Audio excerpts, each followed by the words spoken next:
1.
Hello, everybody, and good morning. Welcome to Sync with Phillips Hue. My name is Aya. And I'm Jack. And today is not so fabulous of a day, but honestly, it's not that big of a deal. Hopefully, Jack, right?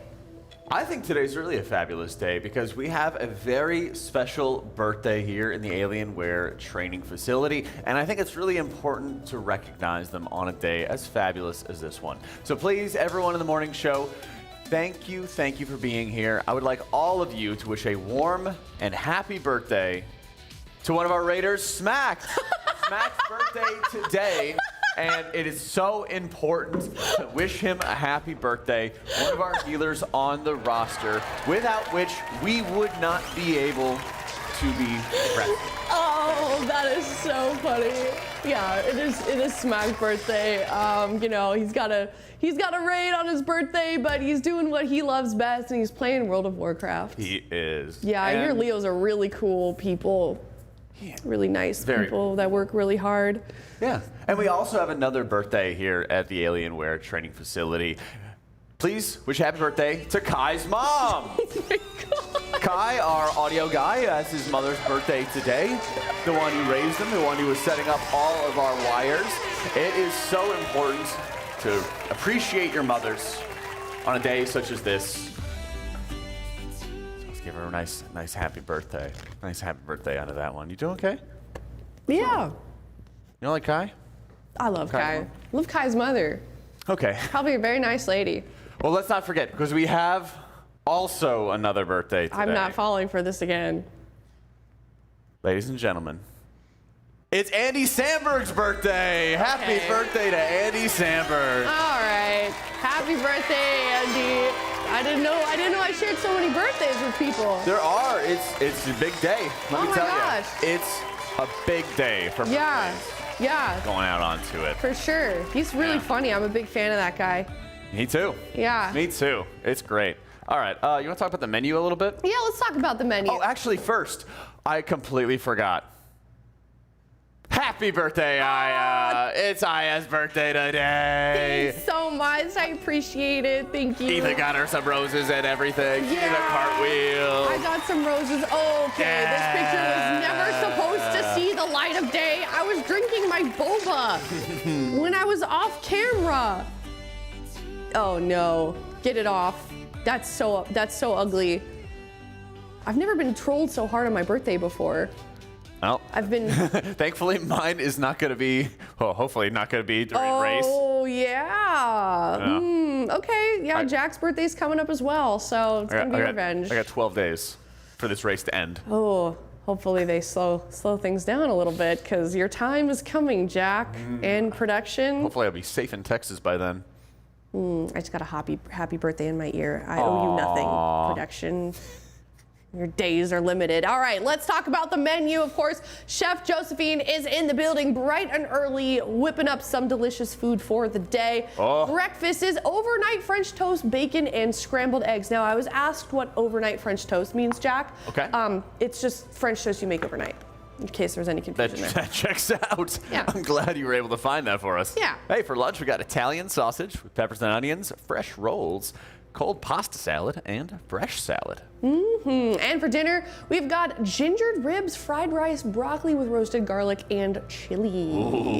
Ooh. Better get a lot of chili for Mr. Kalamazoo. Oh, does he enjoy? Is he a chili enjoyer? I mean, the way that he eats very sloppy food, I think that he would enjoy chili. No, that's a good way. He's growing peppers too. Did you know that? Yeah, my brother would do that too. He'd grow like peppers and cucumbers and then make his own pickles. Ooh, that sounds pretty delicious. Made bank. Yeah, I'm sure Kalamazoo will be excited about that. Something else I'm very excited about, of course, is today's Zenni THD of the day, Jack. That's right. This is where we honor one of our MVPs of the day and also somebody who embodies the vibes of THD. And Yes, that is the doing aura. big damn. And that's what Dranako is here for. Our Zenni THD of the day. Huge damage out on the Soul Hunters fight. Yeah, big damn from Dranako. Here it is as well, topping the damage meters on the Soul Hunters. Ooh. See, the very end of the Soul Hunters fight is having multiple simultaneous intermissions going off all at once while players are all tethered together, and you could see the absurd amount of stars and lines and damage going out onto the entire raid as they are finishing off the boss and getting that world first kill. Yeah, well done to him, and yeah, definitely has the je ne sais quoi of THD, so well deserved. They both speak French. I think only Shaq. Today I learned about a lot of birthdays and a lot of lore knowledge and everything today. And we don't even have Guess the Guildy until a little bit later. Oh, so true. Yeah, stick around for that. We're going to be testing our skills there once again. But it is time, Jack, for the RaiderIO recap. Are you ready for some information? So ready. Yes, this is courtesy of RaiderIO. They've been cooking us up with some facts every day, multiple times a day, for the state of the rest of the raid. World firsts on 3 mythic bosses. Liquid take world first on Forge Weaver Araz. Liquid take world first on the Soul Hunters, and Echo take world first on Fractillus just about like 2 hours ago, Jack. That's right. It was a huge kill for Echo, and that is going to be putting them in the lead at the moment. And since we're, of course, entering on to Monday, it's going to be really interesting to see how this weekly reset is going to be going. Here, we can see that last couple percent on Fractillus as the last bit of walls are stacking up, enraging the boss as he's about to have that enraged shatter, wiping out the entirety of the raid. And you can see the bubbles going down. Ryson and their... Oh, there was Miras as well. That's right, playing the Brewmaster. Staying alive and getting that world first kill. You can see him on site. I never understand how they raid like this. It looks like you've got to like squeak by people behind them. Like, excuse me. Especially clearly, yeah. Like if somebody backs up at the wrong time, it could be a disaster. Yeah, for them and their little step and repeat thing they've got going on there. Yeah, and those guys are aggressive. You saw them pop off when they got that kill. I mean, it's understandable. Definitely. This is around the point in time where, you know, guilds are kind of leapfrogging over one another, and there's the slingshot that's in effect as well. This is a really interesting time for the race where you start seeing how close it actually gets. Yeah. I saw a couple people dooming this morning in chat about how Liquid's so behind, but honestly, this is just kind of par for the course. We've seen it before. Echo has been ahead, Liquid has been ahead, and then, you know, it doesn't really matter until the end. Exactly. And since there's one more day for reset for the EU, they'll probably get a lot of time pulled on Nexus King Salvador, and then that might be an opportunity for Liquid to watch those strats as they're sort of trailblazing ahead tomorrow and also part of today. Understand, you know, what kind of progress they're making, what kind of mistakes and the strategies might be going on, how they can take that information after they're done with their splits on Tuesday and bring it right back into some like Wednesday, late Wednesday, early Thursday type progress on Nexus King. Yeah, very exciting stuff. This is when we really get into the real race to world first, when these guilds start to get so close. And as we can see here is the widget for RaiderIO as well for the roster change for Liquid specifically, Jack, on the Soul Hunters. Yeah, there's a lot of experimentation with different comps and what they would be working on to optimize for their kill. They started by dropping that Windwalker Monk, adding the Fire Mage. Then they started retooling their composition, having some of those Warlocks switch from Affliction to Destruction, dropping the Resto Shaman for the Holy Pally, so that they were running one Holy Pally and one Resto Shaman together, dropping the Prot Pally, which they were using for spell warding, going back to the Brewmaster, and multiple rounds of swapping specs for the Rogues, even having Dazer come in for a few polls and then Exile come back. playing that assassination for the eventual kill. Yeah, really cool to be able to see a breakdown of all of the roster changes for all of these guilds. You can go to RaiderIO and check out that widget, handy dandy widget, along with a lot of other really cool tools on the RaiderIO website, as well as just a nice overview of the Race World First. It's your one-stop shop. You can check out all of the regions, all of the guilds that are on there. That's right, and it's a lot of different cool storylines, not only for the world first teams, but also those who are pursuing that like top 5, top 10 region. You got Fat Shark, yes, Instant Dollars, our very own Pop Tart Corn Dog with Dratnos, and many of the Asian guilds all around that top 5 region in close competition just outside World First. Yeah, so definitely head over to RaiderIO. Thank you so much for that recap. Speaking of recaps, let's continue talking about our own progress. We got Forge Weaver Araz down last night, as well as Soul Hunters, as well as Fractillus. Not quite, but we had some very close wipes, Jack. We did, and I expect it to be going down in pretty short order today. Fractillus had like a 5 or so minute in rage, so it's not going to be a long encounter, and they're always using those weak auras to evenly spread out the amount of walls that are getting put out in the raid. And so, big point to celebrate the Forge Weaver and Soul Hunters world first kills that we had, and I expect Fractillus to go down soon after. Yeah, excited for that, but in the meantime, let's take a look at that Forge Weaver Araz kill.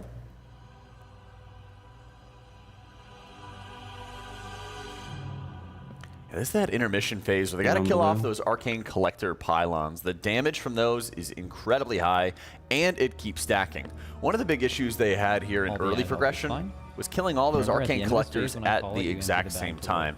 Keep in mind, they have 3 healers, so they have 1 healer on each side. They're basically just solo healing their 6 or 7 players each, and it can be extremely difficult as that raid damage stacks up higher. Popping all 3 in 3, 2, Oh, I love it. You can see on the right go. side that 3.4 million damage taken per second dot in the middle right of Dryny's screen. It's insane how much damage gets stacked up at the very, very end. And he's been doing that without wings. He's just setting up his awakening so that he can get wings at a time that he really needs it, and just trying to muscle heal on his own throughout it. He's not even assigning the wings there. There you can see the damage vulnerability, just how low Forge Weaver Araz gets when he takes that extra damage after each intermission. I think this is one of my favorite bosses I've seen so far. It uses the entire set of skills for a class. It's insane how difficult this encounter is and how much coordination is required, because you have to use a lot of movement abilities against this suck that is pulling all these raiders in, but you can also see the wealth of crowd control being utilized to keep those void manifestations from reaching the black hole at the edge of the room.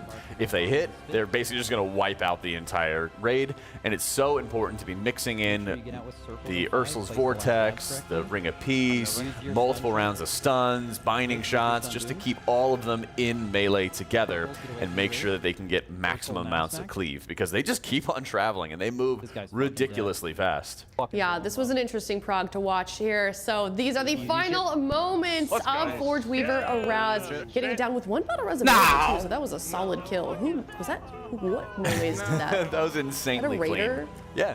Well, they had like a few 1% wipes throughout their progress, and things got a little sloppy. Things got a little falling apart here and there. And now, having one of those boss kills that's so insanely clean, they just executed that strategy to perfection, is always a good feeling. And then that also brings us to Soul Hunters. Yeah, I think it was interesting, the adjustment that we saw they made from how we kind of expected it to go down, killing all 3 of these demon hunters at once, but they were actually killing, I think it was Adderus first, right? Or at least that's how they started their strategy. I don't know if they adjusted it in the end because I was asleep. Yeah, so they started by trying to kill off the Void Demon Hunter first, and that's spawning those stars that need to be soaked during their metamorphosis phase. And they did that because they wanted to not have to soak any stars whatsoever while they dealt with the other 2 intermission phases, which included blaze lines, which you'd have to aim away from your allies, and the Twilight Devastation from the Vengeance Demon Hunter that you would have to dodge. They ended up just evening out everything, and they did end up killing the Void Demon Hunter fairly quickly, but I think it was actually the second of the Demon Hunters they killed. I want to say that they ended up killing everything almost at the same time, but they ended up killing the Vengeance Demon Hunter just a little bit faster so that they wouldn't have to worry about dodging those frontals. Here you can see the frontals coming out by the Vengeance Demon Hunter for that intermission phase, and this is the final, I guess you could call it regular intermission phase right here. After this is when all of the bosses together are doing their intermission phase mechanics. Very nicely done. Here is Nick's POV of those final moments here. 8% right now on the board. Of course, their best pull before that being 3.95%. 26 pulls that they got it done in. What was your prediction for this? It was like 90 something. Yeah. But it ended up having really long conversations about how they would map out pretty much every inch of the fight. And as a result, I think the progress time was something around like 6 or 7 hours. And they spent a huge amount of time just talking through everything, working through each of the mechanics in turn, and repeating really a lot of the phases. Because you would have phase 1 and then intermission 1 featuring one of the demon hunters, and then it'd go back to phase 1 again, and then intermission 2. And so you had a lot of the phase, a lot of the parts of the fight which were really well mapped out and predictable, and that made it a lot easier for them to talk through each part of the fight, and as you see, get that world first kill. Yeah. Nicely done. Exciting to see. That was the optional boss as well. Optional. But obviously they did end up killing that. Unfortunately, not getting a lot of good gear from what I've heard. But here is our best pull on Fractillus. Of course, this is the Tetris boss. I think the interesting thing about this one, Jack, is like, even though you could see like most of the mechanics that you're going to see within like the first 10% of this kill, this is kind of something that they struggled on early on in their progression. Yeah, the void zones are insane on this encounter. You really need to lean on everybody helping out with some positioning, because you can't really just jump super far back into the room. You got to get back into that safe spot very quickly, and the amount of walls stacking up on this fight is incredibly fast. And if you have too many walls in each section, I believe it's 6 in a section, it enrages the boss and he just wipes you out. Yeah. Also, it sounds like there was a bit of a bug with the tank walls specifically. It wasn't spawning enough. Yeah. So they couldn't quite make it to the end, because you kind of have to balance between the walls with the boss and the crystal, and you know, finding that nice sweet spot to make it through the end, because the damage check was at about 515. And you can even see them just trying to make sure they maximize their space, as all those players that are getting knocked back, breaking new walls, are also getting a lot of void zones by breaking some of the mythic walls, and it makes it incredibly, incredibly challenging to have enough space to kind of keep everyone around. And hey, this is the first time Holy Priest has been featured in the Race to World First this season, and it's great to be able to see Timbermaw there. They even swapped Timber to Holy Priest and then Sevi off of the Resto Shaman so that he could play Preservation. How do you feel about that? I was kind of surprised to see double Prez in the race, but we had it as well in Nerevar Palace. I was still kind of thinking we would have just one of them on hand, but they're super powerful, and especially on this fight, when the entire raid can spend long periods of time stacked up, all of this is perfect for a Preservation Evoker. And you can see right there, Nick just blasting a ton of output onto his allies. With the stacked healing profile that Flame Shaper Evoker gives you, they're really, really strong right now, especially with that 4-set bonus. You over Rust now? Get Zevi, fuck it. Give him up. No. Mark personal. Yeah, look at all these additional walls that are about to be broken. There's so many void circles that are spawning right at this point. You can see how they have to first dodge those circles, then they have to spread out, make sure that they're not nuking other people, and you can't really go further back into the room. There's all these crystals in the back that are sort of gating how far that the room is allowing you to spread out and like just taking up a lot of the space. So it's very easy for these circles to start cleaving off onto other players. And of course you can see on the middle right of Shaq's screen, those are the weak auras that they're using to spawn the walls and coordinate their positions. There, all of the walls started connecting to the boss, and that is that enrage, me pounding into the ground and wiping out the raid. Yeah, there was a funny moment when they first started pulling on this boss where Max was like, "Why am I even here? Why do you guys need me?" Yeah, well, sometimes a boss is that way, unfortunately. But then on the other hand, you have a fight like Forge Weaver Araz, which takes every bit of his attention to coordinate multiple rounds of crowd control chain, multiple rounds of time spirals, movement abilities, and making sure everybody is getting coordinated exactly how they should. So we've seen kind of the full range of raid leader requirements and even like cognitive load added to a lot of these boss fights in World First. Well, it's time to eat more cucumbers the long way. There you That is true. Yeah. Give it a little bit of a break. Some, you know, don't want to make things too easy. We all need it, that's for sure. Yeah. How do you feel about that boss? I feel like Fractillus? Yeah, I feel like in general people don't really like this boss as much as Soul Hunters. Yeah. Forge Weaver. There's always one every race. It's a boss. It's a boss of all time. It's one of the bosses of all time. It's one of those certainly. bosses of all time. Absolutely.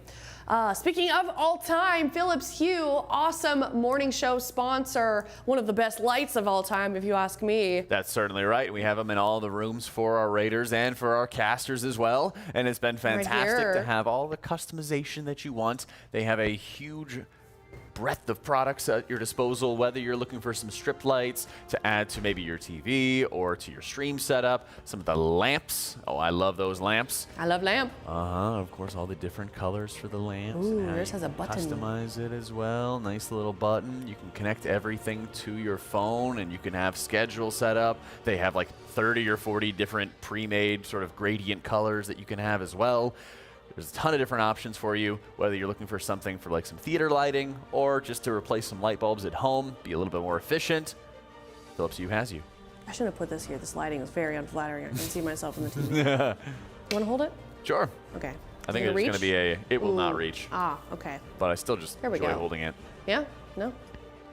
That is a Philips Hue light. Of course, if you'd like to check out their range of products, you can go to teal.gg/Hue. Also, they're doing a giveaway for a Philips Hue starter kit. You can get 2 E26 60-watt light bulbs plus a dimmer. 10 lucky winners will be eligible to receive that if you head on over to teal.gg/Hue. And also, huge shout out and a warm welcome as well to Philips Hue for being a part of the morning show and the Race to World First as a whole. That's right. Big love to Philips Hue. Check them out, tl.gg/Hue for those incoming giveaways. And they also have some discount codes for Race to World First. Yeah, you can use that code Race World First, RWF RWF15 for 15% off a Philips Hue product if you'd like to check that out. Also, teal.gg/Hue. Thank you so much. Absolutely. Does that bring us to our fancy shirt time? Yeah, you're wearing one of those fancy shirts today, Jack. That's right. That's right. We got our derp shirt on as well. Derpensius. Derpensius. Yeah, looking good this tier. Teal.gg/RWF if you'd like to have your own Derpensius shirt or any of the other awesome apparel pieces that the Team Liquid apparel team has designed for this tier. There is the official jersey. There's that derp shirt that Jack is wearing, or you can get a hoodie version of it, some t-shirts, and also that Void hoodie, which I'm excited for that one in particular. I want that one. Very exciting stuff and awesome, talented apparel team as well. Always making us some great apparel for every single tier. That they are. Couldn't be doing it without them. We wouldn't be a Race to World First without some new shirts. Yeah, teal.gg/RWF if you'd like your own jersey or any of the other amazing apparel pieces for the tier. Now, let's talk about the charity. Oh, here we go. We've been hitting some crazy incentives, haven't we? Gosh, yes. We're well over 10,000, 10.5 almost. So that means that another less than $50, we will have another Jenga move. Wait, are we done? Because it got knocked over. I don't know if we start a new game of Jenga. I would be down. I would be down for round 2. But Cams has destroyed the Jenga tower. Yeah. But I think that we should rebuild. I agree. Yeah, I heard it went down last night. And here it is. Here's a clip of that very moment. Oh, you can see how he curved it pulled is. One way higher. Oh, Got a little bit. Oh, no! Wow, that went down. Oh, look, the dogs even come over to check it out. Oh, that is so awful. Ooh. Whoever had set up those first ones, you could see like 5 or 6 up. They're just like traps laid. I think that was Kalamazoo that laid those Probably. traps. He set up like, it made it so much harder to play off the very beginning. Yeah. Plus, I think he shifted it naturally. Oh, there it is. And made it even harder afterwards. So This is in its current state this morning, so it's still there. Cam the remnants. stepped on the time bomb. Yeah, he certainly did. But that is not the only fun donation incentive goal that we have reached. Of course, we did have some art happening in the building yesterday. We did our Bob Ross paintings, Tettle being Bob Ross, and then we had Kalamazoo and Dratnos doing some lovely art. Here's one of those moments right here. We're a clumsy bunch. We are, yeah. Just the painting falls right over onto the floor. I mean, they're like fragile easels. They are, yeah. He was getting into the art. The The rug. Who does the rug belong to? Well, it might belong to the streets. Okay, so the Alienware for training facility. Man, unfortunate. And it had to land face down. Here it is this morning. This is Dratnos's. You can't see it from this view, but it does. There is a little quest giver in this one. Yeah. If this is the correct one. Is that his house next to a snail? It's his house next to the Holofall crystal. Oh. Okay, I like it. Picasso. Yeah, and this is Kalamazi's. There's the little blimp. Ah, I see the blimp. Yeah. Yeah, which one do you think is better? Why are they dark? I mean, they're dark, kind of. Well, like, I thought the Halifal crystal was supposed to be light. Or shiny. It's kind of a darkish But now it's like red? glow. Yeah, it's kind of a maroon color. Well, they had to do it for memory also. I kind of like, look at the. Kalamazi's a little bit more. I kind of do too. I mean, But they're yeah, if both- it's in the dark phase, guys, then why is it red in the inside and then only purple on the edges? Yeah. You know what I'm saying? Yeah. Shouldn't the entire thing be like a purple and then like a darker purple I mean, or let's something? be real. They're both pretty bad. What? Why would you say that? I'm an honest woman. So mean. On your birthday, too. Yeah. You'd be full of gratitude and goodness. Those are your rules, not mine, Jack. Ah, okay, that's fair. All right. Well, if you'd like to see more of those charity updates happen, also we're going to the animal shelter today. Yeah, we're sending you to the shelter. Yeah, they're sending me to the shelter. We're going to be live streaming that birthday. on my stream. I don't know if I'm allowed to make this plug, probably, right? Because it's a charity incentive. Yeah, So you know, definitely it's check your that out, birthday. twitch.tv/Aya. We're going to be doing that at like probably around 2 p.m. PST local time here in California, when that will probably actually go live if you want to see that live. But we'll also be providing a VOD later on in the broadcast if you don't want to follow me for some reason. Yeah, we'll be checking out the Santa Monica Animal Shelter, our charity partner. And of course, if you would like to donate, we have some great incentives, not only for some of the Jenga pieces, but also getting your transmog rating on stream, getting your pet on stream. Yes. $35 will get either of them. And make sure, of course, you're following those instructions so that we can pull them up properly for you. Yeah, we saw some really cute pets yesterday from our community. So if you'd like yours to be featured in this compilation that we're about to see, definitely head on over to teal.gg/donate along with a link. Here they are. Look at how cute they are, Jack. Oh, look at these little guys. A lot of young'uns in this. Oh, I didn't see those little small pups. But why do they look wet on the top right? They What probably wanted to happened? play in the snow. Oh my gosh, they look cold. Yeah, they probably wanted to play in the snow. You gotta, like, you know, let the young'uns figure it out. You say, oh, you want to play in the snow? Okay. And then they just kind of come back freezing. So cute. And then they're going to love inside way more. Oh, they're so sweet. We've got some rats as well. Little puppies, some kittens. We got a void kitty. Teal.gg/donate if you'd like to send in a link to your transmog or your pets. Or rodents. Rodents, yeah, rodents are welcome. Lizards, Salamanders. any kind of amphibian. We've gotten Snakes. horses. I don't know if we've gotten any horses this time Oh, around, yeah. have we? Send in horses. Yeah, I love horses. Yeah. Yeah, some birds. Got any birds? Maybe Multiple a bird birds. of prey. I think we've had somebody that worked at like a He was like a falconer. yeah, we got Yeah. a falconer one year. That was really cool. So yeah, I love the exotic pets. Absolutely. Definitely send those in. Teal.gg/donate. And also, of course, we are raising money for the Santa Monica Animal Shelter. They are a local shelter. They need help as well. But most of all, the animals that are living there need their forever homes. So we are featuring an adoptable pet of the day every single morning, and today is no different. Teal.gg/adopt. If you'd like to check out all of the adoptable animals at the animal shelter, and today is Mr. Reed. He looks sad. Aww. This is a neutered male brown brindle mastiff mix. Beautiful dog, 1 year and 1 month old, at the shelter since July 9th, 2025. His name is Mr. Ree. SpongeBob. Is that a quote from SpongeBob? I don't. Maybe this is like a later SpongeBob? Yeah, you're a Mr. Ree SpongeBob. Squidward, probably. Mr. Ree. Oh, the Mr. E. Ah. Oh, okay, so chat knows. We don't know, though. Ah. What a We cute. snaw. He's so cute. Look at his little ears. He looks like he needs a hug. Very pretty eyes. I think it was her name is Mystery. Her. Yeah. Her. That's what threw From the- me off. Oh, Yeah. that's fair. But then I think they found out at the end that it was a guy, if I remember correctly. The seahorse? Yeah, the seahorse was a guy. Oh, but they okay. thought it was a girl. SpongeBob got You some know? lore that I'm not aware of anymore. Yeah, you know, that's what this memory is for. Just useless knowledge. Yeah, for sure. Teal.gg/adopt, like all that healer knowledge, right? Hey, true. Teal.gg/adopt if you'd like to check out all the animals that need their forever homes at the Santa Monica Animal Shelter. Very important cause, but thank you for helping us support them either way. Now, Jack. Now, Aya. It is time for Guess the Guilty. Oh, here we go. Are you ready? Oh, as long as it's a healer, I'm ready. Ooh, yeah, you do have that mind melding with the healers. All right, it's time for Guess the Guilty. We'll be guessing who the guilty is based on some limited information. Here we go. See if we can get the first one. Weirdest dream. Oh, this is long. Pack of hyper-intelligent apes, Kingdom of the Planet of the Apes style, invaded my middle school with advanced weaponry and automatic rifles and began dismembering and killing all my closest friends in an incredibly violent and traumatic ways, and I fought them off one by one while watching all my friends die. I die at the end. It's horrifying. Okay. This is horrifying. That sounds like Atlas. That sounds like an... Maybe this is an Atlas dream. Yeah, we're gonna go with Yeah. Atlas. Oh, let's go. Oh my gosh. What would you wish for? Purpose. Okay. No. Had we gotten to that one, I could have also probably guessed Atlas. Star sign, Sagittarius.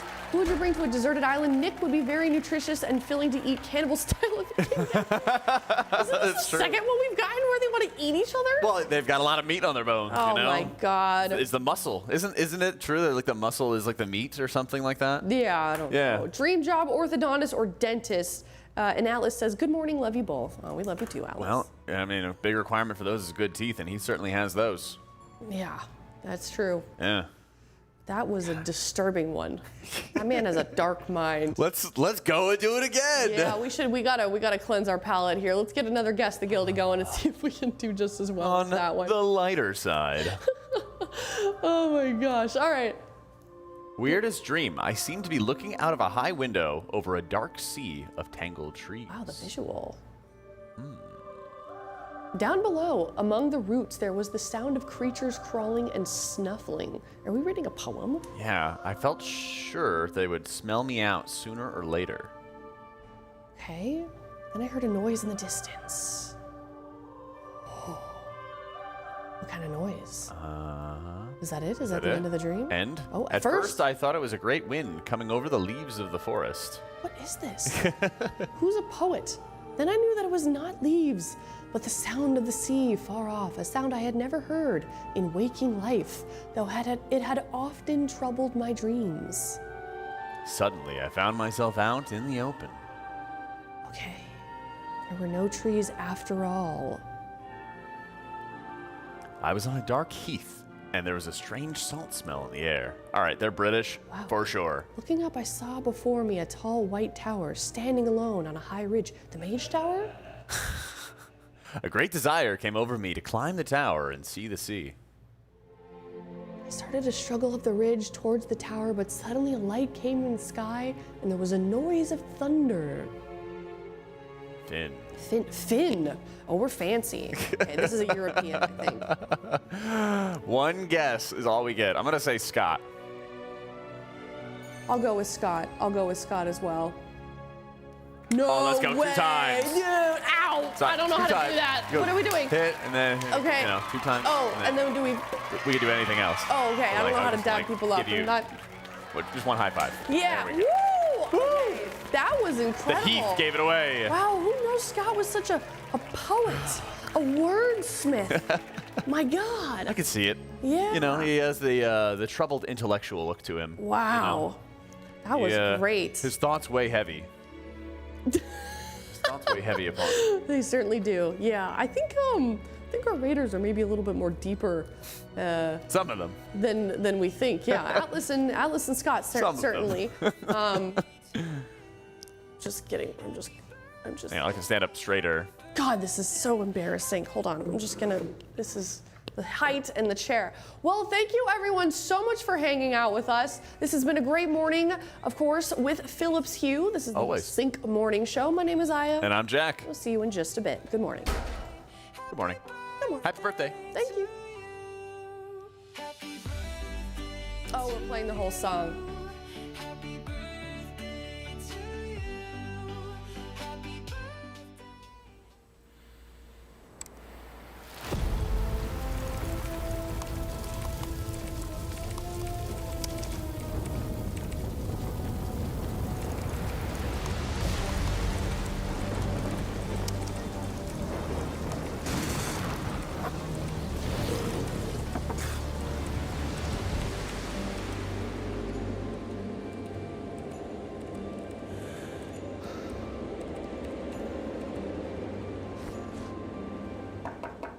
Hey, Hopeful.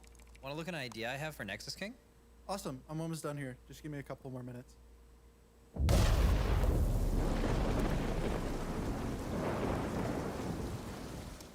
The return of Area 51, Alienware's highest performance desktop yet, equipped with powerful Intel Core Ultra processors. Innovative architecture designed for ultimate gaming. Engineered to evolve alongside your game. Encounter the legendary Area 51 at Alienware.com. Ever since humans first walked the Earth, they've searched for one thing.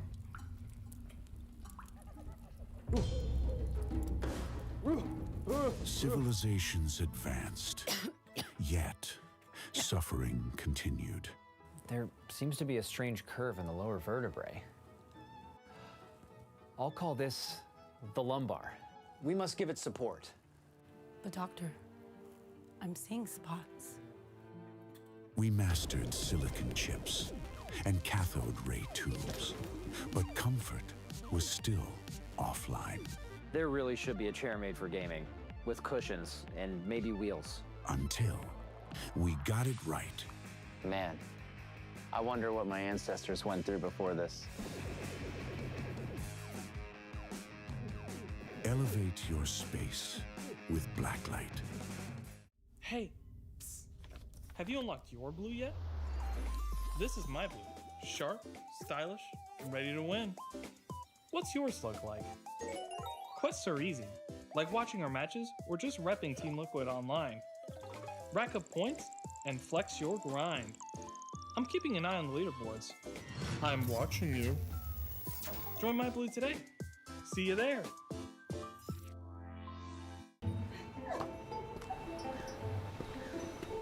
Hey, what's up? Why'd you want to meet all the way up here? Do you ever think about your future? How people might remember you? What are you talking about? You never know what tomorrow brings. What if I told you there's a way to see? Why would I need new glasses? Just put them on. I don't see anything different. They're just regular glasses. Huh, that's weird. It's almost like I'm Seeing the future? Whoa.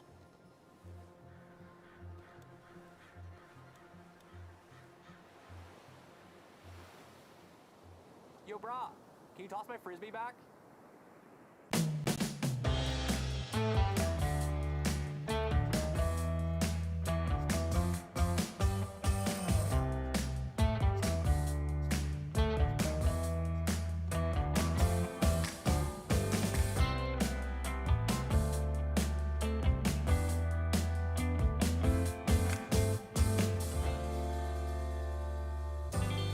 There's someone I'd like for you to meet. Don't be a third wheel. Enter the sweepstakes and meet your perfect match.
race to world first. Shout out to our partners, of course, Coinbase, Alienware, Philips Hue, Blacklyte, Monster Energy, Zenni, RaiderIO, Wowhead, and Warcraft Logs, and they are heading into a poll for Mythic Fractillus very soon here, Tuttles. Yeah, good morning. This is going to be kind of an interesting series of events. Fractillus, a boss that was hotfix changed around midnight last night, where Paladin Bubble, for some reason, wasn't spawning the tank buster walls, and so Blizzard was like, that's not going to be a thing. And then they tried to stop the one tank, unsuccessfully. So one tanking is the primary strategy that Echo deployed to kill Fractillus. They also they broke far fewer of the tank buster walls, which puts that really stupid 4 million damage a second dot on the entire raid. So Echo was killing far fewer of those. And now I'm really interested in seeing if Liquid's going to be able to match that, and how quickly is Fractillus going to go down, because Echo is currently in the lead and pulling Nexus King, which is kind of going to be very interesting. I think we're going to have guilds simultaneously pulling, which is going to be really cool. Here's a look at the leaderboard top 10 standings. Of course, we know Echo just got down Soul Hunters a couple hours ago. Method and Liquid both 5 out of 8 currently as well. So things are definitely getting tough here in this competition. Seeing a lot of people dooming this morning, Jack, though, about Liquid, about how behind they are. But this is mostly par for the course for the race world first. It is, and we also have the weekly reset approaching with Nexus King Salahadar looking to be an enormously difficult encounter.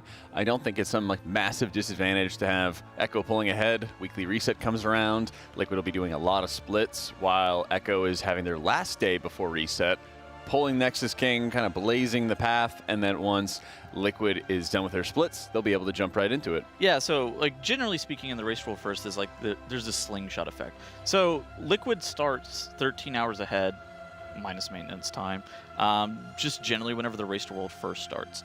And then whenever, as the weeks go on, Echo is able to get information as to what Liquid is doing, and they basically have to catch up. And then, you know, by Friday, by Saturday, by Sunday, historically speaking, Echo will be ahead whenever Liquid wakes up, and then Liquid will be ahead whenever Echo wakes up. And they kind of do this thing where they alternate, and they slingshot back and forth. That's roughly what normally happens during the race world first. That also happened last year. Yeah. I mean, Echo killed Sprockenmonger Lockenstock first. They killed One-Armed Bandit first. And then Liquid was able to down Muggsy and then down Gallywix first. And that really propelled them to be able to win. And so I think that it's one of those things that, yeah, sure, some people might be like, oh, yeah, it's over for Liquid. This is incredibly normal in the context of a race to world first.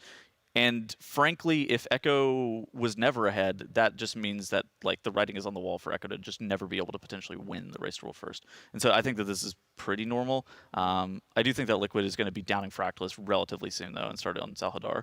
Yeah, and I think that's why they're having the additional conversation. We can see that they're about to log in, or they're actually just right in front of the boss, and they're just kind of talking and walking through their strategy adjustments and any changes that they might be making. But I would not be shocked to see the boss go down very quickly, and then we have a lot of time for Nexus King, kind of just see what that's going to unfold for us. What I think is most interesting with this race so far is how we're also seeing Method getting more in with, I guess, the rest of the pack. We kind of saw them steadily behind in like the last race, and now that they're also really close to a Fractillus kill, they got a couple hours left for their day. It'll be kind of interesting to see. I don't know about you. I don't see how it goes. I don't think that I'm convinced that Method is on a similar level to Echo and Liquid, but I guess we'll wait and see until after this tier. To me, it's felt like Method has more or less maintained the exact same differential between those two guilds that we've seen, you know, for a while now, even as far back as like the beginning of Dragonflight. Are you surprised by that at all? No, I think it's really hard to win the race world first, and I think it comes down to leadership. And I think that Liquid and Echo tend to push the envelope pretty hard, and you know, just to be able to maintain that similar position, I think is actually a testament to how well Method is doing. It's just unfortunate that the other two guilds are also continuing to push the envelope very hard. Yeah, and I think that's kind of also what you have to do at this point. Yeah. Is there's an ever-growing like arms race with World First, and you know we kind of also saw it come into effect with Fractillus specifically. Like the weak auras just tell you what to do for the entire fight and just map out everything. Yeah, exactly. And I mean, it's one of the situations we've never seen Method play from ahead. Safe spot. Yeah, diamond. that's very true. Oh, boss fight starting. Poll number 1 of the morning. Let's go over, some of these mechanics that we're going to be seeing here on Fractillus. Yeah, Fractillus is very similar on Mythic to where it is on Heroic. The basic premise of this fight is you're going to be dropping walls over and over and over again, and you can see those arrows that kind of come out. The weak aura largely plays the game for you in the sense of where are you going to be placing these walls? So it's never really a decision point. You see on the screen right here, Dryny is getting targeted with this wall piece. He's going to be going and dropping it in that quadrant that is dedicated to him. And then the safe spot for the rest of the raid is going to be on that diamond marker like you're seeing right here. There is one of the additional mechanics on this fight is a mythic wall that gets put on the tank every so often. And you can also see Yips is on a Brewmaster Monk, and he is the solo person who is tanking this fight. Scott is not in, and what is going to happen here is at some point Yips is going to get a second stack of this Tank Buster dot. And you can actually see that Tank Buster dot, it's like next to his stagger bar, it's like some purple crystal debuff. He's going to get a second stack of that, and then around the 230-ish mark, Dryny is going to have to like taunt and bubble the Tank Buster wall to allow Yips to have a solo reset. That's roughly what the strategy looks like. It's pretty infrequent that we see solo tank fights. Like historically, the last solo tank fight that I think we saw was Nexus Princess Kaiveza, kind of something similar where on that fight, you were APT stacking people to drop the Tank Buster debuff. On this, it's a Paladin is going to be bubble taunting at some point. Yeah, we've seen only just rare moments where that's come into play. Also in Kaiveza, they were using like Ankh Totems to just res the tank because they just couldn't drop stacks properly over time, and it just would sit for such a long period of time. I'm kind of curious what you think if there's going to be a lot of changes with the weekly reset coming up for potentially killing off this sort of strategy, maybe even like making some adjustments to like Forge Weaver or Raz. Forge Weaver has to get changed on the reset. I mean, I don't know what your guild is thinking. My guild is like, this boss is unkillable. Like, this boss is like, you need, for some reason, you need at least 2 Evokers. We don't have 2 Evokers. You need a bunch of knockbacks, and we don't have the CC for that fight. Like, you have to have a very specific comp to kill that boss. So I think that boss has to get changed. This cannot be intended, right? The strategy that's happened on Fractillus cannot be intended. They kept the Kaiveza solo tank strat alive for a really long time. I think it waited until the weekly reset hit. They didn't kill it off on the weekly reset. Right, but after the first kill. I mean, they kept that strategy until the next reset after the first kill. Yeah, Liquid ended up having to kill its solo tank twice. I think that's why Echo lost that tier, didn't they? Because they spent 4 hours on their Kaiveza rekill. Well, they made those changes after the first kill, and then they decided to follow the same strat afterwards, I think. Because at that point, it wasn't like mandatory, but they were just used to that strategy. Yeah, I don't know. But talk about Fractillus. I remember right, but you're right that they did take a much longer time on the rekill. Yeah, talking about Fractillus a little bit. The only 2 players that honestly matter on this fight are Dryny and Yips. Those are by far the 2 most impactful players on this boss. Beyond that, it's largely just the healing core, making sure that whenever you get the dot from breaking that mythic wall with the wall shatter ability, that the healers are able to keep people healthy. Those are by far the most important parts of this fight. It's gonna be Dryny and Yips, and then it's going to be making sure your healers are able to keep people alive. Because whenever the group is stacked, the Preservation Evoker, Nicholas Pres Evoker, is able to just like, basically heal everybody by himself. But it's like whenever people are dropping those wall pieces off on Star and on Moon Marker, then those people aren't stacked. And so those are the people that are very susceptible to dying. And it makes it a lot harder with the crystals that you see on the edges of the room right there, because it starts enclosing a lot more of the space. And so every time players are getting those large circles on them, and there's a huge amount of raid ticking damage going out, you have insane amounts of healing required when the mythic walls break. And you have to dodge puddles, and you have to dodge other people's puddles at the same time. What specifically are we using to keep them alive, Jack, when those moments happen? So we've had double Evoker into the raid initially, and we saw like Sevi, for example, playing Preservation yesterday. Now he swapped back to Resto Shaman, but it's a really good time for like Rewind because it's just mobile, instantly starts blasting a ton of healing onto everybody. They had the Holy Priest before, and they were able to do quite a lot of healing on the move. That's gotten replaced once again. So for them, they're going to be leaning on like probably Spatial Paradox onto like Smacked so that he can have a good amount of mobile healing. Sevi has his Spirit Walker's Grace, so he can be healing on the move as well. I think last time I checked, Sevi was also playing Totemic, but I'll have to check back in and see because it's really, really good when players are stacked for that extra healing rain duration. It's so funny because you were talking about the Holy Priest. I was talking to Goop a little bit this morning at breakfast. He goes, bro, whenever we're playing double Pres Evoker, safest thing ever. And then we swapped to this useless Holy Priest. I'm like, because I'm on death's door this entire fight. I mean, yeah, that's how it goes. I mean, double Prez is really, really powerful in a fight where the entire raid is stacked. And we saw that in Nerebar Palace. So like almost every fight was double Preservation Evoker. Major damage mechanics, you would just stack up in Flame Shapers, consume Flame engulfs, and go to town and you'd be just chilling, you know? But the other problem is they don't quite have as much gear onto those other characters, and they wanted to bring, I guess they wanted to bring Tobo back into the mix. I think Sevi does a really good job with like Resto Shamans for some of the split healing they have to do. Like I said, I'm not sure if he's going to play Totemic or Farseer, but Totemic's tier set bonus will trigger a like 150% bonus on their next chain heal after they activate their downpour, which is in their healing rain. It's an extra healing effect. And you can also trigger bonus downpour effects. That's the thing that gives me the HP. Yeah, that's right. So you can trigger bonus HP onto your allies, and you can juice up your next chain heal along the way. It's really, really powerful if people can be stacked. All right, you see the pull in 21 seconds here? The reason that we're doing this, Havoc Demon Hunter. Havoc Demon Hunter is very, very, very, very, very cringe. And they're like, I have to stack up my I-beam 12 times. And so, yeah, for some reason, Havoc Demon Hunter needs 20-second pull timers this season. Safe spot diamond. Here we go into pull number 42, second of the morning. We were talking with THD a little bit this morning. He said, see you in a couple hours, insinuating that this is going to be down in a couple of hours. Given that, tell us how many pulls do you think it'll take this morning for them to get it down? Prediction. That is a good question. I would give it an hour and a half. I think it does. I think it does within the an hour and a half. Hour and a half. I think that this fight has changed very little from what we were seeing last night. Yep. If anything, I think they got a lot more information as to what the boss is supposed to look like structurally from Echo being able to actually down this fight. And I think that that's why they spent probably 20 minutes at the very beginning of the day talking about some of the minor strategy changes that needed to be made to make sure that this fight is going to be as easy as possible. And I mean, we see Dryny on screen here. He is going to be one of the main contributors just in terms of like what the strategy of this boss looks like. Yips is going to be taking 2 stacks of that wall from that tank buster.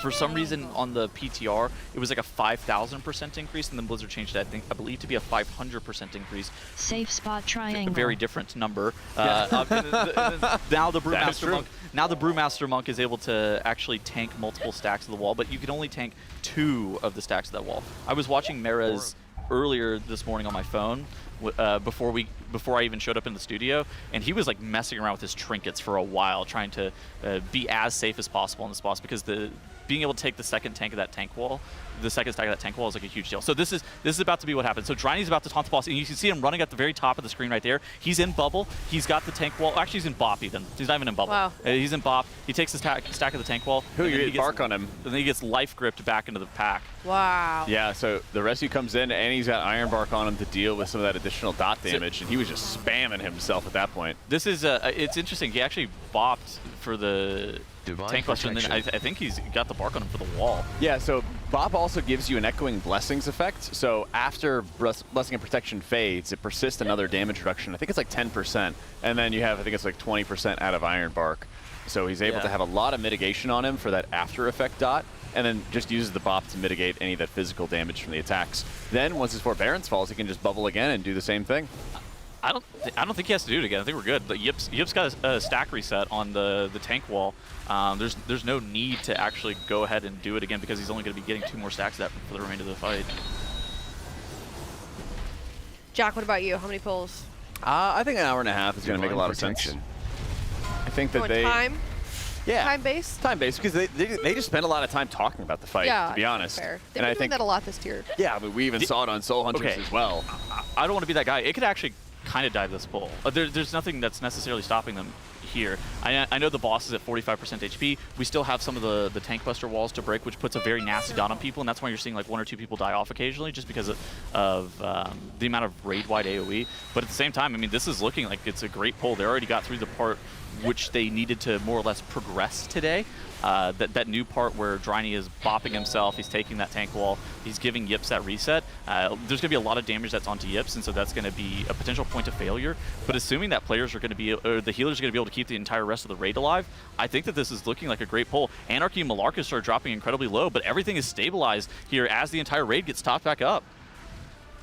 Yeah, this is such a difficult part of the fight, especially when the room starts filling up with those walls, because it also makes it a lot harder for you to position all of the circles from when you're breaking any pieces of those walls. There's so much less space to maneuver around here. So there's a hard enrage on this boss at like 5 minutes and 14 seconds. So that is the timer that we're looking for. In the next minute and 15 seconds or so, the walls are going to create this. You see those beams that are at the bottom of your screen? They're going to, the walls are going to be placed so far forward that the beams are going to contact the boss. Then the boss is going to be doing insane raid-wide AoE. Dryny's going to have to go into a bubble. Yips is going to be able to live for a couple of seconds. You're maybe able to drag it out for like 5 seconds or something like that. But it's only going to be like dots ticking, and like your tank is the only person that's even still alive. Whole raid got hit there. We got our entire raid gets hit. Sang has gone down. He does have a battle res on him. Fractillus is dropping pretty low here. 20% HP. Our previous best was 14.5. I think we might be looking to improve on that here.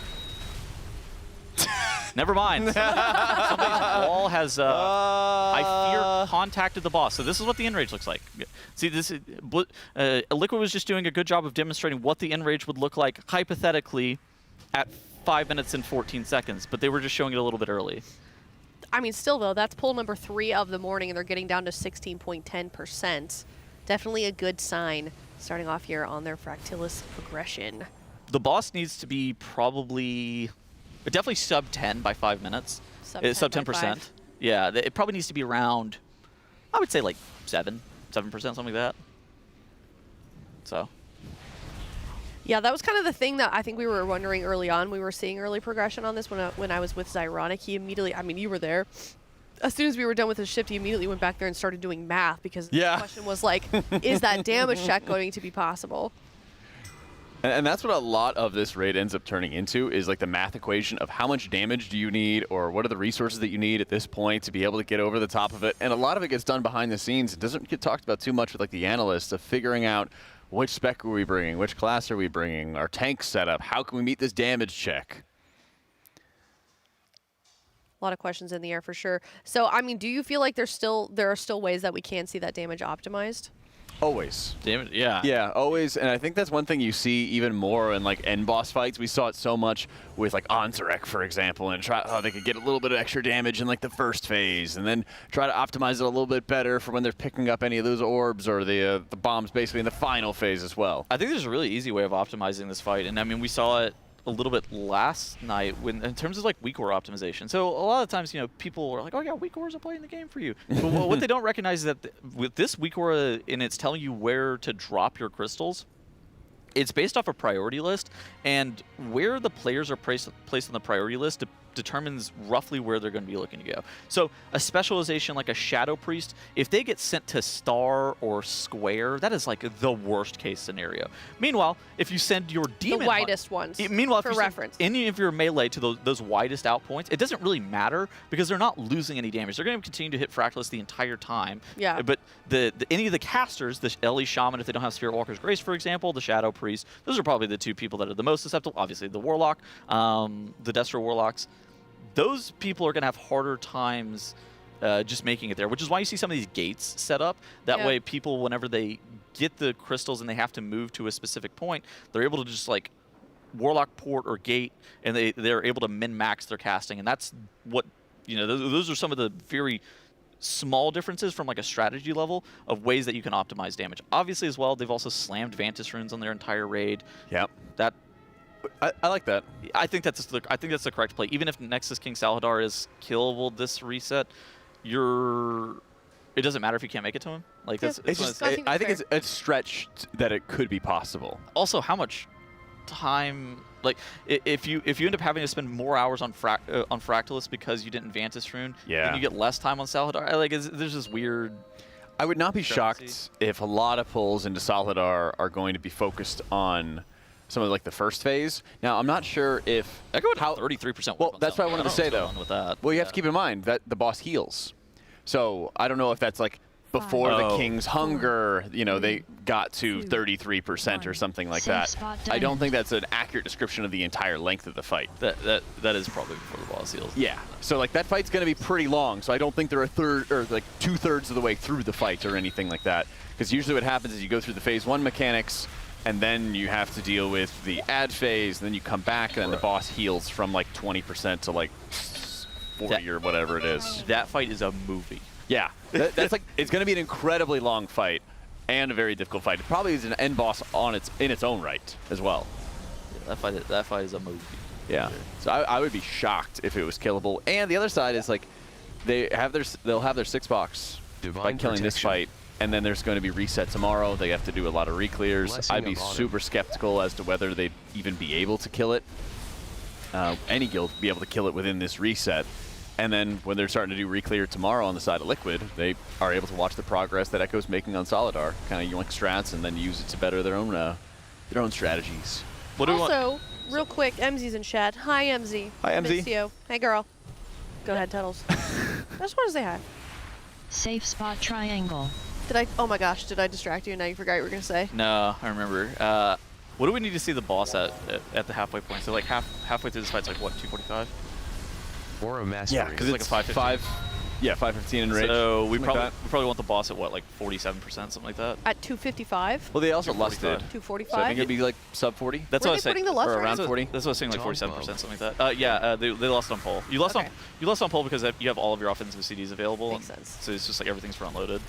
Not really. Oh, Dryny got the bop. Yipsko goes down though, and then Shay gets melee, then Dryny gets melee to death. All right, it's over. I wonder if it's a sequencing error, because you have to like. So they hotfixed the boss last night around midnight, and they tried to change some stuff with it, and then I was talking to Dazer. Dazer thought that they fixed the strat, but yeah, no, they didn't fix the strat on like having some off tank taunt the boss. They just changed the sequencing of like when you have to do it, which I was watching Ryson and Mirez doing it earlier, and then somebody was like telling me exactly what they were doing, which is how I even knew about this. It's a little bit strange. Did Dryny went red a little bit? Yeah, what was that about? I think I was already in bed at that point. Was that for what, gearing purposes? No, it's because Dryny's the goat. Yeah, True. That's the answer I was given when I very seriously asked all of the casters. Dazer doesn't have any of his ret paladins geared. Oh. Okay. That's how bad red. But Dryny's also the greatest. That's true. I wonder, like, does he just have a two-hander though? That would be the struggle, is like having a good enough ret weapon or trinkets. Oh. Yeah. He swings the hammer around a little bit. Yeah. Well, he's running main hand offhand when you're playing Holy, and then you need to find like a sufficient two-hander. So I couldn't imagine that he would have something on hand that's not like that's actually like champ track or better. The light does not concern itself with these feeble inadequacies. Are you a big fan of like those lion memes? The lion does not concern himself with employment. Gosh, I haven't seen those, but I get the vibe. Also, something else cool to see, something we mentioned a little bit yesterday, also the Feral Druid really Feral's really good on this one. On this fight. Feral is one of the highest simming patchwork single target specializations in the game. I think they sim around 5.95 million, which is really high. I think it's like 5th or 6th highest simming specializations. Yeah. Echo has been playing Feral a lot. Liquid has been I would say underplaying Feral compared to where Echo has. We have another Feral? Aside from Shay? Besides Shay? Another one? Blessing of Autumn. Well, it's just that we hadn't had Shay playing Feral in raids or anything like that until this point. Yeah. We were just running with Smacked as like the Mark of the Wild buff. Tobo and Goop both have Druid's gear, but I suspect they're geared for Moonkin, not for Feral. I'm not 100% sure what they ended up gearing them. Smacked historically was the person who was playing Feral and Liquid, but now he's healing.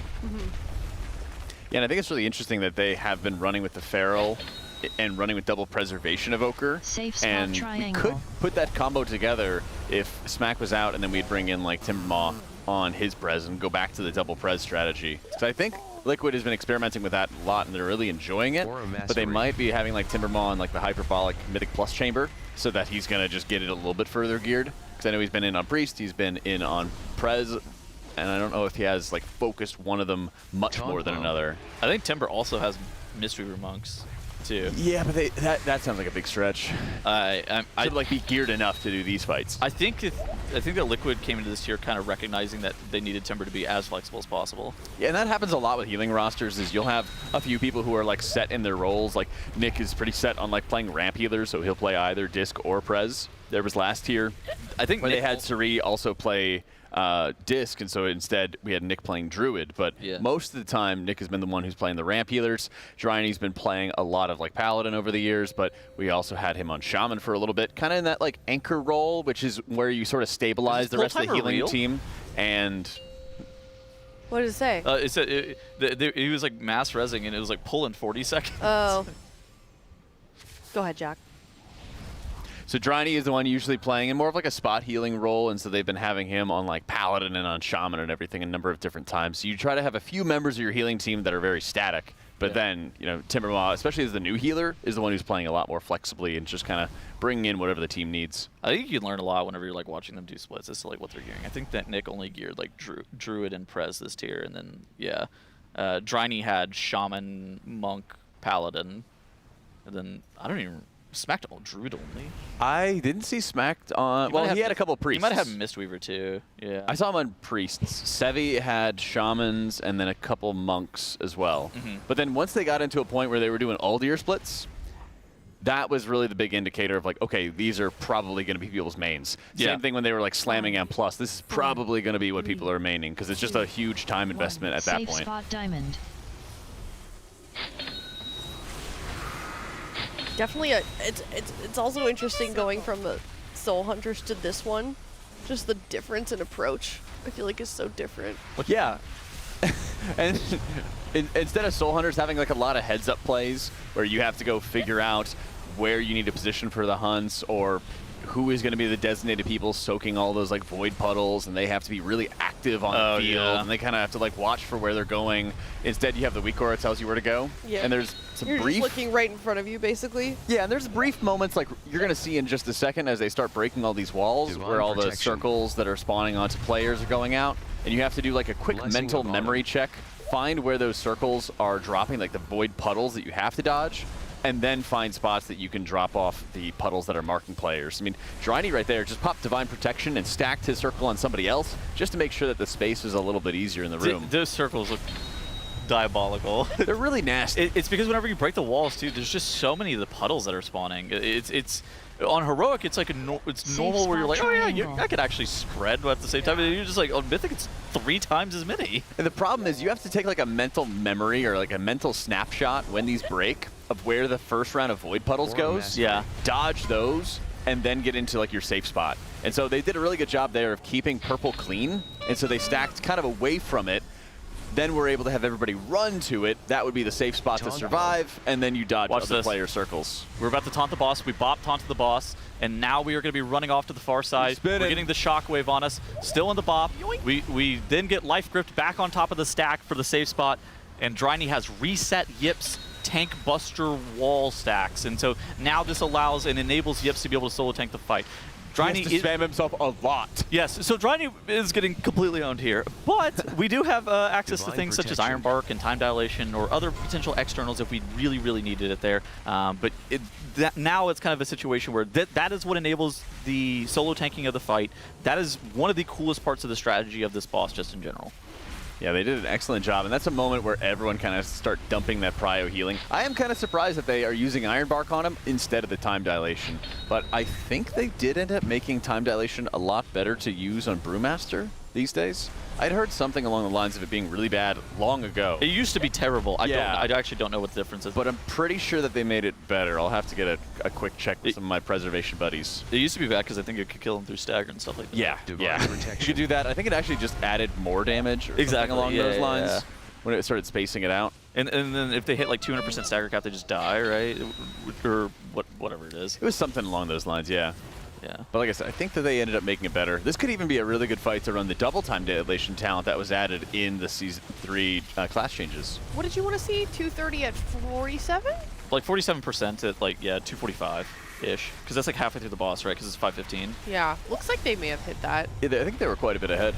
I think they're a little bit ahead too. Yeah, their damage is looking fantastic. I mean, they woke up this morning. It looks like they're feeling good. They're playing well. Again, this into the fight sequence, it starts to get really hard here, and if any of the walls are placed in the wrong spot, like we saw earlier, it just immediately wipes you because you end up contacting the laser of the boss, which is the enrage effect on Fractillus. Riku goes really, really low there, but is able to get topped back up, and you just see from Dryny's POV here, he's just spam healing people. It's a little bit unfortunate. Oh wait, he went for another reset on the tank buster. I told you, oh my God. I told you to do it twice. You said no. I thought you were. You know what? You're right. You're absolutely right. That's why you would use it then, because We also saw like Ryson had bubble at the very end of the fight. Yes. Their strategy, and I think he used bubble for the first reset in their strategy, and then used bop second. So that might be something that they want to adopt. Is use the bubble earlier. That way he'd have it for the hard enrage at the end of the fight. Then he could even potentially taunt for a second, or he could just like bubble and then sack Yips whenever they hit the enrage. What's the bubble CD as holy? It is. I think it's. I don't know if they are actually running talents that reduce it further. That's because I know you can't. I know you can reduce it really far as prot. Right. Like I didn't know. Okay, interesting. I'll have to watch for his spenders. Because if there is cooldown reduction, I think it would be based off using the spenders. But I think it is around 4 minutes. Because it's exactly like you said, right? I mean, Ryson was bubbled on the Echo kill. Yep. Like, right at the very And end. so the only way that they would be able to do that is if he used it first and then used bop second. Okay. They're pumping. But We got a the other spread here. This is advantage, very scary. The other advantage is he could use bop onto a different player at the end of the Shine. encounter and do a little bit more damage. Oh my god, a Shine just dropped so low. We got the Spirit Link out. We need to drop these last couple pieces of the wall. Sub 10% here on Fractillus. This is looking great. Yips is getting targeted with that Shockwave tank buster wall huge mechanic. damage. And yeah, he's got the double stack. And he has the time dilation on him right now. That's right. I was about to say, he's got the time dilation. They've been pooling up for him, and you can see both the staggers are in red. Oh my Boss god. hit the enrage. 3% left onto him. Half the raid's still alive, though. They're about to get that shatter and wipe everybody else out. 1.6%, and Yips goes down. A new best. Wow, 1.64%. I mean, that was so clean there. Unfortunately, did hit that enrage, so just a little bit of tightening up, and this should be dead pretty soon here. We're extraordinarily close. We're extraordinarily close.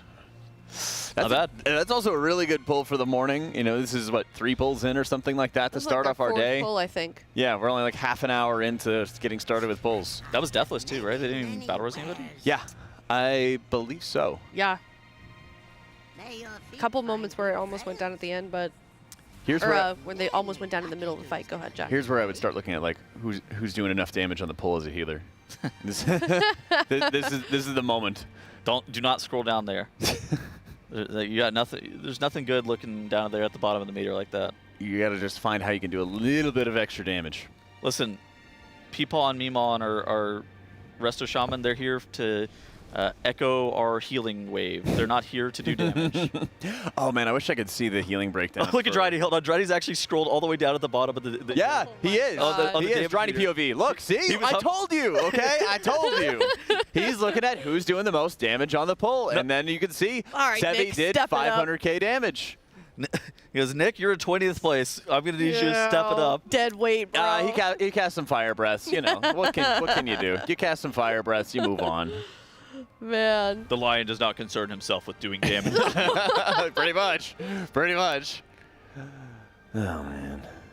All right. Vibes up today. They are. And great morning. It's always encouraging when you very quickly are getting a new best pull, and then you're able to just think about, hey, what else can be doing better to get 1.5% more damage? Nicely done by them. Also, important to note that Echo was getting a lot of like sub 3% wipes. Right, like I think like numerous ones before they did get it down. Took them several hours where they were kind of stuck in that 3% range. Also, that means that Liquid just overtook Method. Oh, true. Ooh. How much time do they have left in their raid day, Echo and Method? They usually Echo goes to bed earlier. Yeah. So I'm gonna just spitball like an hour or two, and then I think Method has like 3 to 4, something like that. Echo normally finishes probably around like 9:30, 10 o'clock local time, and Method normally finishes probably around like 11 local time. You said 9:30? Sorry, first one. 9:30 to 10. Yeah. Okay. For Echo. Yeah. And they're 9 hours ahead of us. Okay. It's a little bit after lunch normally, or like around lunchish is when both of them are close to ending. 4. So I think definitely for Method, they're going to be looking at getting you hate to see it. I think you just wipe at this point. I think from the side of Method, you're definitely looking at getting this kill before bed, and there's this sort of like, hey, let's make sure we do it. They've had kind of their back against the wall a couple times like that, where they're like, we need to go get a kill before we go to bed. Yeah. So that's an average Feral Druid play. so here's the thing. That's like a rogue play. They're in Prowl. Yeah, they're in Prowl. Oh, except Feral Druid doesn't have tricks. See, Rogue has tricks, so they can prevent this thing from happening. But Feral Druid, they're in Prowl. They're looking at the boss. The pull timer's engaged, and they're like, I gotta stealth rake this boss. This is This is the most important thing for me to do ever. And they pull before your tank does, and they immediately get clocked. Is that actually what happened just now? Yeah. That's so funny. Well, Just like us. I guess I don't know for certain, but I mean, it's a good guess. I mean, he did. Feral Druid died definitely got within the meleeed. first second. Yeah. Yeah. You see Dryny laughing too. Yeah, I mean, you can't just pull the boss again, like whatever. Yeah. Nothing to even say. Spent your pots and stuff. A little Yeah, you know, it is what it is. pricey. How many pulls did Echo take to kill this boss? That is a good question. It is. I wonder if our partner RaiderIO has some of the additional information. Good. Let's just go to RaiderIO. He's the world first. Chat said 33, but chat, we didn't ask you. We asked RaiderIO. I didn't ask you. What a RaiderIO. Chat some of the sponsors of the event too. I mean, honestly, that's true. Chat, you can sponsor the Race to World First by using your Prime sub right now so that you don't get ads, because we are going to be running ads at the top of every hour, so make sure you don't get any advertisements, and that way you're going to be a sub to the race. Good call. Support the race. Support Tettles getting paid. I personally respect all of the sponsors equally, including each and every single individual member of the chat. Oh, that was so nice. Except for the ones that are haters. Except for the doomers. Except for the doomers this morning, not y'all. Oh, I don't know anything about doomers, but listen, I'm a doomer, so true. I will not. I will defend those people. Those Pretty are posy your people. vibes this morning, I feel like. The silence. Oh, he's cringing. No, I wasn't Furrowing cringing. his brow? I was thinking. You were thinking? Okay. We're always positive vibes here. Always positive vibes. 1.63%. Yeah, like all the people who asked for me to get muted. All right, you're not a sponsor of the event. Revoked. Revoked. I mean, they were if they participated in the community challenge of getting points. That was in a way. How long did you actually get muted for that? I don't know, like 10 minutes, and then That's not even enough. Then I accidentally swore on broadcast whenever they brought it back. That was insane. Wait. What happened there? Tettles dropped swear Correction, words. laughing. They just unmuted me without saying anything. Oh. It was just like, we were playing Time Guesser because we were watching splits, and I just go, just pick the blank, just pick the blanking spot. Yeah. The millisecond I said it, they unmuted me. I was like, what? That was grief. The gods of psychological torture, our production team. And then Zyro just looks over at me. He goes, "You're on mute." Well, next time you get muted, now you need to know. Now you know that you just need to cuss, and then they'll unmute you. But here we go into poll number 47. I'm going to call this the first poll, the first real poll after our best of 1.63%. We're in a pull territory. Oh yeah. We are. Okay, so we want to see 47 some odd percent at 2 minutes and 15 seconds. 2 minutes 45 seconds. Sorry, 2 minutes 45 seconds. Okay. I can do math. 47%, 245. Blessing of I think autumn. maybe even a little bit lower would be ideal, but I don't know if we can get it much lower than that. Well, you said we were ahead of the curve last time, right? This is going for cutting edge. Was not looking. Right. That was a good one. Hey. Yeah, that was a good one. Thanks, you too. If you got ahead of the curve pre 2018, that's like the same as getting cutting edge today. They really power corrupt cutting edge. Such a dork. Safe spot triangle. You just start pulling up achievements and like, let me check the date to see if it's prestigious or not. It's not the same. It's like when people get invincible and they're like, oh, but you got it in the collector's bounty. It's not prestigious anymore. That's why I have the. You're the elitist? Yeah, I am. Oh, man. That's why I have the weak aura that inspects people for me and checks when they got their mounts, and then automatically whispers them that they were abusing the collector's bounty. Hey, can you send me that?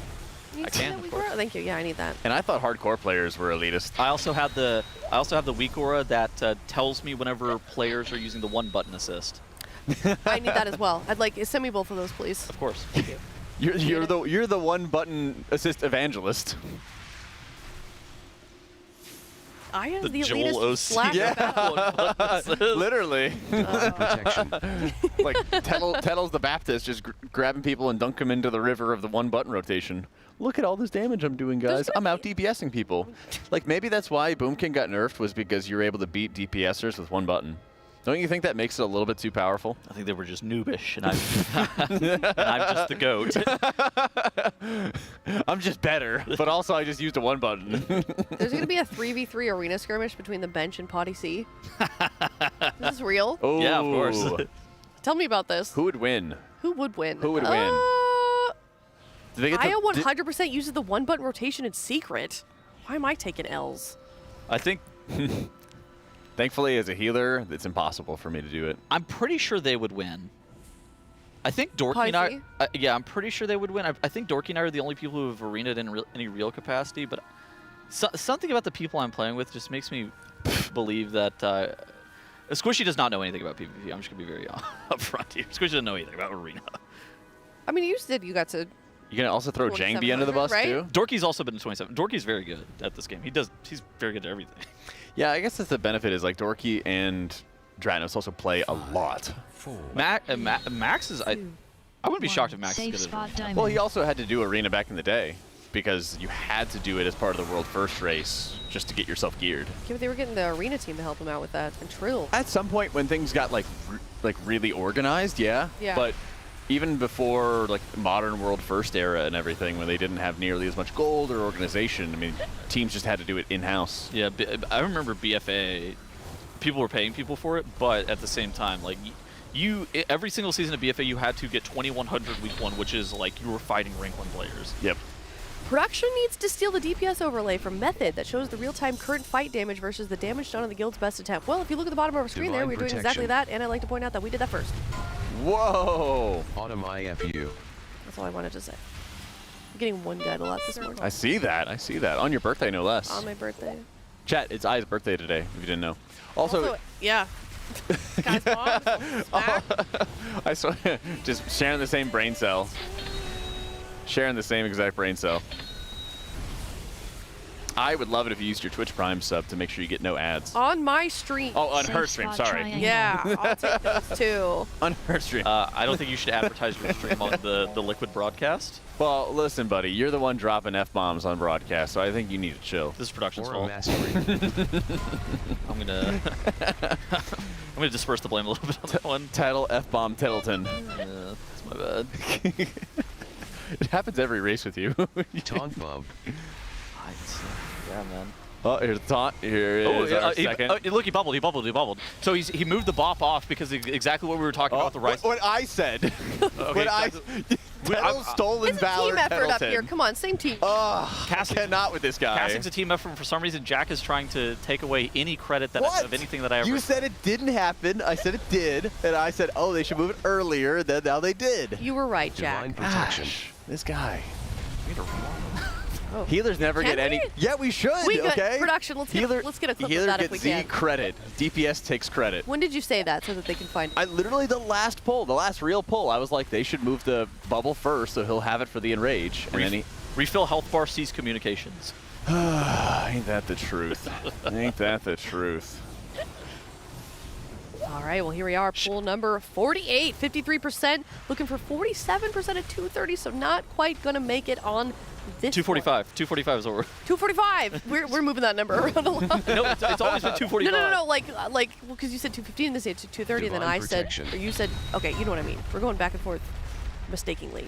So 245, and we're 49 and a half. Shade died in the middle of the fight. Yeah. I had to get battle res. Now Tobo and Nick are dead. All right, we're wiping. We're out of here. Are they wiping on purpose if they don't hit that at this point? Just any deaths. No, the deaths. I don't even know if Shay can really die. Because, like, you lose, as a DPS, you lose so much momentum whenever you die. You lose all of your resources that you have pulled up. It really kills your vibe, too. It's one of those things that, like, any individual death might even be a wipe at this point. All right, well, while we have a moment here, I do want to give a shout out to Alienware, one of our sponsors for the Team Liquid Race to World First.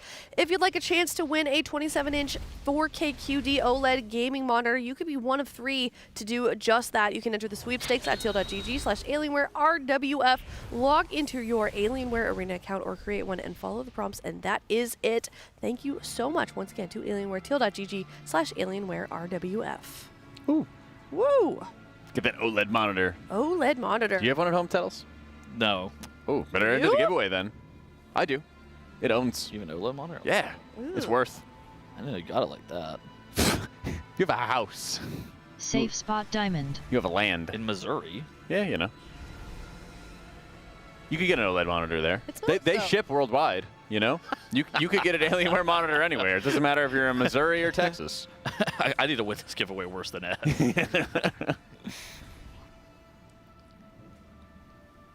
Either way, Good to see some solid progression this morning, 1.63%.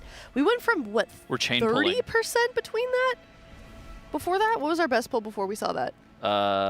30% ballpark, I'm going to guess. I thought it was like 18. Okay, I'll take your word for it. No, that sounds I'll take your word for it. My mind's like a goldfish. You know, it remembers the last 5 seconds, and that's about it. Also, to your point, they are chain pulling. I feel like up to this point, they've kind of been taking their time. We've seen weak aura updates go out, which kind of tells me that they've got everything figured out. It's really just a matter of execution at this point and getting that damage check. Yeah, there's not too much to talk about after this point for the rest of the team. You know, don't die. Yeah, basically. And sometimes you just hit those pulls where you say, okay, well, we know what we need to do. We know what's wrong, and now don't die, and we'll be fine. And yeah, they've all Vantised. I think every single person in the raid's Vantised. I think almost everybody sent just about all the upgrades they possibly could as well. So at this point, it's really just don't die, play better. Divine Protection. They got to find out, you know, a little bit of extra damage, around a 1.5% of extra damage. You can see how they're stacking up a lot of these circles, and they've mapped it out pretty reliably for who is going to be standing where and making sure you can stack up circles as long as you have defensives. A lot of times you're going to see people drop to like 10% or 5% with some of those circles from the null, what was it, the null consumption, I think is what the circles are called that go out on players. And as long as they survive the hit, they're going to be fine. Bro, I'm impressed that you know the name of that ability. You're looking at me. Those are the circles. Yeah. Well, there's the static circles on the ground, and then there's the circles that are marked onto players. Yeah, exactly. They're both bad. As a WoW player, it's the circles and it's the circles. That's right. See, boom, circles go off. And then you just reliably have the positions. You know, Dryny's always going into the front of the boss, stacking it up onto somebody else. You get a little bit of damage reduction. Top up. Yep, here it is, here it is, here it is. Now there's a little bit of protection that you get from damage reduction by putting up Beacon of Virtue on your allies. And so we see a couple times where Dryny specifically placing it on like Riku or himself for the extra, I think it's like 5% damage reduction that you can get for it. Sometimes that can be a little bit of a difference maker in surviving the double hits that go out. And it's also the extra benefit of Saved by the Light. A little bit of extra absorption effect too. So why would you solo tank this fight, I guess, for the viewers who don't really understand why you would even want to do this? Because tanks deal very low damage, and DPS deal a lot of damage, and this is a very, very tight damage check. Whenever you can use the bubble and the Blessing of Protection to reset tank stacks, that's pretty much the only mechanic that's really stacking up the debuffs on players. I'm sure there's even other fights in this raid that you could have made a single tanking strategy work, but they just didn't need to. But when a damage check is this tight, you have to pull out really all the stops. Blizzard's got to bring back Vengeance. I would love them to bring back Vengeance. Oh my god. Vengeance right now. Well, it doesn't. Aren't you the classic person? Don't you know what Vengeance is? Oh, I thought we were talking about Vengeance. I thought you were doing a bit. No, I thought we were talking about Vengeance. I was like, what's wrong with Vengeance? Demon Hunter? What do you mean? They got erased from the game a while ago. Sorry. That's true. Yeah, that's true. Well, Vengeance was when the more damage a tank takes, the more damage they deal to the boss. Right. And so that was a great mechanic back in Mr. Pandaria Classic, which is out now. Go play today. Yeah, no, I don't play. I didn't play tank right there. Tanks get to min-max their DPS a lot. And they were basically the top damage dealers in a lot of cases. And DPS players were not happy about it.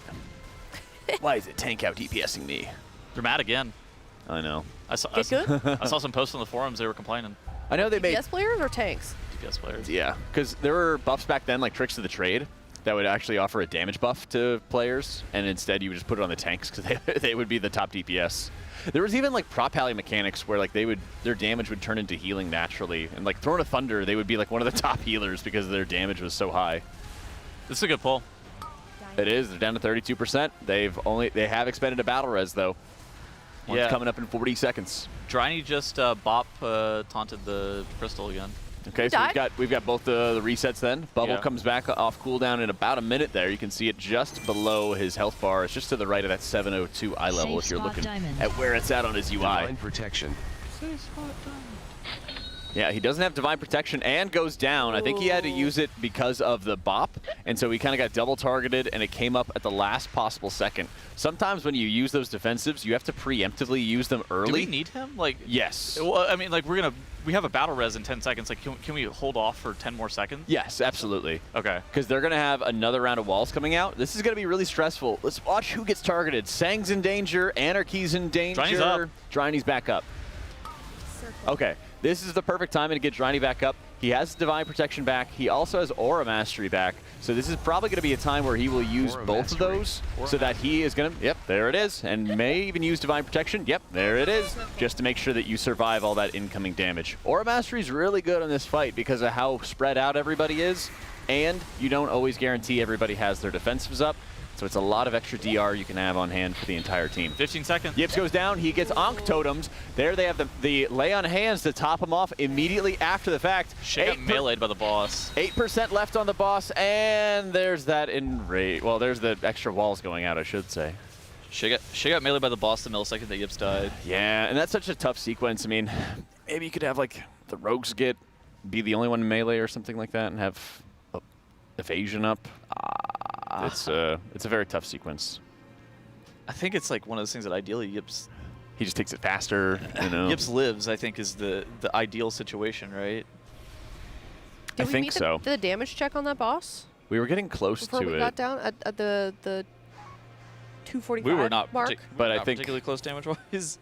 I think what we had missed out on... Where was the timer on the fight? 5:17? Yeah. Yeah, actually, we were way farther off than I expected. Yeah.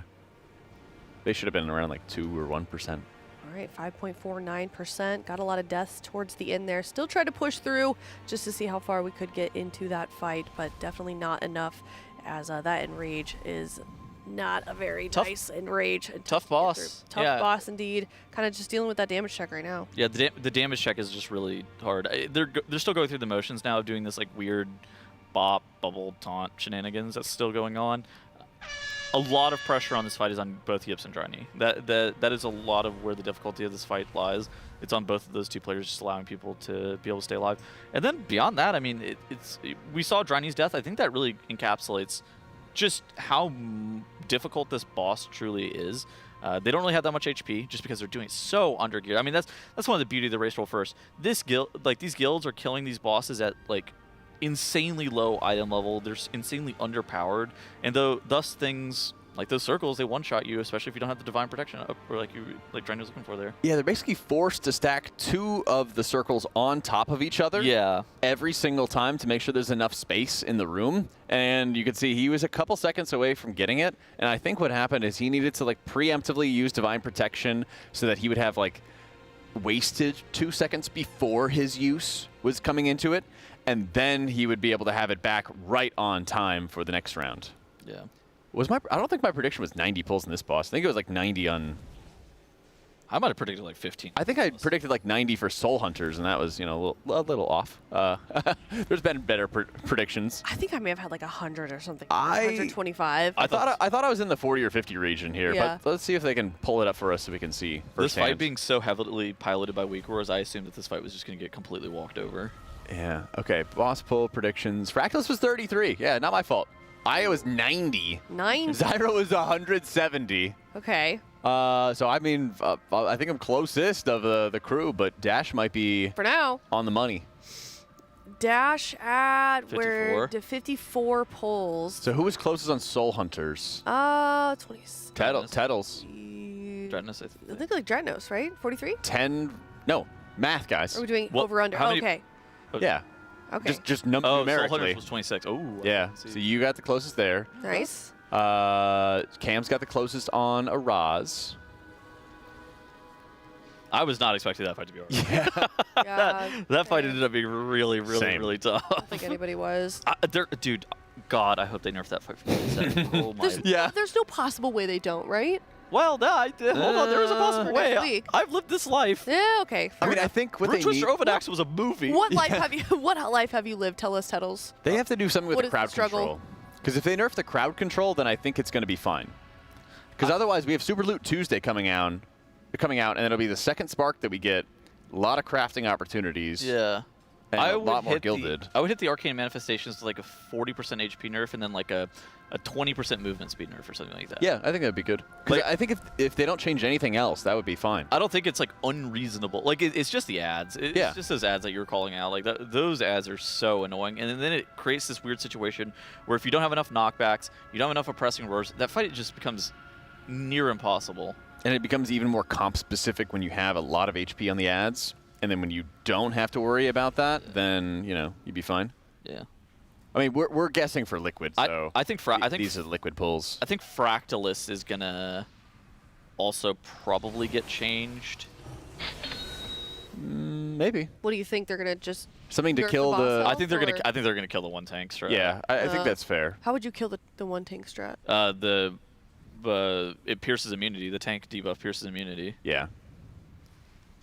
All right, well, if you are watching from home, let us know how many pulls you think this is going to take currently heading into pull number 50. Go ahead. Pally tank really bad. Maybe they like extend the dot as well, because the dot does go out onto Dryny, but I think it also doesn't last very long, because it does pierce the immunity technically. Yeah. And so maybe that would be the angle that they could go for, just to make the dot like really, really long for the tanks. I think that's what they ended up doing for Kai'Veza, is it pierced immunities and it lasted an insanely long time. So you just had to have basically a tank player dealing with it. Otherwise, everybody else would die.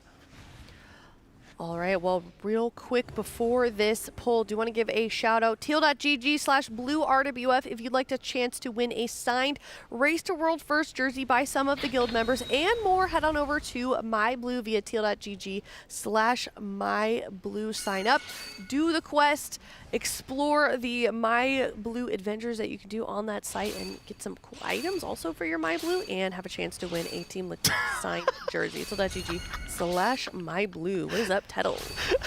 Somebody's spamming the boss. On the way. On the way. Attack, attack, attack. You can tell that they're tired of talking. Whoever's pinging is tired of talking. Pull the boss. Somebody pull the boss. Dryny and Smacked are like killing themselves on these crystals. Just like, please, somebody. I really am curious what they're talking about here. Or is it just the very long Demon Hunter pull timer? Are they doing this for like Nature's Vigil on pole or something like that? So like Smack can do a bunch of extra damage Doing through what? healing. They're like lowering their own HP on the pole. I think they're just messing around. Because I mean, he's doing a lot of healing, and if they're having all the additional like Nature's Vigil damage, maybe that's like a little min-max. I don't know. I'm trying to understand why they're doing it. Are they not just messing around? Maybe they're just goofing. This isn't like some DK on Archimon to trying to AMS and like get the resources. Good call, chat. They're gonna proc Twist of Fate for the Shadow Priests so that they get the little 10% damage amp as well. Are you for real? They're letting the Shadow Priest. Yeah, no, that's a legit thing. That's a legit thing. Wait, You know what is going on? So, That's funny. So all priest classes have a passive. It's like Twist of Fate or something similar to it. That was what it used to be called. Okay. Where if you heal or damage a target sub 10% or 20%, you get a 10% damage and healing amp. Okay. So they might be doing that, so Tobo gets a little bit of extra damage on pull for his opener as well. How are they proccing that before they... By standing in these crystals, because they have these little line beams that are coming out. Oh my god, that is so I kind of love that. They kind of tick down a little bit pre-pull. I love that so much. That's sweaty. That is sweaty, but it's so great. I was under the impression they were just trolling. No, that's so there's a reason for everything that they do. That's amazing. Even if the reason sometimes is trolling. What about spam picking the boss? What's the reason for that? Just get them jacked up and ready to go. Yeah, passive aggressively asking for a pull timer. A pull timer. Yeah, literally. Literally. I don't know about passive. I think it's pretty aggressive. Attack, attack, attack. You could be more aggressive. On the way. Yeah, you be spamming W. Here's the bub. Here's the bub. I would be wanting to see Divine Protection a little bit faster if they still have the dot. Okay, so he doesn't at this point. Well, he doesn't get. We're chilling. You get the dot whenever you're bopped, right? The that's what it is then. Okay, so the bubble is not putting up the dot, but Divine Protection is. Yeah. Yeah. Because I think that's what happened was he needed to use Divine Protection a little early on his bop, and then soon afterwards he would be getting the debuff onto him. So now he gets no consumption. There it is. That's right. That's what it was. And then he has to use Divine Protection for that if he was stacking it up on top of somebody else. But because he wasn't, he's then going to hold on to the ability. It's one of those areas where you might hold on to defensives and not use them on cooldown because you want to hold them for specific moments where there's more debuffs going out onto the group, and you're going to need to deal with like an overlap that'll kill you if you don't use it. It's a very interesting way that like you may not use your health pot or health stone on certain pulls because you're holding it for a very specific moment. You may only get like 1 or 2 cast of your defensive on a 5-minute pull, even though it has a 1-minute cooldown on it, just because you want to get the best possible use, the best possible timing.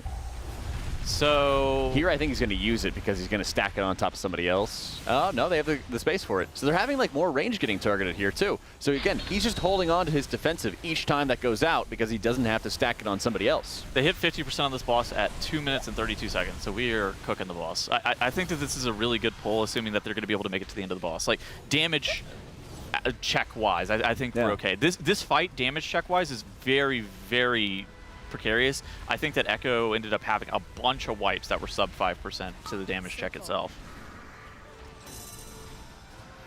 Yeah, right now. On our way to another battle res as well, 37% of the way into the fight, Jack. Yeah, here comes the next round of AoE's circles coming out. They're going to have triple stacked almost on Sang, but hey, great job. Dead. Nick and Zevi are dead. Oh, great job using the rescue for Sang to protect his ally. They do have an Ankh and a battle res to be able to get them back up. That'll get them back on track, and they didn't lose any damage by pretty much having the healers going down. They only have 45 seconds until the next res. Yips is dead. Yips is dead, and this is going to be a wipe.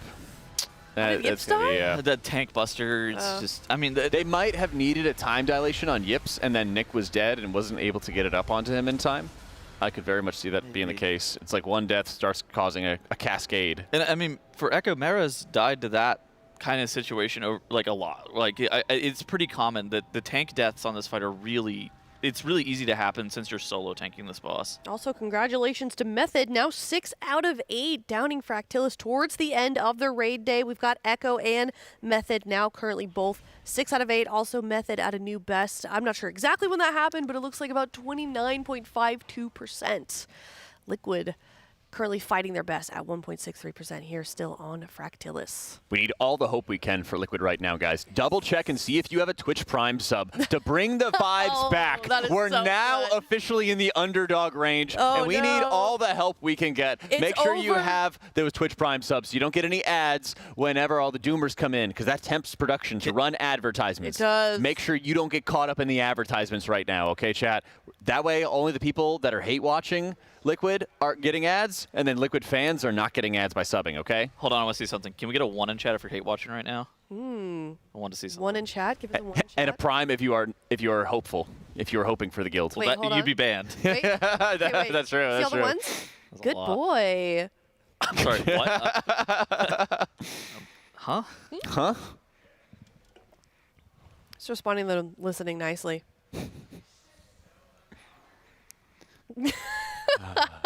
Lordy. Oh, man. Why is our host cooked? All right, last poll. Yo, Look Dove, at that. Panda. See? Look what happens when we ask for things. Panda, thank you for the 10 gifted subs. Chat's going so fast I can't even read them, but I'm going to try to. Next time. Next time. Flying Mammoth, thank you for the Prime. Gibbs, thank you for the Prime. W for all those Primes. Yeah, W's in the chat for the primes. I use my Prime on a different channel. You know what? That's okay. As long as it's mine. As long as it's Jack's or mine's. Gamer Audio, thank you for the Prime. W. We could not do it without you guys. We're now the underdogs, okay? Warlord, 15, 15, 15. Thank you for the Prime, you know? Zild, thank you for the Prime. Ooh. Yo, Chet Angler, welcome into Kevin Scully, MNMW, Hydra Omega, Magic Freak, and Frosty W's. Swilu, Nanja, thank you for the subs, guys. Lupinix, thank you for the subs. Oh my God, welcome in. We need it. We are now the officially underdog territory. We are the little giants. We are the mighty ducks now. Mommy Jesus, thank you for the Prime. D2 Junkie, Josh Ray Cooper, thanks for the Primes, guys. This is the Race to World First, the comeback kid. We're coming back, and we're going to get this Fractillus kill. Wait, did Method kill it? They did? Yeah, Tettles, wake up. Wait, Method... Pop an M. Method killed it? Method killed Fractillus? Did they? Really? What? Huh? Yeah. Huh? Oh, Zers, thank you for the 10 gifted, man. Welcome into Park, Jerk, Tranquil, Don't Hurt Me, Yo, Neon Catboy, VT, and chat moving too fast. But thanks, guys. Thank you for all the gifted. Not the Batman, thank you for the Prime. Holy Diver, thank you for the new sub. Actually, you don't know what that is, Tettles. Fluffy Wubbums, thank you for the Prime. Whew. Wait, what did you... The Holy Diver, you don't know that reference. I don't know what that is. Like the song? Yes, there it is. See, she knows. Well cultured. Radient, Lord Snowing Steak, Jestar, Bratsworth, Rainy Day, welcome in. Hades, thank you for the gifted big dog. Arc Novelist, Aston, Hell Reaper, Scrooby, Diconia, welcome in, guys. Thank you, thank you, thank you. Laney Mac, thank you for the new sub as well. I didn't know I was on the couch with Peekaboo. Chat, is the sub button broken? Clearly. That's fried. Okay, what are they talking about? I don't know. They're talking about That's a Method great killing the question. boss, okay? No, okay, they're not right talking now, about Method killing the boss. I promise you. Shady, thank you for the new sub. They don't What's up, care big about dog? Method killing the boss. They're having a speech. Right now, Max is giving an epic speech to rally the troops together so that they can get this boss down. Guys, if Sko can kill the boss, you can kill the boss. You have to lock in. Slimeback, thank you for the primes. Sneaky Manu VTuber, thank you for the primes as well. All right, well, keep spamming that Prime sub. And in the meantime, we're going to head to a Monster Energy listen in, take a look at what they are yapping about. I can just call out that, actually. I think that's probably... Can we get a wake chorus, like, yeah, we if need you that. have a 2-stack, like Giga Danger? Or you can get 2? Yeah, you can get to. So we're popping to make the mythic wall reduction here. We're popping more spread walls than there are people to go on. So it is just simply putting the extra spread walls on random That's people. why more sketchy sometimes. You can't see it on the visual. You have to like check the debuff. Yeah, you have to check the debuff, which is why we need a weak aura pronto. If it's not a private aura, we just I don't see why it would be. It is. Bart, can we do that? Do what? Sorry. I mean, dude, literally someone. If Bart is busy, I'm pretty sure someone in the group can make this. Do it. What do you need? What do you need? We literally if, just need if you have 2-stack of the spread circle, Giga Danger, wake aura, just mega icon or something. Yeah. There's no consumption or some shit, right? Yeah. So let's talk about too, like the spread stuff. So I have a shine over on the. I want to see what it looks like for a shine over on the left, like during spreads. What does it look like for you? I mean, that spot's kind of not terrible. Does that feel nice most of the time? A shine? Well, me and Doble are kind of like double stack. Yeah, that's kind of okay. Fuck that. A shine's going right. Yeah. Put a shine to the right of Splat in the note. Move him from where he is to the right of Splat. And then I think we're piss vibing. I think a shine just assumes... I'll show you like a few... Like that pull, I'll just show you the POV of what that spread looks like every time. By the way, whatever YOLO we're doing right now, you guys are mostly just going to the same spot every time. But I guess it's like a... Our guild's always just kind of been like that. So here's what the spreads look like. So this is that wave. Big open spot right there. Well, that's where he wiped. So set before...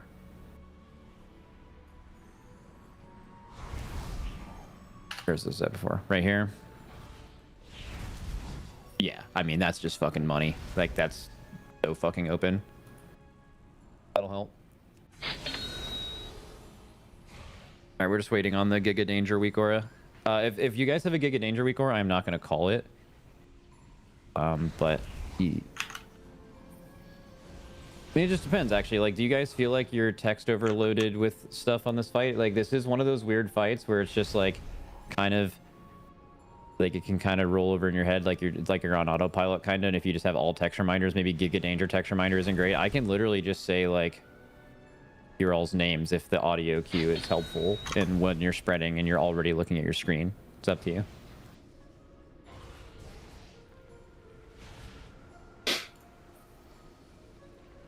I do not feel overloaded. Okay, W. Do you want to? Let's make all the... Yeah, dude, maybe you call just this please and we fucking let me boom. do something. No, I mean we can make it a little aura. That's fine. I'm a little insecure about being replaced by robots on this fight. We're trying new assignment week core here on this reload.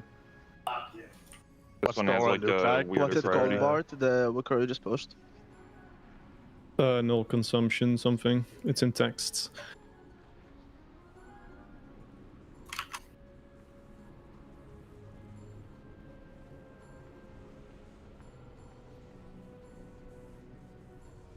Up you. Danger 1 stack. GG's.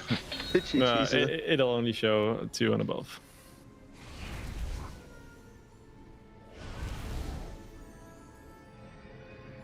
Attack. Set a sound to that if you want. Yeah, doing it. I put applause on it on accident. What's your all's #1 go-to weak aura sound? Like, I have one of these on every fight type shit. Silence. Squeaky toy. Text to speech. Arena gong. Cucumber. BJ Emmy from whoa. Yeah, BJ Emmy saying hello. Dude, the bike horn goes fucking insane. Safe spot diamond. Oh, please. Try not to pull that early if we can. I used to use the BAM, that one. Not anymore, though.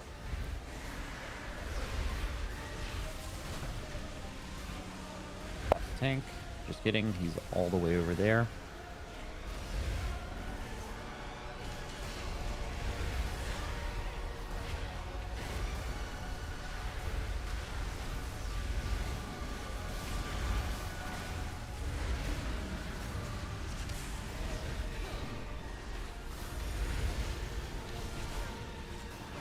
Nice. Spread out.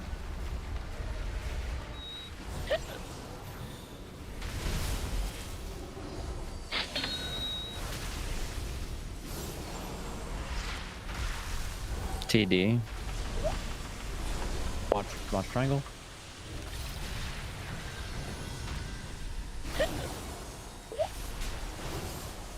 Hitting wall breaks. 3, 2, 1. Now I think this is a 1 stack. Wrong. That's not even a wall break. I'm so sorry.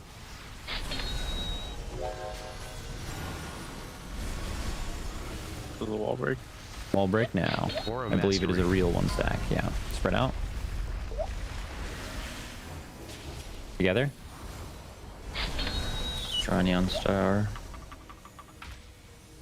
Taunt Bub.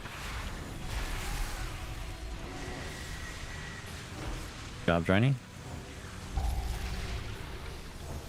He like delays it sometimes. I watched him do it that time.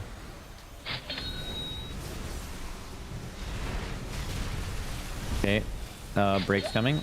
I believe this is the 0 stack fake 1 stack.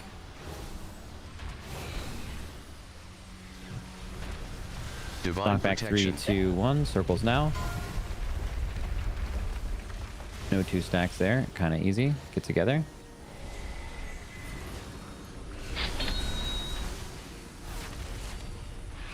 Tank wall's coming here. Where's it going? Square. Full walls now.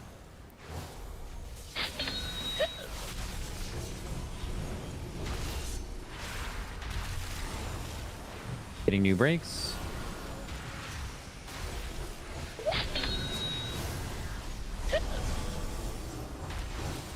Okay, this is a bunch of spreads. There will be 2 stacks here. Circles now. Nick, you have a 2. Tobo, you have a 2. Holy shit. Okay. Safe on triangle. TD me, I'm going moon. Get off moon, guys. Tobo. Yeah. I'm guessing. Yeah. Walls here.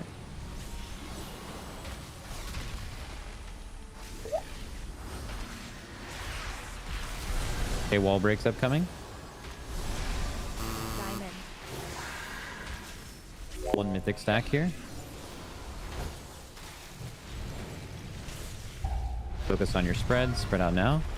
Hopefully you have a 2. Smack, you have a 2. Okay. Get on diamond. Or no, sorry. Triangle. Lying. Tank wall after. Where? Just on diamond. Get off diamond. Good job. Keep Johnny alive. It might chain into a 4 if he gets picked by walls. Just be aware. Okay, getting breaks after this. This is after this one. The safe spot will be triangle. The thing is wrong. Okay. Here comes the break soon. There will be 1 mythic stack on this, and then we're going to gather. 3, 2, Safe circles spot now. diamond. Get together. Get hopeful up now. Safe spots on triangle. Safe spots on triangle. It says diamond. Yeah. Diamond. That's the guy is standing on diamond. Yeah. Wait. The Isn't guy that just stood on top of us. Yeah, I did the wrong thing. Oh, okay. Wait, maybe. Well, I mean, we're. We play and then we'll Spot diamond now. On diamond. Go. No. You go there. We're wiping. Yeah. That. What happened there is we would have had to stay. We would have had to stay triangle and swap it, but it's fine. So is it safe spot diamond? I had the wall side, and then yeah. Yeah. It is annoying that doesn't work, but I am trying to scream that it's happening.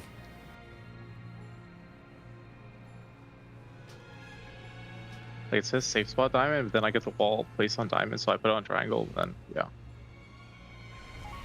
It is objectively confusing, unfortunately, but it is what we are tasked with. Shine, how did your spreads feel? I think you didn't swap me the note, right? Was looking at the stand to the left side of them. I said for him to do that, but I don't know if anyone actually. Someone in the race. I usually do it. I was probably DRB or something at that point. Instead of... That's fine. Yeah, a Shine just goes to the right of Splat, more mobile than Warlocks, technically. Yeah. And, yeah.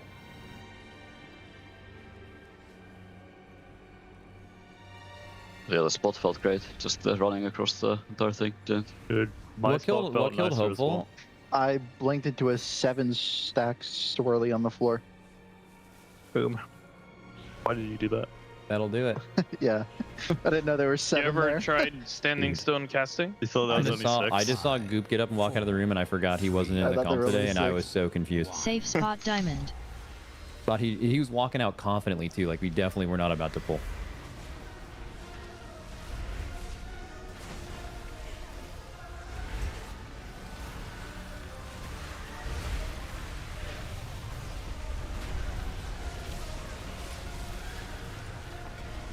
Oh, sorry. It's my fault. Res him. Keep going. We could use the pulse. Breaks. Circle.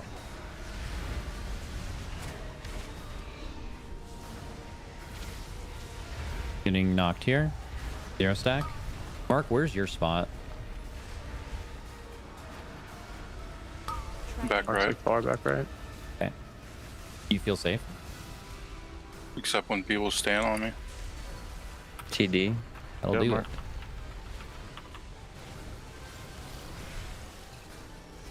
Okay, walls here.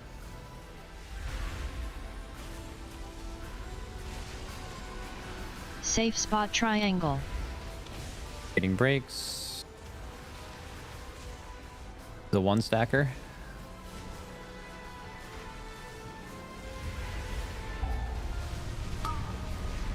Red's going off in 3, 2, 1. Now, gather.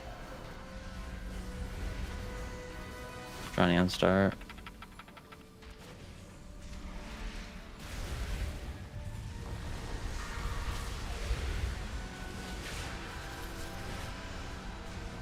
Walls.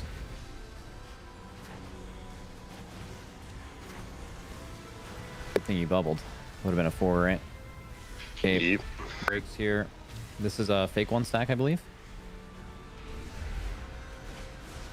Shouldn't be any 2 stacks here either. Right out.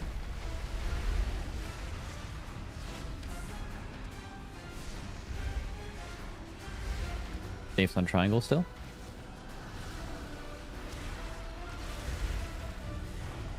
Square. Circle. Good. And new breaks coming. Circle. This is a 0 stack, but there will be 2 stacks on multiple people. Divine protection. 3, 2, 1. 2 stacks on Exile, Lip, and Yip. That's good RNG. Circle. Okay, walls here. Safe spots on triangle. On moon. TD me neck. Watch for each chopper. Yep. Fucking man, dude. Walls.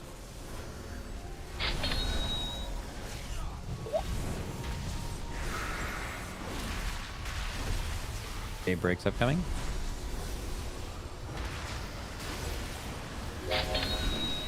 There will be 1 mythic stack here. Talk back in 3, 2, 1 now. 1 inch off. It's fucked. Where did you get hit? Yeah, orange. Where you Johnny, this is you on diamond. I can't spawn on star. I'm spawning Yeah, double circle. yes. That solves. That solves. We're fine. As you keep their 2 stack alive, it solves it. Get off diamond. Good job. Watch Driny. If he gets picked to the wall here, he's gonna need everything. IFU. We stay green after this one, Yep. right? Yep. Safe spot is green 4 after stack this watching spread. heavy here. I'll just tank totem in case he die. Okay, go to your spots for breaks. Safe spot diamond. Nice. Divine Got a protection. 2-stack. Live. Gather as soon as you can. Whereas fired up in 20. Is green. Safe spot is green. We're just dead. That felt a lot worse. I thought that would make it. Yeah, we're not supposed to have a 2-stack mythic. Oh, that will do it. I mean, we were just doing 2 stacks all day yesterday, right? I feel like we're fucking. That should be pissed. Oh, yeah, I was full back of the room. Couldn't heal at all. I'm kidding. I'm kidding. Yesterday, every so was empty the bag. It was very easy if you looked at the charts. I feel like yesterday, while it didn't kill this boss quickly, it did make everyone better. It was good practice, you know? Like if you ever just had to live a lethal damage event every 40 seconds, you guys are gonna be fucking insane at that now. Yesterday was Kaiveza Jr. Yes, sir. Doesn't even compare.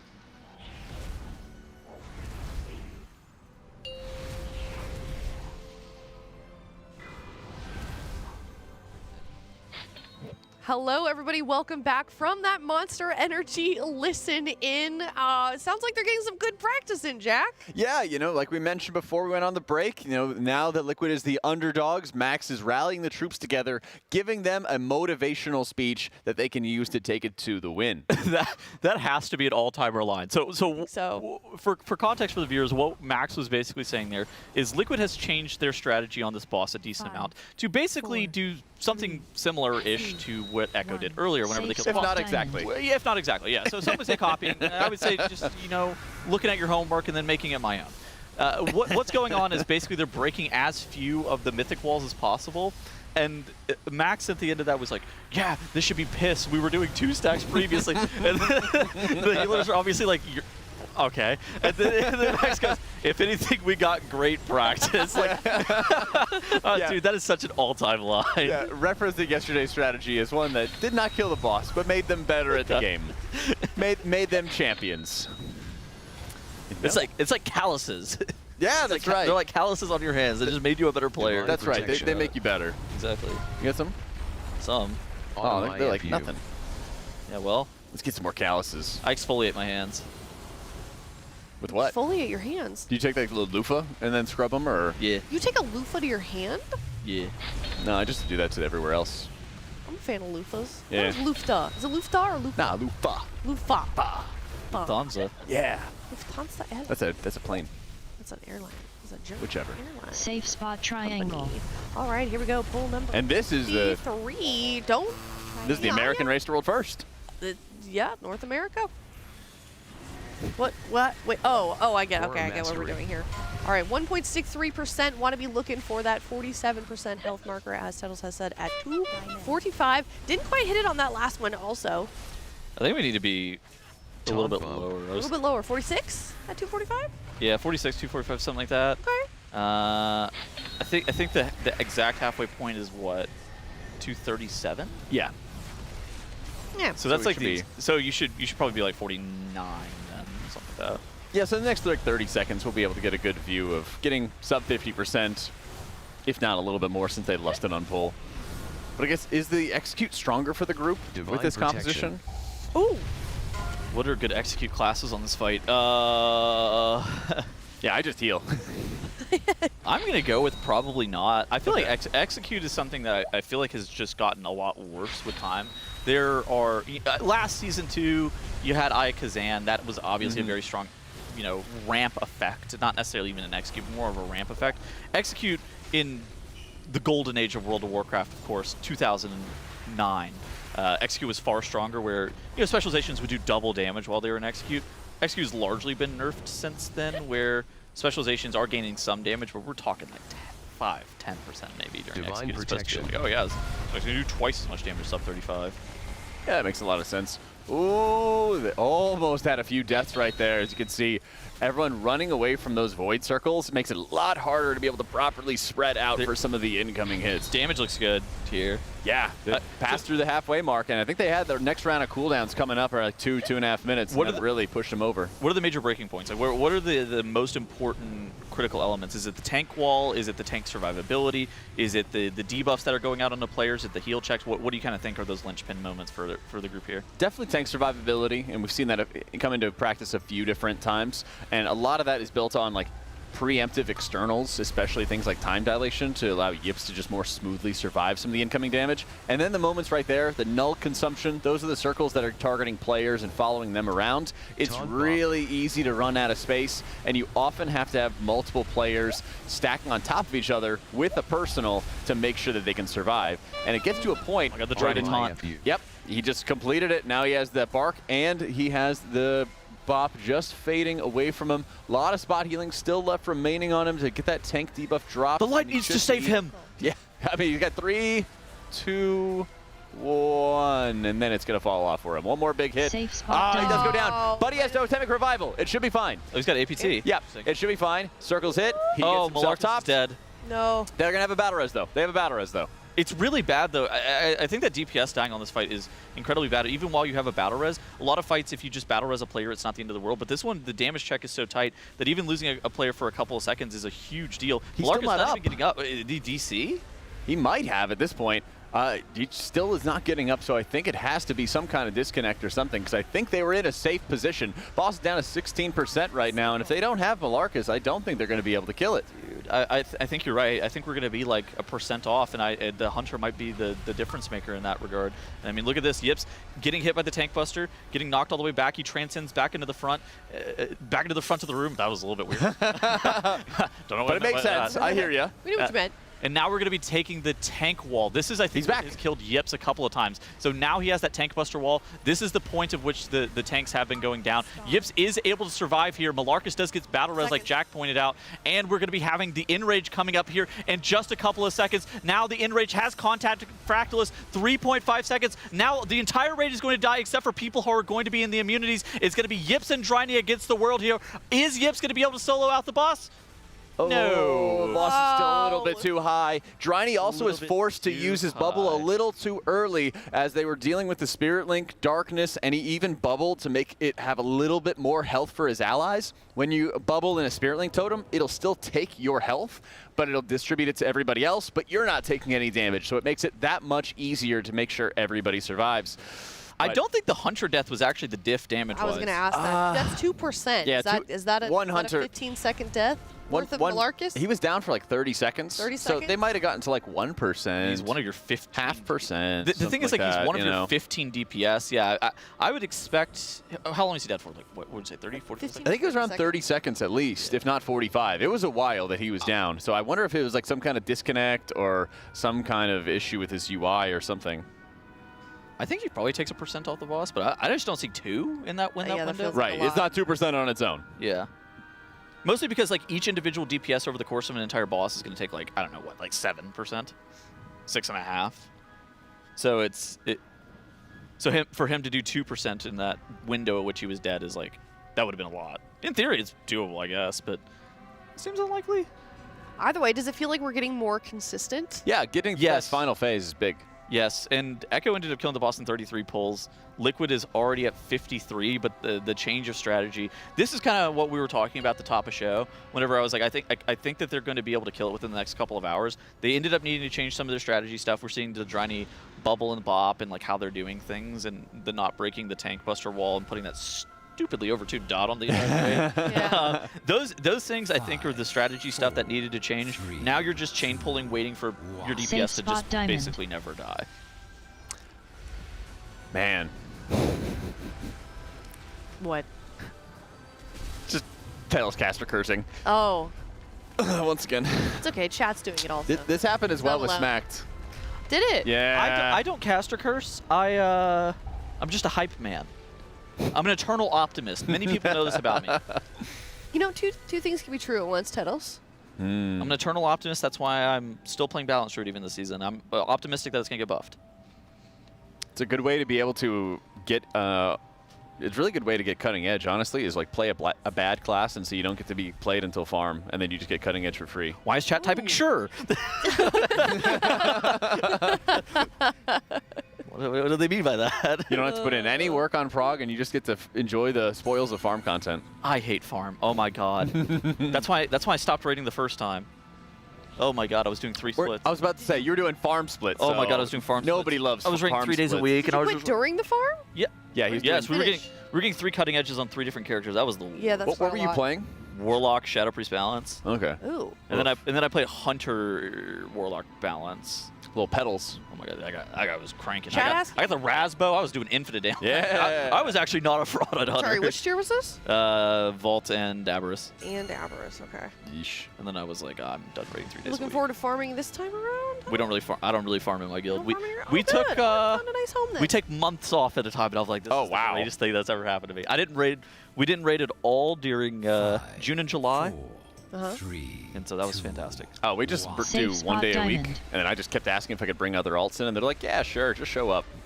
We don't do splits. we cut farm short. It is, and then we get Hall of Fame, and it's fantastic. I'm having a good time. There you go. Sounds like a chill way to do.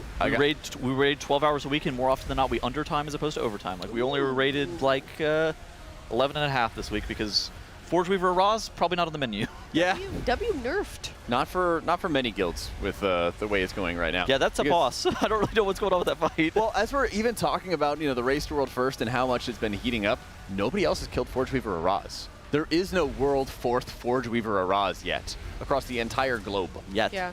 Yet. I mean, honestly, an Instant Dollars have a day. It's going to be just today. Drano seemed kind of confident about it, but I don't know if it's going to be a guarantee that they get it tonight. Dranos did? Yeah. For them to get down Forge Weaver? Yeah. Their best pull is like 30-some-odd%. It's one of those fights that, like, Speaking of Eternal Optimists. Yeah, once you make it through the first intermission, it's definitely doable. I think it's a hard fight. Like, I wouldn't be shocked if they killed it, but I do think it's a really, really Safe tough spot encounter. triangle. Chat asking, time for Liquid to disband. Yep. This is it. This is it? Oh, yeah. We're too far behind now. What's up? Tettle's world-renowned for his casting adventures and likes of MDI, Race to World First, and, you remember this? The Twitch Rivals Classic Warsong Gulch. That is... I haven't thought about that in like 6 years. What happened with that? Somehow, Tettles and I got asked to cast Classic Warsong Gulch for Twitch Rivals. Yeah. Yeah. Makes zero sense. I know. Well, all the content creators for Classic were playing in the event. And Okay, so, but there's like PvP casters. I guess, yeah. They were playing. But they were playing. And so they asked us, and so Tettles and I were deep diving Classic Warsong Gulch. So we had like How did it some go? semblance. It went great. That was based. Yeah. I love Warsong Gulch. Yeah, that was a lot of fun. That is fun. They asked us if we ever wanted to work with them again, and we said yeah, and then we haven't heard back. Maybe I just did a really bad. Well, yeah, maybe it was so bad. I don't Yeah. think It's they like did. whenever you go on a date and the date sits across from you, she goes, "Yeah, we should do this again," and then you just never hear from her again. Yeah. Hang out sometime. Never do. I mean, I've had the reverse where I was just like, nah, this isn't going anywhere. Well, it's good that you're honest. Okay, so well, I didn't say that to them. I was like, hey, I'll text you, and then for the rest of us, they have a similar situation to me where you thought it went well, but apparently it didn't. Oh. Just like this pull is actually going fantastic. Oh. Looking at the damage meter, so 237 is exact halfway through the fight with the boss at 47%. Obviously, a lot of damage is front-loaded with offensive CDs and Bloodlust, but Liquid is doing a great job here. They need to make sure that everybody stays alive. We were talking about this earlier. They do have battle res for this fight. Battle res is on most encounters or like an added safety measure. However, on this encounter, the damage check is so tight that you really can't afford to battle res a DPS. If you end up battle resing a healer, not the end of the world, but a DPS is going to be... the amount of damage that you lose might be the make or break point. Another linchpin kind of player for this encounter is Yips. His ability to be able to stay alive on this fight is incredibly difficult, and it mostly comes down to the tank buster wall mechanic. You'll see Dryny occasionally taunting the boss with Bubble, taunting the boss with Bop, and tanking some of those tank buster wall mechanics. But even at the same time, taking the second stack of that debuff on Yips has proved to be fatal. It really has, and you can see the boss at 30%, 3.5 minutes into the encounter thus far. Big areas to watch for when that null consumption goes out right after one of the breaks. Here, we're going to be having the tank swap coming in right now. Dryny is dropping the latest of the tank walls, and this is also a really difficult area because he's going to be taking insane amounts of damage. He might even just straight up die at this point because he has the wall going down, he has Bark Skin going down, gets gripped back into the group, and he's going to be taking absurd amounts of damage for 5 more seconds. He is on. It's like he is in dangerous spot. And if he has a null consumption and stacks it, he might just get double tapped and die. So it's really good that he doesn't have that. And I believe he just activated his Diva Aura to kind of carry him through the last bit of that incoming dot. He stays alive. It was a big linchpin moment for him. 20% HP on Fractillus. We are looking at a 5-minute and 14-second Hardened Rage, which then at that point it's basically going to be Yips versus the world, where the boss is going to be ticking down to dots for a couple seconds, and then the boss will wipe. What happens at 5 minutes and 14 seconds is that the walls connect those beams that you can see at the bottom of the screen to the boss itself. He immediately kills off most of the raid. That's right. As you can see, they have another round of clears going out. Really important to have some big defenses for everybody. Aura Even some Mastery. Zephyrs going out. He does not have Aura Master 30 for seconds. This one. Has to hit Divine Protection. Even is putting up his Beacon of Virtue on a couple of the lower health players who don't have defensives for the extra 5% DR onto them. Get a little bit of extra safety, and this is a huge spot healing moment just to make sure they live 15 seconds. 6% left up on the boss. We're about to be getting into that Hardened Rage. They got Spirit Link 10. and they've got Darkness at the ready for this last bit of clear. 5 more seconds. All the walls are deployed. Oh, here's the Spirit link. Link's going down. 1% left up on the boss. Here's the Enrage. 0.5% Enrage, and they got Oh my god, it! Yips killed it! Yips and Dryny killed it at the very end, and Bubble with Yips just barely living. Dryny He made a big move with his position. We got a there, weapon! Oh and there's a weapon! That is incredible. That is a Coinbase world first kill, and we've got some incredible gear also from getting that boss down. The Void Glass Chris is that extra shards tertiary effect, adding extra damage and shielding, and it works perfectly with the Diamantine Void Core. That is the 2-piece bonus that's increasing the amount of the shielding. There it is. We got our world 3rd kill by Liquid. Who cares about the boss? The loot is sick. We all played the game for loot anyways. Like, don't even lie. We play for fun, Tuttles. What do you mean? The only thing that's fun in this game is getting gear. And killing bosses with your friends. Yeah. Making Killing friends. some big bad bosses with your All friends. of that. Ooh. My forces will hold his shadow guard. I haven't seen this. My heart. I haven't seen this. I haven't What a seen good this. I'm out of breath. He literally had to I lean can't- back in his chair and take a moment to himself, Tuttles. Yeah, I can't believe that we had Tettles' dating experiences getting put on our kill pool. Wait, that's so true. Oh, no. Oh, you know what? MVP of that is for sure Dryny. Dryny and Yips. That they are. Oh my gosh, these tank swaps are so stressful. The damage going out is so stressful as well when you have to stack up those null consumptions. Great job, and it was so clean too, up until the very end. I think on Echo's kill when I saw it, they had to persist really through that enrage for like a few seconds just to make sure that they got the boss down. Yeah, that was a very well-tuned encounter. Yes. Yes, it was. I think they had to burn all those Vantas runes, and I think they sent a ton of upgrades as well. Yeah. Which makes sense. What was that? What was that look? What's Abaya? I realized I said it was a world first kill. Yeah, I thought that was on purpose. I was gonna correct No. that. It's a Coinbase. That was a third. That was a world third kill. The Coinbase world 3rd pull. I was like, wait a minute. That was First wrong. and third sound very similar if you say them with a British accent. Yeah. Go ahead. Let me hear it. What? World World third. Okay, now say world first. World first. Region first. I'm sorry. I guess I don't get it. It's a Coinbase region first. It was a stretch. It was a really bad stretch. It was a terrible joke that you made me double down on. Obviously, it was my bad. Save that for your dates. Oh, I'm just trying to rage bait, Chad. Sorry, just doing my job here. Yeah, I thought it was on purpose, just to bait them. Oh, no, not at all. I think I just got really excited. You know, I was feeling in the moment. You know what feels great in the moment? Getting those Twitch Prime subs. If you're supporting the God, underdogs, here we go Team again. Liquid, Oh, no. now world 3rd, they need all the support that they can get. And Max, I mean, I'm just saying, before they got that kill, Max did have his rallying speech just to make it happen. So, I mean, in a lot of respects, you know, we're the underdogs now. They were practicing. We are the little giants. We are the comeback kids. We are the... That's your speech, not Max's. What's the, you know, the underdog team in the big green? You know what I'm talking about?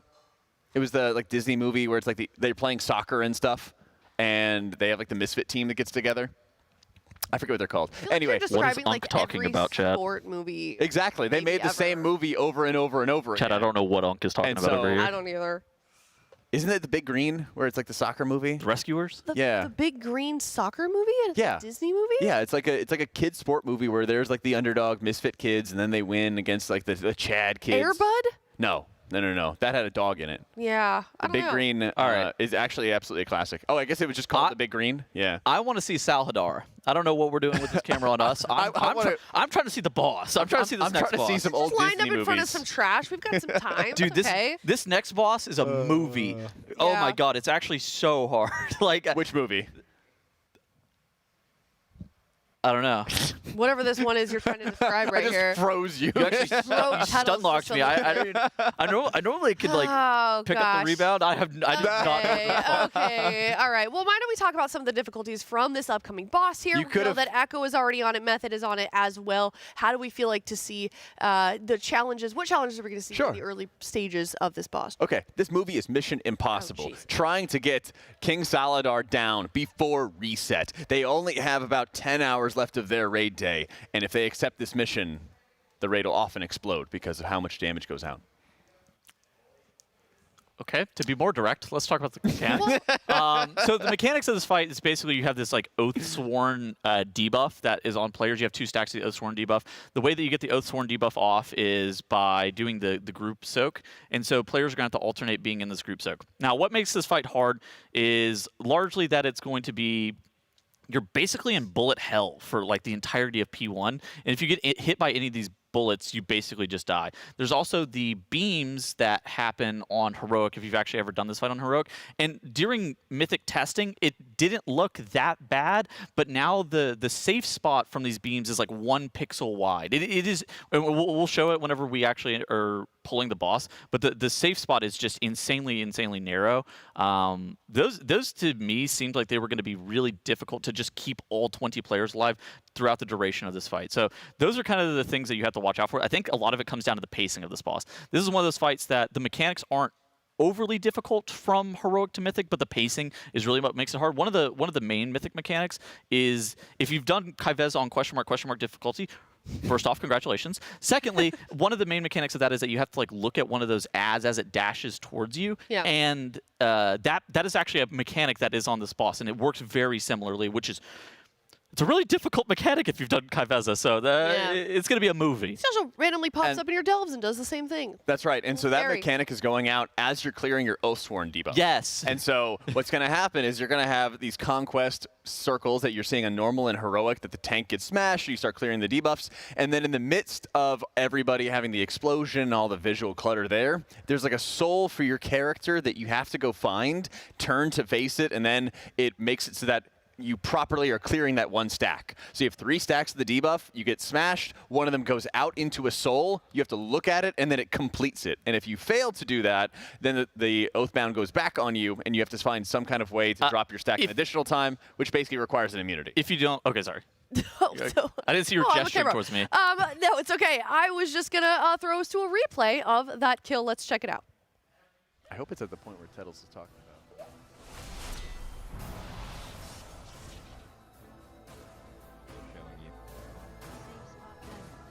I like a little show and tell. Shit. Triangle.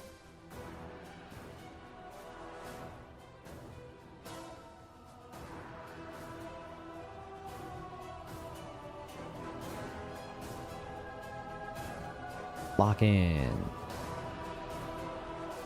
Walls now. 5, 4, 3, 2, Breaks. 1.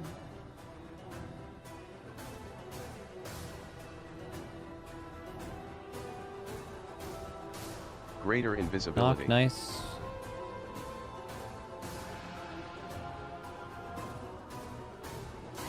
Wall, safe spot, diamond.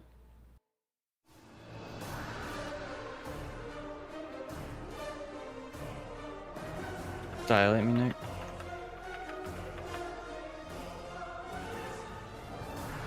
Okay, walls here.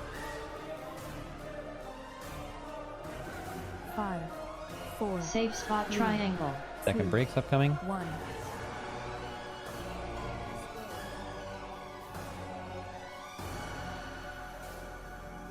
Knock back in 3, 2, 1. Watch circles. Together. Safe spot is triangle. Running on start.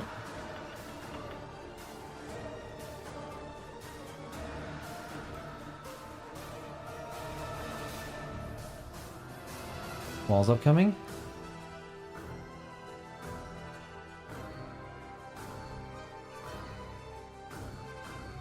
Okay, safe spot triangle. Breaking. Okay, knockback in 3, 2, 1 now. Gather. Walls here, safe spot triangle. There were circles there, Sean, I couldn't move. That's chill.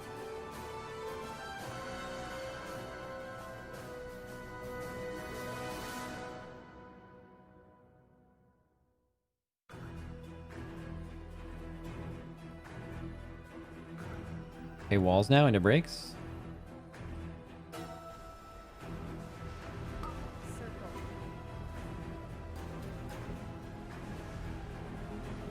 Okay, 3, 2, 1.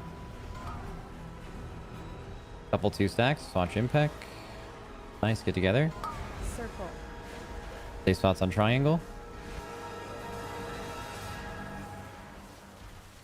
TD me, Nick. Okay, walls soon.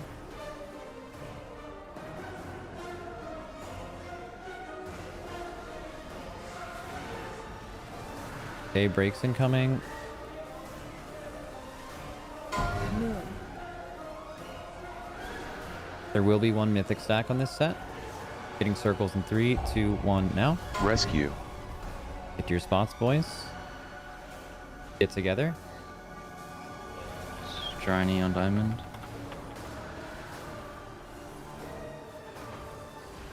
Okay, tank wall.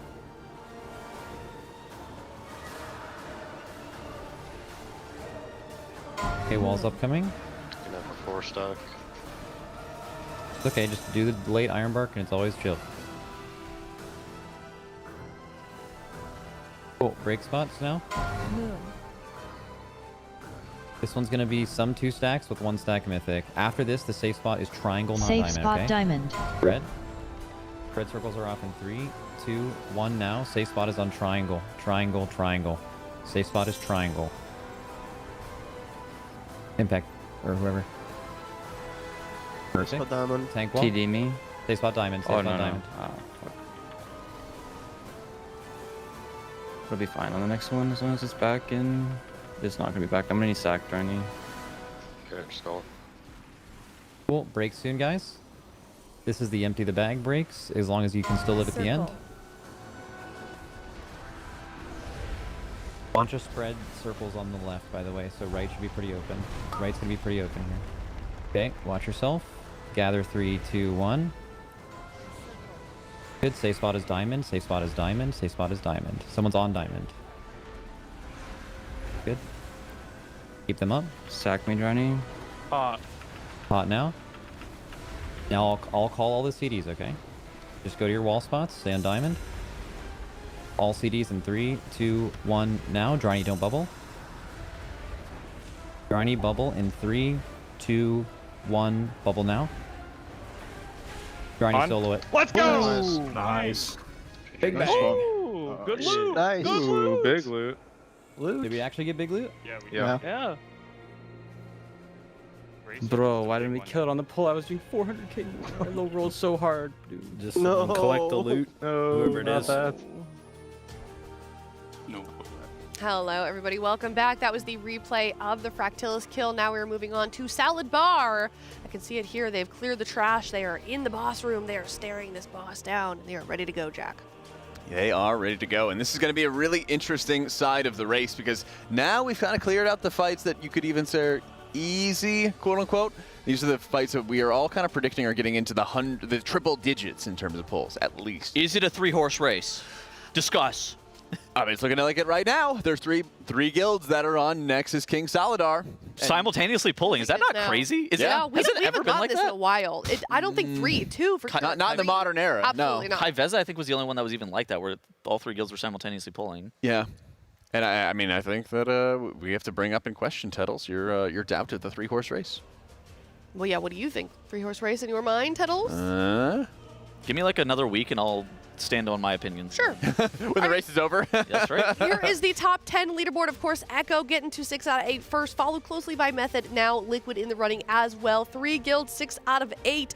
Notably, everybody else here on this leaderboard is 3 out of 8. Yeah, Forge Weaver, really, really tough, really insane, and putting the not only execution but also the splits to the test, and seeing how many geared alts that these guys have. There are like 45 guilds that are on Forge Weaver right now. Yeah, it's insane. And the fact that you pointed it out, like it's every guild's on Saladar, or they're on Forge Weaver, really funny. Yeah, I mean, there's definitely a huge differential. Why do we think that is?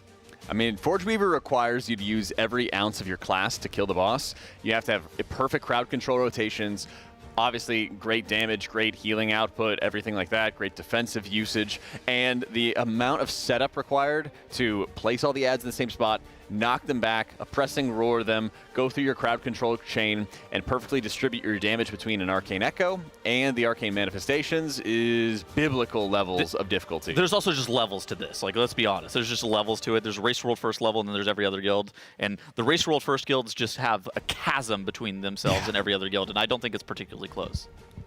Well, I mean, they're the ones who are offering the salaries. They're the ones who are sniping all the best players from all the best guilds. Rating 16 hours a day. Rating, yeah, like 14 hours a day, I think. And, hair more skates, sweaty. You know. Sorry for only saying that they were rating 16 hours a day. Well, let me be more professional, serious. 14. Yeah, professional analysts, 21st man, you know. The entire infrastructure here at the Alienware training facility. Professional chefs. Yeah, professional chefs. We've got nutritionists, too, in the building. Yep. Yeah, entire support staff here. Here's a look at the boss web of the entire Manaforge Omega. Of course, as we can see, Nexus King Saladar is where we currently are. And then, of course, Dimensius, the final boss here of this tier. But first, we've got to get through Saladar, and it looks like it's not going to be easy. This boss is not going to go down easy by any means at all. Do we remember our predictions for this one? I was over 100. I don't remember exactly what I was over 200. I know that much. Yeah. And this fight on its own already feels like an end boss. Does it? Yeah, and even an end of expansion end boss. Okay, Saladar. That's right. Saladar. Very difficult Saladar, first phase. rather. And there's multiple levels to the beams that you have to deal with. You referenced it before. Yeah. Some of the beams that are coming down from the sky and strafing across the platform, those are also intersecting around where the raid is trying to soak Conquest. Yeah. Makes it even tougher to be able to soak those. The visual clutter is really high in the fight, and you have to find your soul to be able to properly face it and make sure you're dropping those Oathbound stacks. Multiple ad intermission phases, multiple levels of just soaking and spreading all over the place. The positioning for the stars is going to be really ridiculous as well. So I think we're going to be in for quite a long and difficult boss.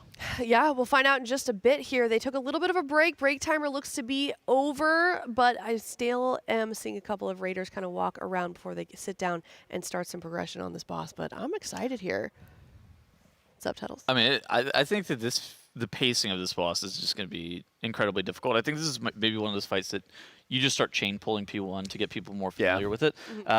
With that conquest, so the conquest, for those who don't know, it doesn't make any sense because normally you wouldn't think of it. It's like it's just a group soak. Yeah. So the conquest is a group soak that you have to do twice, and it's on the tank. The difference between heroic and mythic is you have to basically be dynamically moving with the conquest. A lot of the times during heroic, like you would put world markers and be like, this is group 1, this is where you're gonna be soaking conquest. This is group 2, this is where you're gonna be soaking conquest. So mythic, the conquest is like moving because the boss has to be moving because you're dodging like 6 missiles that are coming at you at the exact same time. It is actually so fast. Like what was your longest pull on PTR on site? 2 minutes, maybe. You made it to 2 minutes, dude. I don't think like that. I don't think we got like past like 2 people alive. Dude, I don't think we got past like 130. Like genuinely, we just every single pull, the first 10 seconds of the fight, half your rate is mind control. Yeah. Well, I think it's around 130 or 2 minutes is when the renounce your oaths or something like that cast is going out, and that's where you have to have dropped all of your stacks, otherwise you get mind controlled. Also, if you fail mechanics, you get mind controlled as well.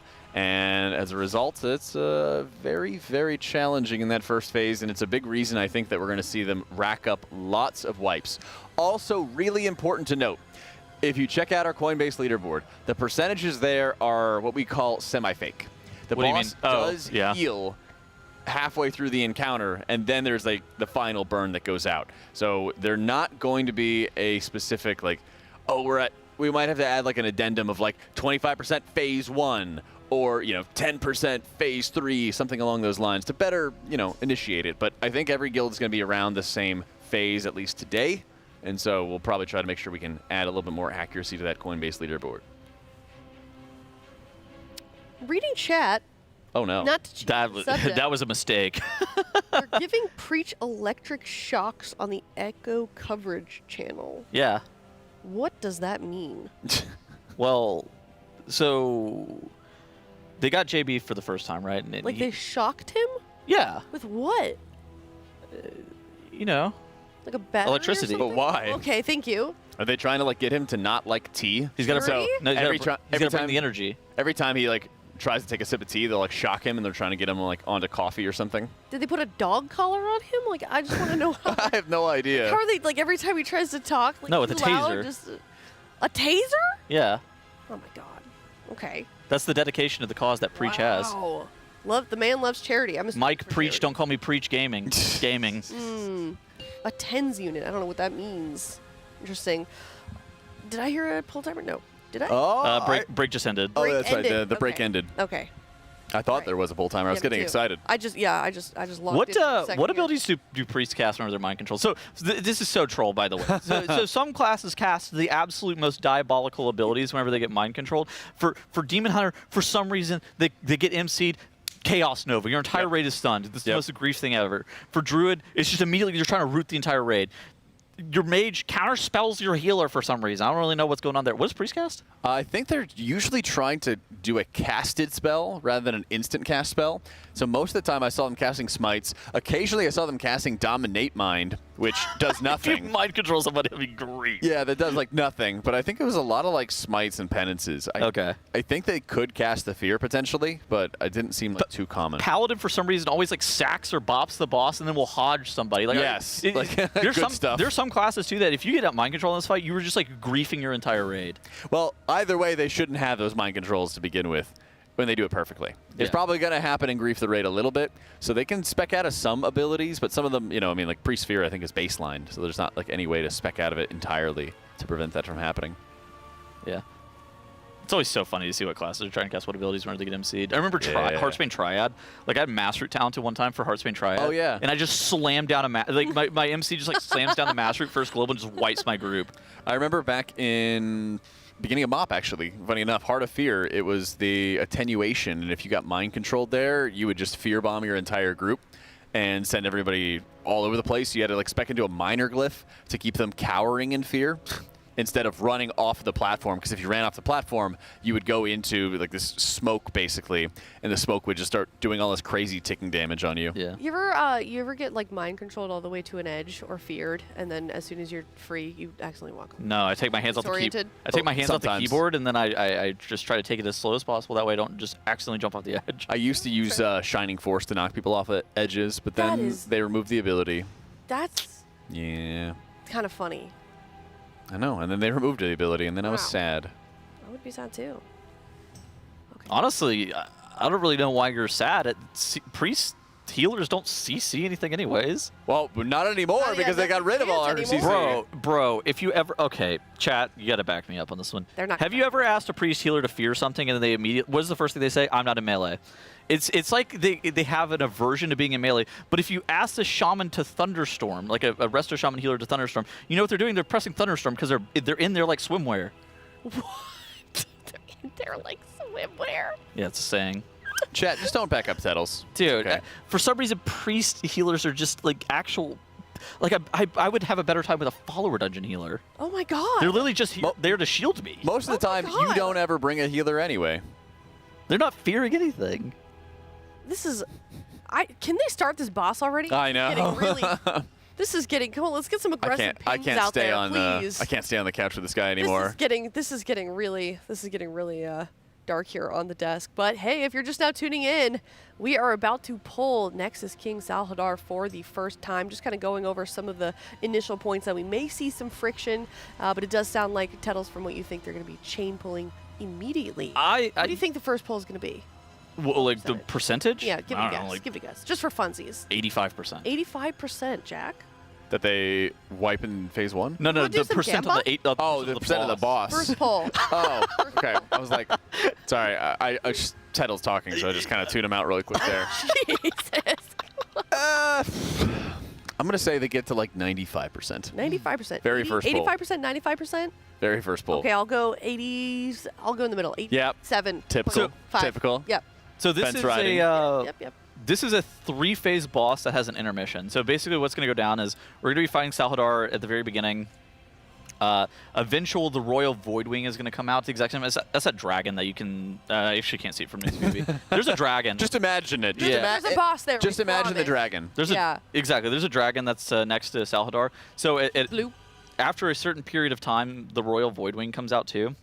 Knocks the entire raid back, and then after another period of time, then you have to jump to these platforms where there are multiple ads that you end up killing off. You have to kill off these ads within a certain period of time, similar to like Razageth maybe, is probably the closest combat. It's not very similar to Razageth, but you know, it's jumping to the platform, you're killing off an ad, similar to Razageth. You kill off the ad. Ideally, you kill it in time and it doesn't cast self-destruct. You come back to the main platform. You're fighting the Voidwing for 40 seconds. Then the Voidwing starts to take 100% increased damage. Salhadar consumes the Royal Voidwing, heals itself, and then you go into the last phase. And then the last phase is like the hardest part. We talked about, Jack and I talked about this earlier about some of the minor mythic mechanics where you have to face an ad, otherwise you're getting an additional Oathsworn debuff. The pacing of the fight is a lot faster. The bullet hell happens. The major mythic mechanic involves the stars and how you actually have to drop the stars, and the fact that the stars, if they contact one another, you're basically wiping. So the last phase is going to be very hectic. We're not making it there for a while, I fear, though. Yeah. That's something that we can talk about once we make it there. I think that there's a good chance Echo Method could make it tomorrow throughout their progression, but it might be a stretch. Do Echo and Method go dark tomorrow? I think I'm surprised they haven't gone dark tonight. I think because both of them are on it, I don't think that they go dark at this point. I am really curious to see if the ad intermission is actually going to be difficult, because they could make it a really harsh DPS check if they really wanted to, because there's that Titan that you have to kill off in a specific amount of time. I'd be very curious to see if that phase is going to be really challenging, because that could eat up a lot of attempts, or if they want to have most of the difficulty just in that final phase and dealing with the star mechanics. But I'd have to imagine Liquid and Echo Method already have a strategy in mind.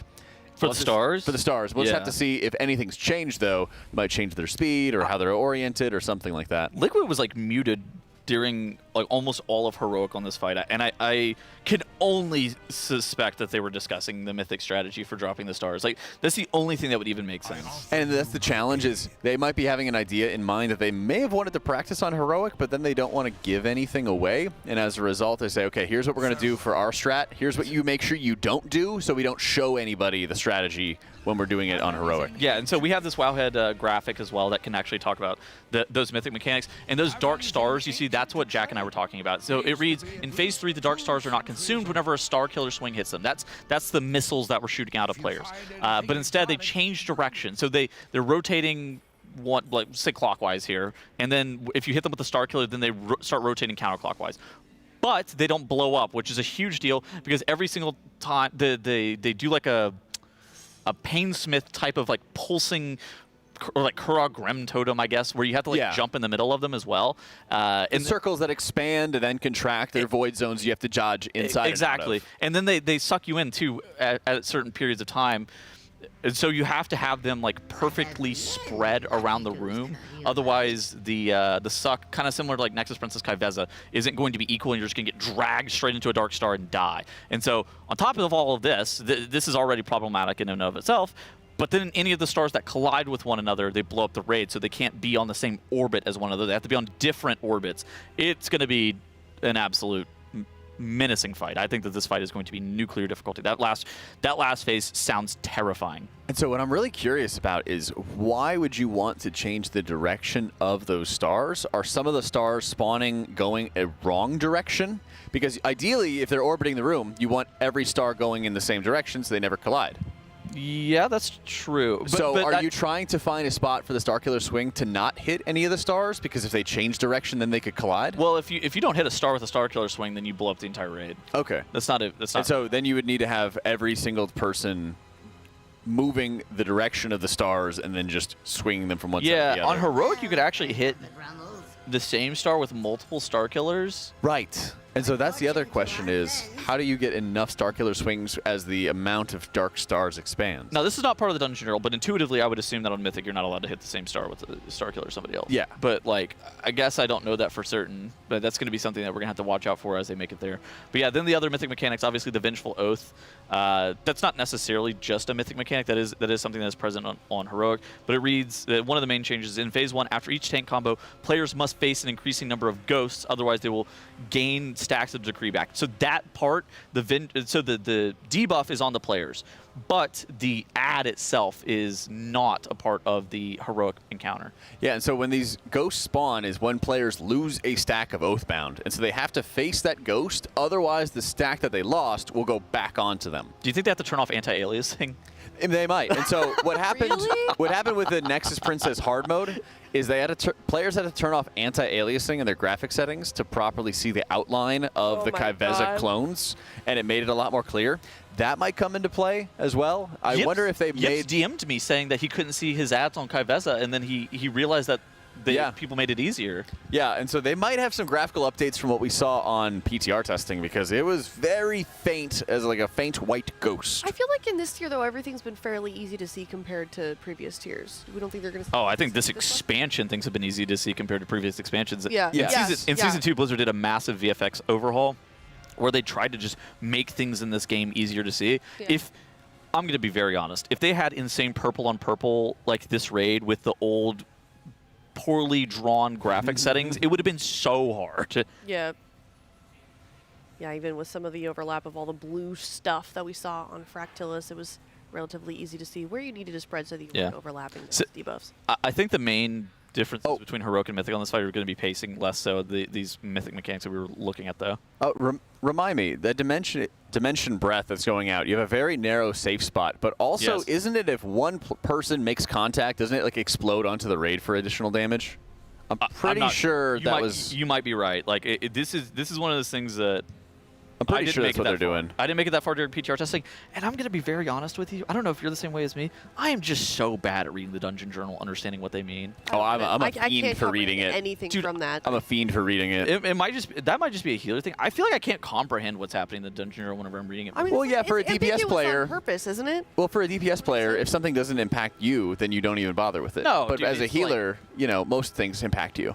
It's like Salhadar controls the might of the Void Wing, shooting out proton beams, alternating directions for 545,000 damage, and I'm just like, I read it and I'm like, what did bro even mean? Like, genuinely, what does that even mean?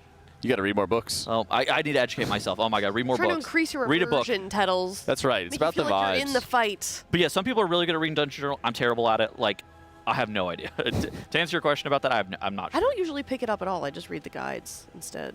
I don't know. I feel like it's usually pretty... That's the way that most people play. So most people just actually, most people probably just don't even read a guide. Yeah, I was about to say. Most people just YOLO pull. A quick correction there. Yeah, most people probably just don't read a guide, which is valid. It's kind of like the oral history in like ancient cultures. They prefer like the oral history rather than the written history. The strat and the knowledge of the fight. What does that mean? I'm getting there. Oh. The strat and the knowledge of the fight is whatever bro's raid leader tells them that it is. Right. And it's like the common things of like they talk to their buds and they're like, oh, did you realize this? Oh my gosh, no, I didn't. And they kind of pass down that oral language between their friends. Makes sense. The oral history, yes. Yeah. Collins, Jack, thank you. No problem, man. Gotta chat a little off track there. All right, well, They in the woke 'em up. meantime, hey, do you guys want to take a second to catch ourselves up on some of these transmogs that we have submitted here? I'd also /donate. Sure, I'd also remind people to use their Twitch Prime subs for the underdogs that are Team Liquid right now. Yeah, just about to begin. They need that energy for sure. Just Here about to is begin it. The first one, we have a lizard. Didn't I get flamed that one time that I called Echo an underdog on the MDI broadcast? Well, I mean, you had a number of takes on the MDI broadcast that got you in prison, in jail. Then I was told that I'm not allowed to call them a dark horse. Yeah, your dark horses were like, I think the 4-time, 5-time defending champions are the dark horse. So there's an outside You guys chance. just called Liquid the back-to-back Wrist World First champions, the underdog, right? Do you see how behind them? Yeah, but that's a little tongue-in-cheek, Tettles. disastrous. So let me explain the joke for you. Oh, God. So it's a little tongue-in-cheek because people are dooming because Liquid did not kill Fractillus faster than others. So we're going to lean into it, and we're going to like, oh my gosh, yeah, they are. Please sub with us with Twitch Prime so we can still be employed. And then that's what we're doing, Tittles. That's a little joke. Yours was like nothing at all from farming all these Prime subs. That's true. Doing it anyways because he's a good guy. Yeah. Huh? All right. So you want to? Does that make sense, Tittles? You want to talk about transmog now? Anyways, I give this transmog like an 8 out of 10. 8 out of 10. Pipe down, and we'll talk about it. Cat Cafe. What a cute guild name. That's pretty cool. Ganitha's sitting there like. Have you ever been to a cat cafe? I've No. not. You should. Have you? Yes. Did you walk away with a cat, or were you tempted to? Like, did they let you adopt the cats there? The cats in the cat cafe are normally for adoption. Yeah. Oh, That's interesting. that's the bit. I thought they were employees. I mean, they could be, in a way they are. Yeah, They're right? They're contract. They work for their food. They're on 1099. Mood. Yeah.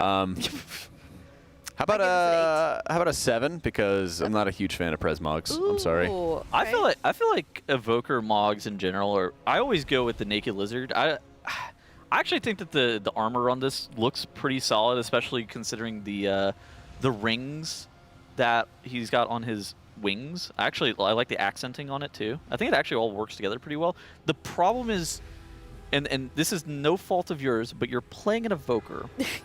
and Drakthir Stop. Please, really a ugly. lizard, Tettles. They're Please. really ugly. Yeah. I'm gonna go with 3. I do feel like it's a bit of a hindrance playing a Drakthir, so if you can make it cool, which I feel like they've successfully done, that's some bonus. All right, the for me, the best looking Drakthir, bald, yeah, white, all white, bald and all white. So Kalamazis. That's right. That's right.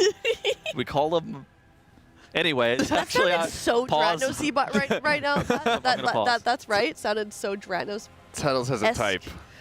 All right, Jack, what's your rating? I give it a Lizard? 7. 7. Okay. Thank you so much for your transmog. Let's take a look at the next one, teal.gg/donate with a link to your armor if you'd like to take a look at yours. Oh my God, I have a priest friend who has a Mog that looks almost the exact same as this. I like this. This is a neat one. Classic. This is Tumas Argeris helm alongside Antorus shoulders. Oh. So it's 2 back-to-back Legion tiers. So Tomb helm, Antorus shoulders, and I think there's another bit of Legion Mog further down. I like this Mog. That's from Legion? I thought that was older. Is there a set that's older? Sorry, Tuttles. There's Zalatath. That looks like that? Yeah, Similar? so a lot of Legion vibes going into it. Okay. Tuttles, go ahead. Sorry. I think this Mog is fantastic. I would give this like a 8.5. Okay, 8.5. All right. I'll give it a 9. It really looks like it looks like a Shadow Priest, and I think that whenever they go into Void form and they're that purple color, you're not going to see a bunch of the orange accenting like you're seeing right here, and I think that that's going to work well. I agree. You don't have to match anything as a Shadow Priest. 7.8. 7.8. All right. Kalambar, thank you so much for your submission. Let's take a look at the next one. Ooh, this is sick. So these are, so we just saw the Tumas Argeris helm. Now these are the Tumas Argeris shoulders for Priest. You can see the light just blasting out of them. I'm a huge fan of any of these offset Mogs where it's like the light is coursing through this Warlock for no reason. Bro is male Nightborn? Yeah. Bad? What's wrong with male Nightborn? Looking good. Dude, he looks great. Looking good. I think we have, we have the Antorus belt as well. I like the sunglasses. I think this is my favorite part. The chains, the whole Yeah, thing. a lot of Legion throwbacks coming in. I like it. I also like the Lantern offhand. That's Yeah, me too. that's one of the top offhands I think in the game. I love this. This is like a 9. Legion has Good stuff. Legion has some of the best transmogs, which is why that they should gatekeep the Mage Tower. Yes. He's 100% Good. serious, by the way. Go get him. Let them keep the prestige. At Tettles on Twitter. I'm serious. I'm going to give it an 8.1. I strongly disagree, but I'll tell you why later. All right, I think this is good. Oh, it's Archimon's belt. Good call. It's a Warlords of Draenor belt. Might be. I think this is good a 6.5. 6.5. Okay. All right. Thank you so much for your submission. Let's check out the next one here. Oh, there we go. Tettles. Hey, we found your type. You. Oh my God, I have seen worse. Wait, for he's not. sure. Oh, he is shirtless. He just has tattoos. All right. What do you give it? He's got his belly out. I've seen worse. What's your rating, though? That's a good point. I'm contemplating. All right. What's your rating? That's very a good serious. point. He's taking this very, very seriously. Bro is not listening. Ellie Shaw. He is enraptured. Yes. He he's has locked not in. looked away from the monitor for 1 second. I wish he would cast. I wish he would cast Stormkeeper for me. I want to see what he looks like when he's got his hand up in the air. Yeah. You want to see his lats? You want to just see him lift up? What's his gym routine looking like? Yeah. You want to see his pits? 10. He's bulking. 10. For sure. 10. All right, I'll give it a 9. 8.7. 8.7. Yeah. Okay. Verold. Ellie Shaman, thank you so much for your submission. Let's check out the next one. Meat Sweat. Is this Kalamazi's alt? It might be. He played Warrior? In honor of him. Okay, this is a High Mountain Tauren. Meat Sweats.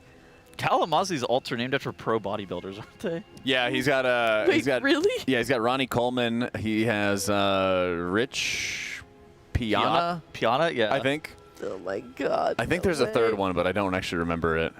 Yeah. And then he has Kalamazi. Like. Yeah. Gotta keep that one in there. The other bodybuilder, just in a different way. What is He's building his body for sure. Jay Cutler is not a bodybuilder, unfortunately.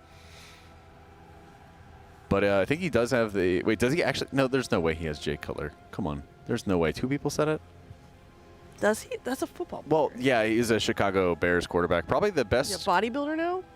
Did he like Oh, that's a different one. Oh, really? Okay. two? Dang. Okay. Today I learned. Sorry, There are chat. 2 professional My bad. athletes My bad. named Jay Cutler. Football brained. Wow. Yeah, I think Jay Cutler was like the best Bears quarterback in history, but I didn't know there was a Jay Cutler bodybuilder. Yeah, it is a low bar, but people are so mean to him when he was a pro. Why was that? Well, I mean, because it's Chicago and they usually don't have good quarterbacks Oh. unless they're like winning Super Bowls. They don't. Yeah. Hasn't no Chicago quarterback ever like isn't there a stat like no Chicago quarterbacks ever thrown for over 4,000 yards? Yeah, 4,000 yards in a season. no. Yeah, nobody has. Yeah, they're all Okay, my bad, chat. Mr. Olympia bodybuilder. I didn't know. They're mad. They're mad. Oh. Yeah. I'll give us a. Can we move it down a little bit? I can't see the. female High Mountain Tauren. That's Yeah. I guess this to me comes down to how many times do you press Bull Rush? Good point. I'll give this. This is a little lower for me. Maybe a 6.5. I like the wrap, so I'll give it a 7.7. Okay. 7.7. Yeah. Tunnels. Am I seeing something different? I'll give this like a 9. I actually think it's a great block. I like this. Well, we just have different opinions. That's why it's an opinion. No, it's there's correct and there's I wrong. like the name, though. Exactly. Plus There's for right the and there's name- wrong. Plus for the name, I'll give it a 7.5. The name did it for me. Yeah. Meat Sweats might be the best, the best name I've ever seen. All right, Fear Hunter. Ooh, I like this. Oh my god, I love these hats. Me too. Oh my Where god, is that These are from? good. It's the Trading Post, isn't it? Is it for the trade No. post? No, I think it's something that you buy off one of the Dornegal vendors. Oh, maybe it's the Delve Undercoin stuff? I don't think it's the Delve Undercoin stuff. I think it's like a, oh god, what is it from? You get an item that you can turn into like a person in one of the Dornegal vendors. But yeah, no the idea. Doug I had- Dimmadome hat. I had Yes. a guy in my guild rename a character Man with Hat, and he just was like this, he was just this like naked dwarf running around with his hat. And so every time I see this hat, it's just I think of Man with Hat. Is Like I like the 10 for you spear. then? This spear is insane. Yeah, that's really cool. This is a 10 for me. it's the year of the spear. I feel like it's this a lot. tough to find spears that I think really encapsulate a survival hunter, but this absolutely nails This it. is fantastic. Yep, 10 out of 10. Yeah. Tunnels. That's a good question. Oh, he's really. I guess an 8.5. I think I like 8.5. this. Wow, I'm surprised. I like It's the lower than I smog. thought it was going to be for you. Thank you so much for your submission. Let's take a look at the next one. Also, apparently, this is a trading post knockoff. What of- See? what are we Called waiting, it. What are we waiting for? Their comms are muted. They're just yapping. I'm telling you, Max has a really good underdog speech going on They're right talking. now. They're to talking juice about everybody the up. stars. I think that's the only thing that you would really even talk about for this long. Maybe like P1 positioning of like the boss relative to where you're going to be dropping the what's the group so called? The Conquest. Conquest. Yeah, where you're going to be dropping the Conquest. So those are probably the 2 most important things that you have to actually discuss right now. Got some puppies on the screen here. Ruby and Opal. Look at these guys, freshly groomed as well. TL.gg/donate with a link to an image hosting platform of your pictures, along with $35 to our animal charity that we are raising money for the Race World First. This is Ruby and Opal, and they are very cute. Very sweet puppers. I get the opal, but why the ruby? I don't know. Her ears are kind of red. Yeah, maybe is that a thing where like they are born with like some reddish color and they kind of like grow out of it? Yeah, that happens in some dogs. Because my brother was like deeply blonde when he was born, but Yeah. now he has like darker hair, Yeah, kind of like happens dirty to dogs blonde. too. Were you deeply blonde? Deeply blonde. I like that. No, it was just legally blonde Oh. at the start. Were you really blonde, or have you always? He been still is. Strawberry blonde. I was definitely more blonde than I am currently, yeah. It's kind of crazy how Titles has like the blonde hair and then red beard. That's right. But there's not like crossover with the colors, you know? My mom has red hair. Oh, that makes sense. All right, Barbosa. Okay. Diablo chair. All right. Oh. Diablo chair. That's a nice wide monitor. What's on the wall there, Jack? What are those? That is called a curtain, Tuddles. No. On the left wall, asshole. Whoa! That looks like a piece of bark or something that somebody painted into an American flag, right? I think so. Some art. Something like that. That looks pretty sick. Oh, we've got the orc That's her birthday, statue Tettles. You can't say that to I her. got the orc statue Mint it. from BlizzCon. What are your takes on ultra wide monitors? For World of Warcraft? am not a big fan of them personally. I think. I feel like as long as you're moving your add-ons in and they're not all. I don't know. The problem is I really would like to try it, but there's such a big investment that I don't want to like buy one and then return it and then just like kind of like do a trial run or something like that. I think ultra-wide monitors are so interesting for World of Warcraft. I feel like they're super polarizing, where people either love them or hate them. Yeah. And every single person that I know that has an ultra-wide monitor for a while, they always talk about how much like more peripheral space that they have. Yeah. Whenever they're able to game, it actually makes it.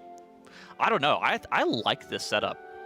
I like the stacked monitor. I feel like the stacked monitor like is something that always sounds nice in my mind, but I'm too lazy to be willing to do that. It's kind of a pain getting a mic, a monitor arm and setting it up, but once you do, I promise it's so worth it, and you have like a lot less clutter on your actual desk. I might have to try. Above. I have only monitor arms. I have the monitor arms that I can do it with now, but I've just never tried it before. Okay. And I don't know, maybe I should, because I hate turning to my left. Yeah. That's where my like bonus monitor is. Yeah. Oh my That's God. like not chat. This guy's setup is so much more clean than mine. This guy's got like a headset stand too. Wow. I just got cables everywhere. This guy. Well, we don't see the cables. We can't see under the desk. Well, if you're standing in a battle station, you should show us your cord management Dude, as well. I need to hire somebody to do the cables. Is that a sound bar underneath his curved monitor? Is it? That's what it looks like. I haven't had a speaker connected to my PC setup, I think, ever. Oh, I do. I wish I had speakers, man. Like Really? that's so nice. Yeah, I mean, there's just times where I don't want to have my headphones in. And I just want to like. It's so easy. Sit there and like lounge in my chair and just like watch something. But like, yeah.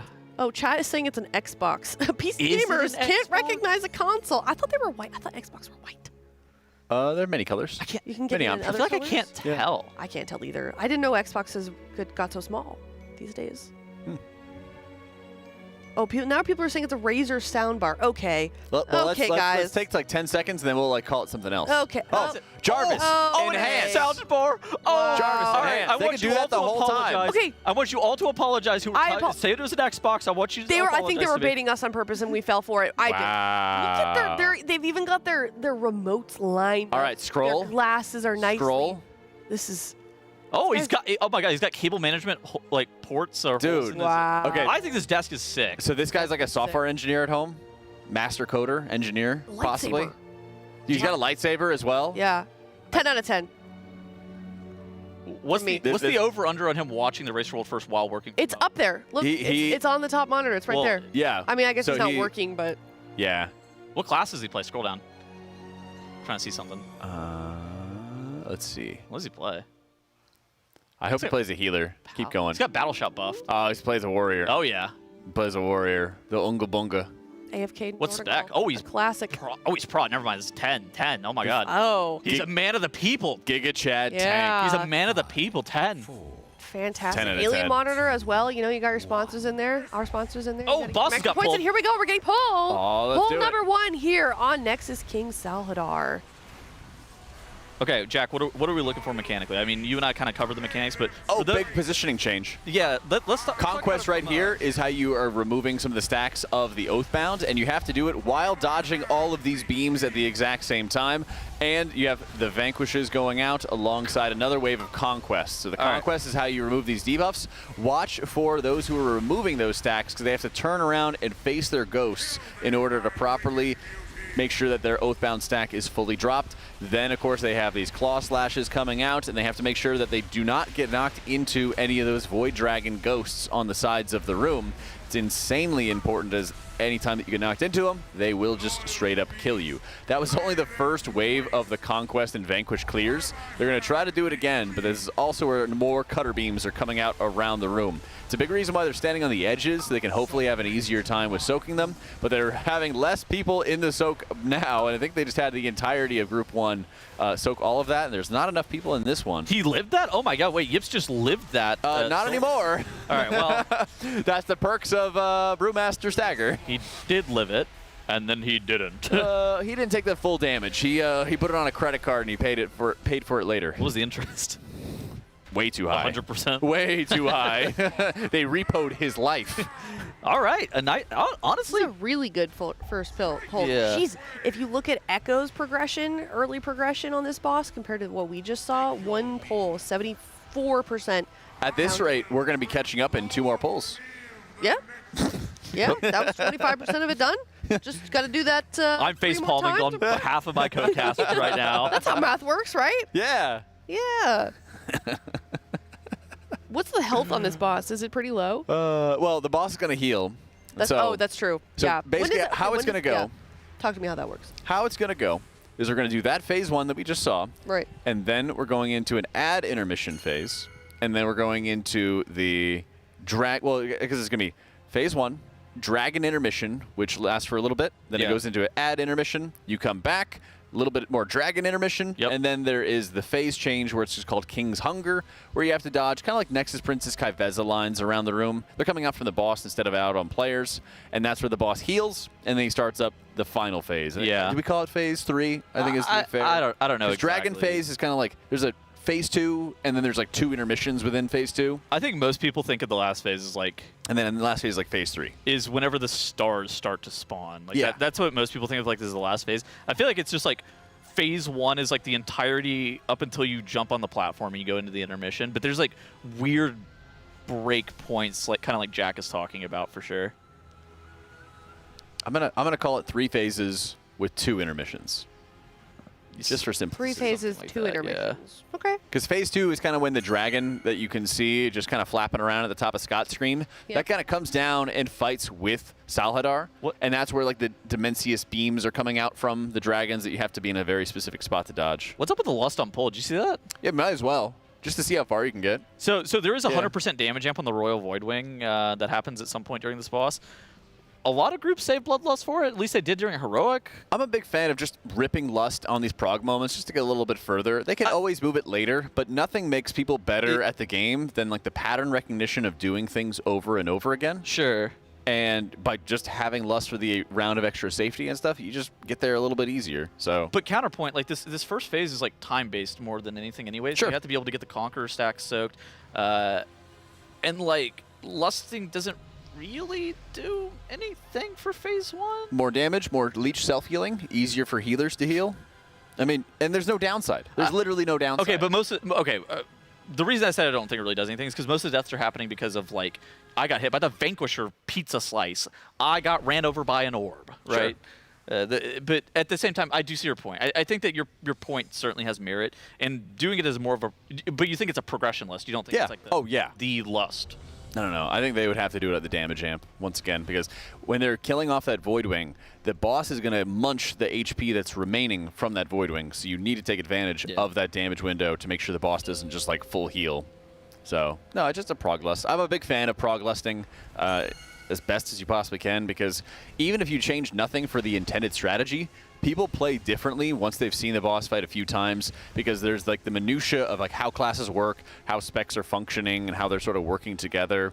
And the adjustments naturally happen even without analysts like stepping in and telling people to do certain things or use cooldowns in certain areas. Can we go over the mythic-specific mechanics on this boss again? Yeah, so let's stay on one damage dealer's point of view so that we can properly see it. I think Hopeful's a good one to do right now. He's got a nice clean UI. When players are soaking this circle, it's going to be coming out in just a second. Those are called Conquer. They're about to happen. If Hopeful stays in here, he is going to have to look at one of the ghosts. He's going to have to turn and look around at one of his ghosts. And probably a good way to do it is to get out of the group just like he did. They spawn like now, don't they? No, it happens right after you soak a Conquest. Okay. So it already happened, and he just looked at melee. I personally could not see it at all, but he was there. That is also a good example of when you get bounced into any of those dragons, you get stunned, and then they paw at you, and they just kill you. So really important to make sure that doesn't happen to you. But what he ended up doing was he ended up positioning a little bit and looking for his ghost, and it's really super hard to see. THD might hop into this next conquest, and we might get a chance to see the ghost a little bit more clearly. If we do, I want to see if we can like freeze frame it and then maybe go back and be able to zoom in on it, because it's really difficult to see for if you've never done this fight before. We'll have to see if we can find like a clean POV so we can kind of like zoom in and enhance on that ghost. But basically, every time you clear a stack of that oath, that will spawn the ghost, and you have a limited duration to look at the ghost, and if you don't, then the stack of Oathbound goes back on you. And that's basically like that's the early part of the fight. I know. Production's laughing at you. I know. You hear it? I know. That was a cackle. Yeah. Well, everybody gets one. Early part of the fight is really just going to be making sure you're not losing any stacks of Oathbound and making sure you're not getting cut down by the cutter beams. What about the... I mean, we've already seen, it looks like, a couple of adjustments to the composition as well going into this. Yeah, I wonder if we're going to have a lot more over time. This is going to be kind of a challenge that we'll have to look for later, and I think that's one thing that makes this fight so tough. If you bring anybody new into the fight, yeah, then they're going to have to like relearn phase 1 as Sub-Rogue is nasty on this boss. They're playing triple mage right now. They're only playing single dev, which I think they played double evoker for the entirety of this raid so far. Are they all arcane? I mean, arcane is bonkers during the intermission for killing off the ads in time. I don't really, and it's insane on the damage burn. I wouldn't be shocked if they're all arcane. I think Arcane's gonna be really tough to cast on the last phase, but like, it's, you know, Shimmer, Lamau. Echoes are all arcane as well. Probably. I would from this log. I wouldn't be shocked. I wouldn't be shocked if they're all arcane for Liquid too. I think that Sub-Rogue is really good on this boss. I don't really know what you would drop for a Sub-Rogue, but I'm really interested in seeing what composition they end up landing on at the end of the fight. I think that right now for these early pulls, it doesn't really matter all too terribly much. This is just, you know, the very, very first little bit of progression on this boss, and things change very quickly. I mean, I think that Forge Weaver is a great example of that, where Liquid progged Forge Weaver with one comp for a little bit, and then they swapped like 6 pieces around. And same thing with Soul Hunters. They progged the first couple pulls of Soul Hunters, then on pull 11 they swapped like 5 people out, and then like 5 new specs in. It was like insane. I wouldn't be surprised if it happens again, but it's also going to be about which ads are going to be, or which part of the fight's going to be the biggest issue. Whether it's going to be the ad phase, they need an insane amount of like damage adjustment for that. Could be damage on the boss. Or, yeah, it could be who does the best damage for the vulnerability phase, because then that's going to pay dividends and have the boss lower entering phase 3. I think it's a delicate balance, right? Like, I think that they're... Something that people try to do is they try to like shoehorn these specializations and make them do things that they're not good at. And that's kind of the balance of 20-man raiding. DPS, basically since Dragonflight, have gotten a lot more polarized, where they do specific jobs and they do them the best. For example, let's take Arcane Mage. Arcane Mage here is probably going to be the best specialization in the game for killing those platforms, or killing the main ad on those platforms, because first and foremost, they have 1 minute 18-second Arcane Surge, so it can immediately Arcane Surge that ad, and then have their Arcane Surge back available for the damage jam. They are going to be one of the best specializations in the game at that. Whereas the Sub-Rogue is going to be one of the best specializations in the game at hitting the boss during the damage amp. And then there's going to be, you know, DK is going to be one of the better specializations for cleaning up the small ads, not necessarily funneling into that large ad. So it's all about having a balance. It's not about being like, oh yeah, this specialization is the best at this thing, or like trying to make a Dev Evoker do single target damage to the ad. Those are kind of things that's like, all right, you need to pick what you're good at and just be the best at that. Yeah, let's get ourselves into another pull here on Solidar.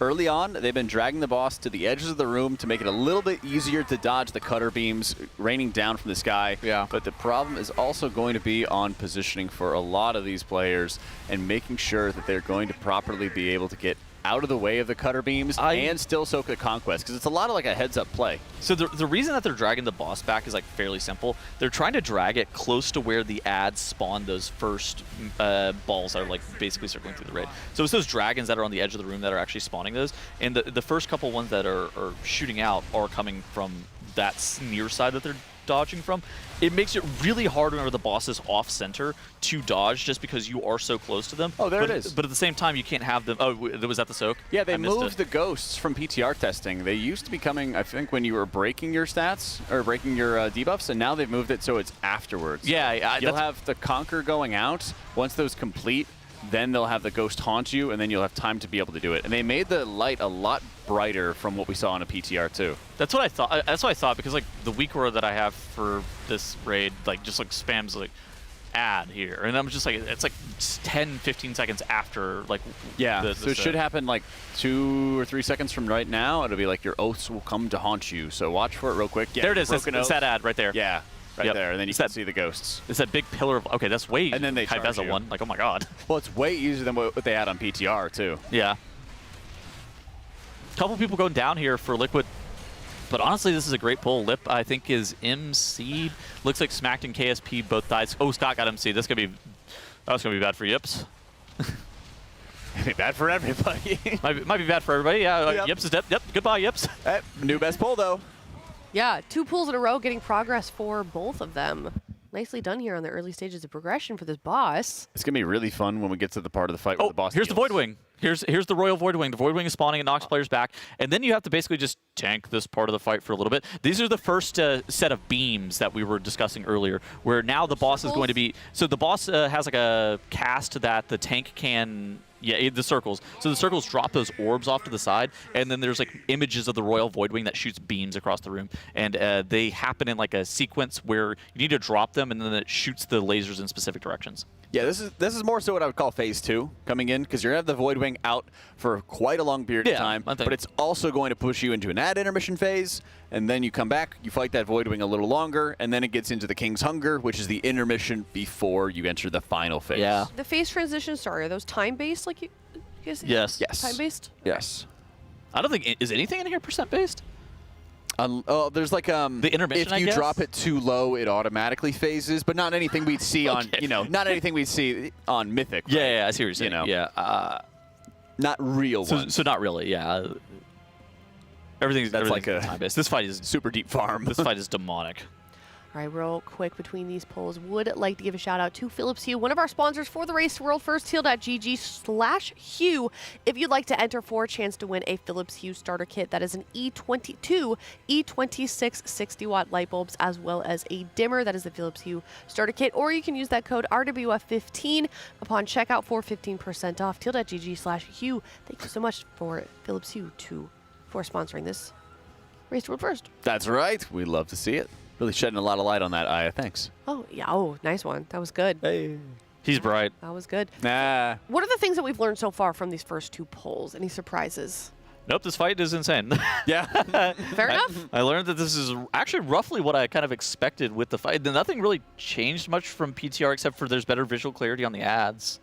I think when you're done. No, all you. When we're talking about like phases transitioning based off time, I think this fight's going to be really interesting to see how far you can make progress on it without being in any position to kill it. Yeah. Because you're going to be able to continue on the fight even if you're having a number of players down, at least until that first added intermission, and then we can have to see. That might be an area where they start prog lusting again, just to deal with it if they have some players down, so that they can get a little bit further into the fight, And so this is going to be extraordinarily difficult on the one hand, because they have to make sure that they can get far enough into the fight, probably be using lusts at suboptimal times to get to see more mechanics and iterate on their strategy. And then when they actually get into pull range, then they're going to get to a spot where if they have any phase 1 deaths, they're probably not going to continue, or it'll be very, very difficult for them to continue because there's a number of other ways where you're going to wipe if you don't have enough damage down the road. I saw from Echo polls earlier that the beam phase on this fight is like insanely tight. Like we almost saw it in that last pull for Liquid from the Royal Voidwing, but it looks like the stack point on those beams for like the safe spot is like very, very, very narrow. Yeah, I think I remember seeing some of the footage where they were all running away from the beams, and the second that they were about to die, like the very fraction of a second, they were in the 1 pixel that would keep them alive, and then the beams went away. I personally never made it that far in PTR testing, but that's why I said I saw footage. Allegedly, they changed it to make it even more intense. We'll see. Don't know how they could, but I believe you. A movie. First boss that they've done. A movie. A movie. That's This one is Tettle's a word movie. of Oh, fear. you know what this movie is? What? It's Oh my God! You finally figured Snakes it out. on a Soccer plane. movie? no. It's I think it's what, Edge of Tomorrow with Tom Cruise Oh. and I don't know, but I know the movie what's you're her talking name? about. Yeah, you know, Live, Die, Repeat. You know? Okay. Yeah. So Tom Cruise is like this. I don't know. He's like a naval officer or something, and they're like in mechs, and they have to defeat aliens. Emily Blunt, thank you. Thank you, chat. And then they have to like live, die, repeat. It's like Groundhog Day, but he's fighting aliens. That's what this is. I mean, they kind of are aliens with the ethereals, so it basically is this movie. And it is like Groundhog Day in the sense that they have to pull and pull again. And like you were seeing, they took the Conqueror to the edge of the room. That is going to be something that they're going to be doing, pull and pull again. Yeah. They're going to be taking it to the first dragon that is despawning and spawning those orbs. That way they have an easier time of seeing that those orbs are coming from the far side of the room. Now you saw on screen right there, THD, he was going to be dealing with the mythic mechanic where you have to basically look at your ad. If you don't end up looking at your ad in time, then you get given back another stack of that Oath debuff, and that basically gets you MC'd at the end of this first kind of phase. THD now jumping in that group soak with everybody else. Then Salhadar is going to be spawning another one of those light pillar ads that we were kind of calling out earlier. THD is going to have to look at that, soak it again, similar to question mark Kai'Veza, and then deal with that. Then we're going to be getting the Royal Voidwing, where we might be seeing these laser phase that Jack and I are kind of calling out. Yeah, they have a lot of the raid alive so far, and they have one more stack of Oathbound to remove. As long as they get their souls really, really quickly here, they will be able to negate any additional Oathbound buffs going out onto their allies. And here you can see that weak aura for everybody determining when the Conqueror and Vanquishes are going out. And here come the group soaks. The group soak for Conquest number 5, and then it's immediately followed by number 6. Okay. Everybody should be having their Conquest removed, and then they're about to invoke the Oath. So any players who do still have those Oathbound stacks will get mind controlled. Yeah, any like whenever you miss your... Wow, that damage. Oh my God, that was a massive AoE hit. This is insane. Anybody who doesn't look at those ads, they basically get a stack back, which makes them die and like get MC'd right here. Like you're seeing right here, all those players that got MC'd, they probably didn't look at an ad. Now the beams are spawning. So on Heroic, they spawn on players and players drop them off to the side. On Mythic, they are static locations largely. I'm trying to see exactly where they're respawning. So these are the beams. There's also one that's coming straight out of the front of the boss. Well, Bazap. what just happened? Look at those. Well, look at those beams. Turns teach. Well, all the tanks are dead. Scott got MC'd and died. Okay. Look at this beam pattern. And then Scott definitely got MC'd and died and then got battle res. That's what happened. I believe so. Yeah. Here's intermission 1, the ad intermission. Oh, okay. So he presses extra action button. He jumps up to this platform. And this is what we're calling out earlier about Let's look at the intermission. The ad HP. Show me that Titan HP. A lot. Oh, let's look at it. 9 billion? Did I read that right? Well, he's using LVI, so I can't really tell. I saw a 9 and a B. Woo! Okay. That's some proggers. Yeah, proggers. Scott pushing to that second platform. Got just like a little bit of information there, so certainly something to work off of. That was pool number 3, heading into pool number 4 shortly here. I think it's going to be really hard to get all 20 players left through this first phase. Oh, yeah. That's why I think there's going to be some prog lusts for those ad intermission phases. It's weird because the beam phase, it's very flashy. Like, just as a mechanic, it's very flashy. I actually don't think it's that hard. I'm pretty sure you're forced to stand in the same spot with the entirety of the raid, and the tank is facing away, of course. Yeah. And that's it. So static mechanics like that, while they are very flashy and they look difficult, more often than not, just with repetition, it gets a lot easier. The Conqueror, that moving Conqueror while you're trying to dodge those balls, that mechanic looks insane. Yeah. All right, well, let's take a look at the replay of that push that we just saw. Okay, so what's going on here is they're trying to make sure that all the players are in the Conqueror, kind of like Jack was pointing out, and then they have the ads that are going to be spawning here momentarily. Fired Up was in 2 of those Conqueror debuffs. I think he probably missed one of the ad soaks, which meant that he had to soak the Conqueror twice. It does 500% increased damage if you have to soak it something like that. Yeah, something ridiculous. Like, you're not supposed to be soaking it twice. And now he's invoking the Oath, which means that anybody who still has stacks of that Oathsworn debuff, they get MC'd. And you can see them on screen right here. It's 5 or so people, 4 or 5 people. It looks like Scott was actually one of those. I was right. I thought my eyes were deceiving me a little bit. We got a Feral Druid, got a Ellie Shaman, a Rogue, all getting MC'd. That's fine. Like, it is, it is what it is. It's very early progression. Now we're going to be going into this Royal Voidwing phase, and the Royal Voidwing is going to be spawning ads like in a circle surrounding the boss, and then those ads are going to be shooting lasers out of them in set patterns. The boss also shoots a laser out, like as a frontal out of it. And that's a non-static pattern because in theory you could move the boss wherever you want. It looked like Yips was supposed to move the boss towards the edge of the platform there, which is what we saw. And then it looked like THD was in a safe spot and then was supposed to move in. So these beams are going to be rotating in specific directions each and every single time. And the precise movement and how they're going to be moving depends on just how these beams are moving. And so that's going to be something that they're going to have to practice around with. So this is the first wave of those beams, and they are all facing towards that center direction where the outside is going to be safe. I think that they're all then going to... Oh, how are these beams moving? It looks like the center is covered up, and so they could maybe have almost like the 6 o'clock position right behind the boss. These beams aren't moving at all.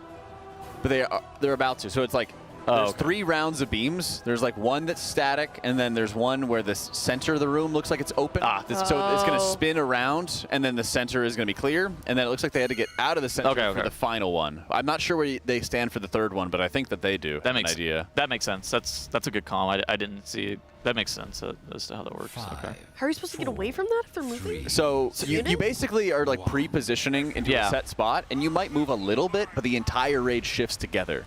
Okay. And so like position 1, you'll be at like the 6 o'clock position on the clock. Position 2, you'll be in like the center of the room. Write that down. For every round. And then position 3, I don't know where. Writing it down. Got it. Middle of the room. And then position 3, we'll see. Oh, we got hit by a ball. Is that intentional? Or does he not care because he's a tank? I don't think tanks have to care. Tank privilege. God, I wish I wish that was me. You're gonna have a lot of fun when you get a chance to tank for your 0 to hero. Oh yeah. When's that happening, Tettles? After the race at some point. Ooh.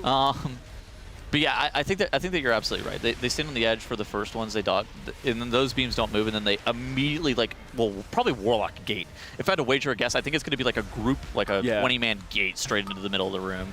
I think they're close. They might be able to walk it. They might need it for the third one. What, would you slam down in like a stamp roar and run or something? Yeah, it looked like they were in. You see the inner circle there? That's like more white, and it's not the not the bedazzled one, I guess you could say. It looked like they had to stay at the middle circle, or sorry, the white circle, I guess you could call it, and then they would be fine, and then they'd move into the middle with just like a stamp. Oh, Driny's MC'd. And Driny's gone. Nick's dead too. No battle res. Oh, what might have happened is I think the cutter beams might give you stacks of Oath.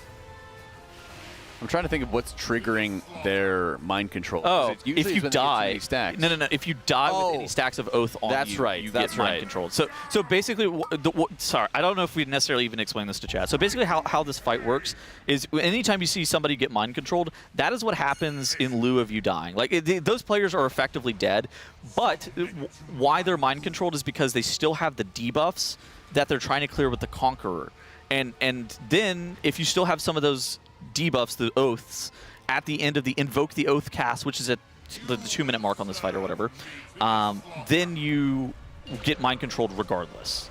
And so like right here, the boss is casting Invoke the Oath. Anybody who still had stacks of that debuff didn't get 3 soaks on the Conqueror, they get mind controlled automatically. There's not really anything you can do about it. Still going to be pushing through the final seconds of this fight here. 65%, best pull being 59. Only Yips and Scott alive. Okay, yeah, so here's the beginning of the positioning. They'll stand right behind the tank. And then I think they need to be in the middle of the room here for this cutter. Yep, See so how he you would Warlock a gate all the way in, and you would stand dead center of the boss. Oh, and now you have turn to off right at this. I get it. Okay. and then you have to go get back out. Yep. Yeah, then you go back out, and then it's going to be right there. Oh, the safe spot's at the edge of the room. Terrifying. Yeah. All right. So that's not too bad of a movement. You could stamp roar to the middle, and then you Warlock Gateway out, and then that'll be fine. You would time spiral there, I think, for the movement inwards, and then, yeah, like you said, Warlock Gate out. It's just really fast, and the safe spot is, like, really narrow. The benefit, though, is that once you are in that position, you don't really have to run away. Like, you just have to get into that safe position, and then you're set. Yeah, and you can go there, I know that mechanic right there looks insanely difficult. In context of everything else that's happening on this fight, I think that might be one of the easier mechanics. You don't move that's the same every time. It's static, yes. Yeah. And I think that is the part that makes it a lot easier, is because since it's predetermined, you know what to expect. Whereas with the random balls that are spawning around the room and the dynamic Conqueror placement and the fact that the tanks are like spinning around the pizza slice, that stuff is really hard. Yeah. I think that's actually going to be a lot easier than phase 1, and it's going to be that'll be kind of like a noob check later on down the line of like nobody should die to this after what we've seen it like 5 times. Something we didn't point out as well is every single time that the tank or the Void Wing, the dragon, does that beam on Yips, you saw him like getting big. It's very similar to the Razageth beam mechanic, where after a certain period of time, the tank will explode on the entire raid for a percentage of the damage that they took during that beam, which I think it makes sense to have Yips tanking that over Scott, because we're not exactly known for being the most durable versus magic damage. I think that wall is not that bad, but that's where you slam an external on the tank. Anything except for time dilation, any real external on the tank. Right. I mean, time dilation is pretty good. Time dilation delays the damage that you take by 50%, but it's not a DR, right? Yeah, but it allows more time for the healers to heal through that incoming damage. If you take a huge hit, you'd have to they either live, die. It's like a straight up check. But if you're able to delay that damage, you have a lot more time for their self-healing or healers' self-healing or additional healing to make sure you deal with it. I guess I didn't really understand. Maybe I misunderstood how that would even work. Whew, all right, well, still a lot of unanswered questions, and I'm very curious to see how they continue to progress through this fight, because it looks to be exciting so far. How do we feel about it? What are the general vibes of this Tettles to you versus the last boss that we just saw? I mean, it's just a really fast-paced fight, and while prog for phase 1 looks like it's going okay, the real prog is going to start whenever you have 20 players alive and you're able to go another intermission. For that to happen, it's going to take some time. The movement on this fight seems very intense. But the hardest part of this fight is honestly going to be like the 30-0 burn. Yeah. Like the stars, the Starseeker missiles, those kind of things are going to be by far the hardest part on this boss. All right, well, here they go very quickly into yet another pull number 6. And with that, we're going to head to a Monster Energy, listen in, and get some new casters in. We'll see you around. Okay. This is Group Soak. Go in now. Nice. It should make Vanquish 0.5 second cast. Yep. This is solo. TD. Time for Blazes. Blazes go behind. The boss needs to make it all the way to Moon before the next Souls. Blazes stay here. Watch fired up. This is next to this is Lip. You're AMZing this Conquer. This is going to be Group Soak 3rd. Wait. Some people ran through early and go now.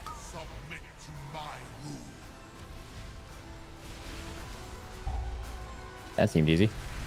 Run through early is like actually easy. Or no, we wait till after the phase, right? Because yeah, Blazes go behind, by the way.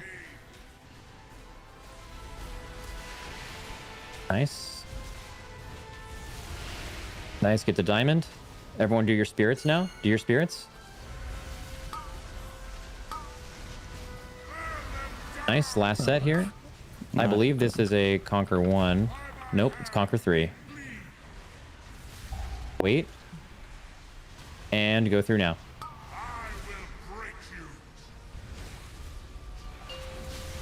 Good.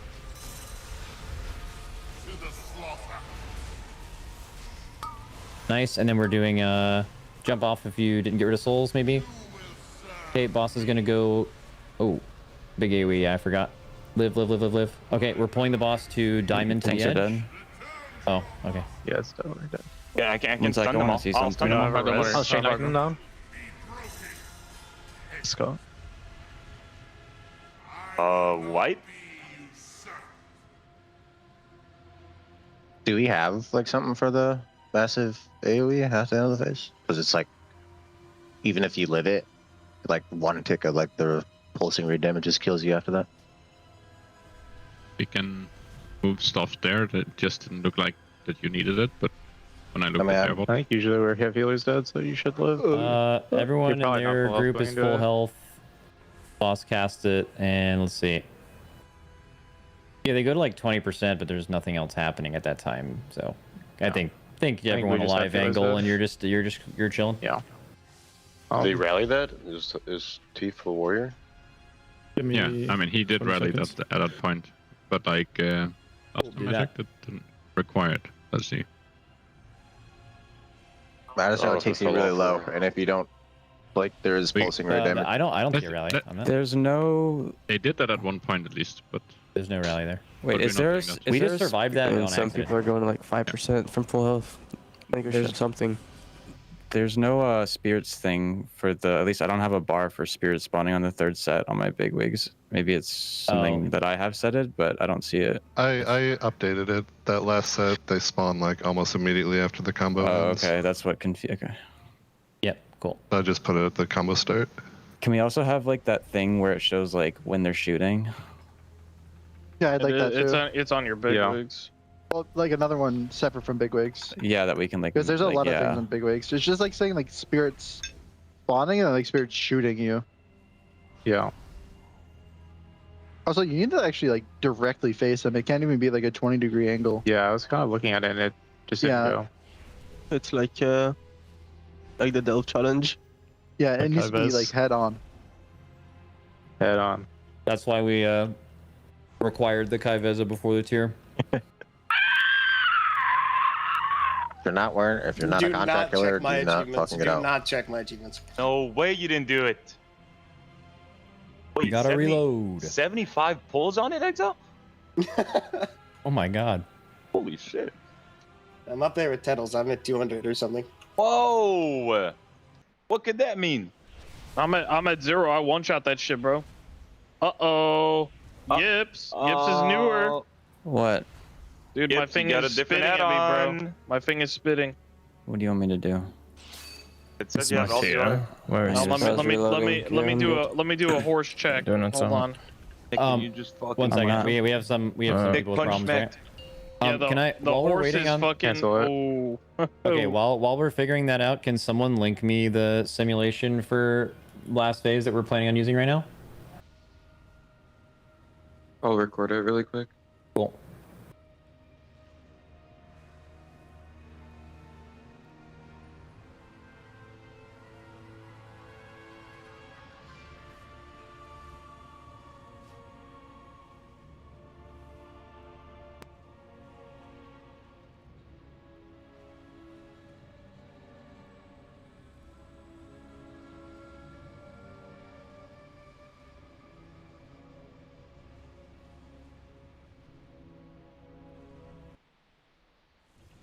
All right, I fixed up my horse. We're good.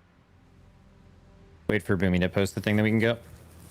It's gonna take a sec. We should do. Oh, wait, pull. That's fine. But I think you should just move your rally to the end, like explosion when we transition. I just looked at it. Would Octotem get there too? Like, would Octotem cover the third conquer and that end? I'm in the beginning right now. But yeah, trying to keep it right that it covers both, so that could be better. Yeah, I'll swap it to the end. And Scott can do first, but I don't even know if we need Angstosman on the first. It looks like safe. Everyone has a personal. Yeah. We just remove that copy paster. Alright, get ready. First set. Okay. Got. Dude, that's gotta stop. He's probably at the oven. Bro. I think he's at the oven. Look. Be on square, be on square, be on square. Not away from square. He's not AFK. Back now. Okay. I don't have taunt, so hopefully it's conquer. We're doing third conquer. Not this, not this. Soaking this. Whoa, whoa, whoa, whoa. Alright, it's over here. Fuck it. Well, it was... Yeah. That works for me. Points plus. Are we still sending this? Why not? Fuck it. Okay, spirit soon. Got work now, please. You should like walk forward a little so you don't creep the place people. Okay. Get bait behind. Hey, conquer through, go. That one was extra hard because of the position wasn't exact. Starting you, Smack. Okay. I'm dead. This is Blazes. And spirits soon. Keep going just for spirit practice. Maybe the tanks can't do this actually. Spirits now. 1, 2.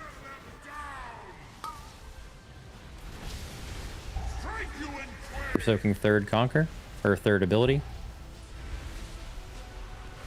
And go through.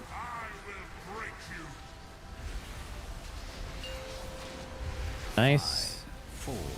And you're ready for your spirits. Spirits in 3, 2, 1, now. Shit. 1, 2, 3. Freeze Nice. spell. Jump off and die.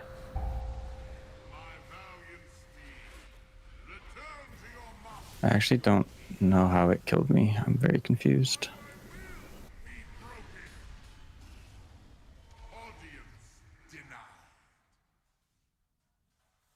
Was Scott actually AFK or not? Yeah, I was AFK. He was also okay. AFK.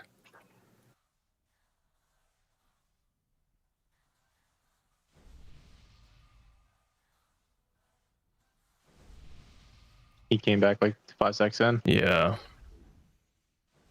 Also, I think it's very important for consistency that, and this was totally just because of Scott being AFK on the first one, but for the other ones too, that the tank combo was always with the boss exactly on the marker. Like the markers are right in front of a dragon, and if they're a little off, it's like at an edge, and it's just going to make the dodges feel different every time, and they can just feel the same. Oh, we go into blue on pull. Yeah, blue on pull. Yeah, exactly, on blue.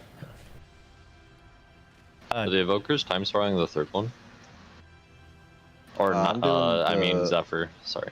Yeah, Zephyr'ing, yeah. I forgot to do it that time. Wouldn't it make more sense to like have one evoker do 2, one evoker do 3, and then like put one mage in third, so it's less overlapping? But I think your cooldowns are during the third though, as mates are.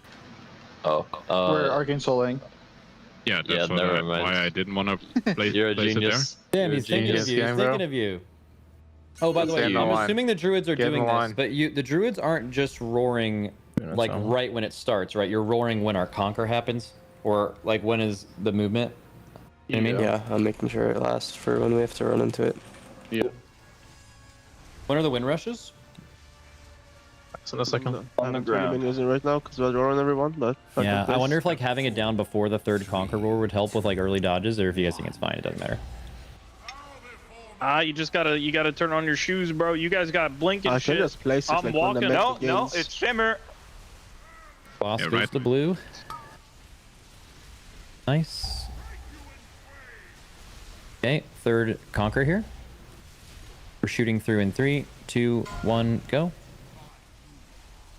Oh, that was weird, but everyone's getting in. It's fine. TD. Resdraini, I think. Blazes back. These blazes stay. You spawn, you should move forward. Everyone that doesn't know blaze. Yep, yep, yep. Watch Nick here. Anti-magic Nice. zone. Make sure you're exactly on the marker. Perfect. Watch, there's a thing to our left. Just be careful. I didn't call souls. My fault. Okay. This is first conquer. Go through into the right. Go. And we're just dodging back here. Oh, it didn't.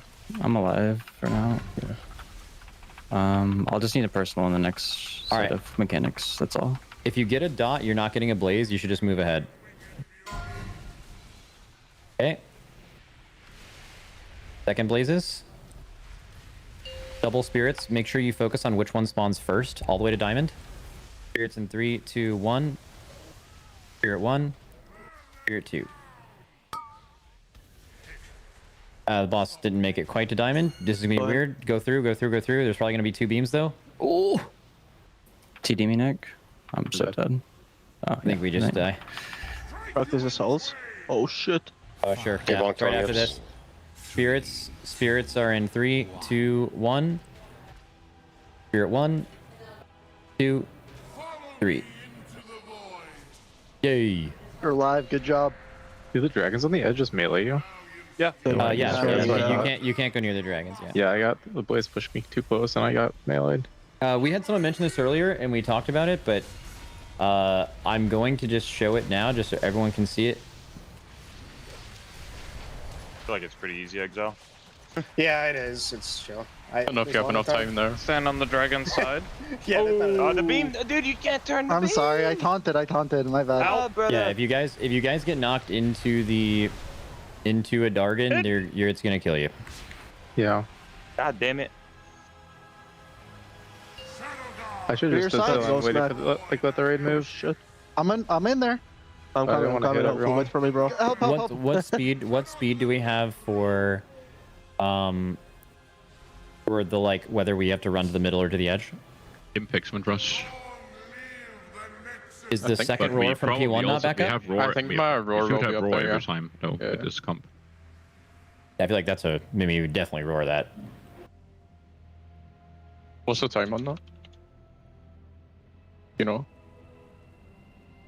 I can get it. That is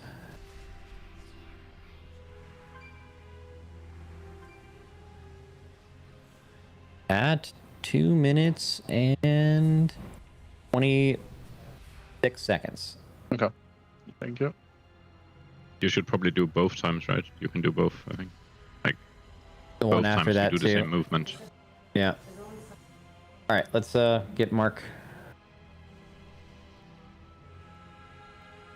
Probably just not here.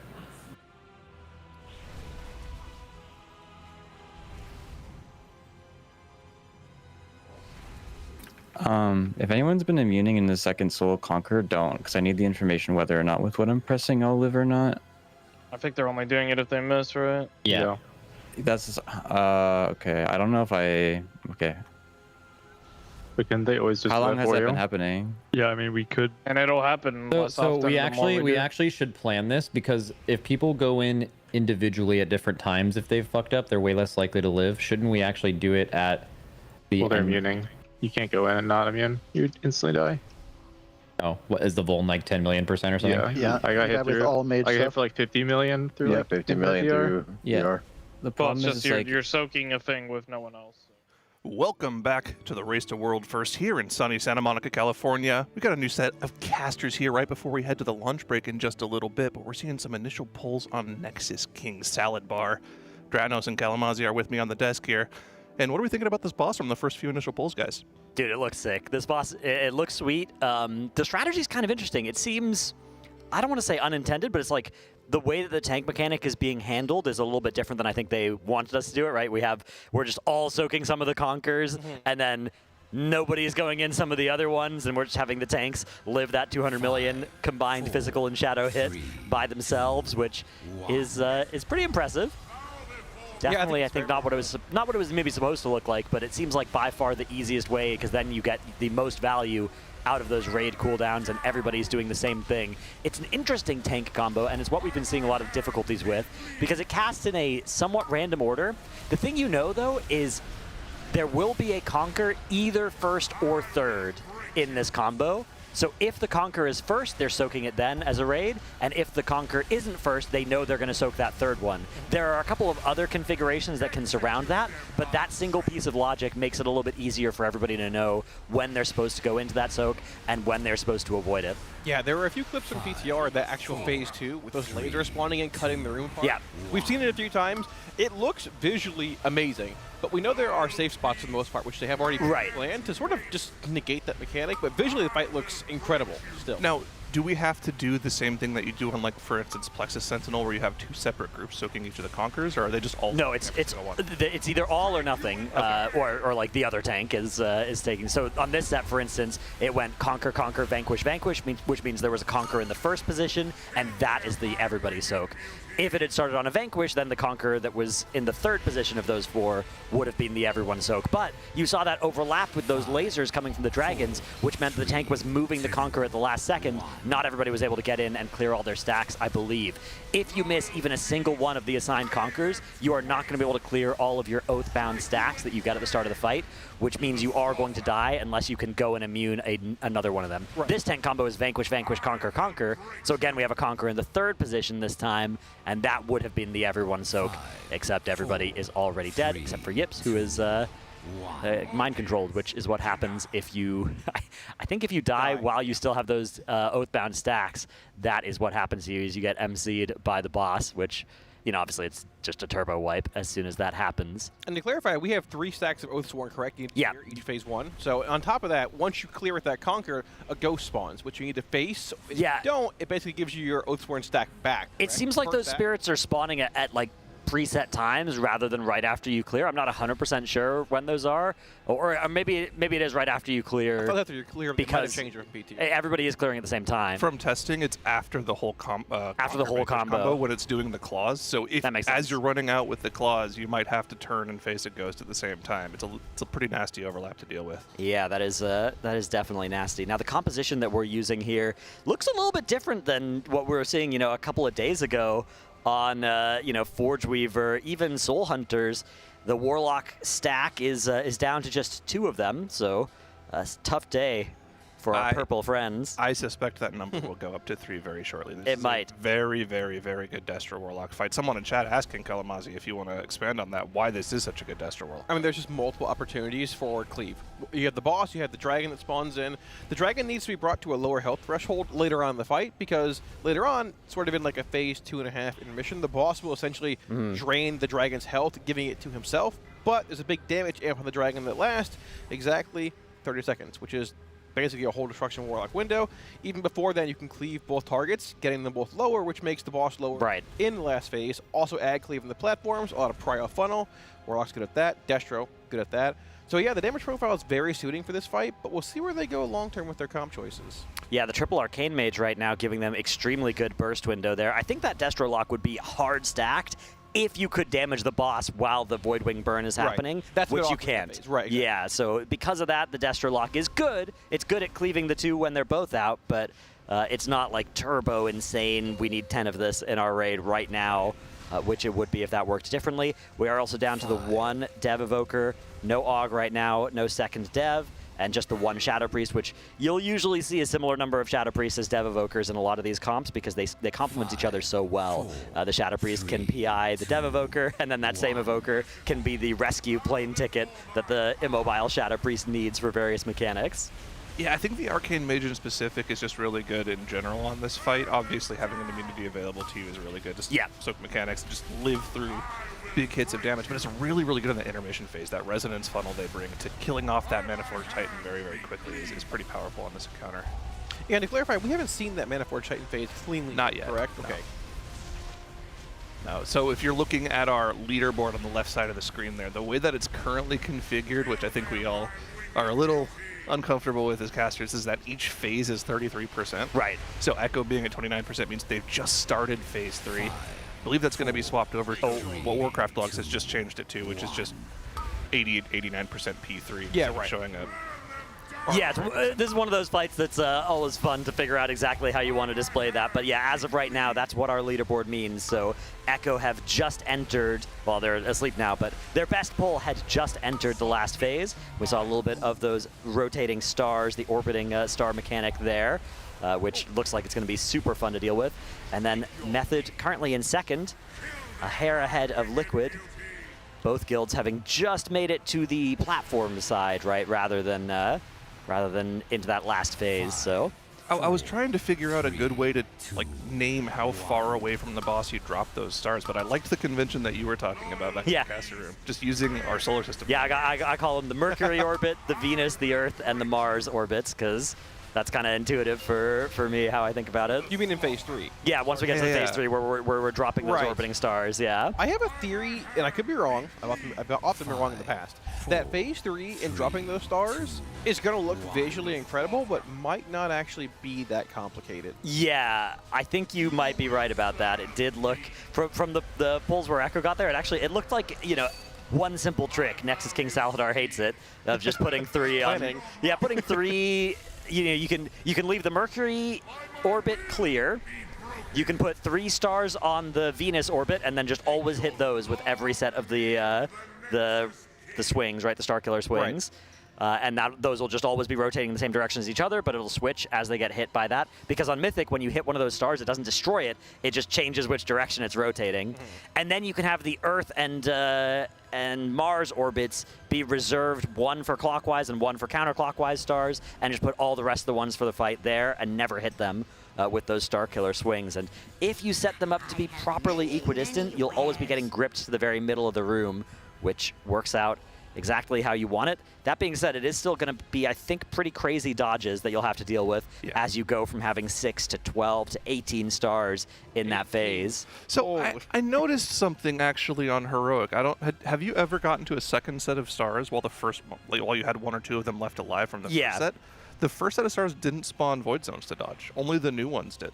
Ooh, interesting. I didn't notice The that. old ones didn't. So maybe you're only going to have to dodge 6 still. Yeah, maybe. Blizzard does like making Mythic fights nice and easy for us. And, or it could be Mythic amped up and you just do have to dodge 18 stars. Would there even be any safe? Anywhere? Maybe not. Maybe it's not possible. Now, of course, you do get a little bit of an indicator as to which way your star is rotating. Also, I think it's role-based, is right? Ranged goes clockwise, melee goes counterclockwise. It is. So, yeah, it is a private aura as well, but you can also do the macro press to have a weak aura help you with where to move as well. So there's, the combination of world markers, really understanding the strategy, pressing a macro, and understanding, like, if I melee, I get this one usually.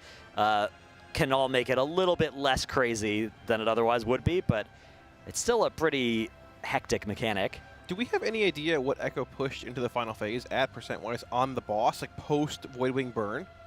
Like after it healed, or? Yeah, basically after it healed, essentially. I think it healed up to pretty close to full on That there. is insane. Yeah. Like, so that's one of my main concerns is... I think, though, that that's going to get better and better, right? Right. I think guilds are probably very well may see the whole phase 3 and then be like, similar to Nazoth, like, oh, we need 40% more damage than the boss. It's nice, though, because that's where the progression might occur. You can get that damage from like 4 different sources, right? You can obviously do more damage to the Voidwing burn. You can do more damage to the Voidwing or the boss when both are out. You can do more damage in P1, and you can do more damage in the last phase. So optimizing any of those will be good. The one thing that isn't a good optimization seems like getting off the side platforms faster. You don't get bonus damage time on the boss. You're just going to force that phase to start sooner. So it's actually going to be worse for cooldowns if that happens. Yeah, you get like, what, 20 to 30 seconds of 2 target hit before the King's Hunger phase starts? And I think you get even a little more, yeah, because you do get another one of the 6 circles and then double laser beam from the boss combo. So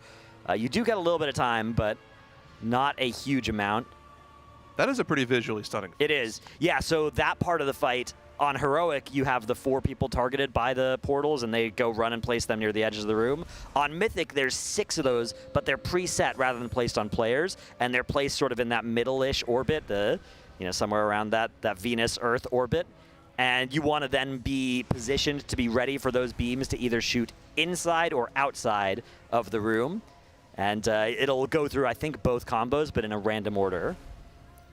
Yeah, I mean, again, that phase is pretty visually stunning. And yeah. if you at home also want to see that phase in perfect visual clarity like our Raiders here at the Alienware training facility see, we have 3 monitors to give away to 3 of our lucky viewers. You can enter the sweepstakes for these monitors at TL.gg/AlienwareRWF. Log into your Alienware Arena account or create one and follow the prompts. Must be in US or Canada and over the age of 13. They're these awesome monitors, 27-inch, 4K, QD OLED gaming monitors. We have them in the cast room. They're fantastic. Do you have OLED at home, Sarah? I do not. Are you gonna buy one? I don't know how I'm going to go back. I might have to buy one. Dude, it's so good. I might have to buy 2 because I can't have my main monitor and off monitor. Or 3. I mean, 3 is extravagance. But you're an elegant individual, Zyro. I can see it. But the 4K, man, I can't afford that. I can't afford 3 of those. Well, enter and win. We have 3 to give away. Can we sign up, actually? I already have multiple times. Oh. Okay. Kalamazoo has 10 different accounts. I've seen him multi-boxing this giveaway. If anything, guys, make sure you sign up for that just so Kalamazoo doesn't win. Yeah. The winners are Kalamazoo, and Kalamazoo LOL. Perfect. Great. Did you see who was winning the Geo? We didn't do GeoGuessr last night, but if we did you see who would have been winning it? There's like Kalamazoo Enjoyer on the website. I want to know who it is. Nobody likes me. I'm like so... Oh, people like you. Oh. Nobody up here does, at least. I know that much. Yeah, but surely somewhere, somebody. There's got to be somebody. There's got to be somebody out there for me. Uh-huh. Nickelback flashback? I would describe you as the Nickelback of casters. Nickelback's coming back, though. People actually people like them now, though. Yeah, it's a good thing, no, of course. People like them now. Yeah. It's a Coldplay. Exactly, yeah. You're right, buddy. That's what I meant. Imagine Dragon. Kalamazoo be like, I don't have to imagine. There's one on the screen right now. There's like 10 different puns, so you can go with that one. Yeah. I'm glad you went with that one instead. Yeah, that was the G-rated one. Well, I appreciate it. Thank you. Kalamazoo over Boomkins. That's one thing at least. That's true. Yeah, you are beating Boomkins in the favorability polling. I feel like if you're not a Ret Paladin, you're beating Boomkins. That's Teto's new kitty too, isn't it? Yeah, I think so. What's his name? Like Bob or something? Could be. Bob? He named it like Bob or Dirk or something. Like Dirk is a great name for a cat. Yeah. It actually is. Yeah. That's like a type of dagger, right? Yeah, it's Or also the name of a basketball. very famous basketball player for the Dallas Mavericks. All right. I knew that. Good old Dirk Nowitzki. Yeah. I like how cats have these odd names compared to dogs. Like this cat could have been named Macaroni and Cheese. That's A-okay because he looks like a bowl of macaroni and cheese. Dogs don't really have that. Is that it? Is that what Psychosis said? Is it Doug? Doug? Yeah, Doug. Okay. Same thing. That's also a good name. Yeah. Although Doug is more of an aardvark's name.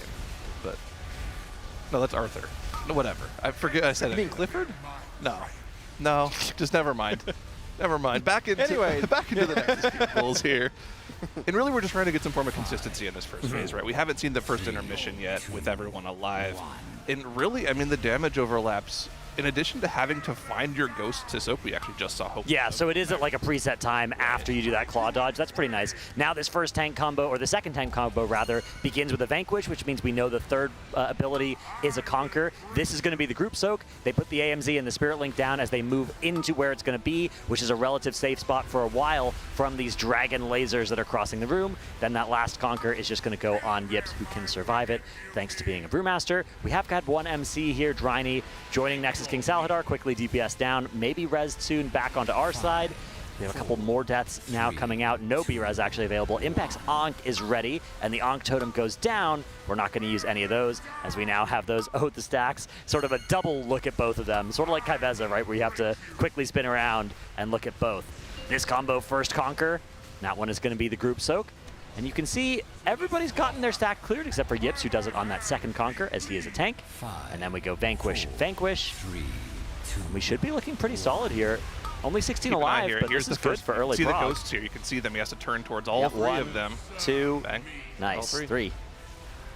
Yep. And I believe we're through now. How many MCs do you think we get here? It looks like 0 from the raid frames. I think we're set. Oh no, never mind. We got some couple. We got some people that were already MC'd. Okay. All right, so they're taken out. Now the boss does spawn these 6, massive portals, and we want to drag the boss here. The boss can sort of be on one, but the raid wants to be between 2. And what we're looking for, so they're shooting inside, which means the safe spot is where the raid already is. And now they're going to shoot outside. Or sorry, now this time they're going to shoot inside. So yeah, okay, the safe spot is both times, it looks like there. Ooh, okay, now it's, so that was the inside and now it's the outside. So the first one is easy, and then it's either inside or outside, and those are both hard, and you have to be right on the safe spot. Yeah, it looks like it's 3 sets of beams. The first one is just static beam. Yeah. Second one, I think it could be either in or out. Right, yeah, And so then it's 2 and 3 that are hard, and could be either order, and the first one is free, and you're just DPSing during that time. Now we head to our side platforms. This is much like the lower difficulties, except for these dashes, which it seems like Kaiveza, you want to be dashing these through, exactly like Kaiveza, where you want to get behind the one that's opposite yours to dash them through the middle. Okay.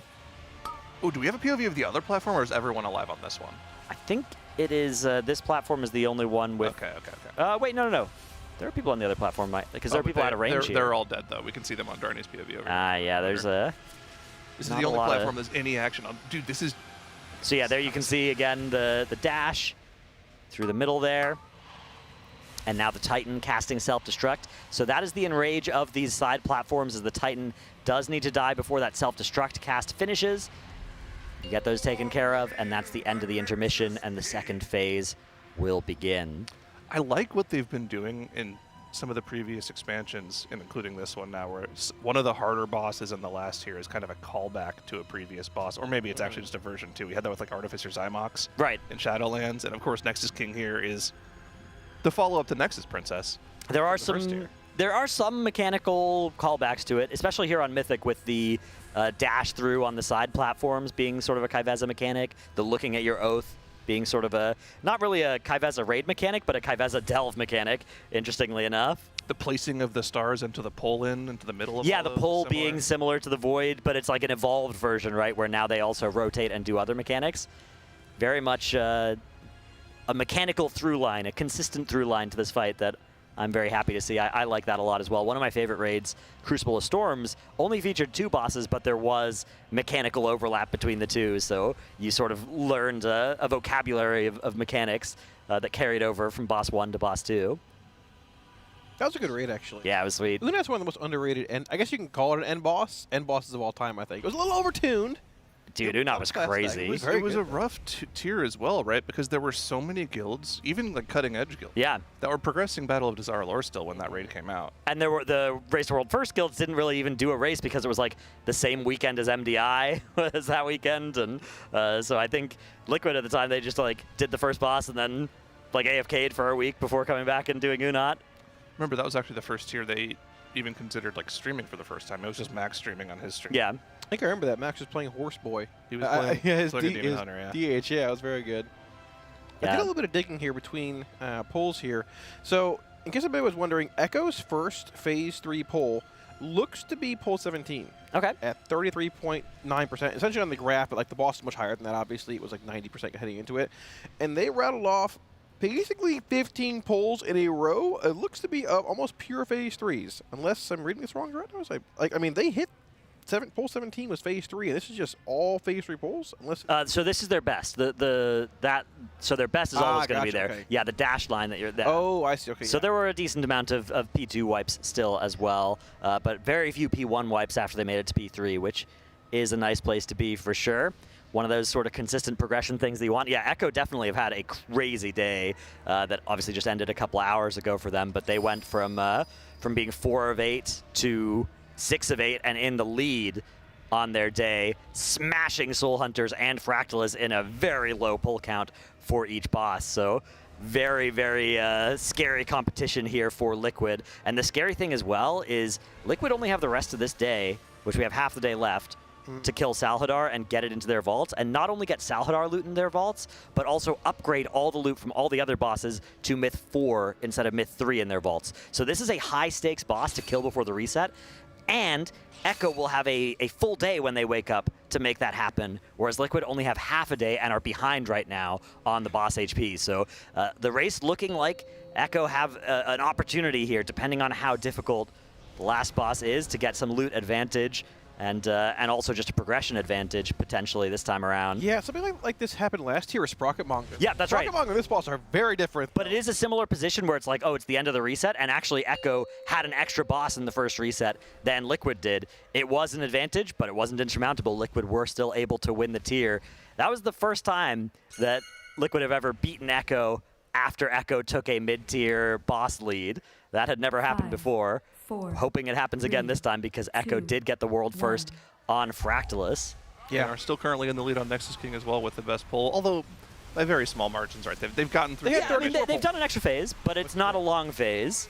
So we'll have to see, again, how quickly Liquid are able to figure this out. As you said, Kalmazi, Echo saw that phase on their 17th pull.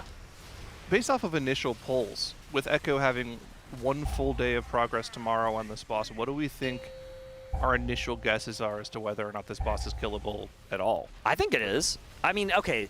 I don't know what the numbers check looks like, right? That's one of the things where we have no real information on how hard the numbers check is going to be on beating that Enrage. We don't even know if the Enrage timer is the same as Heroic. There are some fights where they'll do an easier Enrage, right? Fight like Rygalon has a 30-second last cast on Mythic, or Muggsy is another example of this, a longer last cast on Mythic. So we might have that with that exciting, I don't know if you guys have made it to Enrage on Heroic on this fight. I have on a pull where damage is kind of bad. Where the encroaching rings of spikes come in. On Heroic, that happens over like 5 seconds. That could be a longer cast on Mythic, or it could happen at a different time. Or it could be like Soul Hunters, where the Enrage is actually faster than Heroic, and you have to kill the boss even more quickly than your initial math would lead you to believe, going off of the assumptions that it is the same timers as Heroic. So that's a huge question mark. And also just how much damage they're going to be able to optimize is a huge question mark. Whether we'd have to consider, I mean, I guess we're on 4 heals right now, whether we need, to drop one, to add one, find a way to one-tank it. I don't think you could do that with the side platforms, but that was the answer on Fractillus. Yeah, I'd be surprised if this is not similar to N'Zoth, where you get to that phase 3, you see the whole fight, you see the Enrage, like, sick. This is a fight redefined, 40% more damage on the boss. And there's like... Yeah, and if that's the case, the answer might just be the reset, right? We're getting so close to the reset already. Only, what is it, 11 hours left in the raid day for Liquid here, so definitely still a lot of time, but it's not necessarily enough to solve the whole fight and then optimize a lot of damage. That might be the sort of thing where, you know, the reset is just going to have to do it for them, and that would give Echo the opportunity to do that optimization instead on their 7th day and get the loot into their vaults, get that upgrade thanks to that weird... I think it's weird, but I think it's really cool what they've done to the Great Vault. I think it's a really good change where it upgrades all the loot to the level of the hardest boss you've killed that week. It's really good for people that'll actually kill the higher end bosses early on. It's actually a potential downgrade for people who are in early mythic progression. Because remember, there's this, the strategy where you can kill a boss that drops tier, and that unlocks all of the tier from all of the bosses on that difficulty. So let's say you kill the first 2 bosses. You could technically get a tier piece from like Nexus King that will drop at its item level. We don't know if it'll downgrade that loot. That's true. If it doesn't, according to the wording, it seems like it might only scale things up and not scale things down. Okay. If it doesn't, also it would be scale like down. tier. Yeah. So we will have to see though. You're right. I mean, we haven't opened those vaults yet. It also does bring the question: what chores do we have to do tonight still? Do we have Mythic Plus left? Taz's are done. Do we have Mythic Plus? I don't think so. So the reason you need to do Mythic Plus is just for vault filling, right? Right. And that I think they've done enough keys over the week. Especially when Tazvesh counts as one, too. Oh, it does. You're right, hard mode. What if you complete it? Yeah, which they all have. Tettles wouldn't know about. Tettles wouldn't know about that, no. Neither would I, unfortunately. Sad. Oh, did you die in your group? I didn't die. Oh, who died? Our healer died on the drum set. Gotta watch out. Got to get off the drum kit. Information has been gained. Next week it'll be done, no problem. We actually kind of just tilt ran the rest of the instance, not waiting for lust on any of the bosses, and it was super easy. Yeah. Even... there's something about the stress of knowing it's your only attempt as well that just makes funny things happen. So, like in my run, we have this Warlock that's a very good player. On Soazmi, he went on an odyssey through the different portals. He instead of just like waiting a second and then taking one, he like took one, took another, used his circle, took another, and then still got hit by the expanding Shuri. And, managed to heal through it, but it was sketchy. I think there's an element to that stress that I was also playing a little bit worse. I think. What spec was he playing? One of the indestructible Warlock specs. So I think there's 3 of those. Yeah, it's one of them, I think. Yeah. Oh, you should have. Never mind. I'm not gonna say anything. But yeah, I was also, there are also just like some nerves that come in on those later bosses, things that you'd planned out in the practice or just from like watching a video, and then everything goes awry once you actually get on it. But Warlocks like to say that they aren't tanky, and you ask them the question, well, what are you not tanky to? And they're like, oh, well, there's this very specific scenario where if we take constant dot damage over the course of like 30 seconds, then we're actually not really that tanky. We harken back to Max's tier list when mages were complaining about mobility and survivability. I don't want to hear anything from you ever again. Hey, I'm not playing mage this year. I'm playing Ellie Shaman, so... well, yeah, you can complain about both then. You can complain about both if you're playing Ellie Shaman. Ellie Shaman at the top of the meters right now. Impact doing huge damage here in P1, although... this is one of those pulls where a lot of people died fairly early. We are going to make it into that second phase. It's a weird cadence to this fight because it goes P1, P2, intermission, P2 again, then P3 after the second intermission. See the beams here. Static beam for the first one. Let's see if we get inner or outer. If it's outer, the middle is going to be the safe spot, so everyone's going to go center.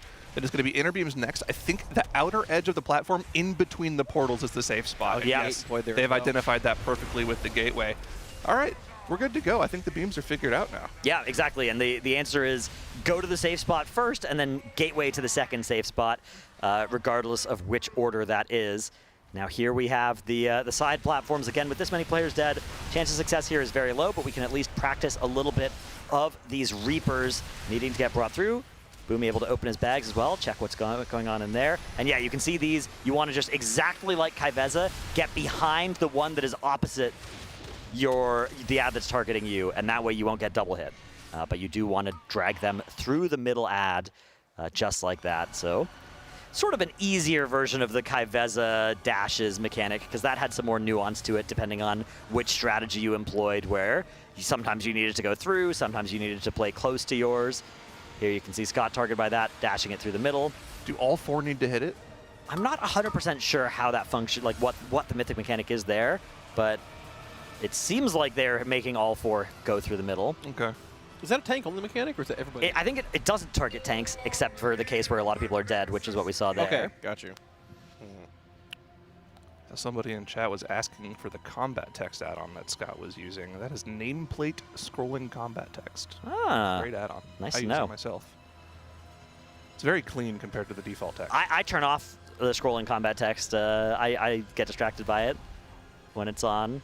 It's highly customizable. You can remove any damage that you don't want to see and like maybe only see your big hitting buttons just to see if they crit. Make you happy. That can be fun. Some dopamine. Dopamine hits, yeah, mid-pull. Nothing wrong with that. Yeah. Keep spirits high. Well, we have lunch pretty soon here. Sure. I'd like to see if they can get a little bit of P3 here.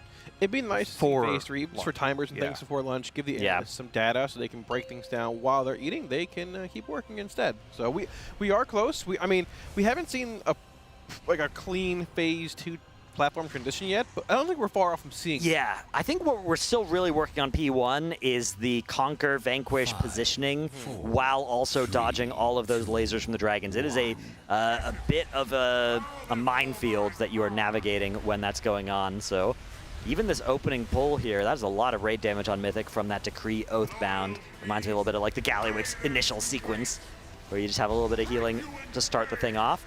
So this time it's going to be vanquish something, conquer something, and then we learn what the something is on the second cast. This time it's vanquish and then conquer, but it could have been either one off of a vanquish first. The danger here as well with that conquer, right, is not that you have to dodge the beams necessarily during it, but you have to be pre-placed in a safe spot, because the conquer knocks you up. If you get knocked up into a beam, you're probably just going to get one shot. So you can see their tank that was placing the conquer for the raid soak was constantly repositioning, trying to get it in a good spot so people could also dodge the laser beams there as well. And that's usually what the deaths in this phase are too. Yeah, comparatively to Heroic, these orbs or laser beams you're talking about move so much faster. There's like twice as many of them. Yeah, there's twice as many and they're twice as fast. It's actually insane, right? Conquer soak successful, and now we've got 2 vanquishes and then another conquer that we are dodging and just leaving for Yips to solo tank here. Yips taking that nice and far away. And then we're going to have some claws that we're just going to try and pollute this moon area before we head to the final the third of the room that we'll be going to. So yeah, those claws getting behind the boss. Next set of claws a little bit closer as we move the boss towards purple diamond marker for the final tank soak of the phase. Everybody again needs to get into the conquer here. It'll be either the first or the third cast that we will all be getting into.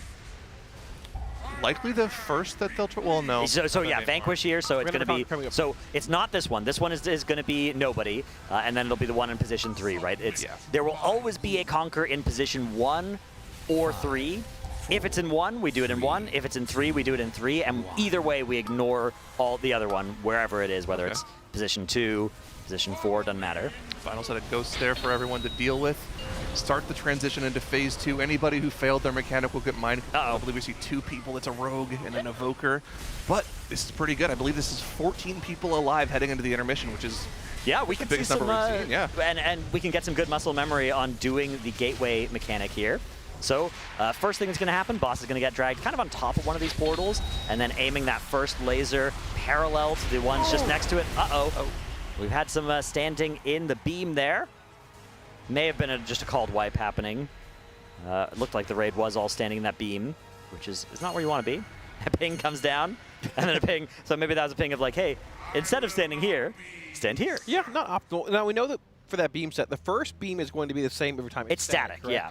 2 and 3 are the ones that are random. You're either going to shift to the middle of the room or stay on the outside and then gate in or out respectively, correct? Okay. Yeah, and you know exactly where the 2 safe spots are always going to be, right? It's either going to be dead center of the room or it's going to be on the edge of the room, sort of dead center in between 2 of those portals that the boss spawns. Yeah. So they can have a gateway pre-placed for the movement from 2 to 3 every single time. And yeah, either way you are gatewaying from 2 to 3. It's just a question of whether you get to stand still before 2 or whether you have to walk to the middle before 2.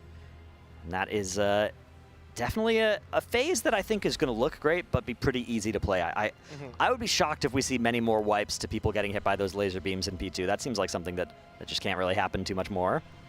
Well, we've been fortunate enough to have a lot of really good sponsors, a lot of them doing awesome giveaways. So another one that we have for you is MyBlue. If you sign up for MyBlue at teal.gg/bluerwf, you can enter for a chance to win one of 10 signed jerseys.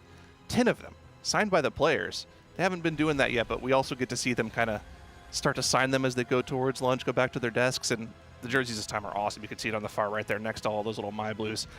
It's a really, really cool giveaway that they've got for us. I've made a blue. You made a blue? I made a blue a couple months ago. Did you customize it this tier? No, okay. My customization last tier was already just top tier. But this tier, I'll one-up that tier for better tier to make it top tier. Yeah, of course. While winning a jersey. Enter the giveaway. All you have to do is sign up at the link, make your MyBlue, do some quests, get in on that. 10 jerseys. Pretty good chance to win that. Yeah. Yeah. A lot of other good merch you can get there as well. They're like more football-esque jerseys this time, right? Like the apparel. I mean, maybe not football is the best comparison. They always look incredible. Well, I was thinking, what kind of football? American or European? Well, sorry, I guess American or the rest of the world. The American one, the correct one. Okay. Right. Yeah. There we go. Correct. He just nodded at me. Yep. Good. Yeah. That one was. We had a fight over which one would be called football and which one would have to rename. It was back in Nyalotha, whichever guild got first on Xanash was able to determine the name. And it was an American guild that picked up a world first on that one, so it is officially football, and the other one is soccer. Is that BDG? I think it was BDG that took that one down. Pour one out. Rest in peace. Yeah, so many a great guild from that sort of 3 through 10 spot has that has changed a lot over the past 5 years. We used to have guilds like Pieces, BDG, now BDGG, and then gone in that spot as well. Echo. You trying to get me to point to the leaderboard at the number 8? Yeah, I was gonna. I'm like, there's been a lot of churn. You know, a lot of churn. No, there has guilds been. that have despawned. Midwinter was another long time. Oh yeah. You know, high end guild. Not quite that high on the rankings, but a famous one that they got a world third in Blackrock Foundry. Yeah. Yeah, Blackhand, right? Yep. Yeah. Good fight. Aspect of the Fox was one heck of a drug. Remember Amplify Magic being a cooldown? Crazy. Better times. Better times. Is that better times? Depends how you look at it. I do wonder how many guilds are going to be able to get Forge Weaver down this reset. Because right now, it's only the big 3. We've got a whole herd of guilds at 3 of 8, and then 3 guilds in the world. Every single guild that's killed Forge Weaver has also killed the next 2, which is crazy. A very strange difficulty texture. I would say strange, but Blizzard seems to do this all the time. Like, we had this a little bit with last year, right, where I guess the bosses were still hard after Styx and Sprocket, but it's like they weren't as hard as Styx and Sprocket for the Race to World First guilds, and it took some nerfs to kind of appropriately make that difficulty curve have the later bosses be harder than the earlier ones. Sanctum of Domination, once Painsmith went down, the next 3 died instantly. Pretty unsatisfying, I'd say, for the bosses to be harder at the start of the raid than the end of the raid. Can I say, I actually kind of like this. I do too, actually. They used to do this a lot back in the day. Sazzing. There was the mid-tier wall, right? Like you'd have the Gorefiend, I guess. Two Sargeras had Mr. Saznine. Gorefiend is a famous one from Hellfire Citadel. Even going back to like ICC, Professor Putricide, one of the most favorite bosses of all time, middle of the raid. I mean, there's a lot of these good examples of mid-tier walls, bosses and walls, combined 2 words, that people really enjoy. I think I don't mind it that much. It is a little weird when it's in a shorter raid, though. Yeah, so like in position 4, after 3 bosses that the Race to World First guild one-shot, and you know a lot of other guilds are killing in single-digit, low double-digit pull counts. It seems like, I don't know, something is a little awry there. A little Freudian slip there. Yeah. That's a mid-tier. It happens to the best of us. I do expect probably some pretty substantial changes announced to Araz on, well, I guess tomorrow. Yeah, that's the problem, right? Is like, it can only ever be that hard for a reset or 2 because every guild, every other guild is going to be killing those first 3 bosses, and several of them are just not equipped to handle it in its current state. Yeah, we got there last night. It was like, we're going to look at some CC. Yeah, we're going to go to better. It reminds me of Brood Twister, right, where there's just going to be guilds that reach it because it's so early in the raid, and all the previous bosses are just not going to put up that much of a fight, and so there are going to be guilds that reach it and just are 100% waiting for a nerf before they're going to be able to kill it. And I don't know. I mean, I like the fight. I just feel like it could use some medium difficulty bosses before it rather than after it. Sure, that makes sense. I mean, I can eat my own words too, right? Like, I remember I was hearing you give your guild like a prep talk the other night. It's like, oh, we might be one of only a few guilds this week to kill this boss. You've got it pretty low. You're doing really well. I think we might be able to kill it tonight, but it's definitely not a sure thing, yeah. The thing you said right afterwards is like, you never know. There might be some easier bosses right after this that we can collect some loot from. And I'm like, yeah, you wish. But actually, it seems like those bosses, as long as you can field the comp for it, yeah, I wish. You might be able to sneak some kills, a kill on Soul Hunter. How many warlocks do you have? 2 right now. So I have a second warlock, not saved to the raid. I can come in and show them how to. Yeah, I can come in if you want. Oh no, but you're also raiding that time. And, well, you know, I'll prioritize PC if you need. Oh well, that's nice to hear. I'm forwarding this clip to your officers. We don't raid tonight. It's fine. We're doing Tazavesh. We're gonna die in 5 minutes anyway. It's okay. Ooh. Don't worry about it. No, you got this. You're gonna pick up that myth track loot. Well, dude, the Tazavesh thing is weird because each Tazavesh you complete, it's like killing an extra 1.2 mythic bosses for your guild this week. Like, if you could imagine that one of these guilds at 3 out of 8 could kill Forge Weaver. That's huge. Like, that would be incredible this week, and it would give them less loot than if one more of their teams did a hard mode Tazavesh successfully. Yeah. I guess you'd upgrade the vaults on everybody, so maybe it's a little bit more, but still. That's probably a little more valuable. But I mean, you still have a good chance of getting a piece from your Mythic Plus part of the vault. Right. You would probably end up taking over just an upgraded piece from the Mythic Raid tier section. So I'm not too sure. Isn't your guild due for a rebrand soon? You've been Pop Tart Corn Dog for 2 Yeah, we'll see. expansions. You never know. Keep everybody guessing. Oh, okay. Any ideas for what? Would it be food-based again, or would it be like something else? There's no way to know. It's one of those things where if you pre-plan it, it's less funny. Some people would think it's not funny either way, but at least if you pre-plan it, I think it's less funny. The only rule is it has to be 2 words, and the first word's going to start with a P, the second word's going to start with a C. Yeah, we used to be Parse Culture, then Poetry Club briefly. Now Pop-Tart Corn Dog for a couple of expansions. When I saw Pop-Tart Corn Dog initially, I thought it was so stupid. I hate it. I hated it. Now I like it. That's the point, though, right? Yeah. So. Oh, that dodge! Some of the dodges are so nasty in this phase as well. There's very little room to move in that Link AMC combo there. I feel like the second, like if you were doing the Conquer Soak in the 3rd position of the tank combo rather than the 1st, it seems like it's a little bit more forgiving. But either way, they have to learn how to be ready for either of those configurations. As those Broken Oaths now returning to Sang, he's going to turn and face both of them. I think that's mostly just an awake check mechanic. You have to make sure that you are looking for it and ready for it. If the raid leader's calling it out, or if you have a good reminder for it, I think you're always going to be fine. Yeah, like right there, that Conqueror was the first one in the set. He had to soak that one there. And the Worm spawned right behind it. What do you do at that point? So something that we noticed in testing after a few pulls is that these beams are actually baitable. So they are targeted at players. So and it's around the start of the Conquer set. So you can have your whole raid start in one position and then move 20 yards in another direction and dodge most of them. I don't know if that's something that you have the ability to do here, especially if you have to soak the first Conquer too. Right. It's RNG as well, right? It's a bit hard to, I guess, preemptively plan that movement, but it could be a thing. King's coming out for the laser beams. We've positioned ourselves in the right spot directly in between these 2 lasers. We know we'll either have to go dead center of the room or to the edge. It's going to be the edge here. And then after this, we will gateway to the dead center for the next beam as well.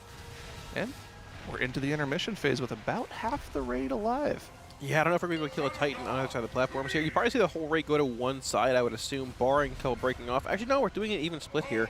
These Titans have a lot of health, too. They're about, like, I think it's 1.8 billion, which, in conjunction with the other mini-boss over here and the ads, and having that short self-destruct cast time, really doesn't give a whole lot of leeway for players being dead in this phase, too. All right, here's another one of those charges. Targeting Sang from across the room there.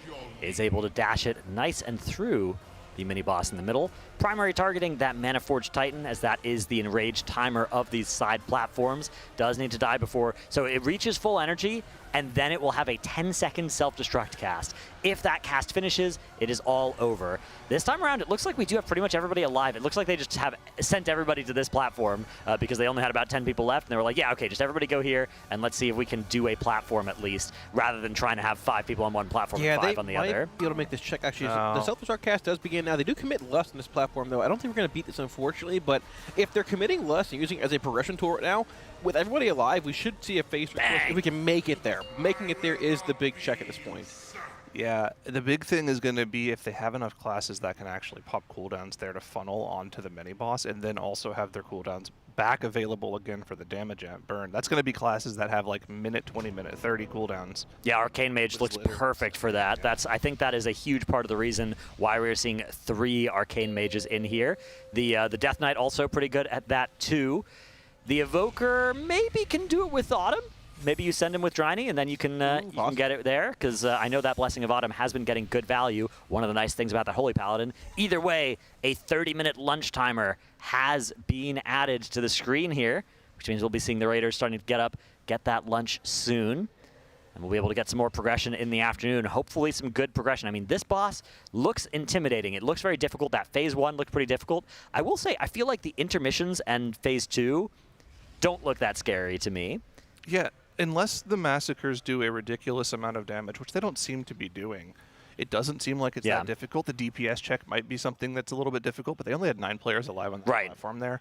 You're going to have 10 whenever you have. And yeah, like 2 of them were tanks. Of them. Yeah. So, I think the DPS check should be doable as long as they have the correct amount of damage cooldowns allocated towards them. So it's looking pretty good. The first hour or so of progression here on this boss is looking pretty solid. Yeah, that last phase is going to be a big question mark, and also just the overall DPS check of the encounter. That's something that is still unknown, and that probably is the difference between whether this boss can die today or not. Either way, the reset is looming, and either way, the reset's going to be really good for Liquid, but it would be nice to get this boss killed in the first reset. It's very common for that first boss to die, or that last boss to be fought right at the end of the first reset, but we have THD. Hello. Hello. What's good? What's good? Yo. What's good? What's going on in here? Not much. How are you? We're just watching some Nexus King progression. Have you seen this boss? Yeah, I was in there. What do you think about it? Yeah? The Nexus King? Yeah. He's kind of chill. Yeah, he's chill. Okay, all right. Yeah, That's he's good. chill. Okay. Yeah, because I can see everything. Oh. Is there anything that's helping you see everything so crystal clear? Oh, yeah. What's that? My Zennis. Oh, my God. Man. How could I forget? Oh, but I love them so much. My Zennis. They're just. You've been wearing it every day, all day, every day. Yeah. Right? Yep. I sleep with them. Really? Yeah. Interesting. Okay. Take it. You know, you go take a dump. You need your Zennis. You got your toilet paper on your desk too. I saw. Great. Yep. Everything goes hand in hand here. That's right. For everything. Did you see what Cams did last night? Really? He was able to see through a blindfold with his Zennies on to see Oh my God. different types of food in bowls. It was insane. He got all 3 of them right. That is crazy.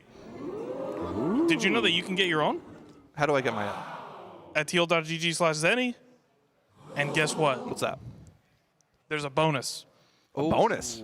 Yeah, a bonus. What's the bonus? If you use code Team Liquid at checkout, you get 10% off. Whoa. Whoa. Yep. What's the code?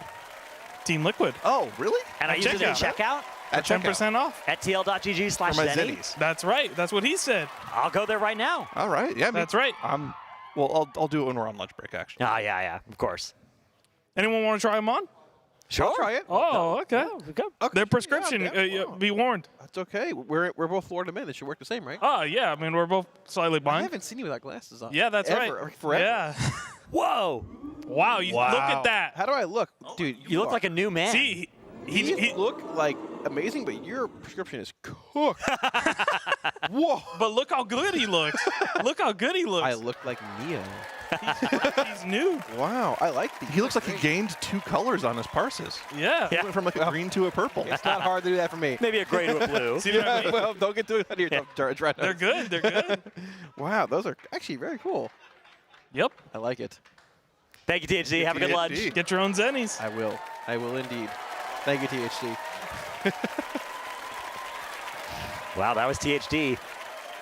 The famed Warlock for Team Liquid. Did he get the Dreadful Tear from Fractillus? Do we know? I don't know. Did he get, who ended up getting the weapon and the trinket? Was there good Fractillus? There was a really dagger and the trinket. Yeah. Oh, that's huge. Dagger trinket combo, Dreadful Tear. And then one off piece that we Yeah, didn't care as much about. But still, the 2 of the 3 being big ticket items is exactly what we were hoping for off of Fractillus. Sort of makes up for the double belt Forge Weaver incident. And the double Warglaive. Yeah, the double Warglaives. Yeah. Well, he already had a crafted weapon, so one of the Warglaives just hit the floor. Oh, no. Shaq is coming up with a way to triple wield, don't worry. If anyone can, it would be him. Yeah. It'd be him.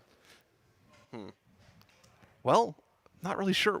I think it's yeah. We got to let them eat. Yeah. But we're going to go to a RaiderIO recap next, and see what's been happening over the past couple of days. Obviously, there's been a lot of stuff that's happened over the past couple of days. We saw Echo and Method clearing Fractillus before Liquid, putting Liquid in that third place slot, which is something that we've talked about a little bit, that it has been a problem in the past. Historically, Liquid has an issue after getting passed up by Echo, but in Liberation of Undermine, we actually saw them. Yeah, it was the first time that the curse was broken and Liquid were able to win after falling behind.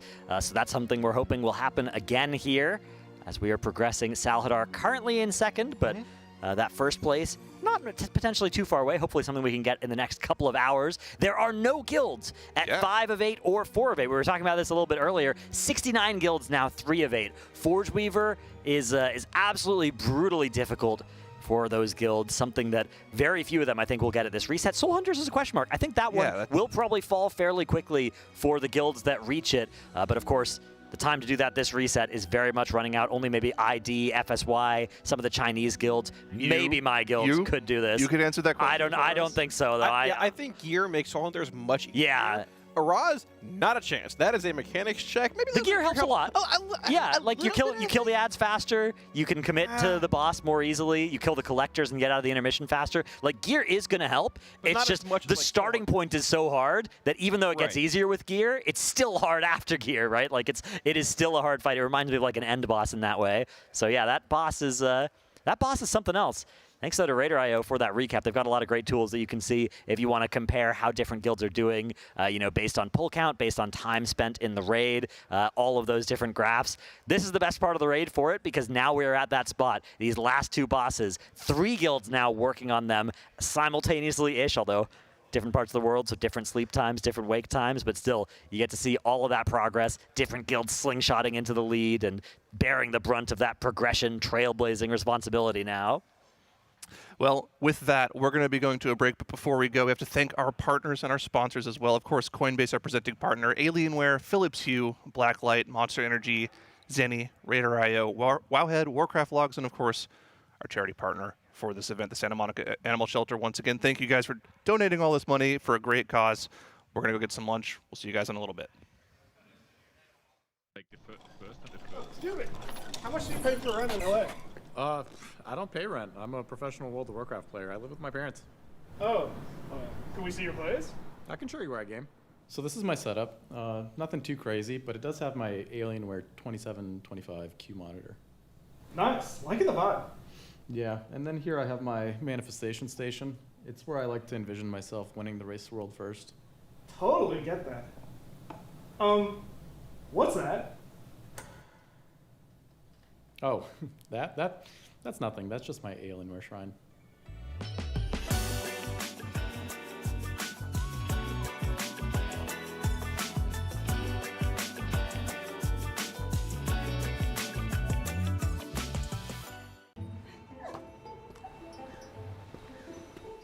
Hey, what's up?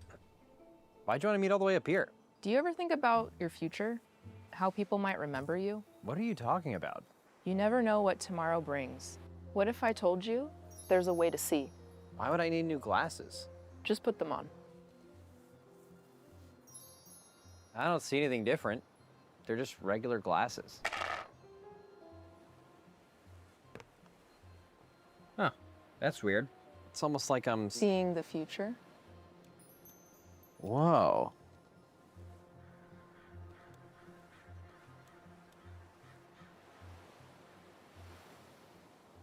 Yo, brah, can you toss my frisbee back? Ever since humans first walked the earth, they've searched for one thing.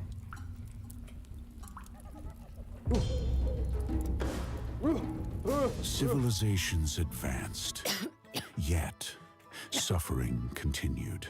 There seems to be a strange curve in the lower vertebrae. I'll call this the lumbar. We must give it support. But doctor, I'm seeing spots. We mastered silicon chips and cathode ray tubes, but comfort was still offline. There really should be a chair made for gaming, with cushions and maybe wheels. Until we got it right. Man, I wonder what my ancestors went through before this. Elevate your space with Blacklyte. Hey, psst. Have you unlocked your blue yet? This is my blue. Sharp, stylish, and ready to win. What's yours look like? Quests are easy, like watching our matches or just repping Team Liquid online. Rack up points and flex your grind. I'm keeping an eye on the leaderboards. I'm watching you. Join my blue today. See you there. Hey guys, we're looking at the new Race World First apparel collection. Let's get started. Shadow Tee, new design. We have the Alliance jacket, blue and clean. Had the Void hoodie, super warm. Had the Horde jacket, new style. We had the Sylvanas Sherpa, very soft. Had the new race jersey, has Dimensions on it. We have the Derp hoodie, great for raiding. We have the Void tee, new print. We have the mouse pad, slides real smooth. And finally, we have the Derp tee. If you guys want to grab any of this, you can at tl.gg/RWF.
we had about 60 cats a couple weeks ago. Wow. And we've had some pretty good luck with adoptions. So Yeah, our I numbers figured. have come down a little bit, so that's good. But we needed to continue.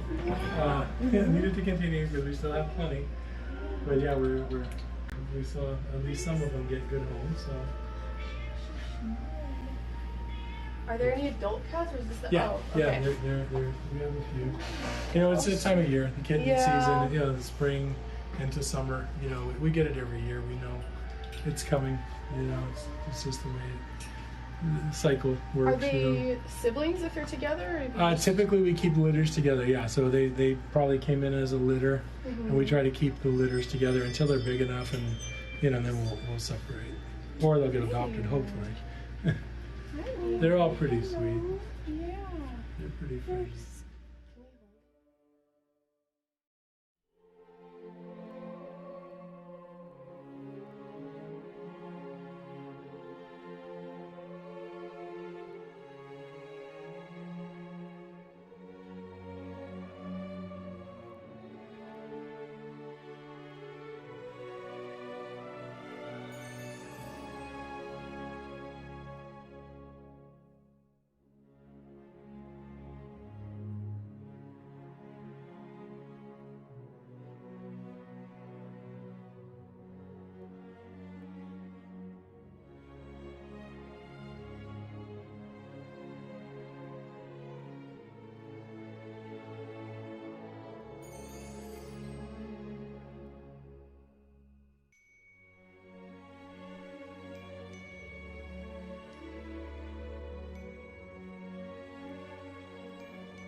rodents?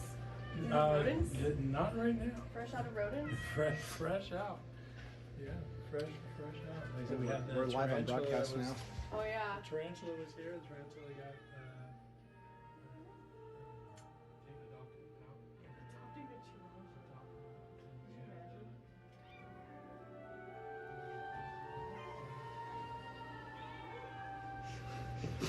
Make it Oh, yeah, fresh. yeah. Hi, sweetheart. Do that again, eh? Huh? Do that again. I don't want attention. And I don't want to leave in. I'm just surrounded by. We're live on broadcast for lunch break. Huh? We're live on broadcast now. Oh, hello, broadcast. Hi. We're live from the Santa Monica Animal Shelter. Tilda.gg/adopt because all these kitties need homes. Like, right, Maggie? All of our viewers that have donated are watching now. Do you want to like say anything? Not to put the pressure on you. Thank you. The first thing is thank you so much for donating and for helping to support the shelter. As Julian said, all the animals here need homes. The ones that are here waiting for adoption, they need medical care, they need food, they need supplies. So everything that gets donated and all the money gets used to care for them while they're here. So again, thank you so much. And if anyone needs a great dog or cat, please come to the Santa Monica Animal Shelter. And again, thank you for thinking of us, and thank you for any donation. We appreciate everything. Yes. Yes, greatly. Oh, you got me. You got me. You're playful. Very cute. We're in the cat room right now. Look at that. She just wants to play. Nah, you know, sweetheart. You just want to play. Come out. I know. You're a yapper. You kick him out right now. Cute. Should we show them the dogs again since the mainstream's live? Their patio that they usually get to go play on is now occupied by a rooster. Oh, okay. The patio is now home to a rooster. So they get to go out and stretch their legs. Gotcha. Except for the fact that the roosters are there. Yeah, that's the rooster and the chicken. The rooster and the little chicken are living on their patio. Aww. Yeah. You want to see the dogs again? Do you want to go inside? Or are they going to be too loud? Except for the video, it gets really loud. They can turn us down. Okay. So do you want to go through the inside and see?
So that, those are all the animals. Yeah. And we have a backyard right now. It's a playground for them. Okay. That's kind of, there's still a pretty small house. It gets full up pretty quick.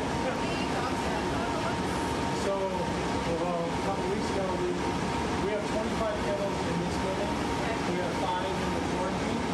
So 30. And we were close to 40. So we were doubling up, actually going out in kennels, dairy kennels out on the patio. So we don't want to really try to avoid doing that. So we had some adoptions, so we made a little room. Like I said, right now in this building we have one kennel. I have one open kennel. Unfortunately. And then the cats we've had over 60. And that was pushing our upper limits. Now we're down in the low 30s. So we have a little headway to get some cats out. But the big issue is in here because we don't have the space for doubling up. We can double up smaller dogs like that. We can't double them up. We don't have the space to double up. So we try to avoid doing that. We had some good adoptions over the last couple of weekends that allowed the numbers. We were still full, but we were over. We were pushing, 40 now and back about 30. Now we're back down to about 25. So we're right about what we just need to push. The one thing I was mentioning was the foundation. We're still going to be not feeling well today. The foundation is sponsoring adoption. So there are no adoption fees. No adoption fees, Chad. For dogs or cats. For dogs or cats.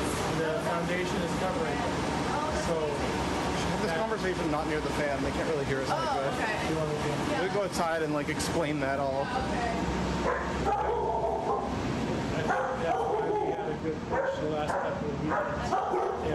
Was just the help of the foundation covering the fees. And we just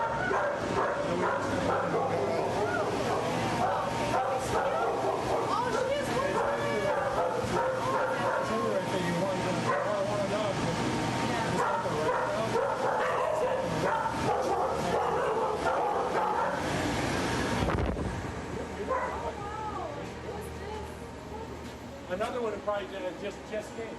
Yeah,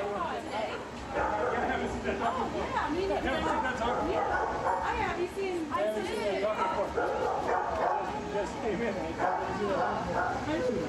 That's right. Yeah.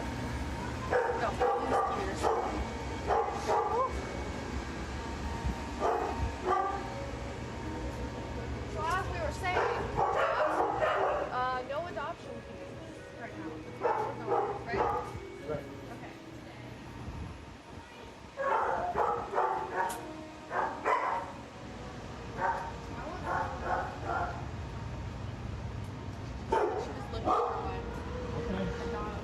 Okay.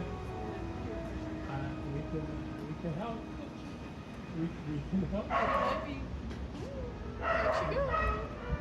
think she's looking at the one that just came in there. They don't even know anything about you. The dog just came. Oh, you like the dog, Nicole? Yeah. You thinking about a new friend? Yeah. Come back and visit. I will. Come back and visit. Well, yeah, you can spend some time, just you and the dog. No, I would love to. Absolutely. Oh my gosh. Whatever you want. Come back and Thank visit. you so We'll set you much. up. We'll find you. It has to be the right fit. It does. It has to be the right fit. But if it is, then we will find you a good friend. So. Yay. Forever friend. Yeah. Right now. Yeah. No, they're all great. Thank you so much. Of course. Thank you guys. This is great. When is the event over? Well, we don't really know. Probably a week at least. So if you guys want to come visit and bring a dog. So I think that was scheduled, I think, for tomorrow. Oh, okay. Oh, Perfect. Okay. We can bring your mystery or. I actually told her I thought that was a good choice. I think so Because too. again, his demeanor, how calm he is, like he, coming inside a building and people he doesn't know, I think he would. also want to get him home. So maybe getting him some visibility, and maybe somebody at your place will say, hey, he's the right guy. But I believe she set that up for tomorrow. Oh, perfect. Okay, cool. But the actual event is another weekend. Probably less than that, but yeah. And then we have other dogs at the facility too. Yeah, sorry, it's like weird. Okay. Go ahead. Sorry. Oh yeah, we have other dogs at the our office as well. Okay. Yeah. And so that's another thing is he gets along with other dogs. Oh, perfect. So Okay, that's cool. good too. He gets along with other dogs. So. And we have a cat there as well. How is he with cats? Do we know?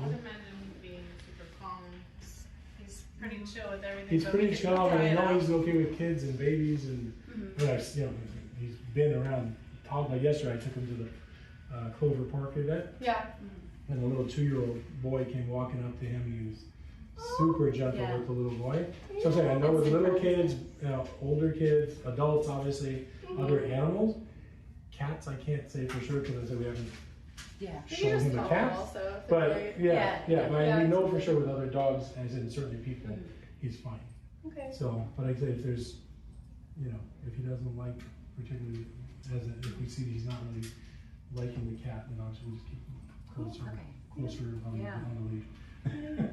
Awesome. Well, thank you guys so much. Thank you for the tour. We'll see you guys tomorrow. Okay. Bye. Thank you. Oh, I know. I'm gonna tell my partner now. I'm gonna tell I expect a return visit. Maybe bring the other one then also.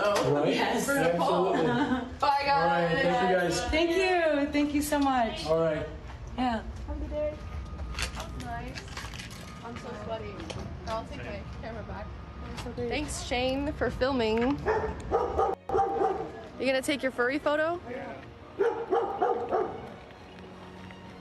That was fun and really sad. Also, all those animals need homes. Teal.gg/adopt. Go adopt. You should film this part, honestly. Is this still on the broadcast? Yes. We are back from that lunch break. Raiders have acquired their food buff. Us casters have acquired our food buff. Back to watch another solid hour and a half, 2 hours of progression here on Nexus King once they start polling the boss here. And hopefully we can see some good Phase 3 progression here. That's what we're really looking to try to dial in. Get through that intermission clean with all 20 Raiders alive. Start making some good prog to see whether or not this boss might be killable today. Yeah, the difficulty of this fight comes from a couple of different vectors. You have, I think Phase 1 looks really mechanically like there's quite a lot of dodging that you're needing to set up at the same time as getting every single person in the raid inside those 3 conkers that you're planning to soak over the phase. If even one person misses one soak, it's kind of a catastrophe. They're going to get mind controlled, so that's difficult. But sort of like Nexus Princess Kaiveza, some of the difficulty of this fight is just that there is a very hard-hitting dot that is going out, and that is doing a lot of damage. Reminds me of Queensbane on Nexus Princess Kaiveza, the dot where if you looked at the fight, you didn't see that was why the fight was so hard, but if you look at the raid frames, you can see there's people in jeopardy for a long time. Well, we were talking about giveaways a lot before lunch, and we've got yet another one here for you guys. Just handing them out like candy. Got some codes to give away thanks to Blizzard, and of course we have this great wheel that production has set us up with. Whatever Dratnos spins the wheel and lands spinning on. it? I thought I was going to spin it. Did you want to come you over? Want it? You can come over. You got it. You can come around. You're kind of far. Reach over. Okay, yeah, go for it. Well, either way, regardless, whatever they land on, we'll be giving away 2 of those in chat. If you want to enter, it'll be hashtag Let's Go Liquid in the chat. Once again, hashtag Let's Go Liquid. What are we landing on? What do we get? What are we giving away 2 of? It's going to be wings of wisdom. I love wings. Perfect. Those being given away. Do you know what those are, Dratnos? I have no idea what those are. I think it's like a pack, a transmog pack or something. Okay, yeah. Cool. Yeah. Once again, hashtag Let's Go Liquid in the chat. Make sure your DMs are open on Twitch. Keep your eye on. Keep it open for that because I think we've actually had a lot of giveaway winners that just don't answer their DMs. And how are we supposed to give you? You got to re-roll it, and they DMs? DM you a day later, and it's like, oh, I'm so sorry, but we had to re-roll it, and you feel bad. It makes me feel bad. Just check your DMs, open them up. We've had some interesting re-rolls. Like, for instance, yesterday, nobody claimed their codes, so they just said the first person to send me their parses on that has 2 gray parses gets the code. Oh, Kalamazoo, that was your chance. Yeah, I should listen. And someone did. Someone claimed it instantly. So make sure you guys have your DMs open. Getting that giveaway. Thanks to Blizzard once again for those codes. Yeah, I've seen Tennels with one of those new packs yesterday as well, so maybe that was where that came from. It's He doesn't rate. He's on the bench. Oh, yeah, no parses, so that's tough, yeah. No parses is better than... Well. We didn't really think about that one too much because it's kind of easy to gray parse if you just die on pull. But could you have known about that in advance for the giveaway, though? That's a tough one. Yeah, if you ever see me die on pull, I'm setting up to win a future giveaway with those criteria, now that I know it can happen. Okay. We finally just had a ready check go out. So all right. The Raiders are finally getting ready to pull this boss in just a moment here, trying to reloading his UI. Do we think there's potentially any strat changes that we're going to see out of them here, or are we just trying to get more of the same with more consistency? I think it's consistency is the thing you want to see. They're moving, or they have Bloodlust being used in that split platform phase 2, trying to get through that Titan and see that phase 3 is where we really want to be. There's some questions still about the fight in general. Is phase 3 the same in Rage as Heroic? How does it look? I mean, what is the boss even pushing at threshold-wise? It reminds me a lot of Sarkareth, actually, where when you pull the boss, it's 0 to 100. Everything's going crazy. Phase 2, with those laser beams, it looks visually insane, but it's all sort of like pre-planned and telegraphed. You can tell what's happening. It's not that... Right, you can... that one looks easy, right? Like, P2 looks pretty easy. You know what's going to happen every time. Just stand in the right spot, and there's 2 different patterns that you can have, and you know how to deal with each of them. Pretty easy. Yeah. Yeah. Less deaths in phase 1, clean phase 2 pushes, and hopefully see phase 3 with the next few pulls. I think this is going to be one of those classic progression lusts as well, where that moves deeper and deeper into the fight, or whenever a couple people die, you use that to try and still progress on that pull.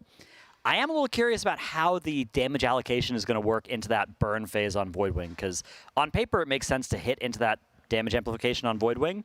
There's a little bit of a cringe timing in the fight. There's like 4:30 is when that burn's happening, so you don't get second pots if you're going to use your lust there. Yeah. It's tight. A lot of like 1 to 1.5 minute classes, if you can stack those, are very good. They're Demonology Warlocks, Arcane Mages you mentioned earlier as well, Zyro. Can be really good having CDs for those platforms. And then again, when the boss converges and you have that damage amp on the Void. And correct me if I'm wrong, there's no way to delay that damage amp, right? Everything is on a timer from the start of the fight. Yeah, I think, I mean, you could get to the middle later from the platforms. I don't know what happens if you kill the Titans and then AFK for the main ads on the side platforms for a little while. The boss is channeling something, right? Okay, so maybe maybe you have to do it by then as well, because I know you can kill the Titan first by a little bit, but maybe not by, maybe you can't spend infinite time on those side platforms to fix it. I don't know if you can delay like 30 more seconds. Yeah, because that's how long you'd need for if you wanted pots with lust there. Interesting. Well, there's definitely going to be a lot of optimization they'll have to go for, but like we were talking about, we just want consistency first. And one of the things that I was curious about as well is they've been progressing this fight very different to how they were progressing Fractillus, right? Fractillus, they were very slow and methodical. They made a ton of comp swaps, like every other pull for the first 20 pulls, and then they kind of decided on something at that point. Didn't end up working out for them. They swapped something completely different today after seeing Echo and Method down the boss. But if I'm not mistaken, we've had the same 20 people in the raid since pull 1 here. Right. They haven't made any over lunch swaps as far as we can see, which is a very common feature of a fight like this. This fight, though, they had been able to see Echo and then Method actually pulling this boss before they got here, so they were able to maybe identify what comp they wanted right from the start and what strategy they were going to employ, at least for the first bit of the fight, which is a nice advantage that they were able to pick up this time. Usually that advantage goes the other way. Of course, the downside that comes with it is that means you're behind, so they have to do a little bit of catching up here. The composition is definitely interesting, though, because we saw these sort of monochrome comps on some of the mid and early bosses, where it's like we're bringing 5 Evokers, 4 Warlocks, 4 Mages, you know, those kinds of numbers on some classes. This time around, looking at the raid frames, it's a rainbow. We've got, 1 of pretty much everything, 2 of some of the best classes and specs. There actually has been 1 change that it looks like we're doing post-lunch. They were playing 3 Arcane Mages, and now I see they only have 2 of them in. Is that an Evoker swap? It might. Might be, yeah. We have not sure. 3, so 2 Prez, 1 Dev in right now. Sevi swapped from a Shaman to Evoker as well. Okay. And then we have the 3 Warlocks in now. I think they were only on 2, so we've converted a Mage into the 3rd Warlock. So a little bit of adjustments. I guess we were a little wrong earlier to say that they were on the exact same comp, but the same general idea with a few little tweaks. And it does look like pulls are indeed about to be underway. 10-second pull timer. That's a fast pull timer as well. That's aggro. Usually we see 15, but 10. We're ready to get right going with this. Starting over by that blue world marker, where we're going to be doing that first tank soak. Never mind, we're not pulling on this. All good. False alarm, false alarm. Yep. Panic, relax. That was just that was a wake-up pull timer. Do we have updated raid comp after after the Fractillus loot, I believe Fired Up was the receiver of some nice upgrades on that boss. He got both the dagger and the Void Core from that boss. And then there was some Dreadful Tear. I don't know where that went. THD. THD, all right. And then I think one less relevant item did drop there. And yeah, it's not only the 4 pieces of loot that Fractillus dropped, but the vaults were upgraded. Fractillus, of course, the 6th boss, so now everybody who's been in for all the bosses, which is actually not a lot of characters, because they've been doing so many swaps, especially even the tanks and the healers have been playing different characters on different bosses. So some people, like THD, who've been in on everything, Fired Up as well, do now have that full vault. It would be great to kill Salhadar and upgrade that vault with the Salhadar loot, but we can see a little bit what the raid eye level is. It's jumped up now to 704.4. At the top of the pack is still Sang on that Evoker. 707. Joined by Go to Eisenberg, the 707 Druid of the Claw Feral Druid that has been in since Fractillus. We saw Echo using that earlier in the raid with Liquid and I think Method as well, maybe, swapping into that more recently. And then we also have Fired Up there on I'm on the GCD. 707. THD lock also with the tier piece hopping up to 707 too. I believe That's he also THD. We were talking to THD a little bit over the lunch break. He sent Gilded Crests on both tier helmet and tier chest since they're already pretty safe places, right? Yeah, highest upgrades, highest amount of stat that you gain for the upgrade, so that makes sense. And he's still going to have his crest next week. Exactly. If he wants to craft a staff, if he doesn't get lucky from his vault. Yeah, and he'll have 2 sparks next week, but at most he only needs 1 enchanted Gilded Crest next week, because even if he wants to craft 2 items, that second one can easily be done with the enchanted Runed Crest without much of a loss, even without any loss in a lot of cases for a lot of these characters. So a lot of good places for those Gilded Crests to go. The tanks here at 705 and 702. Split the G there is Scott's Warrior. I believe that's like the only character he's been using, whereas Yips is playing that Brewmaster. He's swapped around between Brewmaster, DK, Paladin even for summer progression. So he's sort of the flex tank that is ready to swap as needed. He's in a weird situation where like his Blood DK has 3 kills, his Blood DK has either 2 or 3 kills. Yeah, I think it's 3 and 3 maybe between the two, which is a little bit suboptimal, but they didn't know what it was going to look like later this tier. It definitely seems like the thought process is Brewmaster is generally better, but we want that Blood DK as an option for, I think, Mythic Dimensius. I feel like Dimensius is a fight that rewards Death Grips and DKs, but maybe that Frost DK, something that stocks has been decreasing since the start of this raid, right? Going into this tier, a lot of people were thinking, oh, 3 DKs, 2 DKs, and on a lot of these fights, we've seen them shaving DKs down to just 0 or 1 on some of these fights. I mean, they were exceptionally strong, but they got hit with a handful of nerfs, I think, back-to-back weeks before the tier actually launched. So, I mean, that AMZ is good, Rip is good, but at the same time, there's been a lot of varying damage profiles you've won at this raid tier on certain fights. Some with mixed profiles, some with just more like Nexus King, where you have like more of a general kind of feel, but wanting those 1-minute classes for that damage amp is also pretty important too. Well, as this is our first pull back from the break, why don't we talk through a little bit of the mechanics of this phase and talk about what's been causing them issues for the past 20 pulls. Yeah, so we're going to see sort of this repeating pattern.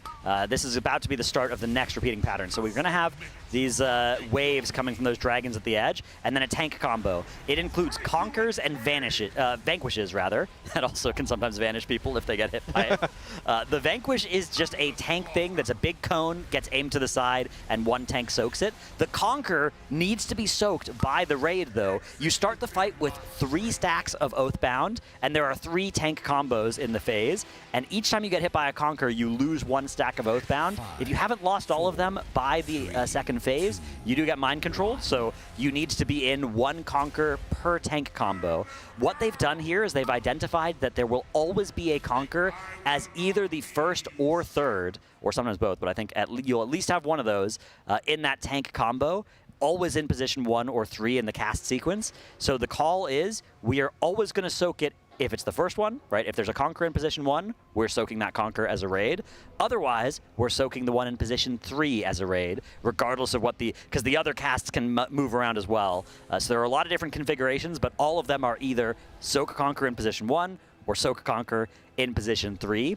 The 2 Vanquishes will be aimed off to the side, and the other Conquer will also be solo soaked by the other tank, which is a 200 million total damage, so not an insignificant amount, but the tanks do have the tools to live that. And it's pretty nasty because you need to soak that while you are dodging those lasers as well, and there's a lot of raid damage coming out too, so we're seeing things like Anti-Magic Zone, Spirit Link used to sort of mitigate that. That's sort of the key part of what's going on in P1. The rest of it is just claws that do a lot of damage that need to go out, dots on people that do a lot of damage and need to get healed through or defensived. And there is a mythic mechanic as well where when you clear your Oathbound stacks, the boss will from time to time, sort of after all of those sequences but before the next tank combo, cause each missing stack to try to reapply to you in the form of an image that charges at you. And you need to look at the image, otherwise you will get your stack back, which will mean you're going to get MC'd, which is a disaster. Yeah, if you've done the Nexus Princess question mark boss this tier, it's very similar to that intermission mechanic where you have to look at the images and make them charge to you if you're not looking directly at it, or if you're like strafing when it goes off, you're going to get that stack reapplied to you and you're going to get mind controlled as we go into the intermission phase, which is not ideal on this encounter. Looks like we're waiting for Yips to get res, maybe having a little conversation before we get into the tier. So what are the tools that the tanks actually have to use to live through that solo smash? Yeah, so it's a lot of damage. It's like 100 million physical and then 90 million shadow. The shadow is what gets split among the people that are soaking it. So that normally is what the raid is taking, is a large shadow hit that's soaked among them. The tank is always taking all of the physical damage themselves.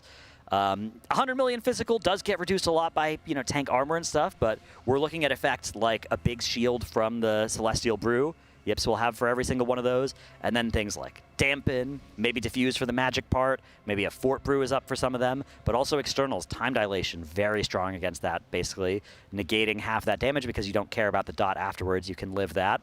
Yeah, externals, and then tank cooldowns. Okay. That's pretty much it, and then armor.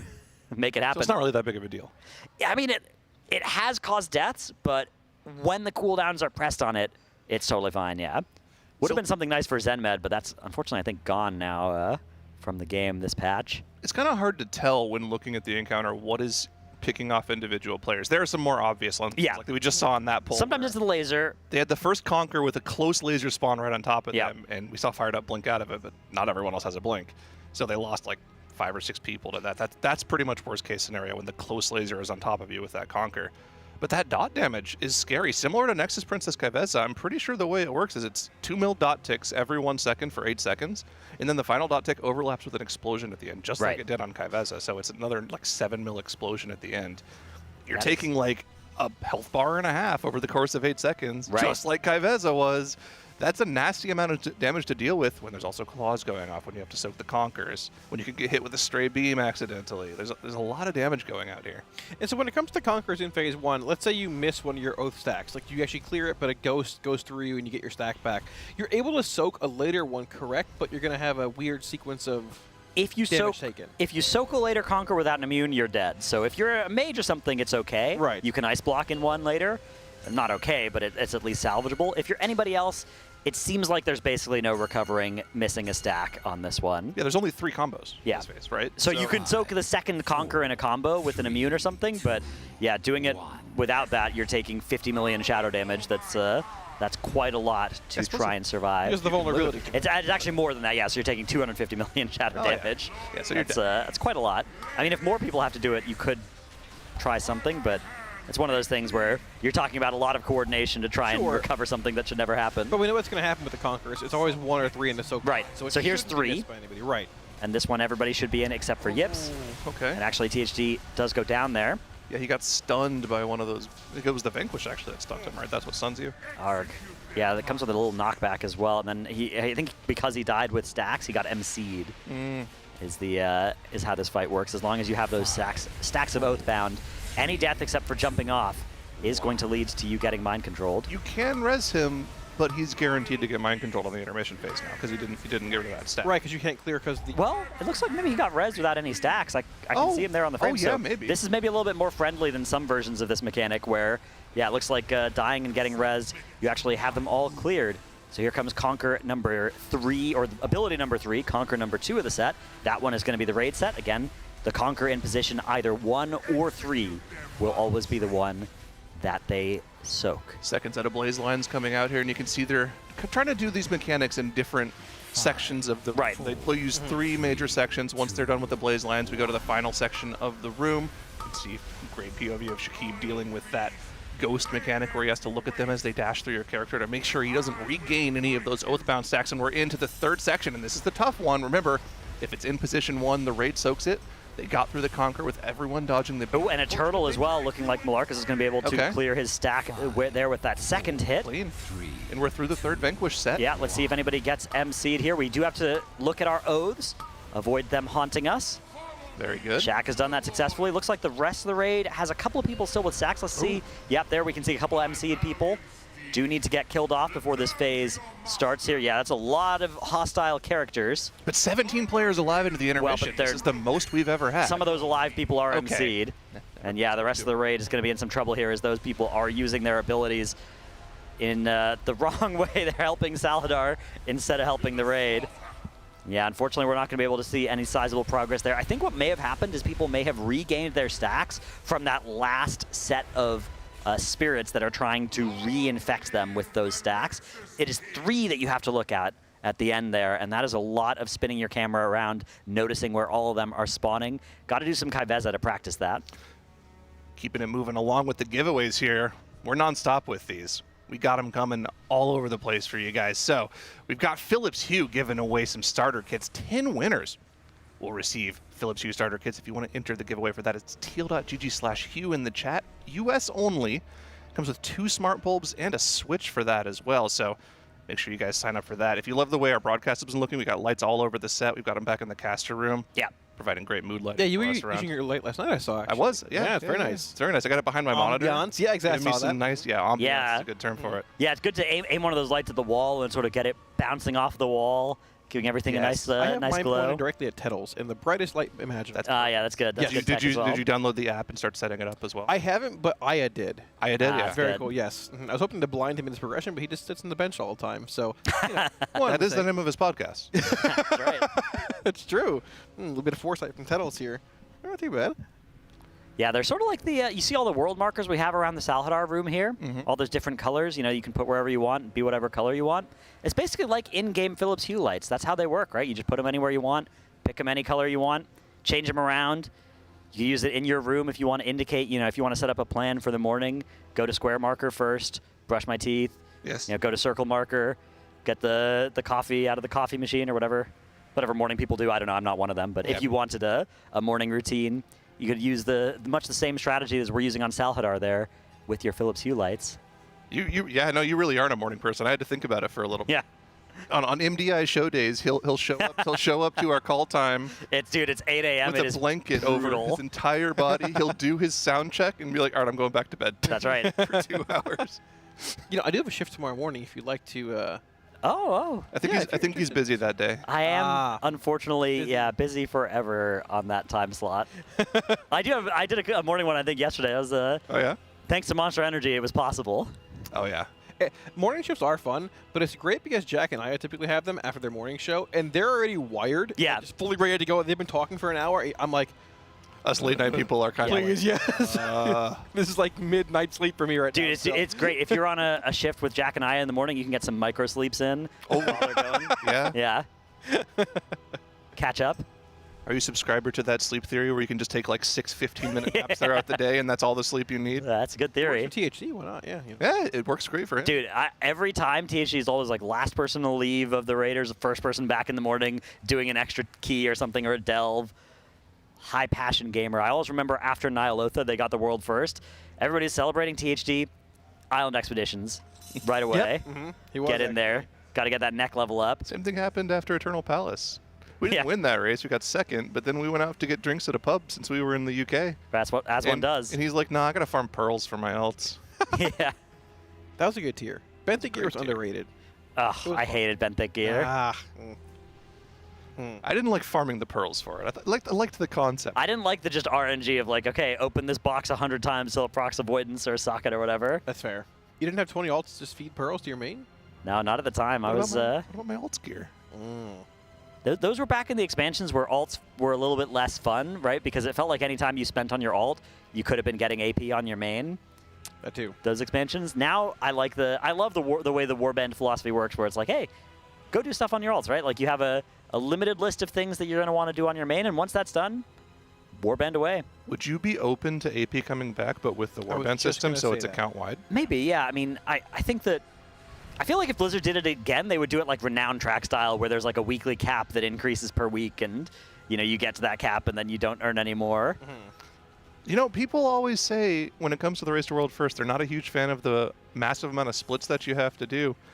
Old AP would fix that problem. You can't really farm AP on all your characters. Yeah, but you just have a bunch of 0 AP characters that still do the splits for you. Get you that. You'd have all the gear and the AP on your main. I guess you'd go back to old style splits of predetermined mains, and then hope you get lucky. Then it would just be super RNGs. Like, did your main get lucky or not? Yeah, it reminds me like Sepulcher, right when JPC was missing his 4-piece for forever. That was so sad. Poor JPC wasn't allowed inside the facility, out in the snow, out in the cold, and not Boston, as Jet has told us. It is Foxborough. That's not in Boston. That's the same thing. It's the same thing. No. It's like a sub-city within a city. All right. It's like 45 minutes outside of Boston, man. Same thing. Okay, so we've made a composition swap here. Zasevi is back on that Resto Shaman now after a pull or two on Prez Evoker. Otherwise, things, we've also got Boomy in on Windwalker, which I think was not in for a while. Yeah, I think he was a swap right before lunch. Man, already on the first overlap, 3 deaths. That looked like just laser deaths. Yeah, it did. Those lasers look pretty nasty. So much worse. This is going to be very much a tank privilege fight, right? Where like, okay, yeah, you have to survive that 200 million hit, but also you can survive these lasers, and everybody else is dying to them. I wonder if they are trying to do any sort of baiting with the lasers. Maybe that's the trick that would make this easier. That was, you do have to move quite a bit, and it's not perfect, right? Because if you move from one position to another position, if a laser beam is along that same vector, it's still going to hit you. Yeah. But you can dodge all of the other ones that were crossing over the line that you made with your movement. So it should make it quite a bit easier if they know about that and are trying to do it. I mean, at a certain point, you do just have to dodge them. Yeah. Get good. Yeah. Sometimes no counterplay to that. And this might be another one of those fights where it might, a lot of progress might happen, and then I wouldn't be surprised if pulling this thing after like 10 p.m., the deteriorating, sleepiness debuff will start to cause those P1 lasers to become a problem again. Yeah, they just got to push back the monster line. Really? Well, you don't do that on a Monday. On Monday, you're getting to bed early and you're waking up and popping 7Ms for Tuesday morning reset. Yeah, it's going to be really interesting because as we know, EU has another day with another reset, and we are basically at an equilibrium as far as like boss progress is concerned. Echo's gotten to the final phase, but the boss is incredibly high. I don't feel like, I don't want to get too far ahead of myself here. I don't feel like this boss dying today is incredibly likely for US. I think us. Yeah, I mean, I think Echo and Method are going to have that well-known European extra day advantage on this. So. Right, which, I mean, can definitely come into play. It'll unlock Zaladar loot in their vaults, but at the same time, they're also a day behind on reset. And as far as reclear is concerned, I think gear does make most of these bosses a good bit easier, including Nexus King. If Echo and Method are at a point where they're like, Tuesday night for them, not reset yet, where they just can't meet the DPS check, we're already recleared back with more gear. We get a craft, we get Gilded Crest as well. We're looking at a substantial eye level increase this week with crafting in the first vault coming in also, so it could be pretty interesting to see where that goes. Exactly, yeah. Echo have earned a nice lead by doing so well on Fractillus and Soul Hunters, but that lead might be moot if, like you said, they just end up, if this boss is not killable with this week's gear, which we don't know yet exactly if that is the case, but yeah, that is an important variable. On the other hand, if they are able to get it and Liquid aren't, then it is a nice improvement to your vaults, because not only are you adding Salhadar to your vaults, not only are some people going to get an extra slot in their vaults as well, you're also upgrading all of the other loot that would be in your vault from mid 3 out of 6 to mid 4 out of 6. So you're effectively generating 15 extra Gilded Crest for every player that would take one of those items out of their vault. Obviously, if you're taking something out of the M+ row, it doesn't matter. But still, that is a sizable chunk of value that you can get. So if one guild kills this boss and the others don't, they will have a gear advantage as a result. Not insurmountable one. I feel like the gear advantage is the smallest of that, right? The information gain for being able to pull is going in the next. Oh, that's huge, actually. Though. I don't know if this boss. That's the question. Reset, right? Yeah. But yes, Zyra's very correct. If they can pull Dementius off stream and get numbers, see things change in Mythic that aren't in the journal, that is a massive. Even just like if a guild can identify like, hey, I do want a blood DK on this fight, versus hey, I don't care about having a blood DK on this fight, that would be very valuable information for how you gear in both splits next week, which, bad news, there are going to be some splits on Tuesday and Wednesday next week, but also whether you're going to give them reclear gear, right? Who you're bringing to Mythic Plexus Sentinel, a boss that can be killed with any tank comp you want. You know, you're going to play the ones, you'll play the comp that you want to play on Dimensius for the easy bosses. I don't know if we didn't have a Blood Decay last time, I might not have died actually. That's true. Hold on a minute. We're talking about easy bosses. Hopefully this time around, second time will be a little bit less close on the Plexus Sentinel. Yeah, so to clarify, we're not calling it an advantage. It could be a disadvantage. If What do you mean? It's the well-known extra day. They get to play the extra day of the first reset. Yeah, that's actually true. That's an EU advantage. Very true and real. Yeah. Got it.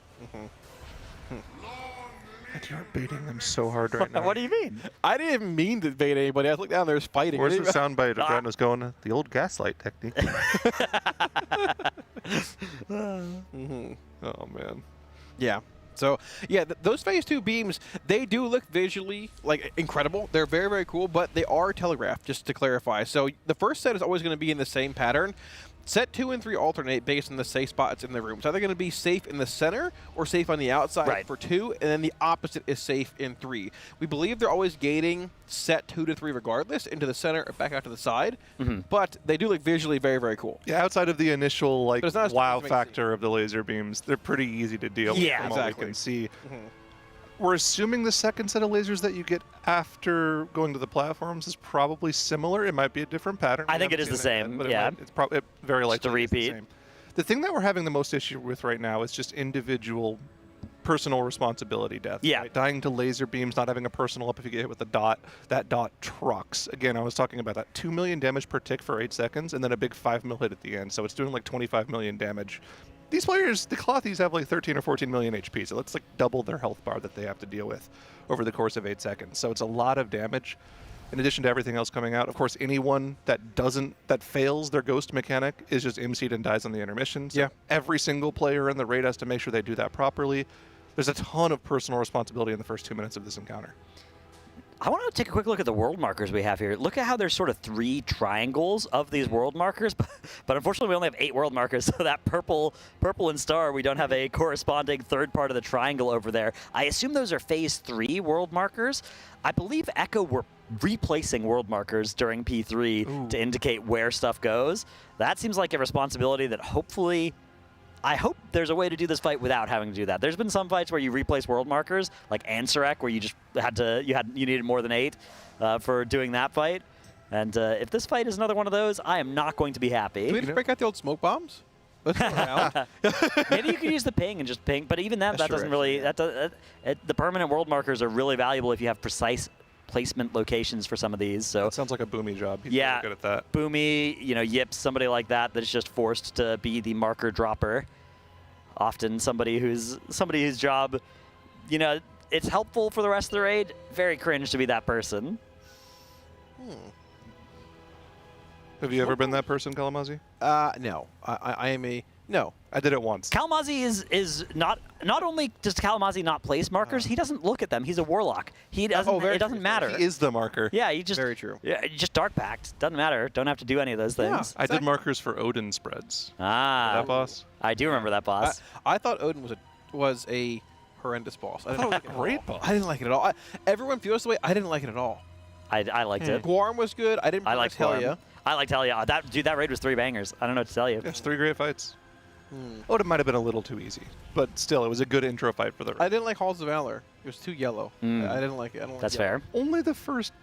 I didn't like it. The area, okay. Yeah, you just aesthetically you didn't like. Okay. Yeah, that's fair. Because you went into the underworld right away. Yeah. Did you ever get the Deathless achievement? Yeah, we did. Okay. Yeah, the Chosen. It's a good. I don't wear it though. I'm certainly not a Chosen one. I don't wear a title anymore. Actually, do you wear a title? Zyro? Yeah. I just use whatever the most recent Mythic Plus title is. Yeah, the hero. I wonder if those have gone out yet for last season. They usually take a few weeks. They usually do take a few weeks. They got to ban half the player base actually earned. What was the last one? Enterprising Hero? Yeah, Enterprising's the one that's coming out. That might be a skip. Yeah, I've got Dreaming Hero. That one's nice. I think I have Awakened Hero. I like Shrouded Hero. Shrouded Hero's good. I have that one, yeah. What about like Thundering Hall of Fame ones like Gahoon? Oh yeah, I like Fame Slayer the Harbinger. That's a good one too. That's Unot. That's the most exclusive one because not 100 guilds filled up the Alliance Hall of Fame that tier. So a lot fewer characters have access to that title. A little bit of a silly tier.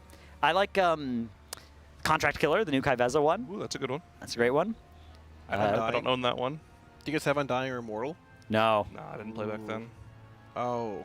You did the Dreadnoughts, right? Didn't you? I didn't. I played I played later in Wrath. I didn't really play much of 3.0. The one that I would love to have if I had played back then, I want Death's Demise. Ah, that's a good one. From? Title. That's Yogg, right? Yogg server first. Oh, okay. Back when there were server first titles, right? And then there were the like challenge mode rank 1 titles as well. Wait, it was Yogg server first? Death's Demise? Death's Demise. Yeah. I think it was like server first Yogg Zero Light. I think Zero Light. Yeah. Okay. I feel like I have that one, but I didn't know that. Oh. Must have been a dead server. Handout server first titles to anyone. But hey, I guess. No one knows. What can you Do you guys have any server first achievements? I have a couple of the 15s from like, I think BFA and Shadowlands. I have the original Legion. Keystone Master? Keystone Master. Ah, that's nice, first, yeah. On Illidan, no less. Classic one. That's very cool. I did wish they kept around like server first achievements, even for like leveling and stuff. Yeah, they were nice. Yeah. Extra goals for people. Even like, you know, oh, server first, illustrious master first aid. I think that's cool. Yeah, it was unique, right? Yeah. Now it's just like, oh, I just level and get there when I get there. But all right, we've already had, people dropping super low. Yeah, watch those raid frames. You can just see the size of that dot on everybody is intimidating whenever it overlaps with any other mechanic. Here you're going to see, those claws coming out, lining up with the dot as well. Time Spiral getting some good utility as they move to the second area of the fight. The Broken Oath returns. 4 dogs it, no problem. Yeah, it's nasty. Yeah, we did make it through here. We did see Nick go down earlier. We actually committed a res to him, but you can see he has no actual debuff on him. So whenever somebody dies his phase, it does clear all 3 stacks of the Oathsworn debuff, I believe, correct? Yeah, that's nice. A friendly way to do that compared to the it persisting through death, which I would have guessed well, they you would wouldn't do. be able to live through at that point, though, right? Yeah. It would just basically reset your stacks, and you wouldn't be able to take 3 Conquerors anymore. So that's a nice little change there for sure. We do have second set coming out here. We should be able to get through that pretty easily, and we should have one more set of Conquer Vanquish combos left here. The question is, can we make it through with all 20 alive? No battle res available if somebody does go down there. Not only that, but did everyone complete their ghost minigame? We can see Right Nick here. doing it right here. 1 ghost into 2 ghosts into the 3rd. So he has done it properly. Does anyone still have a buff remaining? We have to do 1 more set of this combination. That should have been everyone soaking the Conquer. We got double Vanquish into the final Conquer, which is just going to be on the tank. I have to dodge laser beams. We do have an APT, it looks like, or was that just a battle res used on Malarkus there? So they had APT earlier on, battle res here. Gotcha. Oh, But we're down a tank, we've lost our unfortunately. tank, which means the intermission is not going to be doable. But still, let's see. Did everyone make it through removing their buffs? So we lost a couple more people, unfortunately, there. Down a healer, a tank, and a DPS, 1 each from the Trinity. Does look like we don't have any MCs at least coming out this time, as those circles do come out. Everybody needing to get safe away from those, either right under the boss or already on the edge there. The ping comes down to indicate, star marker is where we're going to be hanging out as a raid. Scott is going to aim this frontal, although, it does.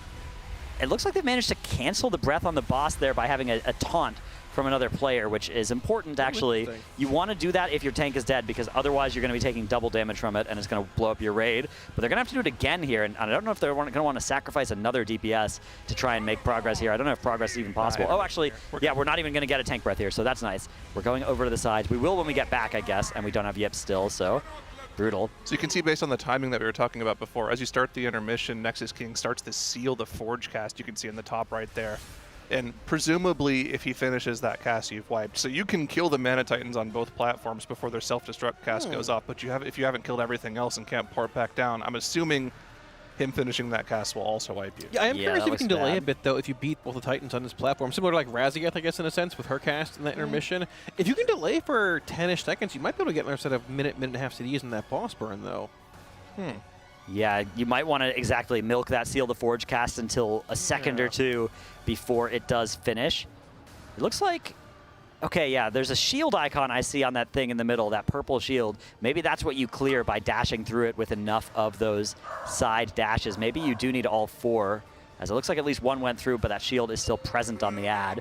So yeah, that is a mythic mechanic on those side platforms, needing to dash the ads through the mini bosses that are there. But once again, we're just kind of in a waiting room here, waiting to get to that intermission with 20 players alive. 21 pulls in now, and we're really hoping that Phase 1 can get cleaned up sometime soon. It's tough, man. I feel like we're right on the cusp of seeing all 20 make it through. And like, it might, we're not as close or as far off Phase 3 as it seems. Right. I feel like if you get past P1 with 20 people alive, the next minute and a half are kind of free. Like, going to those side platforms is not that different than Heroic. The mechanic doesn't see, like, you've got a lot of time to do the dash through, which is the Mythic mechanic, and then the rest of the stuff there is all just dodges. And then getting back and doing another copy of P2 also seems kind of free if you have everybody alive. And then you get to do the Voidwing Burn, which is similar to Heroic, just slightly faster cadence there, and of course, more raid healing to do, but that's not the kind of thing that I expect them to run into too much difficulty. So I do think we are just kind of a clean P1 away from making good progress on this fight.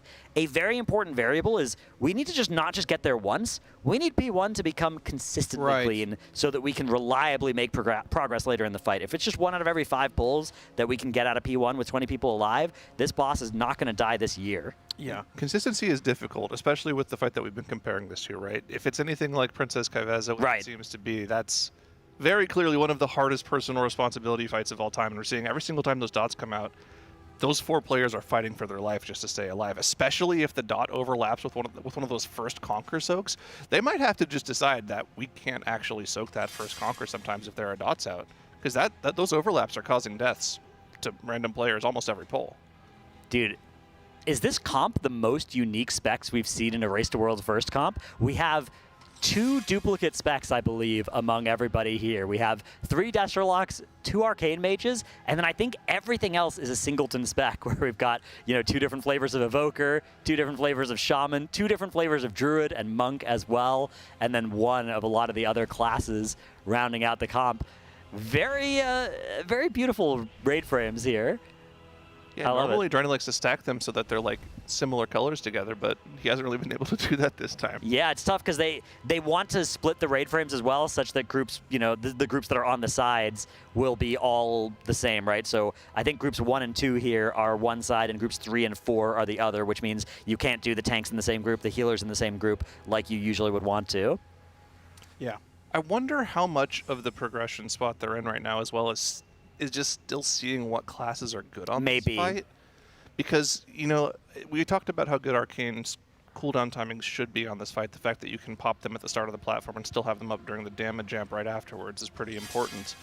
But, I'm looking at things in this fight that I don't know if they'll do particularly well. Like, Shadow Priest seems kind of like a little bit of a question mark. Obviously, it gives a PI to somebody, like probably Sang, who's really well geared on that Evoker. But, the cooldown timings for them aren't particularly enticing. It's a pretty movement-heavy fight, which is usually pretty bad for Shadow. Yeah. But they will be really good on the damage amp. I'm actually a little surprised we're playing Triple Destruction Warlock here, too. I'm not at all. I mean, I feel like the timing, you're basically making the choice of having CDs for the intermission or the damage amp. You're not getting both, and we're all playing Diabolist here also, so you're not getting... Demonology can do both, and we saw a lot of Demonology play on Heroic as well. Plus, it's arguably more mobile when it comes to relevant damage and things. I wouldn't be surprised to see a swap to it if you do see that Voidwing burn and we're like, hey, we need more damage here, at least on one of the Warlocks. But there is a lot of cleave as well, so possibilities of both are still certainly there. The thing with Diabolist, Destruction, and Demo is that their damage profile is very flat compared to other classes, right? They're not nearly as bursty, so they're not as cooldown reliant. So they can actually just make the decision to use the Infernal on either the intermission or the boss, depending on when they need to use them for enrage purposes of the fight. And it won't really feel that bad for them. Yeah, I mean, there's also the chance of playing Affliction on this fight, which has the highest burst, but we are getting nerfed tomorrow by 50%. Oh, no. Yeah. It's just disgusting behavior. I don't know why. Poor Warlocks. Well, I have to enact Plan C on reset. Then you'll only have 2 specs in the top 5. Oh. Well, we might still be top 5 regardless after that nerf. We'll see how things go on reset, but regardless, we are indeed back into another pull here. See that Conquer Vanquish set coming out here. It looks like we made it through for the most part without anybody going down there. Yep, we still have 1 battle res available. All the players in the raid having 2 stacks of that Oathsworn debuff left here as well. Dropping these slash effects and moving further along the room for that next set of Conquer Vanquish, which is coming momentarily. Yeah, there you can see Scott aiming his camera at that image, avoiding getting the stack reapplied to him of that Oathsworn. Now another set of Conquers. First one is going to be on Scott. He's going to try and dodge around the laser and let the rest of the raid do it as well, but they do need to get into that Conquer fairly quickly. Hopefully we got enough of those soaked. Then he's taking the second Vanquish, and that third Conquer, or fourth Conquer rather, going over on Yips. Always pretty much in this order. Kind of a nasty tank spot though, as it is a lot of taunts in a short period of time, plus a lot of damage, plus a lot of positioning the boss. that you need to contend with. And it really seems like this fight is similar in difficulty to Kai'Veza in that there's really not any time, any downtime. Right. There's always something happening. The addition of these ghosts to the encounter on the mythic difficulty that you have to deal with turns what could be downtime into something you actually have to really pay attention to. You can't just zone out and do your rotation here a little bit. We do have our first death of the encounter, unfortunately, on Smacked. Second one onto Hopeful there. Battle Res went out onto Smacked. It would make sense to bring the healer back up. So we're just going to be down a mage for the rest of this pull. Unfortunately, losing a Warlock here to this overlap. We're going to lose a couple more people here to this debuff, unfortunately, as well. Yeah. We lose Jernaka when fired up, unfortunately. The dots with no healer alive is just rough. We might be able to see further in the phase 2 here. Maybe. Though. We're dead. One battle is available still. We do have Lust as that progression tool coming out of this phase. But first, we're going to see those laser overlaps coming in here, which we know the first one's stagnant or the same every time. Right. 2 and 3 are the ones going to be random, but pretty much it's a simple dodge in, dodge out, and you're going to be on that platform phase.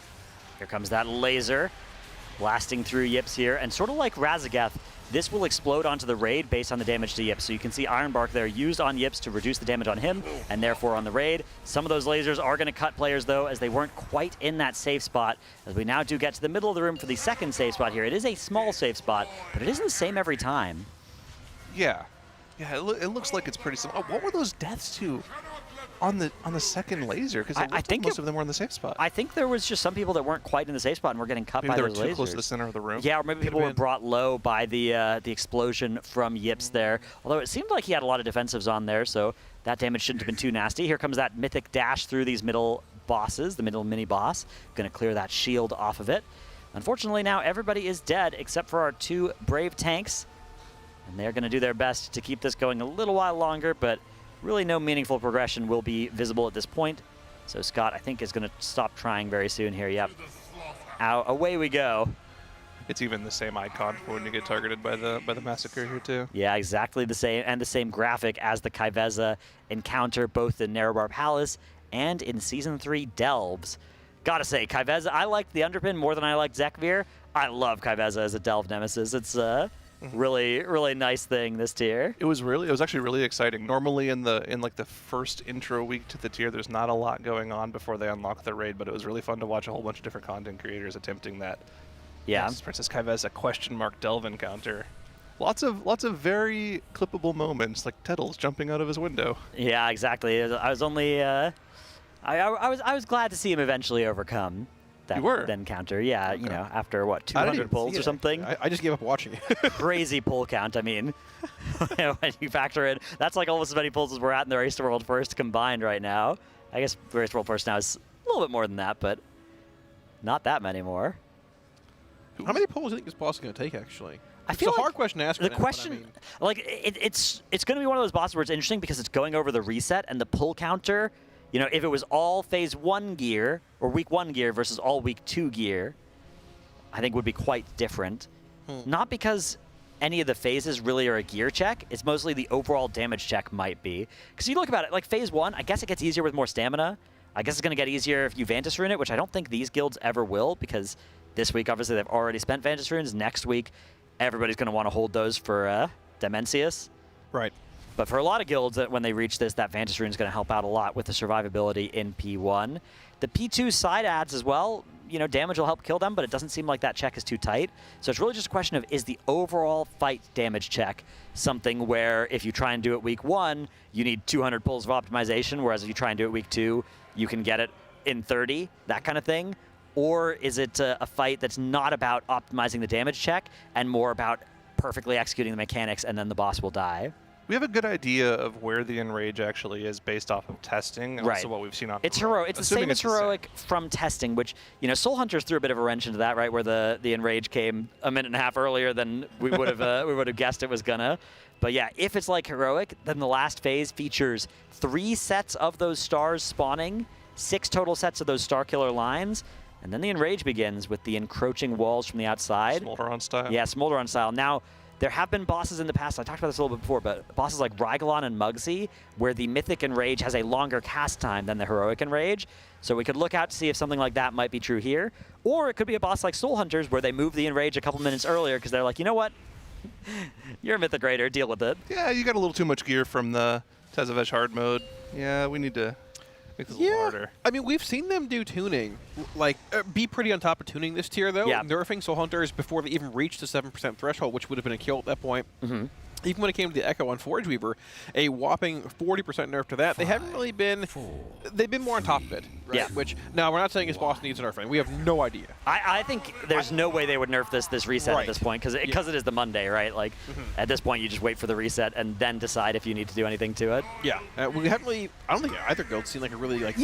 None of the. This isn't like Forge Weaver where you're looking at the echoes and you're like, this is crazy. We have to do a stupid 3-tank strat.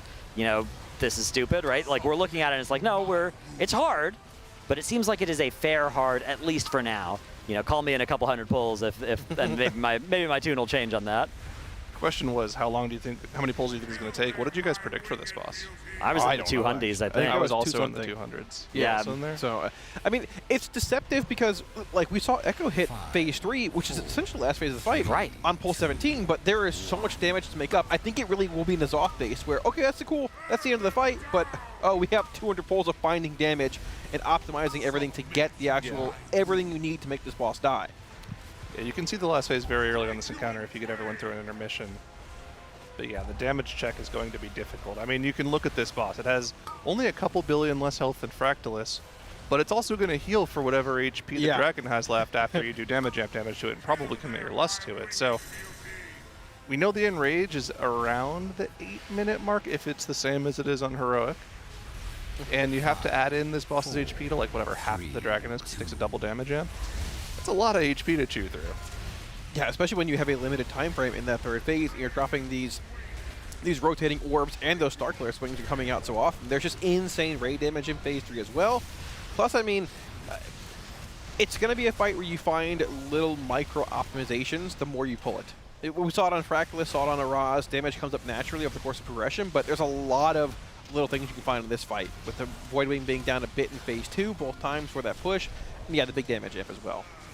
Yeah, I think the main point here is that this is just going to be a very difficult fight, and the numbers, both damage-wise and healing-wise, are going to be insane. You can see it even 25 pulls in, which we were starting to see like sub 20% pulls on Fractillus.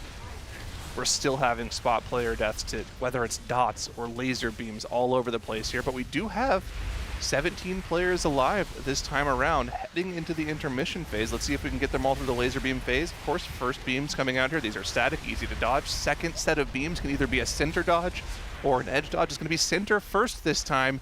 And then we need to quickly get to the edge right afterwards. Gatewaying out to get to safety. Need to be close to the edge in the dead center of those beams, and all 17 players are through. So this is the first time we're really going to see them go for a player split here on the intermission. I think we're going to hit Lust as well so that we can make up for these 3 players being dead. All of them DPS players, but Bloodlust might almost make up for it, especially on the side that is only down 1 person, which is this side. Although, unfortunately, if you look at the raid frames, this is a very common feature of making it to one of these phases. We have Dranako, Splat, and Zenni, I think, all on the wrong sides here, which is the sort of thing that we'll correct later. But the nice news is at least we're still on an 8-9 split of players. Hopefully that Lust is going to let us get through this, even though we have not the exact correct amount of people on each platform. Keep an eye on those Manaforge Titans on the right side of Boomy's frames there in the 3rd and 4th slot. Those need to die before their energy bar reaches 100. Right now it's at 85%. So they need to do a ton of damage to this mob in the next like 10 seconds, or it's going to start casting self-destruct here very shortly. You can see that cast bar has started. And unfortunately, without all their players alive in the right damage allocation, that Titan is not going to go down. Bang! And it's going to kill everyone on this side. How did the other side do? Theirs exploded too. Yeah, it was only at like 2% or something though, so they were really close on one side. Other side, not nearly as close.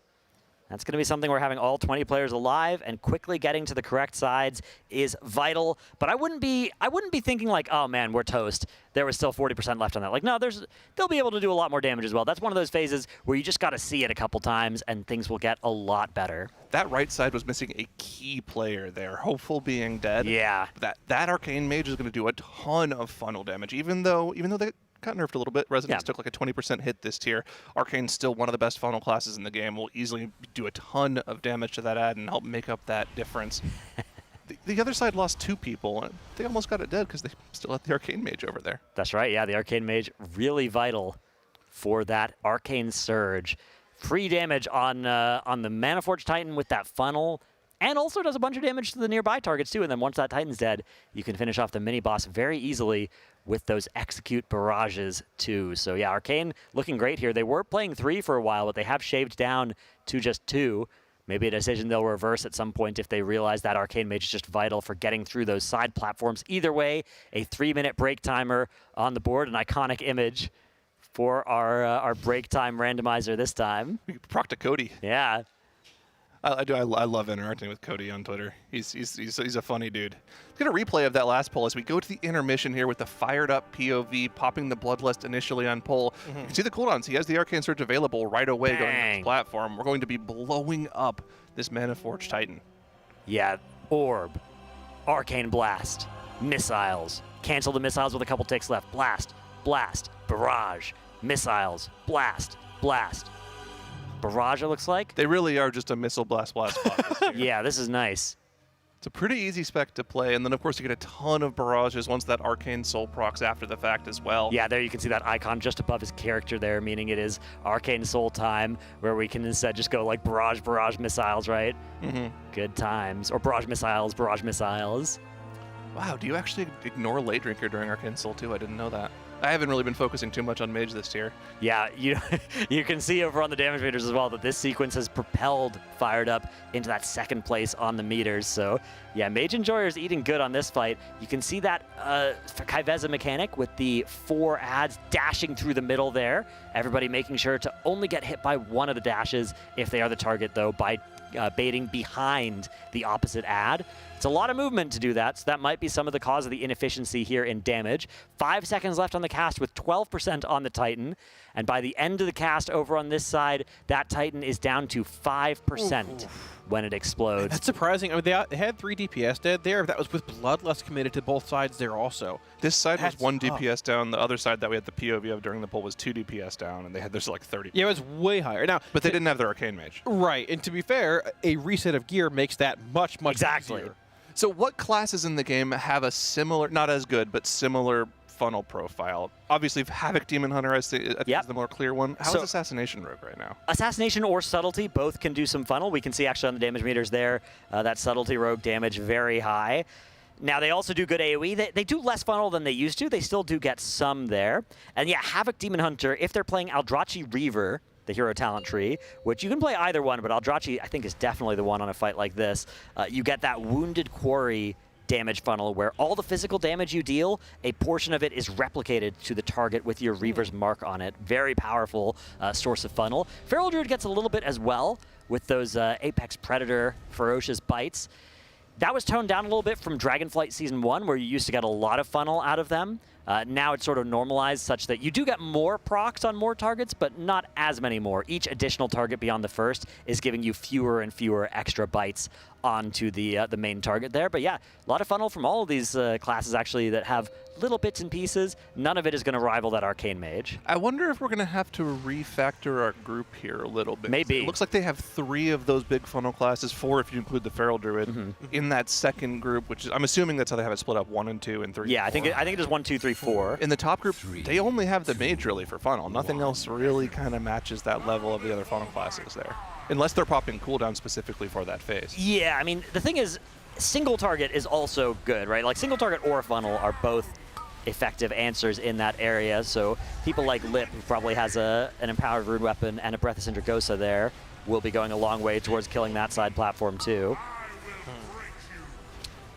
Yeah, but of course, the main thing is just got to get back there. You just got to get back there. GBT. At a certain point, you just have to dodge. And again, it's just that simple, right, Trevor? Yeah, personal responsibility here is the main name of the game. Got to dodge laser beams, got to make sure you have personal up for these claws, got to make sure you can pop something or call for an external if you get one of those dots as well, especially if it goes into the next Conquer combo. Of course, you have to make sure you don't accidentally regain one of those stacks as well, because you'll just get mind control going into the intermission. Yep, see them moving a bit further across the room here, dodging those first slashes. They dropped already. We did lose Zevi already, committed a res. I believe this second Vanquish Conquer set, it's either this or the third one coming up, is going to be where they commit that APT. Probably the third here. We see Link coming down for this first Conquer soak here. That last Vanquish coming out as well. Everybody on the raid at this point should have 1 stack of Oathbound left. Zevi has 0 because they died. They were res. That does indeed clear that Oathbound debuff. We're going to drop the slash mechanic mechanics on the ground here. 2 sets come out, and we're then going to move on to this diamond marker, getting our last Vanquish Conquer overlap, which we'll see how it starts right now, momentarily after our Ghost Soaks come out. Be sure to soak both these unless it resets your oath down stacks. Yep, we should have the first coming here. So this is the first Conquer Soaks. We should see APT committed here momentarily, I think. Yep, right there being committed in case somebody goes down. We do not lose anybody. Going to have double Vanquish into this last Conquer, which we are not going to soak. We look like everybody. Everyone's clear. Yip's not clear. This is going to clear right now with Yeah, the last one. the solo tank on the last Conquer. Everyone has cleared. Now everyone needs to make sure they get all 3 of their ghosts done perfectly here. Let's see if anybody regains a stack. Unfortunately, Shay has regained a stack. Exile as well, it looks like maybe. Here comes that Invoke the Oath. Yeah, both of those people are unfortunately joining Team Salhadar. But still, they will have to get killed off. Can they die in the APT? It's still active, though. Maybe, but I think they'll be hostile targets, so I don't think they will count. Yeah, it looks like that APT not being consumed by them. No B-Res available here, so we're down 2 people, both of whom are on the same side. So they'll probably have to use the Lust and swap somebody else onto that side in order to make this possible. That's the sort of thing that Max can be looking at and making the call on while this second phase is happening. A little bit of a respite. They do need to get to the middle of the room now, and actually it looks like some of them are gatewaying to the middle, and then they'll just have to run out for the second part. Alter Time getting some great value from Fired Up here. There's a lot of time to run out there. Yeah, that one looks, again, it looks scary. I think it'll be pretty easy for these players. And now heading to our side platforms. This one, again, it looks like we've got a slightly different configuration of people than I was expecting with the way the groups are set up. As you can see, it's not just groups 2 and 3 they're here, but we've got a sort of mix of people, a couple people from each of the groups. Yeah, we only have 8 people on this side with both mages going to the other side. We can see Hopeful and Fired Up on the same side. This Titan should get trucked. Yeah, we've got 2 Arcane Mages there. That thing is getting sent to the Shadow Realm. The problem is, if you look at the raid frames here, there's a Manaforge Titan at 75% health over on the other platform. Oh, yeah, the balance does seem a little bit off here. We are committing less in this phase as well. A little bit. We're going to destroy this Titan here with a lot of funnel classes. But the question is, can we kill the other Manaforge Titan? Either one going off with that self-destruct means disaster for both sides here, unfortunately. Well, it only kills the other side, I'm pretty sure. Let's see. So Let's see what happens here. P3, the self-destruct starting to cast here. I think it explodes both sides. I think what happens if you leave that Let's find out. Well, we're going to find out. Maybe. Yeah, coming back into the middle and then bang. Yeah. Taken out midair is Hopeful. And yeah, they do make you go to both sides. Because yeah, otherwise you would just ignore one side, right? If the self-destruct could cast freely on the one side. Nah, it's chill. They're good to go. Yeah, not to worry though. Again, a good pull, some progress, at least that we're seeing there. And it seemed like the beginning of the end was just when the 2 players got mind-controlled, failing to re-soak all 3 of the spirits at the end of that phase. That's the sort of thing I think where you just need to see it a couple of times and then be ready for it. Always be primed for that to happen. Good news is it looks like with that pull, Liquid have reclaimed spot number 2 on our leaderboard, inching just ahead of Method, who are asleep. Will we be able to catch up to Echo while they're asleep is the question. Here's another replay, though, of that side platform. This is the other side, the poverty side. Yeah. This is the no mages. No mages, no damage, just pure despair over on Nick's side. He's doing his best to heal. You can see those charges do go through the middle ad. That is the mechanic done properly. The problem on this side is that we just don't have any damage for that Manaforge Titan. Missing an Arcane Surge over here is a big deal. That is a huge chunk of the damage. Not to mention the fact that our Sub-Rogue being dead would be another one of the big damage dealers on these ads, and our Feral Druid being dead as well. Do you think just seeing this particular overlap of the fight, needing to have that funnel damage for this Manaforge Titan into also having cooldowns for the damage amp might make you want to think about maybe adding a couple more mages? I mean, they had 3 mages in at the start of Progress, and then they swapped one out. So I think obviously they think that they want this comp instead. But yeah, it might be the sort of thing where you struggle with this. And another thing that might happen, you might make the call, okay, we're not killing this today. Therefore, let's play a comp that progs us through the fight rather than does boss damage. And then tomorrow, whenever we get back to this next reset, we will have the extra gear to make up for that. Sure. Yeah, it's a pretty interesting point. We saw them swap out that Arcane Mage for that 3rd Warlock. I'm just not a fan of Warlock's damage profile. If you're looking for damage on that intermission, I mean, you can roll your eyes, but we need to get some buffs. We need to get some buffs in here right now. No, well, I mean, listen, buffs are one thing. But I feel like you're running really flat in that burn. Like you either have Titan damage or you have Voidwing damage. Comparatively to Arcane Mage, though, I think that's a lot more preferable all the time. You just don't have burst damage. You have good damage all the time. Yeah, but it's still a profile you want, though, correct? I mean, Arcane Mage is going to be able to burst that ad down and burst the Void Wing at 2 important points in time. I would agree if the damage amp was shorter. 30-second damage amp, you don't have your cooldowns active the entire damage amp as an Arcane Mage. You do have a long Arcane Soul, so you get a little bit more out of it than you normally would. But I don't think Warlock is a bad choice here at all. I don't think it's bad. You know what? Okay, there is a worse choice you can make.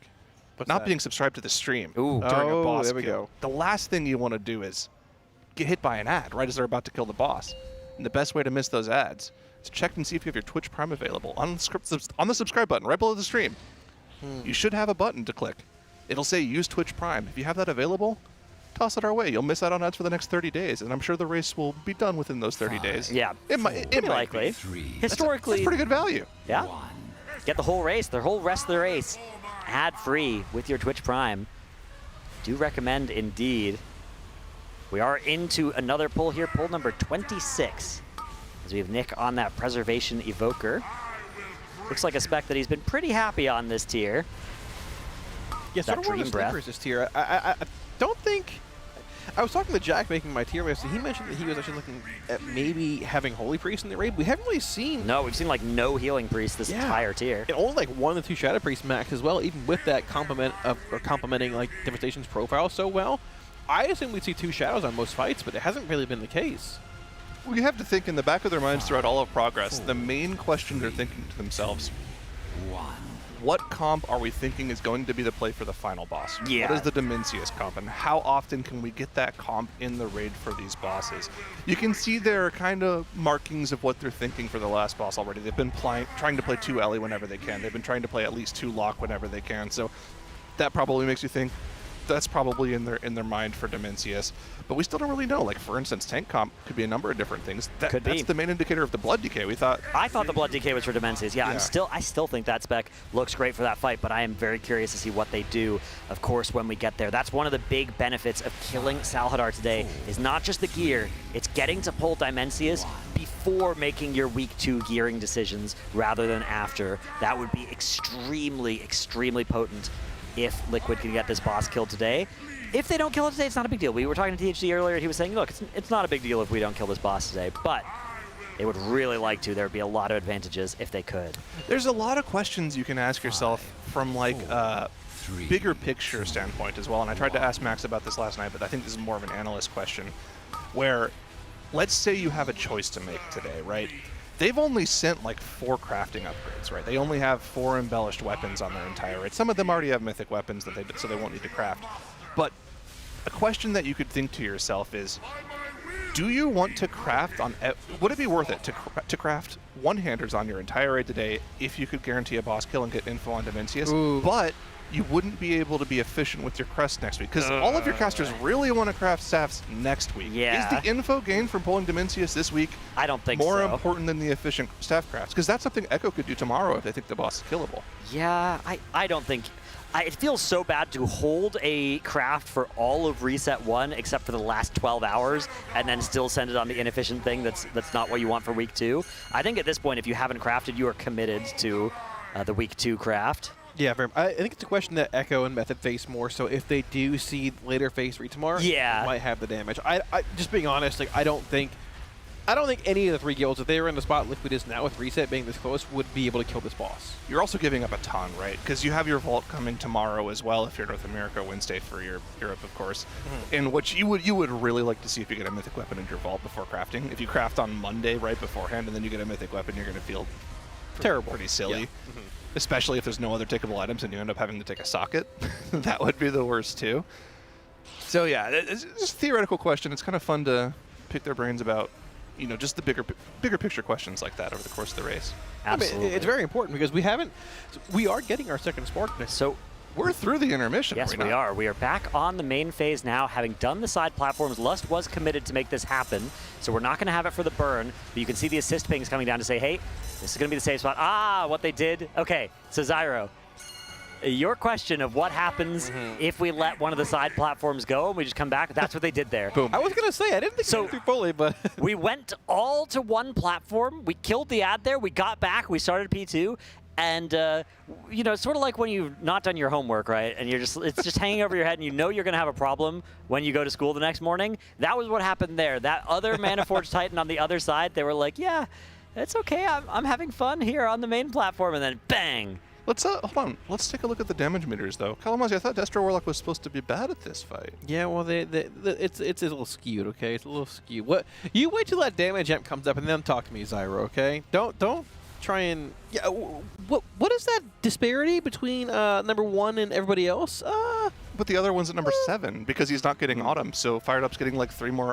Well, you know what? Autumn, Power Infusion, all part of the game. If you ain't cheating, you ain't trying, Zyro. That's what I always say. This is a fairly substantial mage sandwich that we've constructed, though, with our damage meters right now. We've got the top bun with Fired Up there.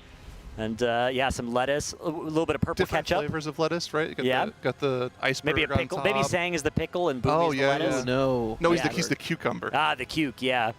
And then we've got the yeah. You guys remember the recolored ketchup that oh my god, that Heinz launched back in the dude that was vile, yeah. But it was iconic. Yeah, the purple ketchup. They had purple. They had purple and blue. Yeah, and green, I think, too. Absolutely forbidden flavors. I think Sang would be butter lettuce, actually. Butter lettuce? Yeah, it's very unique. He's a unique individual. Butter lettuce is the superior lettuce for hamburgers, also, just to clarify. Okay. So iceberg is like disgusting. I think we probably have learned from that there's not much we can learn by just all going to one side and killing the ad there. Right. You're really not going to see a dramatic part of the fight after that. So really we need, I would say, 18 plus players alive. And if it's fewer than 20, we're hitting Lust. But even with 18 and Lust, it's looked sketchy. I think that it's really, we're approaching the point of the day where all 20 people have to get out of P1 for us to make any meaningful progress from here on.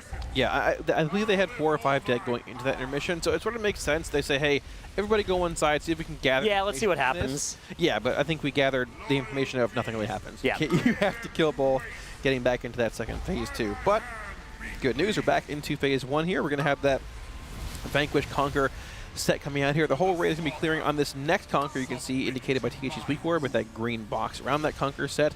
Making sure to dodge that orb going through the middle of the raid there. We unfortunately do lose Impact here as well as Shrine. We have 1 res available. Oh, Nick going down as well. Might just spell disaster for us here. Yeah, 2 healers being dead. 2 healers dead. No APT available. Yep, this is going to be a quick jump. Yeah, it's a jump off for sure. You talked about your favorite type of lettuce. You said butter lettuce. That's good. Let's get back to the important stuff. Are you lettuce above the patty or below the patty? Okay, so everyone's going to be like, you're really weird. It sounds terrible. But I learned this from Shroud. Toppings on the bottom of your hamburger is far superior to on the top. Okay. You can actually taste the toppings, but you get the whole hamburger taste as well. Everything below the patty is way better. I, too, like to take my food advice from an FPS streamer. I'm just saying, I heard it, and I tried it, and I was like, wow, this is like a different experience completely. Plus, yeah, it sort of locks the moisture out from the bottom bun, so you're not getting a soggy bottom bun. Ooh, this is some effective rage bait for chat. People are calling that a recipe for a soggy bun, it looks like. Just flip it upside down, man. Yeah, flip the burger upside down. You also get the top of the bun. I can't eat the bun regardless. I eat just lettuce burgers now. Or I ordered some food about an hour and a half ago. It's getting very cold off the side now. It's sitting in a bowl. That is just hamburger patties and just fries. Hamburger patties and fries? Yeah. Nothing wrong with that. Might have gone bad by now, but that's okay. Not a fan of the sausage and peppers for lunch today? Well, I was going to eat it, but THD was like, it's too spicy for me. Oh, that's right. Yeah. So we ordered hamburgers, and, you know. Warlocks helping each other out. You gotta love it. Now, there was, amidst the burger discussion, a question in chat that I think might be worth answering, which is why are there some soaks with only 1 person in it? Which, yeah, definitely is not how Blizzard wanted us to do that Conquer Vanquish combo, but it's how we've been doing it on normal, heroic, and now mythic. The basic idea is, yeah, it does a huge hit of damage to the tank, and it's also split among the player's hit. And you do want to clear your oath stacks, so every tank combo you are going to want to get in 1 Conquer. Blizzard wanted us to do presumably 10 and 10 in each of the Conquers, but it turns out that does a lot of damage to everybody, and it's hard for a raid CD to cover both of those, especially if you're forced to move during it. What's easier is to just commit more raid CDs and have all 20 people in 1, and then it's a lot less lethal damage, and you only have to be in 1 location. But that does mean that then you have 19 people in 1, and then the other tank solos the other Conquer in each set, which is a large hit on them. They have to take all the damage that would be split among the raid, plus the big physical tank component of that hit by themselves. But if they can do that, it means that it is a lot easier for everybody else to set up that mechanic. So that's why we're doing it this way. That was my biggest question looking at the strategy is this something that they intended for the mechanic where you can just have one person solo it? And they do have tools that they've used in the past to force you to have players inside. They can make it just have some requirement of must have 5 more players or it just blows up your raid. They've done that with certain mechanics. True. They've purposefully not added that. So yeah, maybe this is how it's supposed to look. I think it does like stun you if there's too few people in it or something, but not for a very long time. Here comes that next soak, yeah, out to the side. And then that Vanquish. And then another Vanquish. Again, both of those just being aimed away from the raid. A little bit harder to do than on Heroic, as it is a wider cone. We have lost Shaq now, and it actually looks like the jump-off call has been made here, yeah. Yeah, although Fired Up having some difficulty jumping off. I don't think he's going to be able to. Yep, he's going to get MC'd instead. Well, it's funny. These dragons on the side, if you get too close to them, they'll not. They bump you and bump you back. That's so funny. Exactly. So you can't get too close to the edges of the platform. I'm kind of like keeping an eye on that to see if anyone accidentally gets swiped by one of those dragons that spawns there. Funny to see that take out Fired Up there. We have an interesting comment in the chat that says, Tettles put Boomy in Dobby tier, why is it in the raid? And they could be referring to a couple different people. There is a druid in the raid, but that's not an owl, that's a cat. Yeah. That is a furry But there's cat. also someone named Boomy in the raid. Yeah. That's a Windwalker monk. That's right. So there is no Boomkin in the raid. Don't worry. To be clear. Don't worry. Tettles was right. He actually wasn't sandbagging. Well, you know, yeah. So Tettles told me yesterday, when we were talking later at night, doing keys, he has this large dart board on his door. He just throws a dart every tier. Wherever it lands is where he puts the Boomkin rank. And usually it's all filled with it's all C tier and D tier on the Bullseye dartboard. is S tier, and he's not very good at darts, so that's what he told me. It's typically dobbing. But, you know, we accept things. Meanwhile, we have 3 Warlocks in the top 5 on the longest pull, and Kalamazu's sitting here like, God, it's just the damage profile's just not good for this fight. I think it's fine. I just think there are better options. I don't know. Better option? Well, if you were going to drop something, I doubt it would be Warlock. It would be something else. Yes, I think you could. I mean, would you even cut at this point, or like for a third? Probably for another mage, I would assume. Correct, like arcane mage. I think another mage is. The mages are nice, although the problem is if you need 2 mages for a side platform to be clean, you need another mage. Or then to get 2 on each side. We were talking about how maybe like have. Yeah, you could overload some other stuff instead. Yeah. Make up for one. Yeah. Definitely possible. Maybe trimming that Pharaoh Druid for another Arcane Mage could be a possibility, but... What you could get as well, another Havoc Demon Hunter. 2 of them would let you have Chaos Brand on both sides. Do we have a second Havoc option? That's a good question. Who would that even be? Yeah, in the past has been players like Boomy DH, right, that I don't think is geared this tier. Atlas, who's not in right now, but I think is on a geared DK. Yeah, that's an interesting idea. Could we have a second Havoc Demon? It doesn't look like it's that bad. I mean, it doesn't, and the thing is, Reset is looming. If they did deem it worthy or worthwhile of having a second DH in this fight, it might be okay, we're going to gear that up in splits tomorrow. Yeah. Not as many splits tomorrow, to clarify. Much less than we saw this week, but there's a Mythic Reclear, maybe a handful of heroic splits, maybe gearing a character. He doesn't know. Maybe the evade spotlight needs to be called. Yeah. Could be. There is a time every tier where we think about adding evade in for a boss. This could be the one. I mean, it's not a big deal, right? I don't think those side platforms are actually going to end up being the hard part, but if they are, getting that extra Chaos Brand on both sides is probably better than anything else you could do. Yeah, a lot of questions about what could be used to make the comp a little bit better, but at the same time, from what we've seen so far, we're not in, like, kill the boss mode. We're in information gather, get more consistent at the fight, and swapping players right now would just cut back on the consistency you've been gaining. That's true, yeah, although if it's something you think you're going to want to do later, it's better to do it sooner rather than later. That's also true. Yeah, and I feel like a lot of the consistency that you need just lies in Phase 1, which you're going to get full experience from just basically off the bat if you swap somebody in. It's not like you're getting late in the Phase 3 and learning Starkiller swing positioning. You're just still learning how to do Conquer, Vanquish overlaps, which has been a pretty big point of contention is the word. I mean, we need consistency coming out of Phase 1, and we're not really at that point yet, but we're getting better. But I was assuming we'd see a relatively decently clean Phase 3 push at this point. So we got a few minutes left here. Maybe this is the pull. This could be. We've only got 1 player dead. No B-Res available. The Evoke being invoked now. That's just a lot of damage. Yeah, we have Yips. Oh, Yips being MC'd without a B-Res is, I think, going to mean that we can't really do anything meaningful here. Unfortunately, yeah, and we've also got a a feral druid now joining the other team. This is going to be a jump off. Question is now or later. Maybe we practice these beam lines. That Dimension Breath, ooh, doing a lot of damage to Scott, which means it's going to do a lot of damage to the rest of the raid too in a sec. Bang! Good way to cause a cold wipe there, though. Yep, don't mind if we do. The way that tank mechanic works is that the boss will rip one of them, and then that person will take increased damage from the Dimension Breath that's coming up, so you want to swap. But with only one tank alive, they weren't able to do that. That Dimension Breath, similar to Razageth's, where it explodes on the raid based on the unmitigated damage dealt to the tank. So defensives being used by the tank is important, and of course, it's vital that the tank does not have that vulnerability from the rip first. Yeah, a little unfortunate. But again, I mean, goes back to what we've been talking about pretty much this entire shift. Everything in P1 is just such a huge personal responsibility play. You need to make sure you have something up for the dot should you get chosen by it. You need to make sure you don't die to those slams. You need to make sure you aren't getting hit by beams. You need to make sure you get your oath binds done properly, or you'll just get mind controlled and, you know, join the Nexus King himself and trying to kill your raid group members.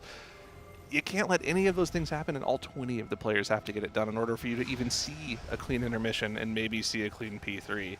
We still haven't seen them able to kill both Manaforge Titans, even committing lust to that intermission phase yet. Yeah, and we've seen them get relatively close. One side was 4%, the side was about 34 with 2 DPS dead, but you know that they're not going to have that bloodlust committed to that intermission on a kill. They're going to have that. I mean, where do you commit that lust, actually? Is that it's a damage up. It has to be. Damage it? I think so, yeah. Because there's so much movement in phase 3. It probably is just the Royal Voidwing Saladar damage amp coming out of the intermission. Once you get past the second set of lasers and frontals and everything, yeah. I mean, I don't know if this is really doable with the current gear level we have at this point, but with reset looming, you want to get as far as you can still and see as much as you can mechanically, timers-wise, everything else, and gather as much info for reset. In a perfect world, you'll have seen the entire fight. You'll have seen the Enrage by tonight, even if you're just limping there, just so you can get timers and see how difficult it's going to be. But like just looking at the numbers that we have available to us right now, they have the boss at 65% going into the intermission. They'll get a little bit of free damage on the boss before it starts that Return the King cast, starting to take all of the health from the dragon. Yeah. Can they even kill the dragon on this difficulty with the damage up? Do they have enough damage to do that? If they don't, the boss is going to heal even more and might start P3 at like 75% HP, which means they're going to have to do, what, 15 billion damage in 3.5 minutes? You're basically killing the boss twice. It's not going to happen. Just about. Yeah. There is nowhere near the amount of damage I think available that they're going to need to kill this boss before reset. I could be wrong, and Liquid has been able to find little incremental bits of gain across the last few fights, being Forge Weaver, being Soul Hunters, being Fractillus, across more poles. Damage goes up naturally, but if you're looking at a 40% threshold you need to find, that's a bit more excessive and something that usually only gear solves. Yeah, I don't know. I think it's just too early to tell what the actual number check is going to look like because we just haven't really had any pulls that have made it any meaningful way through the fight with everything actually being clean. But we will have to see. I mean, there's just not that many hours left in the day as part of the problem as well. We're nearing 4 p.m. The raid typically ends at midnight, and they won't want to go too much later than that unless they're very close to a kill because you want to wake up early and hit that reset tomorrow fully fresh. This could be a great candidate for actually going to bed early tonight if they're making any meaningful progress. Exactly. Farm a little bit of extra sleep. Nice little 11 in time tonight, could be. Perhaps. We are going to unfortunately not be seeing progress during this second phase. We'll do another practice round of the beams, I think, but past that, I don't know what we're going to accomplish on the side platforms down so many players. And it looks like the beams are, for the most part, figured out. There shouldn't be any deaths to these at this point. It's a little annoying when we have these claws right in the middle of the room, as that is part of our safe spot there. Don't want to stand in that if we can avoid it. Yeah, and then we're gatewaying out. And yeah, into that safe spot once again. Looks like everybody's been able to live that. And then looks like we are going to run to our sides and still practice these side platforms. Yeah, setting our focus. Split-wise here. I don't believe I see either made. It looks like this time around, we do have all of groups 1 and 2 here, plus a bonus THD from group 3. Yeah, we do see less being committed here. Also that Kai'Veza mechanic coming out here currently. Sang does. Looks like there's actually a slight difference in how they were how Sang at least was handling that Shadowguard Reaper. Rather than running all the way through to the other side, he was just right in front of it, aiming it at the mini boss. If you set it up like that, if everybody executes it perfectly like that, you would be able to group all 4 of them immediately under the boss rather than waiting for them to finish their movement. I don't think it's that big a deal though, because those ads don't seem to be super important. So I think it's probably fine to do it either way. So In the meantime, in between polls here, let's talk about what we expect to see tomorrow, because it is reset day, and there might be some first-time viewers that have never seen a Race to World First 4. What does that entail? What do they get access to? What do they get to do for extra gear? Yeah, so Reset Day is a big one this time around. We've got an extra spark coming. We get, of course, that extra cap of 90 new gilded crests. We can get our Great Vaults, which contain a lot of really good items, and it'll be even better if we can kill Salhadar. And the Mythic Reset and Heroic Resets all reset. So we can go in and re-clear Mythic, and we can rerun splits. If there's any items anybody wants from Heroic, we will go and target farm those. For every single character that wants it, we will have a separate split for it. Well, we can sit here and talk about what the Raiders have been doing all day, but it is time for us to go. I'd love to hear what they have to say, so we're going to throw to a Monster Energy listen in, and we'll be right back with a fresh set of casters. Yeah, it's fine. And then you just... Yeah, I just mean, I move was for no trying to reason. go behind, I guess, because I was going to get knocked into Nyx if I stayed there. Like, maybe I should go forward instead. Maybe we didn't... did we where do were a you? boss Go back. movement in between blazes? 1 second. Don't I get knocked in, like directly into yours there? Because I'm getting knocked backwards away from the boss. What? There's no knocks? Double clawed. No, they did get clawed into each other there. 'Cause Yeah, there's like I would yeah. get clawed into yours. Like maybe I should go in front of the boss there instead. I I'm mean, like you at can the step end of your forward. boss. Because you only get clawed like the first quarter of your blaze. Yeah. Yeah. Yes, it's like where the animation is. It's like where the You should animation just is. ran along your line, like past Nick's line, right?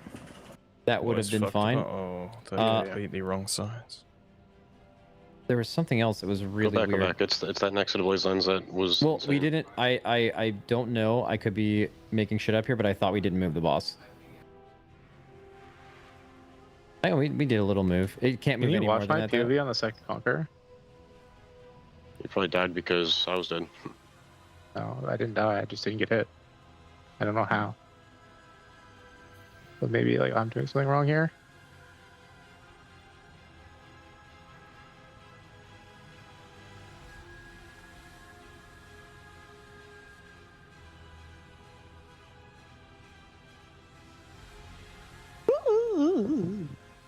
You didn't get hit by this? Yeah. Yeah, well, I mean, you're just on the edge, I think right? it's because you ran out of it. On the. Damn, I look at pause it. I mean, Like right there. Like you're out of it now. Bro, Loki, if this was a line on the res, you would get hit. Line on the res, get hit. Conquer on Nexus King, don't get hit. On your first Vanquish, Scott, is it possible that I think sometimes you favor stepping to your right a little bit? On if you Yeah, get we could Vanquish just do it first? direct to the just edge. like directly back so I can pre-position a little bit sure, to the left. yeah. Does that make sense? Yeah. Can you look at the blaze I died to? I can, but while I'm doing that, can everyone in the raid go to the phase 3 thread and react with what you want? Yeah, but I will do that. Your blaze line, when was it? 120. It was the one Nick was just, like talking about. It was the very next Just set. fill this. It's just too clumped. Like we're. Yeah. I feel like I don't know if it can move during it, but like I just like if we're doing these blazes here, the next blazes should be like here. I think Toba just to go. It's like they more to the edge start here, right? they start here. Or maybe not. No, never mind. Yo, Lip, you seeing this? It's like blaze Heavy. 1 happens, and blazes happen right here. Sorry, it's like always super long rewind on this, but okay, blazes are happening now, and as the blaze happens, the boss instantly runs to the next spot, and then the new spot, and then it runs again. Just like moving as fast as you can right away, just so like the where the melee are is just naturally more spread. Also, I wonder, what do you think the reason is for their range to be so far in front of where we're going? Definitely way better. You know what I'm saying? Like the launch only crossbow. people back here are melee, right? And I guess they have some range over here, Easier but to dodge maybe. but they stay there for the blaze spawns though. Like I they're mean, being so. spread for the blazes initially is good. So do we want to have the ranged bait blaze in front of the melee? Like generally speaking, well that's Can you play it out? Like continue playing. Like what do they do here? Just stand still. Yeah, kind of. Yeah, like around the edge, not like. Oh, Yeah, I don't think like being the like boss everywhere is is good, good, but but like being like out towards the edge is good. like a big old U. So you would be doing blazes here. It's like, and then what, this? Are we married to the idea of like continuing to bring the boss towards the range? Could we like stay where it is and pull the boss away and the range like just bait both their blazes over there so they're spread away from the melee and melee are baiting on their... So what is that? Oh, so like... So it's like half split, like range are baiting on their own and melee are baiting on the boss, and then we move the boss and range can just like stay by their spot and they're on their own. The entire raid is range. The blazes are going on the range, yeah. Yeah, okay. Yeah, that's just true.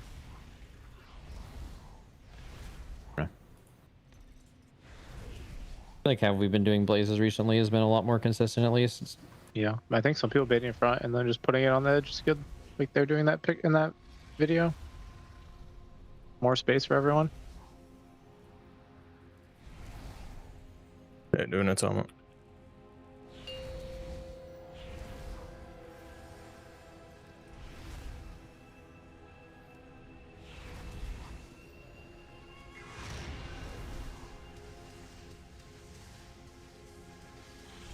Five, 4, 3, 2. That dog is hyped for this pull. Dog. That was Shaq. Didn't hear it. Dog I hear is me. Wait.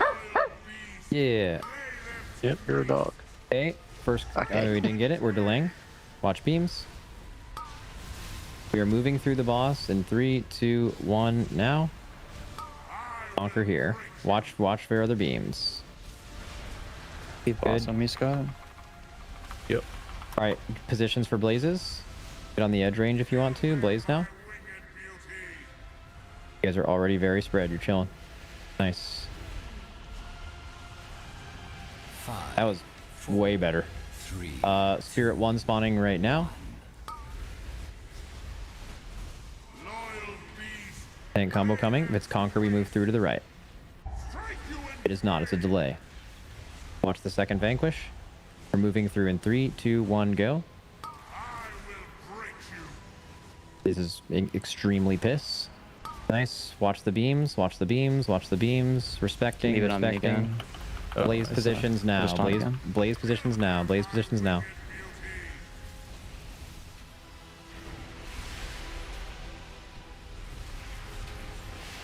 Okay. 4, 3. Spirit 1 spawning now. Spirit 2 spawning. And we're getting tank combo. If it's Conquer, we run through to the right. It is. Run through to the right.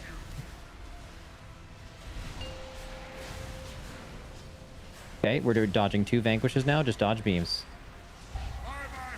One more Vanquish. 5, 4. First Spirit is spawning in 3, 2, 1. Second Spirit. Third Spirit. Okay, personal, if you have one. We're live. Nice. Alright guys, I was muted. Yeah, you're muted. Yeah, 3, 2, 1, now. Spark me on the breast. Make sure you're on the line of star. I don't see a star. There should... Oh, it's the left of star. Left of star.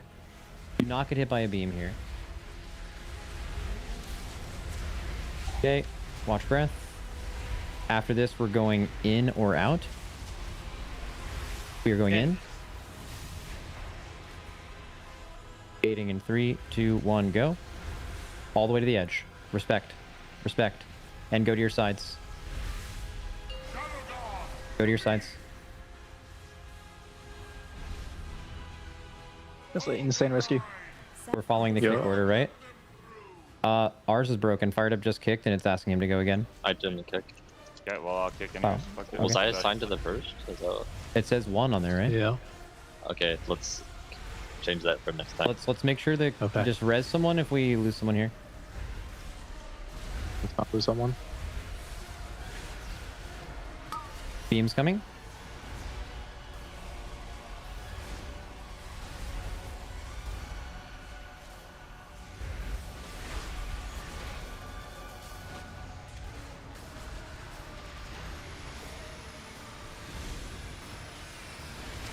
Okay. That other side needs help. Healers help on the Mana Titan. Our side, bring the boss to star again.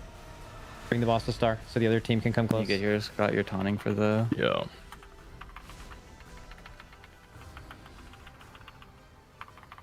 Make sure you guys are safe. The boss is in the same spot as before. It's actually on diamond this time, right? Yeah. Diamond is safe. Diamond is safe. Make sure the boss's frontal gets angled correctly. Watch the boss's frontal. Watch the boss's frontal. Don't be in front. Don't be in front. Don't be in front. What's happening? It's on the entire... Oh, we're good. We're good. We're good. We're good. Okay, get ready here. Could be either. We're going out. Oh, I'll tank it. And we're going in. Gate. All the way to the middle. All the way to the middle. All the way to the middle. Spread out to your relative side from the res mark. Yeah. Spread out to relative sides here. You need to get like an even spread.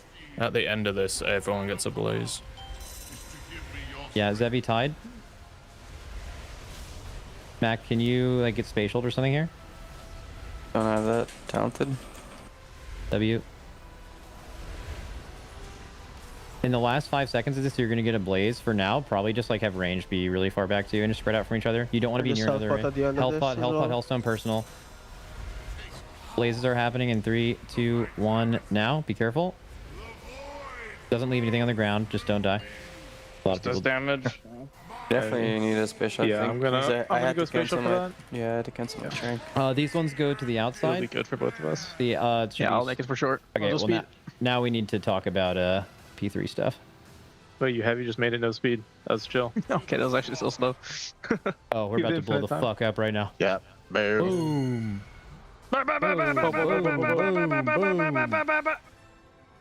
God, I think you should always rally the end. Like, dude. It's not, isn't it? That was 5 minutes in. Maybe it wasn't. I think it was. Let me check. I was looking to rally the end, but I think it might have came up. I'm not gonna hit like anyone with my rally. I don't think spreading is good in that phase. Okay. It pretty sure you want to be on the same side. It came up 0.1 second after all the blaze lands did damage.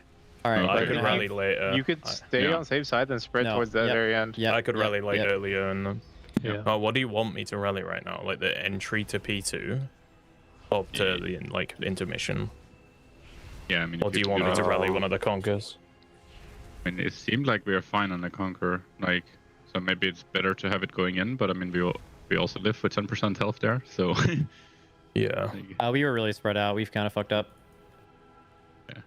Yo, Shaq, when's the big hit go off in P1? It's like at the very end of P1. You know what timer that is? No, it's right as I comment though, so you can go off that. I can get the first kit, Bubba. I'm just like advocating right when I land. Oh. But I don't think I have to make it that tight. I can get it if you want. You're kicking before the Evo or after? Before. Yeah, that's what I was gonna do. Yeah, I just have mages on the first kick because it's a ranged kick, but... If we kick before, we're going to kick it like really early, if that matters. Yeah, it would be like an insta kick. Should we just have tanks to get the first kick on just each? Not the first. Yeah, anything but the first is If you don't want an insta kick. If an insta yeah. Hello, everybody. Welcome back to the Team Liquid Race to World. First, shout out to our sponsor, Coinbase, Alienware, Philips Hue, Blacklyte, Monster Energy, Zenni, RaiderIO, Wowhead, and Warcraft Logs. And of course, we are still raising money for the Santa Monica Animal Shelter. There's another dog crawling across the floor here. Teal.gg/donate if you'd like to support some animals. And we just visited them also. I just got back. How was that? Yeah. It was really nice. It was obviously quite sad because there's a lot of animals that need their forever homes, but they take really good care of them there. And boy, am I always tempted to bring one home, which I heard you are as well, Dash. That German Shepherd. Oh, he was a my sweetie. goodness. I literally, at the moment he popped up on camera and he grabbed his rope, I turned to cams and I was like, see, I was like, this is why I couldn't have gone with Aya, because I would have walked out with that dog and I just don't have the space. I really, if I had the space, I would be getting her a brother or a sister. Yeah. And that would have been the one. Oh no. Really sweet about that dog. Okay. Well, they put him next to the little Chihuahua because he was very, he was kind of a nice dog and it wasn't going to like make the Chihuahua nervous. Aww. So they were next to each other. Oh, he's a sweetheart too. Yeah. Chihuahua, yeah. Well, even more reason for y'all to help us reach our donation goals, right? Even if we can't necessarily house these puppies for forever or the kitties, we can at least help the Santa Monica Animal Shelter support them and make sure that they're well taken care of. Yeah, so, you know, if your name is Dash or you are watching from home, teal.gg/adopt, and you can check out all the available animals, as well as teal.gg/donate if you'd like to continue donating to raise some money. But we are currently still progging, of course, on Salhadar. Jack, have we learned anything since we were last sitting here? Catch me up. There's been a lot of progress. Yes. And a lot of adjustments to just how you kind of swing from one position to another. A lot of different times on this encounter. It's kind of reminiscent of what we call like Final Fantasy type fights or Silken Core type fights, where it's an organized dance of the entire raid shifting from one position to another to avoid a lot of the different one-shots that are going out throughout the raid. Yep. We got to see some really good adjustments for what I guess we would call Phase 2, since the fight's like Phase 2, 2 intermissions, one for ads, then one for like the King's Hunger, where he consumes the Voidwing, and then they finally transition into Phase 3, like we just saw, and those Void Stars and controlling where they're headed and their orbits is a massive part of the phase, and that's a huge sticking point for them. It probably will be for a while. So keep in mind, the boss HP isn't going to be the whole story in the fight, since it heals over time, and the fight progress is going to be what we're using for their Coinbase leaderboards. Yeah, so a little bit misleading. Don't just look at the actual health percentage to kind of gauge where the other guilds are. That being said, we are still technically behind, but we're third currently behind Method and Echo. But if you're new to the race, don't worry. This is kind of par for the course. This is exactly what tends to happen with 2 guilds, not usually 3. So it's very exciting right now. We're all kind of slingshotting around each other right now. With Liquid's new best, I believe we've overtaken Method and their best yeah, progress. We did just now do that. Yep, the pull we just had. Excellent. Okay. Yeah, see, this is what's happening. Do we know if Echo and Method are done for the day? Surely they are. Yes, Okay. they are in bed. It's like middle of the night for those guys. Yep, they are in bed. Yeah. Fast asleep. Fast asleep. Well, Dash, what are your predictions for this boss? You were doing this to us yesterday, so I'm going to throw it around to you. Okay, well, my prediction, and I don't want to make anybody angry with this one, but this boss is not dying before reset. What? What? What? What? No, do yeah. you mean? And honestly, I think that's a good thing. Because if it was within killable range before reset, well, then obviously it would be smashed come tomorrow. But I do think we still have plenty of room to make progress, right? And I think that's really really what it comes down to. In terms of predictions for like poll count and stuff, like I can't even remember what I said on the overall graphic, and maybe we could take a look at that at some point. But I feel like this is well into triple digits probably for a kill. I think so, but I don't think it's going to be quite as high as I had it. I think I was having it around like 200 or something along those lines. But with how much longer that they've taken to talk and like work their way through each of the different phases, I have a feeling that we're going to be in like the low hundreds in terms of poll count. But it's also going to be a lot of time spent, kind of like what we have right now, where we're just talking through that new best poll. Mine was 288. I think it's a lot more likely we're going to be in like the 100 and change. I mean, I went 230. But I'm with you. I think I would revise down a little bit, but we're gonna spend a lot of time on this boss. Is the main thing. I was 1 off of Fractillus, by the way. Oh, wow. I mean, we're all pulling numbers out of thin air if we're being honest, but educated guess, and you were just that just that good. Yeah, first time around. But yeah, here are all the predictions as well as the ones for Dimensius. Our predictions for those. Yeah, those are some big numbers. Yeah, and a lot of the challenge with these poll count predictions is how much are there going to be extra mistakes or issues in like Phase 1 in particular for the last 2 boss fights. We saw in like Nerebar Palace with Queen Anzarek, tons of wipes and tons of progression just to get out of Phase 1 for the very first time. We even saw in like Tindril, crazy amount of progression to be made in Phase 1 just to be able to get out of it, and it was like a bunch of 1 and 2 minute wipes tops, and it just racked up massive poll counts. So it doesn't always tell you the full story in terms of how much progression time that you're really going to be spending on these fights. It's a really good point. That poll count too. It's not always indicator of like overall fight difficulty. It could be indicative of which phase is difficult, right? And where you kind of hit those obstacles of progression. You're thinking of a fight like Razagath, where it's like, okay, you're just wiping all the time in phase 1, so the pull counts just shoot up when one person makes a mistake. But I mean, Razagath was a difficult fight, so maybe that's not the best example. But in general, you can't always just look at a pull count number and say, yep, most difficult fight in the history of World of Warcraft because it took the most pulls to kill. I'd actually be very curious what some of the raiders would rank as most difficult fights, and then bring up the pull counts alongside that ranking and see where everything lands. In terms of the difficulty of what we thought we were going to face, Jack, versus what we're seeing now, how do you feel like it's comparing so far? I think some encounters were very interesting in terms of how they made them more difficult, like Forge Weaver Araz, by increasing the movement speed of those arcane manifestations. It drastically increased the difficulty of the fight. We already knew that we had to take them through that Void Tear and make sure they removed that damage down that they had applied to them, but by increasing the movement speed and by massively increasing their health, it's a lot more damage contribution required to go kill those off. They even had a nerf for the Arcane Echoes because it was so difficult to be able to kill those. When it comes to, like, I think Fractillus and Soul Hunters in particular, there's only so much you can do to like tune up the damage of the fight, and so you start kind of getting into one-shot ranges, and that's probably the biggest area I've noticed from this raid, is that they're trying on many encounters, I think Nexus King and Fractillus in particular, to make sure that damage is deadly without it just one-shotting you outright. A lot of other raids have ramped up a lot of negative heal absorbs. We saw it everywhere in Liberation of Undermine. It's here on Soul Hunters, and we've had it here and there for a couple mechanics on like Forge Weaver Araz, but it's not as widespread. And as a result, there's only so much they can do to tune up regular damage on its own. So a lot of areas like Fractillus, it was just survive combo circles that you would have onto each other. When it comes into this fight, there's a lot of damage that is more focused on like mitigation. Final Fantasy is kind of notorious for a lot of fights where you have to have a couple different stacked modifiers for like damage downs, either absorb effects and things like that, and you just survive the hit and then you're fine. We've seen a few different moments with that, especially like Invoke the Oath before they go into their first phase 2. It's just one big hit and then that threat goes away, and the rest of the beginning of phase 2 is dodging beams and positioning yourself properly, and it's a hard pass-fail mechanic.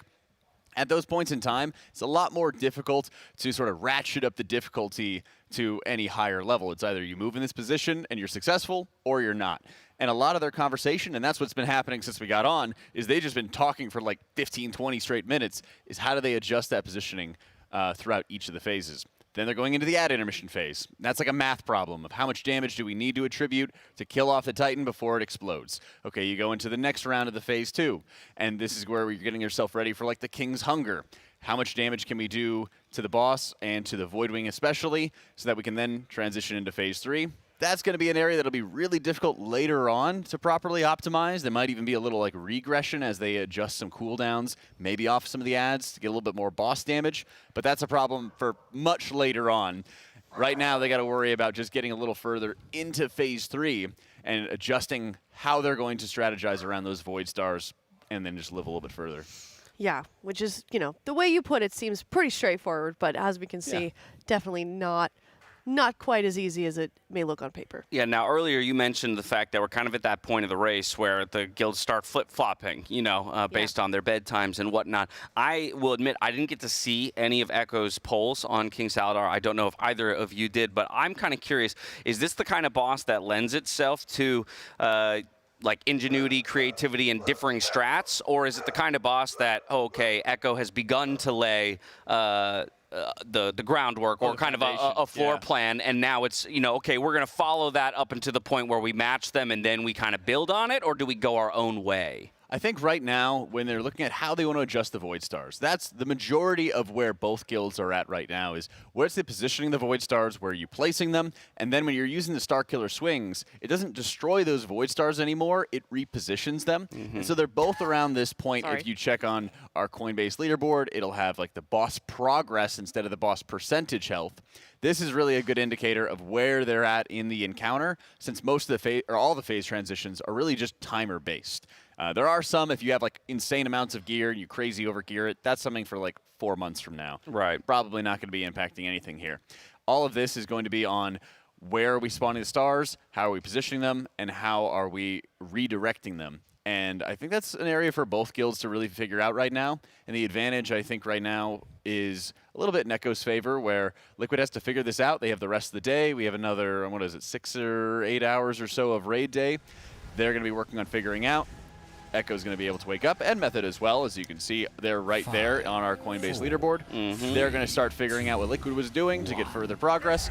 They're going to leapfrog ahead, but at the same time, Tuesday is going to be when Liquid is doing their reclears. They can take that knowledge, and having a clean reclear is going to be insanely important, and then they can start leapfrogging ahead a little bit after that as well. Yeah, going to look to have all of those upgrades coming in as soon as we do hit the reset. Obviously, that will help them a ton in the reclear, and I would expect them to move quite rapidly through a number of the fights back up to this one. Yeah, and the only real threat or concern I would have is if the boss is killable in this reset. I don't think that it is, but I think there's always that outside chances. We're still learning so much about the encounter. Right now, I think you're going to be able to get through most of the mechanics of the encounter, and then we'll be missing a pretty substantial amount of damage if this is tuned the way I hope that it is. Right. Requiring reclear, requiring full set of crafts, all your gilded crest spent, everything.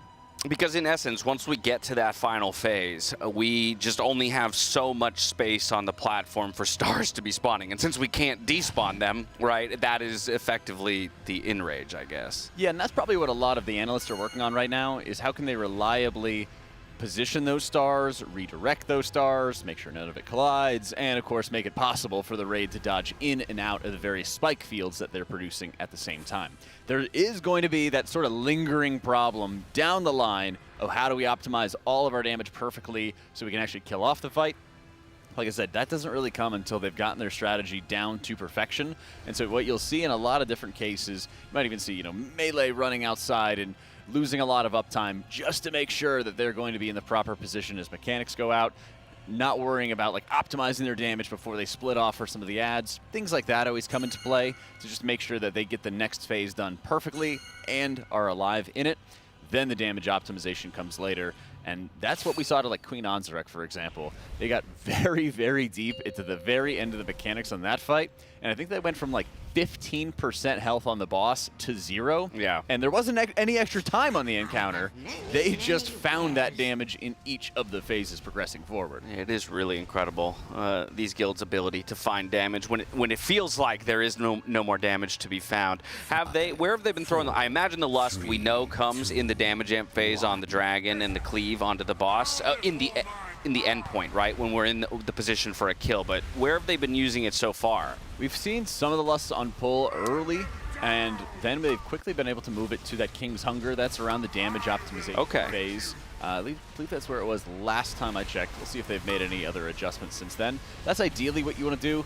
Optimize your damage onto that Dragon, because then the Dragon is going to heal the Nexus King Saladar, and then you get started with the phase 3. Yeah, I feel like a lot of times it's used just kind of as a band-aid early on in progression, right? Oh, we maybe lost somebody, but we want to get through this phase to see more, so just send the Lust. And that's what I thought we were going to be doing a little bit if the ad phase was more challenging, but it seems like it's not a huge wall the way we've seen it out of ad phases on Razageth, where it's just dozens and dozens of pulls trying to find the damage and even the healing to some extent to make sure you survive those. It hasn't been to that same level, and I think a lot of the challenge here is some of the randomness with the incoming damage, especially at this point in time when you have all of the cutter beams dousing the entire raid. They even were using immunities right there so that one of the tanks was solo soaking that Conquest. That was happening during all of the cutter beams. And then there's only a couple cutter beams left, and it's much easier to have the entire raid soak the next wave.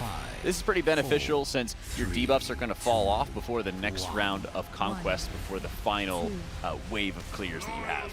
Makes it a lot easier to do it, and it also gives you a little bit more breathing room. So what I would expect to see at this point is, again, half of the raid. Actually, they should be able to get the entire raid going into it, and then just have the tank solo this last one. This is helpful because you can see the cutter beams are coming in, and they're getting a little bit closer and about to cut through the raid, and that's just the solo tank one right there. They make sure that they survive it, and then the raid doesn't have to worry, and they can just focus on dodging. Feels like they've been handling the spirits really well in terms of keeping those oath stacks off once they do get popped off. Yeah, they're in a really nice phase of the fight. In PTR, they had it basically right as you were removing your stacks of the Oath, but it's since changed so that it's happening after. Basically, it's just going to happen before the next wave of Conquest and Vanquishes come around. So it's kind of in like a nothing period, and the silhouettes, to be able to see them, are these big beams of light coming down. Now here's where I was talking about, where it's more of like a Final Fantasy dance. You're going to have everybody stacked in the same position. Now they're going to be running off to the edges of the room, and then that Warlock Gateway is going to come into play as they get into the middle of the room to dodge the final round of beams. This is going to be very straightforward. They have the same positioning, pull in and pull out, and here is going to be the beginning of that add phase. Now 2 DPS are down, but we didn't see as brutal of a damage check as I was kind of initially expecting. Oh, we do have the Bloodlust coming into it. I haven't seen some of the recent pulls, but this could very well be because we had damage dealers down and they want to make sure that they meet that check. Ideally, I think they want to make sure that they're hitting it onto that King's Hunger, which is going to come out afterwards. The big thing here is these Reapers and the amount of, yeah, the area denial coming out into the space is really brutal. And we've, of course, got those Nexus beams that we had seen on heroic difficulty already. So positioning is huge in this area, and they have to be able to kill off this Titan. As you can see, that energy bar is getting into the 70s right here on Sang's POV. If it reaches 100%, they have a pretty slow cast for that self-destruct, but it will wipe out the entire party if it goes off. Yeah, so committing the loss just to get through this and make sure we get back to the main platform and see the next phase, get more experience as we dive in. That's the second of the Manaforge Titans to be killed, so everybody goes ahead and takes the gateway back to the center platform. Group 1 was already there. Yeah, and this kind of starts again the phase 2, whenever the boss is standing on, or is mounted up onto the Voidwing. This is another of the positioning as they get everybody back in together to deal with another round of laser beams. That same sort of positioning is coming into play, and they need to be able to push the boss before they're going into that King's Hunger type setup. As you can see, the intermission is going to be coming up right after this is over. They take that Warlock Gateway, and so it's the same sort of pattern. Well, sorry, the pattern will change here and there. At some points, they have to go into the middle of the room first. Other times, they're waiting on the edge of the room first. Here is where they ideally would have their Lust. Damage amp going up onto the Voidwing. They want to do as much damage as they can, get as much damage in before the boss is going to heal based off of the health remaining for the Voidwing, and then we push into phase 3. Yeah, huge damage amp here. This is where they would want to commit the Lust when it comes to optimizing damage, but just for a point of clarity on those cutter beams that you're talking about, the order that they come out, inside out or outside in, that can be random, but the positioning on either is always the same, right? So if you know it's going outside in, you know you need to stand directly pixel stacked in the center, and if it's going inside out, they've got a marker denoting where they should stand on the outer side of the ring. Right, that's what I've seen so far. Okay. Yeah. And so they always have like the same starting position, and I think that's where they have to look at where the secondary round of beams is going out. Here we got our first round of Void Stars coming out, and just like on the Nexus Princess Kai'Veza fight, they are dragging all the players in. A cool thing though is that there's a bit of forgiveness when the Void Stars first spawn, and so they have a second where they're almost dragged into it, and then they're able to have the stars sort of oscillate off to the side, orbit off to the side, and then they're able to get out of it as a result. Here you can see they're in that inner ring. Since there's about 3 rings that are totally making up the room, here's that Star Killer swing coming out, and this is going to change the direction of those Void Stars. There's a little bit of forgiveness that you have as those 2 Void Stars are almost fully touching each other, but since there's also that delay that's going out, it's really important to make sure you have a little bit of breathing room for that positioning, because as you can see, they switch positions, they switch their orbits very, very quickly, and they're also still going to be having to deal with any of those spikes that are coming out. Here we have the 3rd round coming out for the Void Stars, and one of them unfortunately got dropped in the inside ring. Now the bright side is that it has a good polarity and it's orbiting with the other ones in the ring, but this is also a ticking time bomb because they have to use the Star Killer swings to change the positioning of only 3 of those, so it eventually is going to crash into that Void Star and fully wipe them, no matter how many people are still left remaining right here. So at this point, they'd have to try and hit the outer ring ones, which obviously they're not going to be able to do. Ba-boom. And as they crash into each other, we see there the entire raid will wipe. Maybe in some fever dream, they might be able to hit only the outside ones, but the inner ring is so tight that they just, like, one of them on the inner ring is just going to block the line of sight to the outer rings. Yeah, you'd be basically relying on luck of positioning for the 3 on the outer ring to be exposed within the window that's open in that situation. And that was a huge pull. That was another 2% further onto the encounter via our fight progress. We're not worrying specifically about just the overall health just yet, but just how far into the fight that they're going to get, and then we'll be able to see. And then it'll matter a lot more as to what percentage that they're really ending up at. But they have to go through this final phase an incredibly long time. And the big thing that they are going to be watching for is using those star killer swings to change the direction of the orbits on the inner ring stars. And then using the gaps in that inner ring, they're then going to run out new waves of stars. Again, if you touch any of those void stars, however, you are going to instantly die, and that's what caused the 4th star to appear in the inner ring. Was one of the players didn't get around those void stars in the inner ring to drop it in an outer ring. They instead ran through that void star, they died, placed a new void star in that position, and then that wiped the raid at the end. Now, I know that they didn't use the Lust, or had used it on the ad platforms. Technically 49%, so we're in the lead. Oh. Somehow, some way, Liquid has clawed their way back into the lead. It was because everybody dropping those Twitch Primes, of course, that they got no ad-free viewing. It was Max's speech to the underdog Kings, the Big Green, the Comeback Kids, the Mighty Ducks, the Little Giants, the Breaker of Sandlots. Chains. There we go. I think I got all the sports movies done. Nice. Yes. Make sure you drop those Twitch Prime subs. USA. Woo. Oh my gosh. It's like a messed up game of pool at the end there. Yeah, Billiards. don't hit the 8 ball. Don't, Yeah, exactly. You gotta make sure you hit every other one before you hit the 8 ball. Let's go. Fun though to watch. Was Airbud an underdog? Yeah, they said that dog couldn't play ball. That's true. The team was an underdog, and then Airbud showed up. Okay. Yeah, their team was so bad they got a dog to play, and it played better than them. Exactly. Oh, no. It's the most nonsensical movie, but it's great. It really is. Miles, inches, cups. Yeah, that's right. That's right. America. Can we appreciate the whole you thought mechanic on this boss? You know, I love it. Yeah, with his health, you know? Oh, yeah. Like, I know, again, the point I was going to make is that I know they committed Lust on the platforms as opposed to during the damage amp portion, which is where they would want it ultimately. Mm-hmm. But the boss went back up to 100% health there. Like, that's a straight up you thought. Yep. Yeah. Boss real strong. Yeah. Sure is. I think I'm really curious to see a full, clean Bloodlust on the King's Hunger phase and see how low that the boss will actually get entering that phase. Mm-hmm. We're quite a while away from that, and I think that's more sort of proof positive that we're very likely to be going in to another reset before this boss actually goes down. But if you can also nail this strategy down, then you're getting a wealth of practice on these mechanics and understanding what it is that you need to do. And it also is going to put some ridiculous pressure on a reclear. Now, I was really hoping for my own guild's sake, because we're about to kill Lumathar tonight. Let's go. At twitch.tv/automaticjack, that we would be able to have some Forge Weaver nerfs coming up next week so that my guild and probably the 50 other guilds that are sitting at Forge Weaver would be able to kill it. Right. Do you not think any announcement yet? Though. Do you not think item levels alone will be effective enough to get guilds like yours kind of over the line against Forge Weaver? Guilds like mine, not so much. Guilds like honestly, Fat Shark, yes. Hot Pot Hero and many in the top 20, probably. Gotcha. Now, one of the big things that comes to mind is the importance of the reclear in these long races. When it came to Nerebar Palace, the reclears really made or break Echo's progression.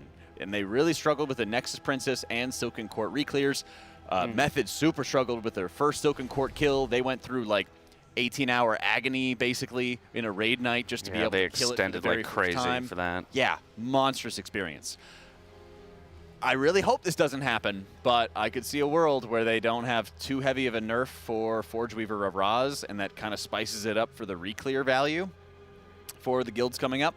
But I very much hope that there's at least some ad nerfs for Forge Weaver on the reclear. Other bosses, I mean, Soul Hunters and Fractillus, I think are both going to be challenging for reclears, but shouldn't take an enormous amount of time. Please, Blizzard, nerf the boss so my guild can Yeah, I'm not them. I'm a really important question before we get into this next poll. All right, hit us. Who sat here before me? That's a good question. Who was the host of this line? Was it Zyro? Was it Zyro? Well, it was Ratno, Zyro, But I think I remember Zyro doing the intro, so that would imply that he was sitting there. It was Zyro. There's a piece of candy on a napkin over here that somebody spit out and left. And I'm going to take it that was Zyro. Well, now I feel bad for putting Zyro on blast. What kind of candy? It's like those mint things that are circular. Oh, just the little white, the mint thing? You Yeah, just, I'm wanted not some gonna fresh touch breath. it. Yeah, don't touch it. It's over there. But it smells fine. Just a little, you think of it as an air freshener. Yeah, very important question. Very important question. Just a localized air freshener over there. Okay, all right. That's, sure. We can go with that. Also, in the meantime, another shout out to Till.gg/BlueRWF if you'd like to have a chance to win 1 of 10 signed Race to World First jerseys from some of the guild members, or want some chances at some Teal merch coupons. You can go to, like I said, Till.gg/BlueRWF. All you have to do is create an account, join the event, and complete the first quest to enter. Till.gg/myblue as well. Make sure you make your own MyBlue. So you're fine with Raiders sharing signed jerseys, but not with Zyro sharing mints? Yeah. Curious. Those are very Sharing different. is caring, after all. Those are very. What do you want to put it in your I mouth? think he heard it was your It birthday disappeared. and wanted to Someone leave you a randomly- gift. Someone randomly picked up a mint and it disappeared. You two are both disgusting. Looking a gift horse in the mouth over here, are we? Huh? I'm not leaving my half-eaten candy. By the way, chat, if you haven't wished I a happy birthday, now would be a great time to do so. That's right. I was able to get away with it because it's her birthday today. I have my birthday flowers here. True. Yeah. I found They're I found beautiful. a vase for it. A vase. Thank you. A vase. Shout out Elbereth in the chat. Very nice. I didn't cut them short enough. They're kind of floppy. Same. I think you're supposed to... No, but see, this is good because now you can trim them again. Oh, can I? Yeah, Does in that a keep few them alive days. longer? Yeah, exactly. Oh, really? You kind of trim them again, another ½ inch or an inch. Make sure you're cutting diagonally. Look at you knowing about on the flowers. stems. Diagonally. Okay. How do you know this information? You know, I like a flower Yeah. every once in a while. Good flower? This guy's got Riz. Yeah. He knows. Yeah. Yeah. Look at these guys. I like arranging flowers, actually. Do you? It's a lot of fun. Oh my gosh. Yeah. I also do. I just like looking at them. I didn't arrange them very nicely, but I'll keep those tips in mind for the next time. But Next time, Elb's got to work with Dash to arrange the flowers for you. yeah. I should have asked you this morning. It was all me. I didn't do a very good job. Thanks for all the birthday wishes, chat. Really appreciate it. Thank Very you. nice. It's been a good chat. birthday so far. 3rd year working in for Race to World First stuff. Wait, in a what's row that? On my birthday. This is 3rd year in a row. 3rd year. Well, the Let's first 2 were go. shoots for with the Race to World First, so I'm going to count that. But yeah, I would like a thank you from Team Liquid for my dedication to the race and the fans. Can we get like a little plaque or a 3rd in a row. or a cool like embossed photo or something like that of you gremlining it up with some like, boba or something? Please no. I don't know how. I don't know where that. I've seen that photo before. It was not supposed to see the public eyes. You ever seen that Jeff Bezos photo where he's watching his rocket go in the air and he's like monitoring the situation and stuff? Are you saying I look like that? No, I'm. Let me finish the story and then you can think. Sorry. Looking mighty Bezos. Okay. Man, just always jumping it. You're right. I was going to say that somebody took a picture of me like that last race, and I was like monitoring the situation, and I don't even remember when it was. Who took that photo? I don't know. Where'd that See photo what happens go? when you listen to the rest of the story? Yeah, sorry. I did jump the gun a little bit there. I apologize. Hey, you know how the sky's blue, but are you sure? Okay, yeah, I'm sorry. I get a little excited. You just talk too slow, Jack. I'm sorry. Oh, that's You gotta the, keep yeah, up. that's the You problem. gotta keep up. All right. Speaking of keeping up here, 34, poll number 34 here on Sal Hadar, Mythic Progression. I think TikTok has ruined your storytelling. Oh, it's ruined my Or your story. entire brain, Jack. It's really bad. Get to the point. It's so bad. No, I need like IRL like cuts, like just cut out. Like I don't need to hear, like just get to the point. You ever talk to those people that just like they'll tell like the most unnecessary details in a story? Not saying you were doing that, but I cannot stand it. Admittedly, I do that sometimes. Oh gosh. Sometimes That's I've been the accused of being rightfully accused of being long-winded Yeah. occasionally. I've been known to do this to people, and for those of you that can't see me, Yeah. I You're making the pasta sound. I'm making like the hurry up motion. Yeah. It's, Like, move it along. Get to the point. Move it along. Yeah, I don't have that. The patience of a goldfish. Yeah, how's your That's book not the reading phrase, coming but- along? My what? Your book reading. I haven't had any time since B. That tracks. Well, and I'm serious because normally I would doom scroll at night, and I replaced reading with doom scroll. I sort of tried, but I haven't had time for either. So it's really not my Well, fault. that's probably still good, though. Feels like you're moving in a healthier direction with no doom scroll. I don't know about that, At the very man. least. Oh.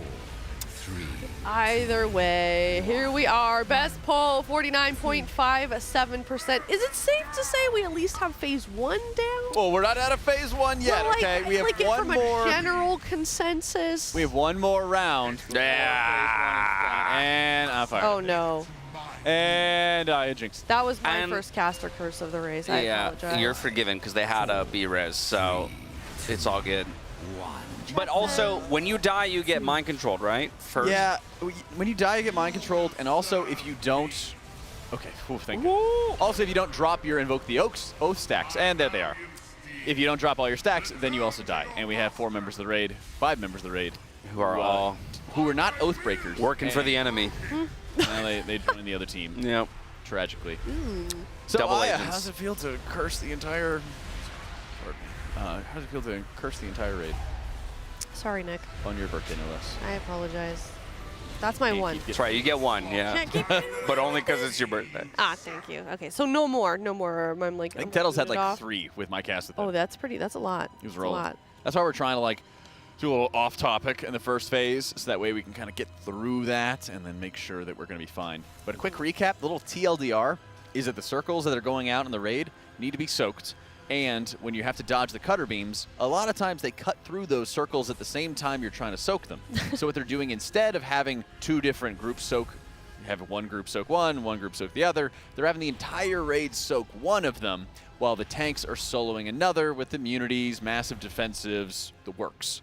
And that makes it a lot easier to avoid those cutter beams because they're not completely absent, but you might have to dodge just like one of them instead of 3 converging on your position at the exact same time. It's a nice adjustment to the strategy that helps make it more consistent, but also there's some insane danger because sometimes you're making business decisions of whether or not you're running into that circle or you're dodging around a cutter beam. Business decisions. Yeah, in football, they call it a business decision where you put your head down and you can make the tackle even though it might hurt you. Or if you kind of like let them, like do a little arm tackle or something like that. Right. You know? Yeah. Jack's a football guy. We've learned this tier. Yeah, for real. Yeah, you were making some football references earlier today, too. Yeah, I learned that Jay Cutler's not only a football player, but also a legendary bodybuilder. There you go. I did not think the name Jay Cutler was that common. Yeah. They would be a famous football player and an amazing bodybuilder. But I also like to go and do a fantasy league with my guild. Zyro's popping in the chat. Well, let me let you finish that in a sec. But Zyro, all caps. Okay, but listen, isn't it reasonable to put the mint on a napkin because we were coming back to broadcast and I didn't have time to eat it. Leaving it there is bad. I'm sorry. LOL. I'll give you that. You know, you got to spit it out. I don't know. Because you're starting, but you left it here, bro. A truly goated host would have just swallowed it. Yeah. Yeah, I mean, it's just a mint. Spit it out. Swallow it. You know? Yeah. Man. Would have entertained the idea of choking to death in favor of. I am a baby host. You're doing great, Zyro. No, you It's you okay. crushed it, my dude. I couldn't do what you do. Funny thing is, there's the delay that just. I mean, we talked about that 5 minutes ago. Yeah. So Well, I somebody had to imagine go- somebody DM'd him. or Somebody something. DM'd him, exactly. Yeah. That's where I was getting with the story. Oh. Jesus That's Christ. what I'm trying to get to. There's a theme. Man. There's a theme here. Man, I can't get anywhere. I can't do any setup. I just spoiling everything. I'm so sorry. Man. See, that's the opposite of the overshare, right? Is the active listener who's like finishing the story for you. That's Is that what that? you and I. You Not even long You and I either. are 2 sides of the same coin. And then Jack is the edge of the coin, trying to balance between the 2 sides right now. I'm so, I just yin and yang. so sorry. I'm really. I'm like, the gun jumper strikes again, says chat. I'm sorry. Also, story sniped. Oh, you're right. I've done that too, like several times this tier as well. I don't know when the other times were, but I'm like, oh, that's where he was going with that. Yeah. It's the classic. Oh, this is your God. story. This is my story. Well, It works out because I usually I'll make references and they just go over her head. And so like lately, this tier, it's like race number 6. It's finally worked. So you're just making better references. maybe you're like learning the references. I don't know. Or I'm just pretending I understand the references. You shall never know. Angling for... You got that to think about. That's true. Angling for what's that? What, forget it. Okay. I want to talk about the boss. Sure. Do we know if are the beams somewhat random in terms of their movement, or are they targeting, like when they are cast on, whatever, from the ether and traveling across the platform, are they targeting the position of a player? I don't think they're like locking on to you or anything. Okay. But they just have such good coverage for the raid. Right. That it's a lot easier to have them boss on the edge of the room and then just keep moving along the edge of the room to kind of make it easier. Gotcha.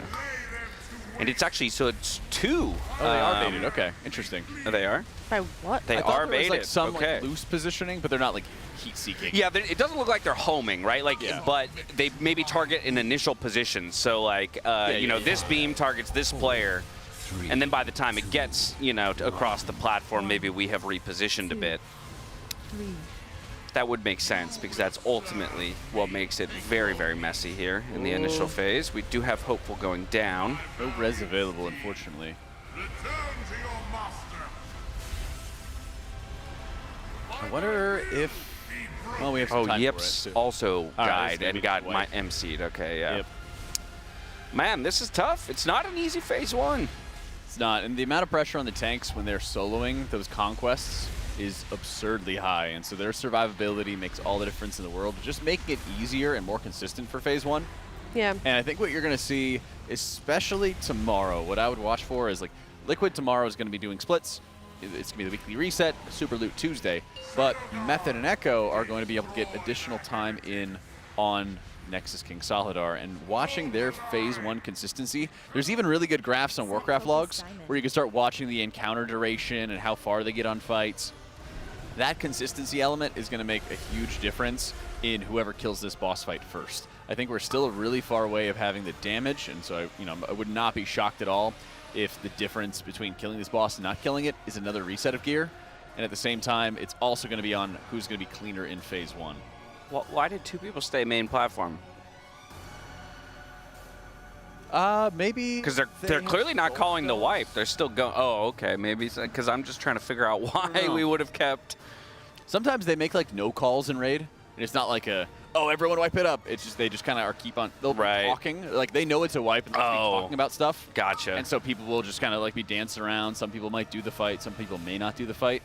Yeah. They're already talking about what they're changing, but may as well run through our rotations and just have some fun while we're having that discussion. Question on the tank soaks or the soaks in general. Do we feel like it is mandatory or necessary that we do 1 massive group soak and 1 immune soak as opposed to can you not split half and half? You can, but what happens is the beams are coming down from the sky at specific moments, and it's harder to soak them as a half of the raid. Sometimes it varies. So you have 2 Vanquishes and 2 Conquests, and so they're always changing up the orders. And so sometimes it's safer to have everybody soak the first Conquest. Sometimes it's safer for everybody to soak the second Conquest. But usually the theme of it is that you have to dodge 1 round of beams while a Conquest is going out. And so if you can avoid soaking at that period and instead have the entire raid soak at the other period where there's less beams, you might just have to dodge 1 beam and then you'll be fine. Gotcha. Lots to figure out still. Yes. Very exciting. I want to back up a little bit, though, because you were mentioning that reset. For those that are maybe new to the race, can we kind of talk about what benefits we're going to get from that reset? We're not nearing the end of the day. It's 5 p.m. local time, so they've only got so much more time before they can tinker with this boss before we do go into a reset and start making getting some of those gear upgrades from re-clearing. So weekly reset is going to bring vault rewards, and so they're going to have 6 vault options for a huge portion of the raid. Or 6 bosses means they have 3 mythic raid boss options at their disposal. Additionally, they're going to have a Spark week. So every week you either are getting a every week you're getting a half spark. So every 2 weeks you're getting a full spark to craft a new piece of gear. So this coming week is going to be another full spark. They'll have 2 sparks to utilize. And the following week would be like a catalyst charge. Next big thing coming up is going to be the reclear. There's a ton of value on reclear, both for heroic splits and for mythic splits. A lot of the gear drops off like Araz, for example, Fractillus, and Soul Hunters were actually pretty bad drops, relatively speaking. Some of the ones that are guaranteed is re-killing Soul Hunters is going to drop 3 more rounds of boots. 2, because it's 20 man. Oh, sorry, 2. That's a good point. 3 would be dropping off heroic at 30 man. Yeah. And so those are going to be the most amped up Reshi buffs that you can get, amplifying your Reshi effects by 50%. So a lot of options that you have there. And a lot of them have not sent crafts, and a lot of them have not sent gilded, or at least full rounds of gilded. So I wouldn't be surprised if all of those start coming into play. I think a lot of upgrades got sent for Fractillus, but I'm not sure if they sent everything. Yeah, so essentially 4 avenues of upgrades there, right? Which is the vault, the reclear, the crafts, and more crests. Lots of options. Hey, Cal, how's it going?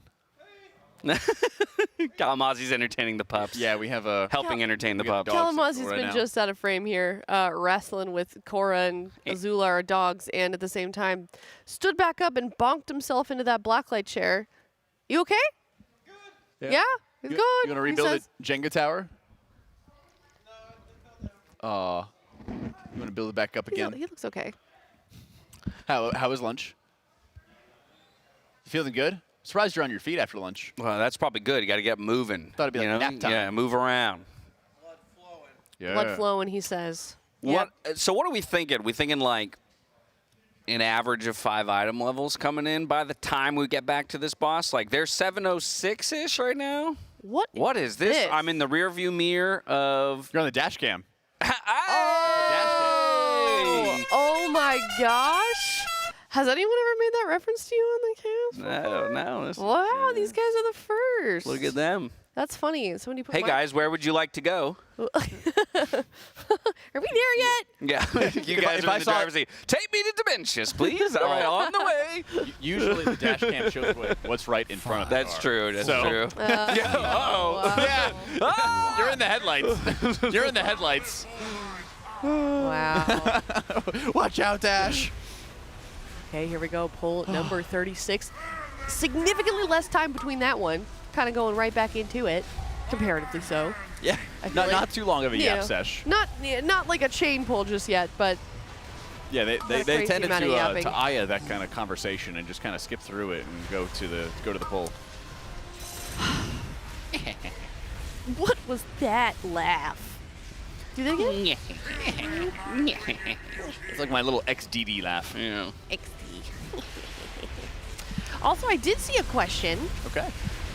Maybe this, this is probably, it's a good question for people that I think are brand new to the race. Somebody was asking, do the races watch each other and take each other's strats? They would never. That they sounds would like cheating. Never do that. No, that's a huge part of the race now. All 3 guilds actually utilize the fact that they are streaming to their advantage sometimes. You see guilds go dark at the end of the night. I would expect, Echo probably too on those first kills of Dementius or Method or Liquid, whoever gets there first. And that's definitely a huge part of the race.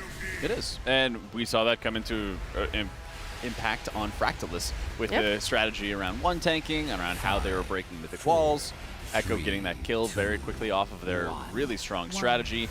And very quickly soon afterwards, Liquid starts adopting it. It's just a big part of the race. And that's going to be a big part of this boss as well, because they're trying to work on their positioning for the Void Stars and any guild that might be finding some kind of premonition of how they adjust phase 1, of how you can better optimize your positioning, how you can better optimize things like Conquer, is going to really pay a lot of dividends for them, because this is a huge area where we're going to see deaths almost every single pull, and the guild that can get this down to near perfection every single time is going to just be able to make massive, massive swaths of progress. Because right now, the boss is basically full HP going into phase 3 after it heals, and there's a really, really long period of time that you have to be fighting that boss, and you don't want that. Nope. Looks like we're wiping it up here. Got a couple of early deaths, so we're just going to GG go next. 62.48% though. Not too bad. Definitely not near a progress kill, but either way, cooking along here. Yeah, that's the thing. Phase 1 health really lies to you. Oh, yes. Yeah. Makes you, exactly. It makes you think you're so much closer than you actually are. I am curious what the health number, and like, we'll just have to wait until we see it, but what the health number of the boss will be post-heal on the kill. Like, what is the target health number? Because I can't imagine it's actually a full heal and then you kill him from 100 to 0 in phase 3. That feels impossible. Yeah, I have a conspiracy theory that I don't know if it's true or not. I haven't been able to like laser lock focus on it, but a lot of times they have not been able to properly attribute lust to their, or they have not been able to properly put lust onto their King's Hunger to see how low that they could get the boss. Right. In fact, I'd love to see their best pull that we had recently just to get a better idea as to my conspiracy theory, and it's that if they know that they're not going to get lust onto it, they may not be using or setting up a lot of cooldowns that they would want to use later in phase 3 and say, okay, well, we know the boss is going to be almost full HP anyway. Let's just hold our cooldowns, accept that, and then start popping our damage cooldowns right as we start phase 3. And that way we can kind of just see how low we can get it as a result. If we know that if we used our cooldowns, we still don't get it low enough that the boss doesn't heal to full or almost full HP. So I'm curious if that's going to be the case or not. But once they do have Bloodlust and once they can properly assign it there, then it's going to be a huge issue. It'll be a huge point of the breakpoints. What level of health do they have entering that phase, and then how low can they get it from there? Yeah. All right, well, we did just see a break timer go out. We've got it on our other screen here, so you're not missing anything. Don't worry. So in the meantime, we're going to take a look at some transmogs as well as some pet pictures. Teal.gg/donate if you'd like to send in yours and raise money for a good cause as well. Here is that first one. Send in a link along with $35, and we can take a look at yours. Here are some. It's a cat. It's a cat. Look at this girl. From Small Mountain. Wow, Small Mountain. Small Mountain. Yeah, no name, but that is very cute. I'm a huge cat. Oh. It's Tettles. Okay. Two very different sides of the personality there. Yes. The peaceful sleep and then the full exposure. Kalamazoo after lunch. Yeah, exactly. Kalamazoo waking up in the morning. Leaning back in the Blacklyte. Oh, man. All right. Thank you so much for your submission. What? Oh, my God. Okay. The racing This guy's setup. got money, dude. I like how it looks like a room that's fully dedicated to just that setup. That's what I like. Right. There's not one other thing in this room. You don't need anything else. That everything is computer. Oh my God. Oh my God! I hate that quote is relevant here, but it is. Everything's computer. He's got what looks like the racing setup. Yeah. I wonder. Hold on. Go back. Go back. Hold on. Oh, Wait, is this part of the same submission? One of my favorite games. Oh, it is. I wish I just invested a stupid amount of money into a setup for was the Star Wars Squadrons game, and getting the what is it, like the thruster, and there's like the handbrake basically that you have for it. Yeah. I'm trying to remember like the joystick basically that you could have to like pilot it properly. Never ended up getting that. I wonder if he had a setup specifically for that. This is even has a Stream Deck on the far right side. Wow. So PJ's Banan, maybe even a streamer at that, but that's an 11 out of 10. I agree. 100%. That's great. This guy probably uses the He's got setup. the Elgato face cam too. This guy probably used the setup to play that truck driver simulator. Oh, yeah. I hope so. I hope so. certainly hope so. Thank And you maybe so much. some Microsoft Flight Simulator too. I got to wonder. Hopefully putting them all to use, but for sure, 11 out of 10. Definitely. Thank you for your submission. Pet was submitted as well. It's a dog. I don't know if this is the same person anymore. By but I love Anonymous. this dog. Very cute. That is. We had It's a Dog. We had It's a Cat. Please pet me. So cute. Those you can't. Yeah, you better please give some pats for us. Doing that thing where they smack his lips like. Yeah, the eyes. You know? The eyes. Yes, so cute. It's a dog. Adorbs. Thank you so much for your submission. Let's see the next puppy. Or transmog. I'm not sure. We'll find out. We don't even know it's around the corner. What? Serena Williams, the DMV dog. Serena Williams. Oh my gosh, the little bow tie thing, the little reef around her neck. So happy she got to meet Santa. Wow. She looks kind of nervous. I mean, like wouldn't you be? Like I certainly was when I first met Santa. Yeah, wondering if she's on the naughty or nice list, you know? Well, all dogs go to heaven, you know. I do know that. They're all on the nice But list. that doesn't mean they're all nice. They could be naughty, but we do know that they all go to heaven. True. Well, thank you so much. Very, very sweet pup. If you'd like to send in your transmog or your battle station or a picture of your pet, teal.gg/donate, $35 along with a link, and we will feature it on the broadcast. And if you're just now tuning in, you're not missing any action. They're just hanging out. Do see a ready check going out, though, for this pull here on Sal Hadar. And in the meantime, here we got another transmog. We've got Kev, High Mountain Tauren, Frost DK. Yo, what's up, Kev? What do we make of this? What's up, Kev? I don't know, Kev. Okay. No, I really like it. I like it a lot, but call me crazy. The High Mountain Tauren horns are kind of not working for me. So I thought the same thing until I saw the back piece. Oh, okay. So you turn that sucker around, I think that the stakes for the hammers and the Frostborn on the back really work with it. Bringing in some of those earthy tones. They really do. They really do. Must be a pain to sit down, though, in any sort of chair with a back. True, yeah. Yeah, that's can't be easy. Although with that kind of armor and that keister, I'm pretty sure he would break most chairs. I'll give it a 7.5. From the Guild Whiskey Totem Foxtrot. That's amazing. That's a great guild name, too. That's fantastic. I got to give this a 9.5. This is fantastic. Okay. 9.5, okay. I'm going to go 8. I think it's solid. Nice. I think it's solid. Very good. Maybe Taurens just don't feel Death Knighty to me. I don't know if that's what it is, too. Yeah, I kind of agree. They fought. I feel like lore they're of the earth, you know? Right? But not today. Yeah, I feel like they're really widening like the races that can be certain classes. I feel like there's like almost no restrictions anymore. Yeah. Right? Yeah, I think that's for the best. You do? Yeah, of course. But the lore, Jack the Class Fantasy. Yeah, but I think over time, as you kind of integrate more cultures and everything like that, you get a lot more options, and people can kind of learn from each other, and it'd be for the best, you know? There Yeah. you go. Okay. It's the evolution of Azeroth. That's right. I think we should share all hairstyles. True. In that See? regard. Well, that's the thing. That's how you share cultures, okay? Right. Yeah. You know? I want space buns on my belt, please. Yep, I need pixie cuts on all my characters. Yep, that too. You can be bald on like every character. Nope, Yeah. no, I'm good. I'm not even trying to be bald IRL. Yeah. That's fair. Valid. Speaking of which, you got to give me a shopping list, Dash, when all this is over. See what you got going on. Okay. There's the thing is, it's basically nothing. Oh my gosh! Are And you I like, hate to disappoint people. Are you I like know, bored but- where you just don't wash your hair for like 6 months? Not 6 months, but I actually I wash my hair infrequently. Okay. Infrequently. I'm just now learning about all this kind of stuff because I was like growing up. They're like, oh well, like if your body is stinky, your hair is probably stinky. So go wash everything. I think that's not a good idea. Honestly, I think the biggest thing you can do is find a stylist that you like, you trust, and that you're comfortable asking these questions to, because people, they know hair, right? And talk to them about, and they see all types of hair. So they're going to be the people who can probably best push you in the direction of what's good for your hair. Because yours and mine are different. They're not exactly going to react to the same products in the same way. But I definitely think overwashing, in most cases, is one of the things that gets people,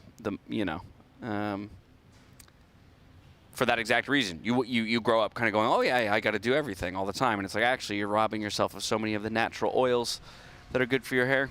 The sebum. Yeah, it's also easier to style hair that has a little bit of like product buildup. Like when you have freshly washed hair, it gets a lot harder to style. Yep. Who do you think has the best hair on the guild? Ooh, well now we got to flip through every camera so I can make a judgment. Probably Fired Up. Fired Up? Yeah. Well, okay. I Fired Up. You got a nice haircut last year. Last year.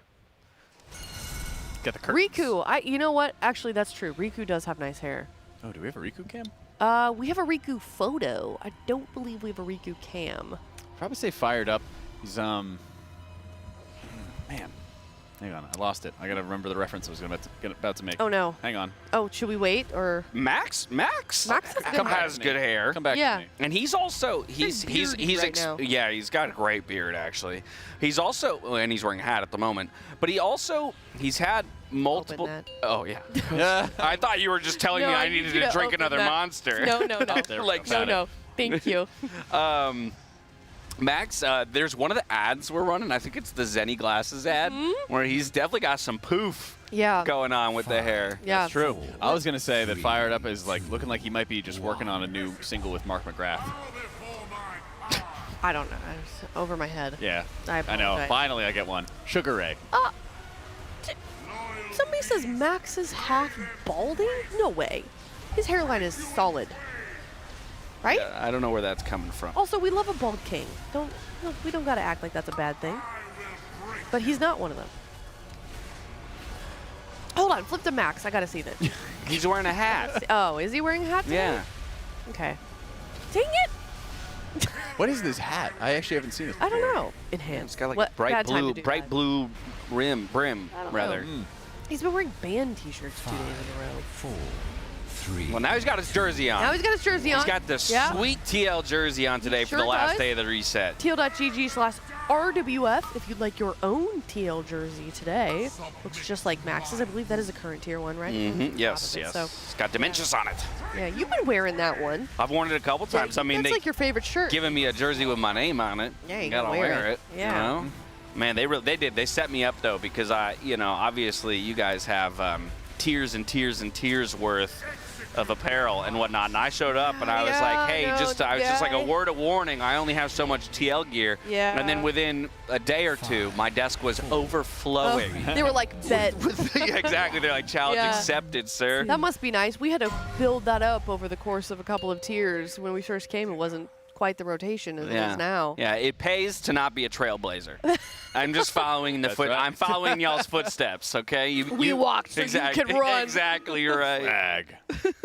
Ooh, Nick's got good hair, I feel like. Mm-hmm. Yeah. Look at that. That's a healthy head hair right there on lip. Lip has the best beard, for sure. Thick. That's a nice beard. Mm-hmm. I think so. Do you think, are you supposed to oil? Does the oiling actually help?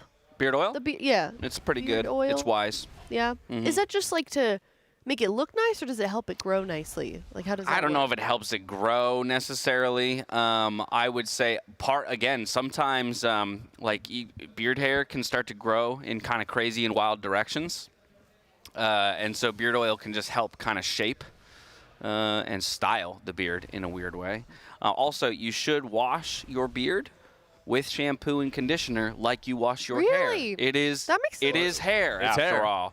And I think a lot of people, they like wash their face with soap and then they just do that for the beard and stuff. But then it's like, but then that can dry out the skin below. Yeah, and that's that part of makes where the sense. oil can be good too, is not to get too dry. So it's like a dry conditioner, equivalent Yeah. to you. But yeah, beards grow Dry in wild shampoo. directions. Dry shampoo, Actually, if you probably look at mine, my Yeah. hairs are probably going in all different directions. No, not too bad. And that's where like a little oil and even a brush or comb through that, yeah, okay. start to kind of curate it and, Yeah. push it in a specific way. Also, find a good barber if you got a beard. Have them do the lines for you so you can learn. Then you can always kind of shave it back and trim it back to where Follow the they same set it, line. but they'll help you figure out where the right lines are to Yeah. to give the right shape to your face. I'm fully listening as if this is advice I can take myself, but it is interesting to learn about this stuff. You can take it home with you. Yeah. I'll let the man know. Yeah. Although he takes good care of his beard. This is another fun topic in chat. Yo peeps, random side question: why a lot of people from states are so overhyped and fake polite? Would you rather they be mean? It's like a culturally American Why thing, is the but- assumption that it's fake Yeah, why- polite as opposed to just polite? Yeah, I don't know. We're yappers in this country. We could be mean. Yeah. Yeah, I would contest the fake part of that. I'm sure there are some fake people out there. Yeah. We like our niceties here. Was there a two-parter to the question? There was, but it was a long story. I'm not. Oh, okay. Yeah. I skipped the Do you want me question. to read the whole story? Oh, It's not like it's a bad. Okay, I'll read the whole story. On brand. Why a lot of people from states are so overhyped and fake polite. Like, one example is last week I was in Paris and an American woman asked me to take pictures of her and her daughter in front of the Eiffel Tower, and when I took few pictures, she even didn't get to look at pictures, and she was like, oh my god, it's so perfect, you're so amazing, thank you. And when I asked to do the same, she took pictures of me while I was still moving away from her. Oh, how dare that American woman be so helpful and thankful. Well, how horrible. I'm so sorry you had to go through that. I mean, isn't Paris really well known for having like a lot of cafes and really good wine? Yeah. All of those things, yeah. People really enjoy the day drinking on vacation and having some fun with friends. Okay. So, I mean, just saying. She was having a good time? I think she was probably having a great time, and it may happen that she was enjoying your culture a little bit too much. Perhaps. You know, and as long as you're being nice, well, then I think that's okay. I don't know. I feel like if somebody took pictures of me and did me a favor, I'd be very thankful, and I would make sure to enthusiastically show my thankfulness. Yeah. But I don't know. Maybe you're just mean. Who knows? I don't know. I'm not in this situation. I'm not gonna, guess the worst of people. Also, America has like 6 different subcultures, and so people from like area A might be, traditionally nice. Yeah. People from area B might not be. Could be. Yeah. I mean, that's the I was gonna say trope, but trope because it's kind of true. Like Southern hospitality is a thing, right? It sure is. Or the Midwestern nice. Yeah. Also, people are just warm. I don't know. We're yappers. And we're loud. Sorry. We are loud. Sorry about our loud tourists. That's just our culture. We like to lean on stuff. That too. Yeah, leaning. Like to lounge. Yeah, we're big leaners in this country, for sure. Yep. All right, another wipe there. 58.52%. Oh, yeah. There's going to be quite a few of these, Yep. y'all. Just settle in. Settle in. Any other questions about America? Let's get into it. Is that a thing, the Seattle freeze? Is it? I actually don't know. I've never heard about that before. I saw it mentioned. Seattle freeze. Yeah. Do people just have like an icy stare to them or something? Oh, I don't know. Because there's the whole, what is it, the whole Gen Z stare thing? It is. Interesting. Around now, yeah. I don't know. People are really nice in Texas. What does that mean? It's a bit of aloofness? Aloofness. Interesting. I mean, I haven't really been to Seattle, but. Yeah. It sounds like a sports team. The Seattle I've had Freeze. nothing but good experiences when I've been in Texas. If you start with a smile, they will usually smile back. I'm actually going to Seattle right after this. No, let us know. With the family. You make room for somebody at the bar, they're overjoyed. Yep, it's true. Why is everybody confused about Seattle? I don't know. Seattle? Cal Rogue over there is making some George Strait references. All right. Well, you know what? You guys discuss that amongst yourselves, the Seattle Freeze, or maybe I saw a question from Frank, which is the worst state? So let us know your least favorite state. And in the meantime, we're going to head to a Monster Energy Listen In. Goes like in the back of the Conquer, or at least the right side, relative to where I'm facing. Yeah, left side for them. Let's go. If you want to reload again. Oh, reload to fix the big wigs being weird? Yeah. I changed it back. I was trying to shift it forward a little bit. I'll work on that while you guys are pulling.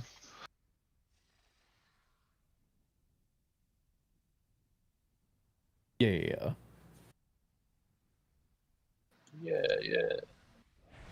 I think it worked really well where it was. I was just trying to get it just like a little bit earlier. Do people have personals for the third tank smash? Yeah, everyone should. Should be 1 and 3. Yep. Doing a timer. Fired up. Isn't our RNG depending on the combo if it's up or not? I typically personal the ones that I have banishment for. I mean, people are usually dying there. People are dying if it's the first part of the combo is a conquer. People are dying because they're low from the debuff still. 4, 3. But the person who died didn't have a personal up this time at least, so we wanted to see if we need to move stuff or if everyone has personals. He's not moving. Figure it out. First conquer, go through. Yeah, you Game. just do it. Game.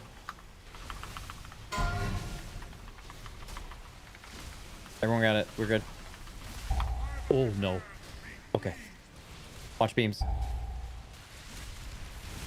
Did you use anything extra, Scott? No, I'm good. Okay. Blaze positions. It's only all of my cheats, but I might be fucked. We'll see. Sure, They're that's good, how we dog. chill. Okay, spirits. 1. Yeah, we'll do it on this one. Okay. On my solo. Go through with conquer.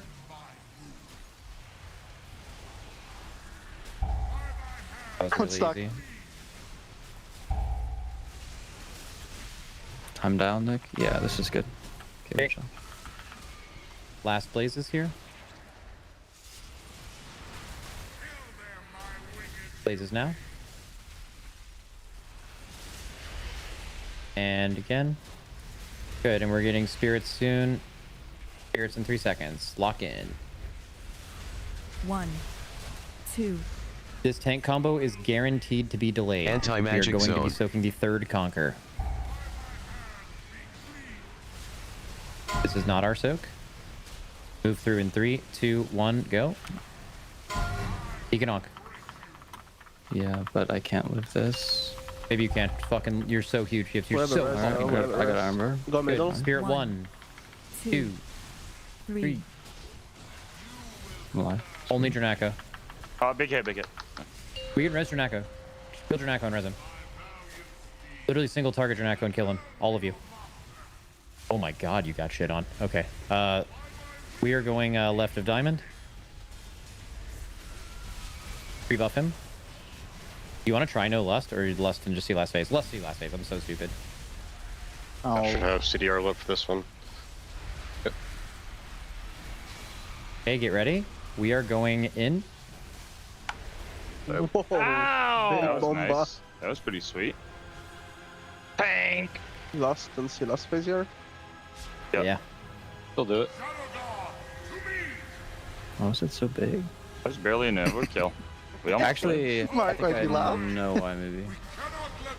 You just have to shift left here before we. Right, you got. Did you stun them both? Did I? So no. I was just asking. Oh no, we just died from your tank. Oh, I think you did get hit by both, or you had I'm like gonna no check my CDs VOD. I mean, I had dampen up, but dampen might be a bad cooldown for that. Yeah, I think damping is probably bad. But my cooldowns were fucked from the start because what happened. I know I definitely wasn't getting double beam. Just dampen's just like a bad cooldown. We have a Scott. Bro, I didn't even realize I was still alive. Quit making buddy. Quit wasting time, buddy. Trying to flex here. We have a thing that's counting souls now, right? Because I turned on the big wings countdown and I just had numbers playing the entire fight. Like when the soul spawned, I just had a bunch of numbers counting down. Good call, Mark. The soul's Anyone doing else it wants on to? its own. You have to put the countdown on the. Yeah, don't put it on the wrong one. Yeah, it has to be on No, the I put it on the bar. cast. Yeah. Don't have anything. Is on the there like a spirits weak one? card that's doing it as well? No. You probably put it on the one where it counts Oh, I each don't have spirit. it. Oh, okay, wait, hold up. Yeah, the countdown. If you just want for when they spawn, it has to be on the other one. On the vengeful with the cast bar, right? No. If you just want for when they spawn, it's the other one. Because that one will count every single spirit spawn. Yeah, so you're just gonna have 5, 4, 3, 2, 1, 3 times back to back. I realized that was a bad idea. Did you want to ask me something at the start of that poll mix? I'm good. It's very stupid, but yeah, I was just gonna ask, am I crazy, or is your arcane like orb thing like 1 pixel longer than your mana? Well, that's what happens without a proper UI. Or no, skill. like what is the like? Okay, Arcane Surge it is. Yeah, Your UI is so dog shit, bro. Dude, this is $100 for that. You're making people pay $100 for that one. It's Arcane Surge is 1 pixel, and then your mana, your arcane charges is 1 pixel too. You guys are just wrong. The one I was talking about is arcane charges. The arcane charges. Arcane are charges. Off, yeah. Isn't your MRT? They use the same calculation. Your MRT is a little bit too long on the bottom right. Yeah, you don't need to change it. I just Your details is it'll be weird, easy. bro. Your details looking weird. Yeah, the details Bottom look right? too big. Really, how much does it cost for the UI pack these days? $100. Just one Twitch Prime or Discord sub or Patreon sub. $5. That's for like. Could have just said $5. RMP. Nice Hey, recoding it's not right now. $5 everywhere. What the diamond version? The diamond password. For the last set of banishment debuffs, like right before the third conqueror, like before the third tank set, just use your health stone. You shouldn't really need your health stone anywhere else, or a health buff. I mean, that is definitely the most sketchy one. You don't have much to move around. Which one? Just triangle before it goes off this time as well. After the second tank combo, before the third one, the banishment debuffs. If you want, you can call it just help with those. Sure.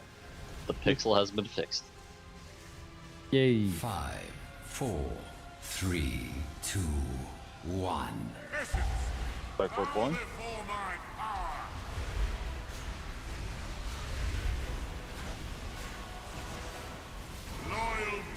He's not moving. He'll move if you make him move. That's fine. What the fuck is he doing? He just kept going. We are not soaking this one. We're moving through and soaking in 3, 2, go. Watch beams. These beams are so easy. What the fuck? Okay, blazes now. Press splat.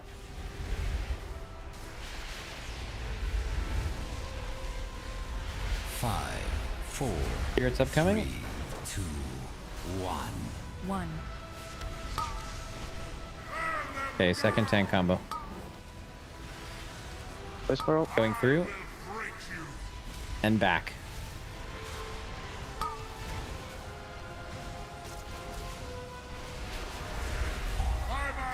We're down a healer. Fuck him. Keep going. Blazes. Done it before.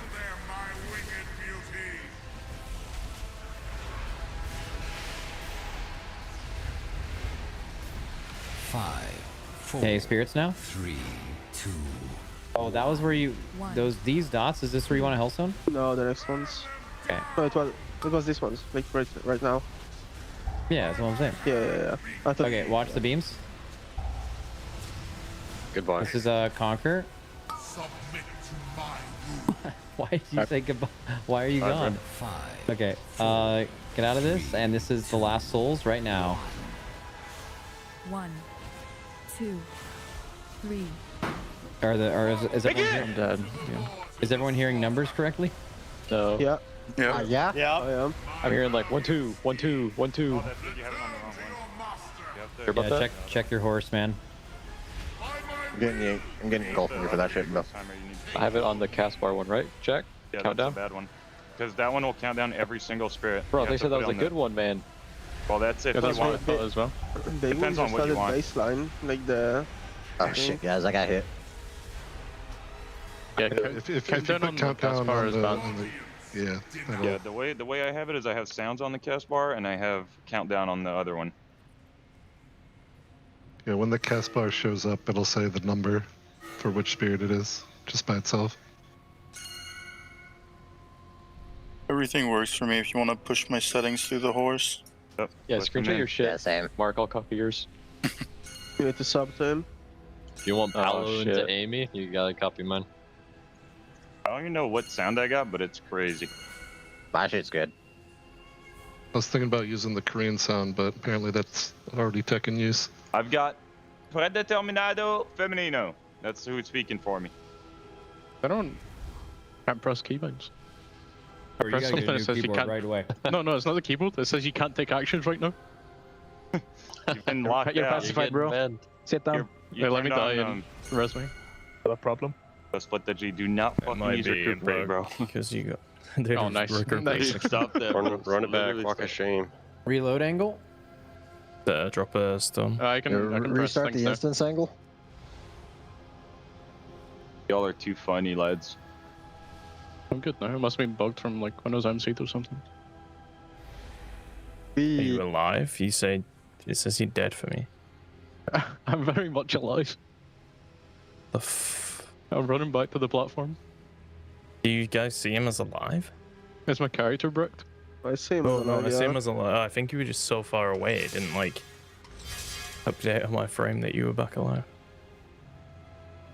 Wait, you're there twice on my minimap. Oh, you're one now. I can't extraction button as well. I'm gonna have a breakdown. He can't press his buttons. Did you restart your game? No, I can try that right now. Oh no, you're good. Yeah, try logging out and logging in. If not, your character's full bricked and we'll need to run more splits to get you a new one. Yeah, wait, do we have to do more splits for your character? I'm confused. I think Mark still needs plexus. Dude, I'm telling fucking Bubba right now, I don't need heroic. Fucking whisper him that right now. Oh well, good luck. Fuck yeah, I'm telling Bubba the same shit. Fuck heroic, bro. Let's fucking hop into the raid. Yep. You guys are sounding real cool right now.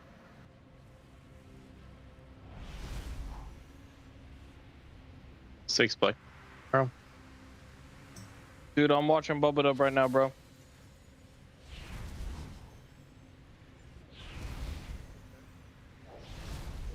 Your mic's fucked, Nick. Looking lit. Yeah, you're looking great, bro. And you put a sound on the bottom one. If you want to change it on the... I'm feeling good now. Yep. Yeah. Doing a timer.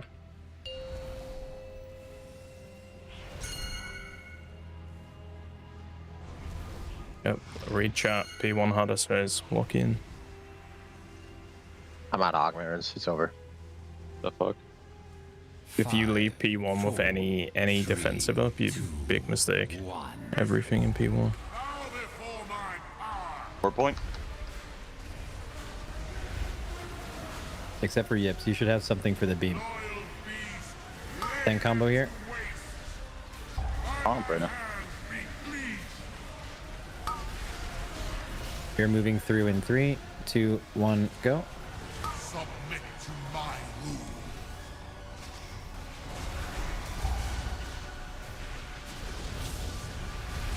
Nice. Getting dots and blazes. Blaze set now. Did hear it lit. And blaze set 2. 5, Cool. 4. You're getting spirits in 3. 2, 1. And new dots. I heard it. Nice. Okay, tank combo soon. Going through to the right. And back.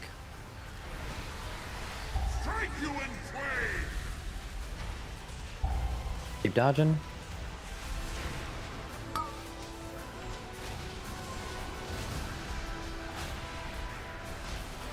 Cool. We're getting blaze sets now.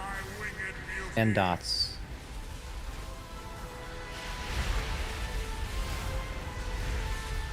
And spirits in 3. If you get these next dots, care. 2, 1. 1, 2. You have a dot right now, be aware of your HP. Behind the boss. This is a delay.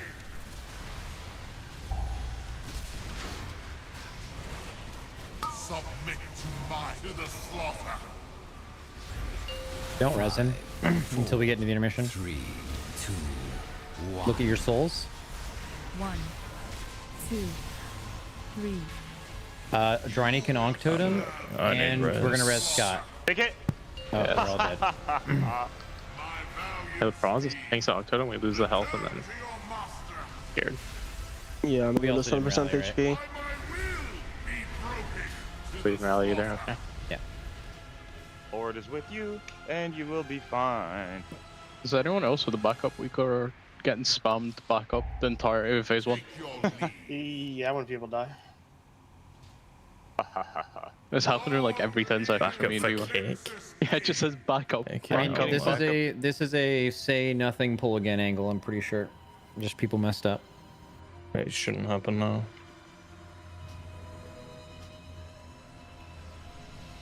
I got double hit by the fucking line coming through.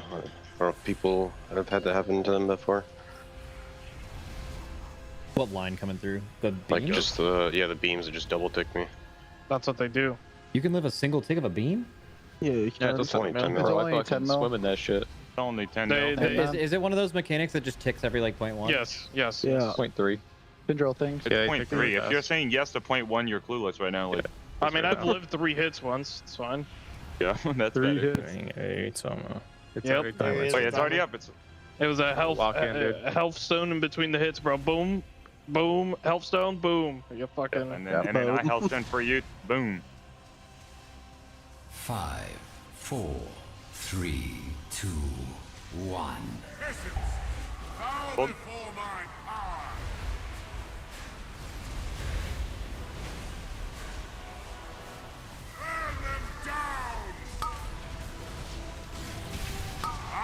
Conquer, go through, and back.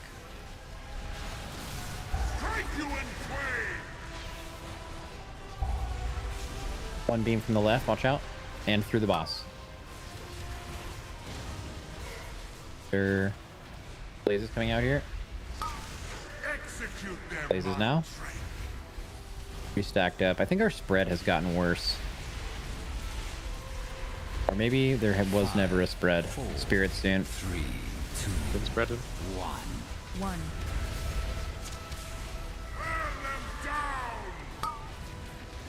Okay, tank combo here. We're delaying. One coming right through the boss. Submit to my rule. Get in this. Okay, ready for blazes soon. Red smack now. Getting ran over, I think. Big dot on me. Blaze here. Keep going. We can go down to DPS. We can just lust and still make it. 4, Spirits. 3, 2, 1. 1, 2.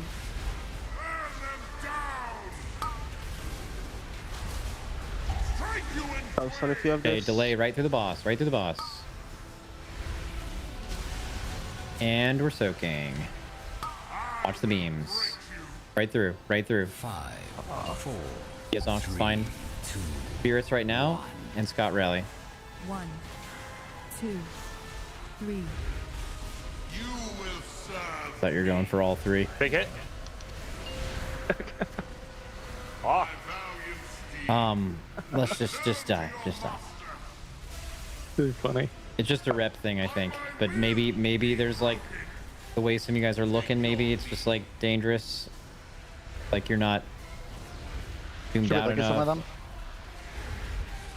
If it happens twice. Yeah, like we two can. pulls I in a just row. don't know if it's gonna tilt anyone. If they know it's gonna, you know, if you know that it's you and you're getting hit by it. But like, yeah, the ones coming through the boss usually just destroy people. Maybe having the boss towards the edge might be good there, actually. For which? I guess there's always for gonna that go for the last- boss almost every single time. Well, isn't it just if we just have that conqueror at the edge, it's fine. The what are they? The conqueror soak. This is not even to do with the soak. I'm just talking about like Almost everyone that died that pull just got ran the over boss. by beams outside of a soak window. But there was one beam going directly through the middle of the soak. as Yeah, we were but I in the mean that's soak. just like you just have to look for it. Yeah, I right? just rare goofed. That's it. I Like don't you know. should always just but be yeah, on the right side for the most part. You should never be in the direct center of Conquer. Because the Conquer's planting, like the Conquer, like I'm just gonna take that beam. Yeah, I understand. I'm just saying if it's easier if it just doesn't go through it. Like you have to be on the edges of it. There is one like going directly in the middle of it.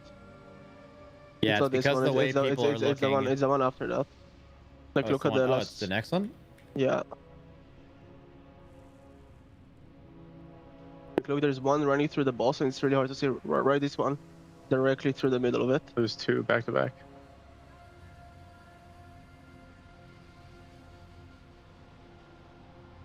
What's Maybe the solution I though? mean, Like- maybe people- it's fine. I just need to look for Are it. people but just not I feel like top you're down correctly? makes it easier to see the ones going through bosses. I couldn't think put it they're further not on the that edge. I feel like we're just like not baiting correctly here, right? Like, just people are already on the edge before like the third thing's even starting casting. Dude, I'm pretty sure how baiting, I don't even really know how baiting works on this fight, but I'm pretty sure what happens is every It's like, single if time. Yips can just not take this Conquer, like you have to try and be a melee with it. I feel like it makes it a lot harder when the boss is off. Like there, right? Like can't you just be a Oh, it's the melee? boss moving probably, because we would have gone Sure, I here. can try, yeah. It's just like natural Yeah. for me to like dodge the beam, but I'll just Yeah, I tank it. mean, it's not Yeah. even that you don't have to like there. You could have just run back in, right? I could have ran like, back, yeah. Okay, yeah, I didn't even realize the boss moved. That definitely matters for baits. Need a fuse? Yeah. I'll fine. do it after next pull. Lock Yeah, in for phase that's one fair. is everything. Yeah, True. All right, guys. Lock Let's get it, lads. 5, 4, 3, 2, 1. Boss got pulled early.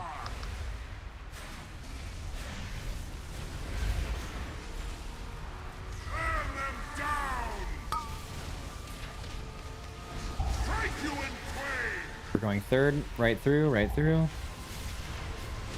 Go through. Yeah, top down really helps. Watch beams now.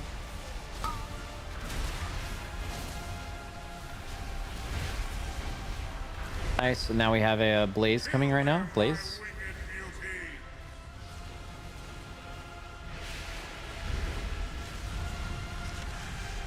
And spirits. 4.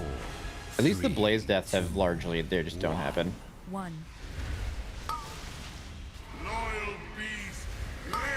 Okay, tank combo. Conquer going through.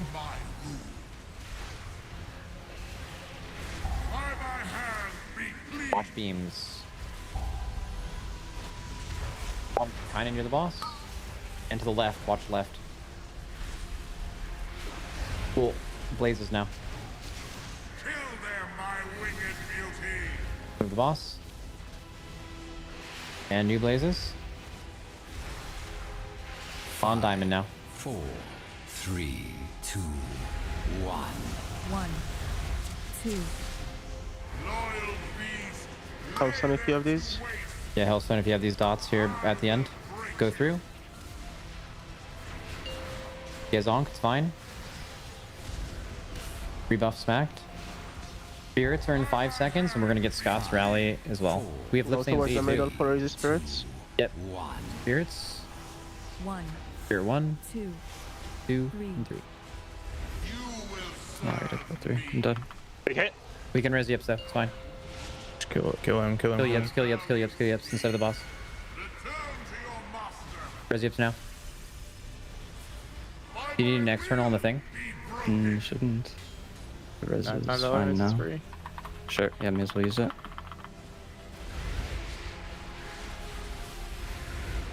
Watch the beam. Okay, we are going in. Fading in 3, 2, 1, going out. Darny's gonna blow us up. Watch your feet. I don't know why I didn't get it. I'm just fucked it up.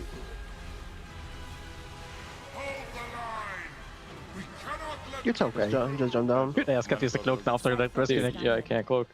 Really? Zevi, what were you saying about the thing? Which Spawning at the end of the combo, like the first combo. Oh, sorry, the last combo before the phase. Oh, was it's just spawning? it's for the range to go to the middle for resist spirits. Oh.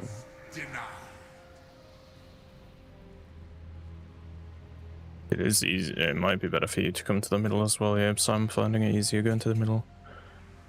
Maybe my pulling the spirits boss spawn down. as I'm knocked. As I'm knocked and taking it, my spirits are already spawning. So it's nice if yeah.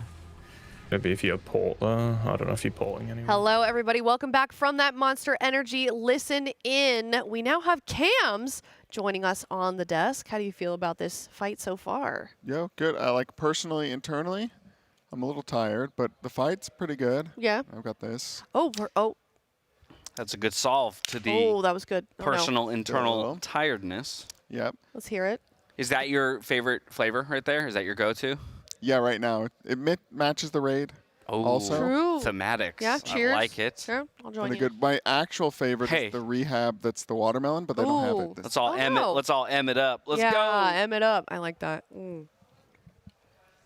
But this fight, I'm holding full judgment until I see some meat to P3. Because I Fair. think that's the epic part. Yeah. And I'm a little worried it's going to be a bit rinse and repeaty and kind of just a DPS check and not actually be as chaotic as it first seemed when you see the mechanics and read the dungeon journal and hear about the mythic part. Yeah. But yeah, the fight so far it seems good. This P1's pretty nuts. This is my favorite part, is just these rapid cones and soaks and all these beams coming in. Yeah. And the players that, have to face their ads. It just seems like a ton of stuff going on here. Uh-huh. And then phase 3 honestly seems kind of like a vibe if they can get there. Also, new graphic. We've got the actual phases here. So Yeah. see the kind of the cadence is the word of the raid. This like tier around, we're hearing that one around a lot. But it basically goes P1, P2 intermission, back to P2 again, back to intermission, then phase 3. Look, is that correct? The Raiders are leveling up, and we're leveling up Oh, as yeah. a production team here at the Shout same time. out. As they're figuring out the phases, so are we, and we're making it more watchable, easier to watch. That is. Yeah, the intermissions seem easier than I thought, but they're lusting it a lot because they don't get there with everybody alive. That's the thing. Phase 1 is so unforgiving that it's kind of forcing them a lot of times to kind of limp through the intermission, even though the intermission itself doesn't feel difficult. Yeah. And then, of course, that's resulting in us not getting a really clean burn phase or anything like that going into phase 3. So exactly to your point, Cams, we haven't gotten into phase 3 really with everybody alive and all the normal resources we would normally expect to have. And so it leaves a lot of unknowns when it comes to what that phase 3 looks like, because I do agree it feels like it'll be very rinse and repeat, however ramping, because you can never get rid of a star, right? So you're just going to have more and more and more stars as the phase elongates. Yeah, and if I might be wrong on this, but I think maybe the circles that come out of the stars only do the most recent set, so it's not like that part ramped. And so here's us back in the cast room. Here's what we've been cooking for this. Ooh. So you can see the 3 rings. Yep. Yeah. We're naming them Mercury, Venus, and Earth. Oh, okay. So right now, Hopeful's kind of on Earth here. And so the idea is you only put 3 stars in Mercury. Okay. And then you use Earth to do clockwise or counterclockwise, and then Venus, the one like inner in the middle, will be the opposite. And so you start with the 3 in that middle ring. Those are the ones you shoot the star killers into always. Right. Because every time you shoot the star killer, it reverses. So you have the 3 in there, you shoot the 3 star killers, they're just circling and reversing. And then the outer ring just has the clockwise ones going around, and you just keep stacking them and lining them up with each other. Gotcha. And then the other one has a counterclockwise. And those ones just go on the outside and rotate around, and you don't ever... The danger is running out to them. You know, I don't know what it's going to look like near the end. Finding holes in each of the rings to get out there. Maybe with like offset triangles or something to give people some room to run out. That might get a little chaotic, but as long as the consent, like the circles that come out of the stars don't also ramp, because then the dance is going to get crazy. But it's just doing all that with a DPS check that seems pretty wild. That is going to be the hard part. That's a good cook. I like that cook. Yeah, and maybe you can do another ring, but I think you just do... I think the stars will collide if they're not kind of in this floor graphic. Like if you try and do 4 circles in, then it's not going to fit. So that's the best I've come up with what to do, and like I saw Echo doing it. Oh, so they took your strategy, is what we're saying here. It was a little of both. Yeah. Okay. But yeah, it was. I don't know.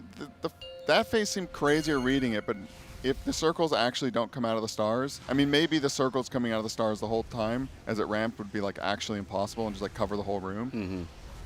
But you know, when you first read it, you're like, wow, they're going to be about to collide, and then you start killer and reverse them, and it's going to be so crazy. But it's like, oh, you just kind of have like a little wall that you're shooting them into. Yeah, there are definitely some things on this fight in particular that kind of look scary but aren't, and then there are some other things that don't look scary but are. Yeah. I mean, these these little slashes that come out. Yep. Doing those with all these other mechanics and these beams that just do not stop. The beams, the overlap of the beams in the soak. Yeah. That's really terrifying. Actually, kind of annoying on Heroic too. I was doing this in a pug, and every once in a while you have one that just comes right through the boss. Yeah, look at that. Yeah, and you're trying to do the soak, and people just get melted. But yeah, these little slashes are so quick, so they kind of just move the boss, and everybody stays planted, it looks like. And just do a little bit of spreading. 4, 3, That's interesting. 2, Lost Renako. 1. I mean, that's the big thing, is I think we're just, we keep searching for the really clean phase 1. Yeah, I don't think they've had a fully clean one. I wonder what got Janaka. I'm curious what the thing is that kind of takes people out. If it's the beams, if it's like the slashes, they seem like they do a lot of damage. Maybe take a double tick. Doesn't even feel like it's anything consistent. You get dragged? Yeah, it pulls along the claw mark. So you might get dragged into somebody else getting clawed. Okay, I thought you meant with the beams that are moving across the Yeah. I see. Okay. Yeah, we see. Oh no. Yeah. Lip is on his horse, so he's not going to get dragged. Cheater. 5. He's just vibing. You know what? Let them have something. Let the DKs have something, No. okay? They just got A-bomb limb taken away. All right, one of their specs is irrelevant this tier. They don't have a lot of mobility to begin with, okay? DK sympathizer over here. Which you one's know irrelevant? what? Of course. Which one's Unholy. irrelevant? What? You've walked into my trap. Oh no. I was talking to Hula Hoops about the little RaiderIO kind of recap thing we're doing. Okay. Unholy was played in Echo and Method's Fractillus kill. 1. You know what? I'll literally eat my frost. words. I'll eat my words. That being said, buff DK, but that's good to know. That's Yeah. surprising. Yeah, I know, that shocked me. What for? What? I don't know. I don't know anything about DK. I mean, how about that in general? Just the fact that we've seen multiple bosses now killed between the top 3 guilds with different comps or different played classes. Yeah, I like that a lot. sometimes the comp is just very obvious and everybody does the same thing. Yeah. But lately it feels like, I don't know if it's the complexity of the hero talents or if the balance isn't quite known or what it is, but like most of War Within and maybe even in Dragonflight, there was so much experimentation with tons of different specs. Yeah. And then they end up killing bosses with a bunch of specs when it used to be the old do the end boss comp through the whole raid type deal. And now that always looks so scary. But that's another thing I'm a little, that mechanic looks so wild, and then it's just like, oh, it's just this easy dance in and out.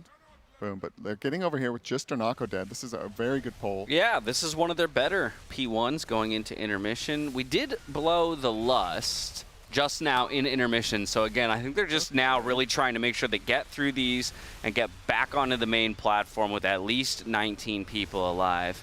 They want to see more of the fight. The concern here isn't where the damage, is ultimately being allocated. It's just getting further into the fight and getting more reps.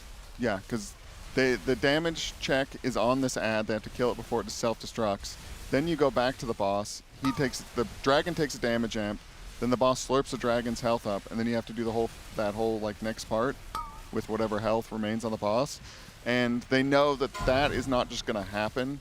Like, oh no, we could have killed it if we saved Lust. It's like, no, we're gonna need to practice that a ton of times, and Lust kind of doesn't matter. It would matter, for healers or something, but until they're like getting to really low wipes, the Lust. It'll eventually move to this damage amp, but until you feel like the boss is actually killable, it doesn't actually serve you any purpose in the damage amp. Arguably, the damage amp is the easiest part of the fight, right? It's kind of mostly a stand-and nuke, so they don't need the Lust to practice in that portion of the fight. They need the Lust to get to this portion of the fight more often. Can I read this really funny line from Hit us. I'm still trying to figure out why Unholy. I'm super curious, but now they're talking about all the ref stuff, the ret stuff. Somebody says, in the words of my raid lead, we don't invite rets because we don't cross picket lines. Stay strong, fellas. This is a great poll. They lost somebody. I don't know if it was a slash on the ground because the raid damage here, it doesn't seem too terrible. I thought this might be a lot harder than it is. But they probably have a lot of raid cooldowns because they get down and then you just kind of do a little portal dodge. They attack this boss, the damage amp, and it's probably... 10 more seconds. What the boss goes to. The dragon's at 68%. Most of the time, the boss has been jumping right back to 100. Yeah, I want to see if they can even get like a 95. I'm not sure the scaling. What is it? Yeah, he just full healed. Okay. Yeah. So that is an interesting thing. They had people dead and they didn't have Lust, but the fact that it just goes to full, if it went to 80%, I'd be like, okay, but the full heal is kind of crazy. And you can see here, those people, they've got like a pink one. They're going to be the wall here. And then there's other people who get the dark one, which rotate the other way, which kind of doesn't matter right now, but will matter later as they place the further rings out. Because I imagine those three are going to be the only ones that go in this Mercury orbit. Yeah, I guess you could technically fit 3 more, but like you say, then anytime you reverse, you would be causing them to smash into each other. Okay, now... Uh-oh. Ooh. We had 2 guys target the same star, unfortunately. So 2 stars reversed, 1 kept going its original direction, and that means a wipe. Exciting. Okay, so does the boss heal up to like a certain... Does it heal up to a certain percentage, or is it like, oh, it's going to heal plus 40% He health? heals You know what I mean? based on the remaining health of the dragon. Right. Okay, What that was we my don't question. know is if it's exactly 1-to-1. I don't know if any, because we were asking this while they were doing heroic. Like, is it for every 1 health of the dragon, the boss gains 1 health? Yeah. That I still don't know. That I would assume that's just how it works. That seems the easiest to have like done numbers wise, but I don't know if it's. No, there's no way it's percent. Yeah, it's got to just be health, unless there's some weird scaling thing that they do on Mythic to make it even harder. I'm curious why they're doing the 3 stars right next to each other that they're using as like the little blocker or the star killer absorber. Yeah. Where Echo was doing like a triangle. A triangle to give more gaps but smaller gaps. Yeah. And it made it a little easier to know who was aimed at which star because you could. Right there, it was kind of like they're crisscrossing, and it was a little weird. Yeah. And also, who knows how the server lag may come into it, where they all get hit and start to reverse directions, but something ticks and happens. Where with their spread out in a triangle, they're not gonna like somehow secretly bump into each other. Yeah, well, because as you say that, like if let's say I'm shooting the middle, but I'm standing right next to it, and you're shooting the one that mine will reverse into, but you're farther, is the travel time of your Star Killer going to be long enough that mine reverses into yours in that short time before your Star Killer hits? Is a definite question. Yeah, hopefully not for Liquid. But, I mean, I think they haven't done that phase that many times, so changing it to a triangle, if that's what needs to happen, shouldn't be too much of an issue. Mm-hmm. But I could also see the triangle then does, like, the danger area of getting hit by a Star Killer on its way to a star, you only have, like, up against the stars, so no one will go between the images and the stars. That's easy. But then when they're spread out in a triangle, they're kind of going every which direction, and finding a safe spot is a little tougher, I guess. But it's cleaner on the eyes, I think, for the people who are actually aiming at the stars. And usually, I like to err on the side of do something that's clean and easily repeatable. For the people, like, if you get cleaved by a Star Killer because they're going all over the place in the triangle formation, you die, it's fine. But if this causes the actually absorbing of it into the stars to be a problem, then you don't want to do that strat, because that's just going to be a raid wipe and be inconsistent. And you want to avoid as many kind of tricky insta-wipe kind of things if you can. I come bearing news. News. I have consulted the DK console. Good news? That being no bad news. Oh, no. Atlas walking by. Oh, no. I asked him about DKs, and he has told me that Riders of the Apocalypse is bugged. What does that mean? How so? Yeah, how so? The hero Bugged talent good? that spawns all of the horses Uh-huh. is, I guess, bugged on big bosses, is all the information that I have. Mm. With, I guess, Frost and Unholy, but... So then implies bugged in a way that makes DKs not worthwhile to play. Yeah. Yeah, the DK Discord's talking about it a little bit too, but this is the first I'm hearing about it. But so. Lip is in, but isn't using. He might mean Riders big of the bosses Apocalypse like Fractillus. I could see, because I think the horses have like an aura around them, and maybe Yeah. on Fractillus it like doesn't hit. It's on big, big bosses is the words that he used. Gotcha. Yeah. Right. So that would be bad for Dementius then too. Oh yeah. Because Dementius is large. Yes, yeah, he did mention, Dementius as well. Large so. boy. Ooh, but they're gonna need a Death Knight on the fight. I think. I Yeah. think literally we'll need one. Yeah. because of the ad and the intermission. Mm. Or ads. You know, there were 2 on Heroic maybe. It's like, who knows what they're gonna do on Mythic. I'm hoping that intermission has a little secret in it.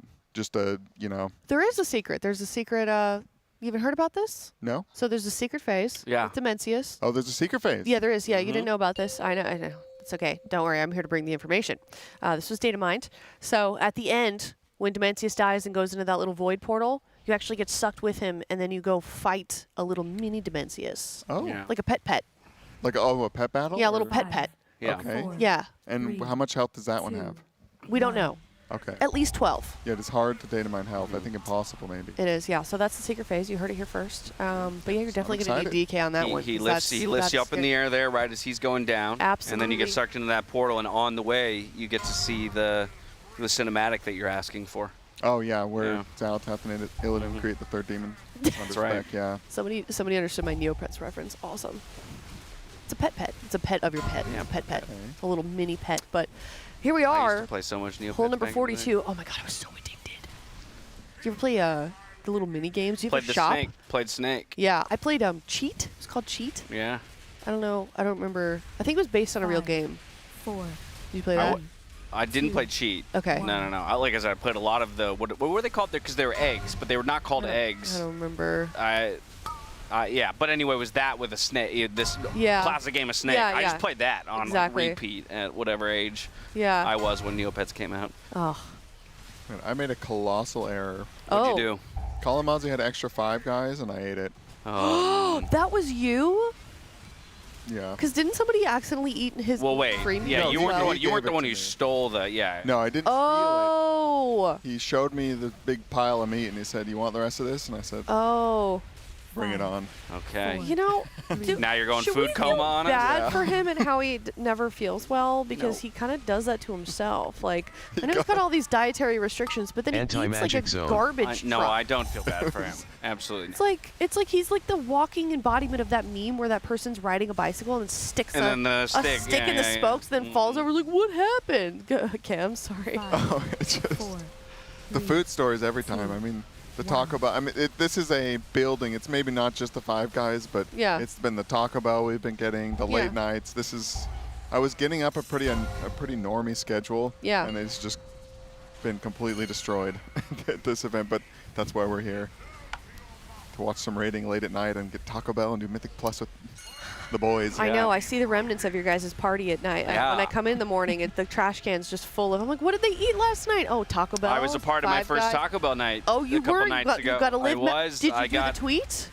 I didn't know that. I didn't know that the tweet was required. I didn't know there was a tweet element. There's still time, Dash. Take out your phone. Okay. We will do it now. What am I doing? Did somebody take a photo? No, I don't think anyone took a photo. Oh no. Okay, so what you need to do next time, if this happens tonight, it happens again. You must take a photo of Kalamazoo bringing in the bag of Taco Bell. Gotcha. And then you must tweet it and say, "A man provides." Ah, okay. I love a man who provides. I love it. Thank you. I love a man who provides. Yes. Got it. All right. Yes. They did. They definitely took care of me. Yeah, they did. Well, Kalamazoo took care of you. Yeah. Actually, I think it was Zyro who technically ordered. Oh, yeah. No, okay, that's. Or no, that was Kalamazoo's phone. Do people Okay. reimburse that man, or does he just end up with a $4,000 Taco Bell bill at the end of every tier? I handed him a 20. Okay, that's good. But I'll probably end up ordering like $60 over the course of this event. Okay, and you're gonna share. But at least he's got like a little thing in his head where he's like, ooh, he gave me a 20, so. I heard a Coco Ichibanya the other day. That was delicious. Any knowers? I'm waiting for it in chat, but that's okay. Oh, that's what I walked in and pointed at and was like, "What's that?" Right? Oh yeah, Yeah, it's yeah, good. yeah. It's good. It's good. Well, somebody knows. Lazarus knows. Oh yeah, yeah, that's my boy. I think it would actually be impossible for this event to have a food sponsor. Because we can't talk about beverages and things. Because we got our lovely monsters. Yeah, yeah. There's no way we could avoid talking about Taco Bell. Yeah. And we went Jersey Mike's, but everyone I think was organically a fan of Jersey Mike's. I love me some Jersey That was so great. They would give us Jersey Mike's during the Boston, during Oof. Sepulcher. They would just bring in a boatload of Jersey Mike's. It was my favorite day, Jersey Mike's Day. That was the original listen-in for Liquid. Yeah, yeah. They took that well. There were some questionable comms during that tier specifically. I think they cleaned it up a little bit, but What's your Jersey Mike's go-to? What number? I don't remember, but it was I just like whatever the Philly cheesesteak is, whatever that Philly is. cheesesteak is I don't know. I don't know what number that is. But I don't the know. 13 is usually my go-to, which is like just kind of like the classic Italian. Yeah, yeah. You know, but then no, the cheesesteak is delicious. They also have the hot honey chicken right now. Ooh. Real good. Ooh. Yeah. What about you, Cams? Do you have a favorite? I don't go there that much. I think all I've had is the ones that have been sent here. Yeah. No, I didn't know what it was. I hadn't heard of it before. I think maybe it was a regional thing, but I became a fan very quickly. Yeah, people have really solidified opinions about the different sandwich chains, you know, and a lot of it based on like what region of the states you grew up in. It feels like. I think so. Yeah. Because like I had never heard of a Potbelly's until I went to college. I hadn't either until I moved to the Midwest. Yeah. And then I was like, oh, okay, this Is it exists, good? but some people are big on it. It's solid. I would go Jersey Mike's over Potbelly's personally. All right. We're gonna have this debate. I would like to bring something into the race here. Do it. Chiba Hut. What the heck is that? You probably have them in Utah. I don't know. I've never heard of it. Chiba Hut. They're fantastic. I'm waiting for chat to catch up. They're the best ones. If you ever see one, you got to go. Some people are saying Firehouse subs. Sandwich. Firehouse subs are solid. Yes. We have as well. Yeah. Got to go to Chiba Hut. You got to get it Acapulco Gold. They're delicious. Jimmy John's is another good one. I mean, honestly, I just like sandwiches, so it's hard to go wrong. Yeah. I love Jimmy John's. Yeah, I love Jimmy sandwiches. John's The is good. sandwiches yesterday. Actually, I lied. Okay, wait. Sorry, I thought we were talking about Jersey Mike's still because they start with J. What? I don't understand the hype behind Jimmy John's. Really? It's just, I think they're good. They don't even toast their sandwiches. They don't, what they're saying? They don't toast. They don't toast. Toast. Well, can you not ask for it to be toasted? Are they know. not standard toasted, but you could ask? No, they're supposed to be like a sub. They're cold. You know what? They're cold cuts. This is a good shout right here. Underrated. Wawa. Oh, wow. Zorman That's is- a gas station. Yes, in Texas, and that's isn't what it? I'm saying. Well, they have them in. I've had my first one ever in Jersey. Maybe it's a. I think it's more East Coast, It's but a it might be all over the place regional now. gas station. Yeah, but it's one of those things where it's like you're thinking, wait, I'm sorry, you're talking about a gas station sub? Okay, it's actually slaps though. Wawa is so good, and I'm glad so many people are like Wawa go, Wawa FTW, let's go. I think I went there with Faloris on the way. Oh. We were like in Jersey or something in the middle of the night. Okay, it must be an East Coast one then. If you were in Jersey. Yeah, or somewhere on the way to New York on our Okay. drive. What'd you get? I can't remember. I think Oh. Maybe I like a breakfast thing. Are they only sandwiches? Maybe it wasn't that kind of. It was a gas station with a lot of stuff. That's all I know. I have been into one, and it was in Philadelphia. So I think we've gotten to the bottom of this. Must be an East Coast thing. Talk about Twitch chat engagement. All we had to do was start talking about sandwiches. Oh yeah, and yeah. Everybody's involved. Dude, Buc-ee's. I went to my first Buc-ee's. I've never had a recently. Buc-ee's. Oh What's my a God. Buc-ee's? There's one in Colorado now. For some reason, off of I-25. Right. I'm getting some thumbs up from production. Okay. Oh my God, I spent like $60 on just crap. On food. It was my first time going to a Buc-ee's. It's a Texas gas station. It's the size of a grocery store, but it's a gas station. And I felt kind of bad for there was like a little loaf and jug on the other side of the street, and there was like 2 cars there, and then there was just like the mecca of gas stations on the other side. It was so fun. It was so fun. They were singing about brisket. I don't know what that was about. They were singing like They a were song. They were like shouting. They were like hooting and hollering about brisket. The workers? Yeah. The employees. Now we're getting into more like less national chains. Yeah. But I know here in LA there's Ike's Lovin' Sandwiches. Okay. Which is delicious. They have multiple locations, so I don't know how far they reach. Again, the first place I ever had it was here in LA. I just don't know if how far they. Ike's from the Bay. Okay, so maybe they started up in SF and then kind of moved around. Ike's goes hard. Yes, love it. Ike's slaps. Thank you. There's another one here in LA that I'm blanking on right now. If I come up with it, Let's talk about gas stations now. Sheets. Anybody been to a Sheets? Not been to a Sheets. That might be a Midwest thing. They had them in Ohio.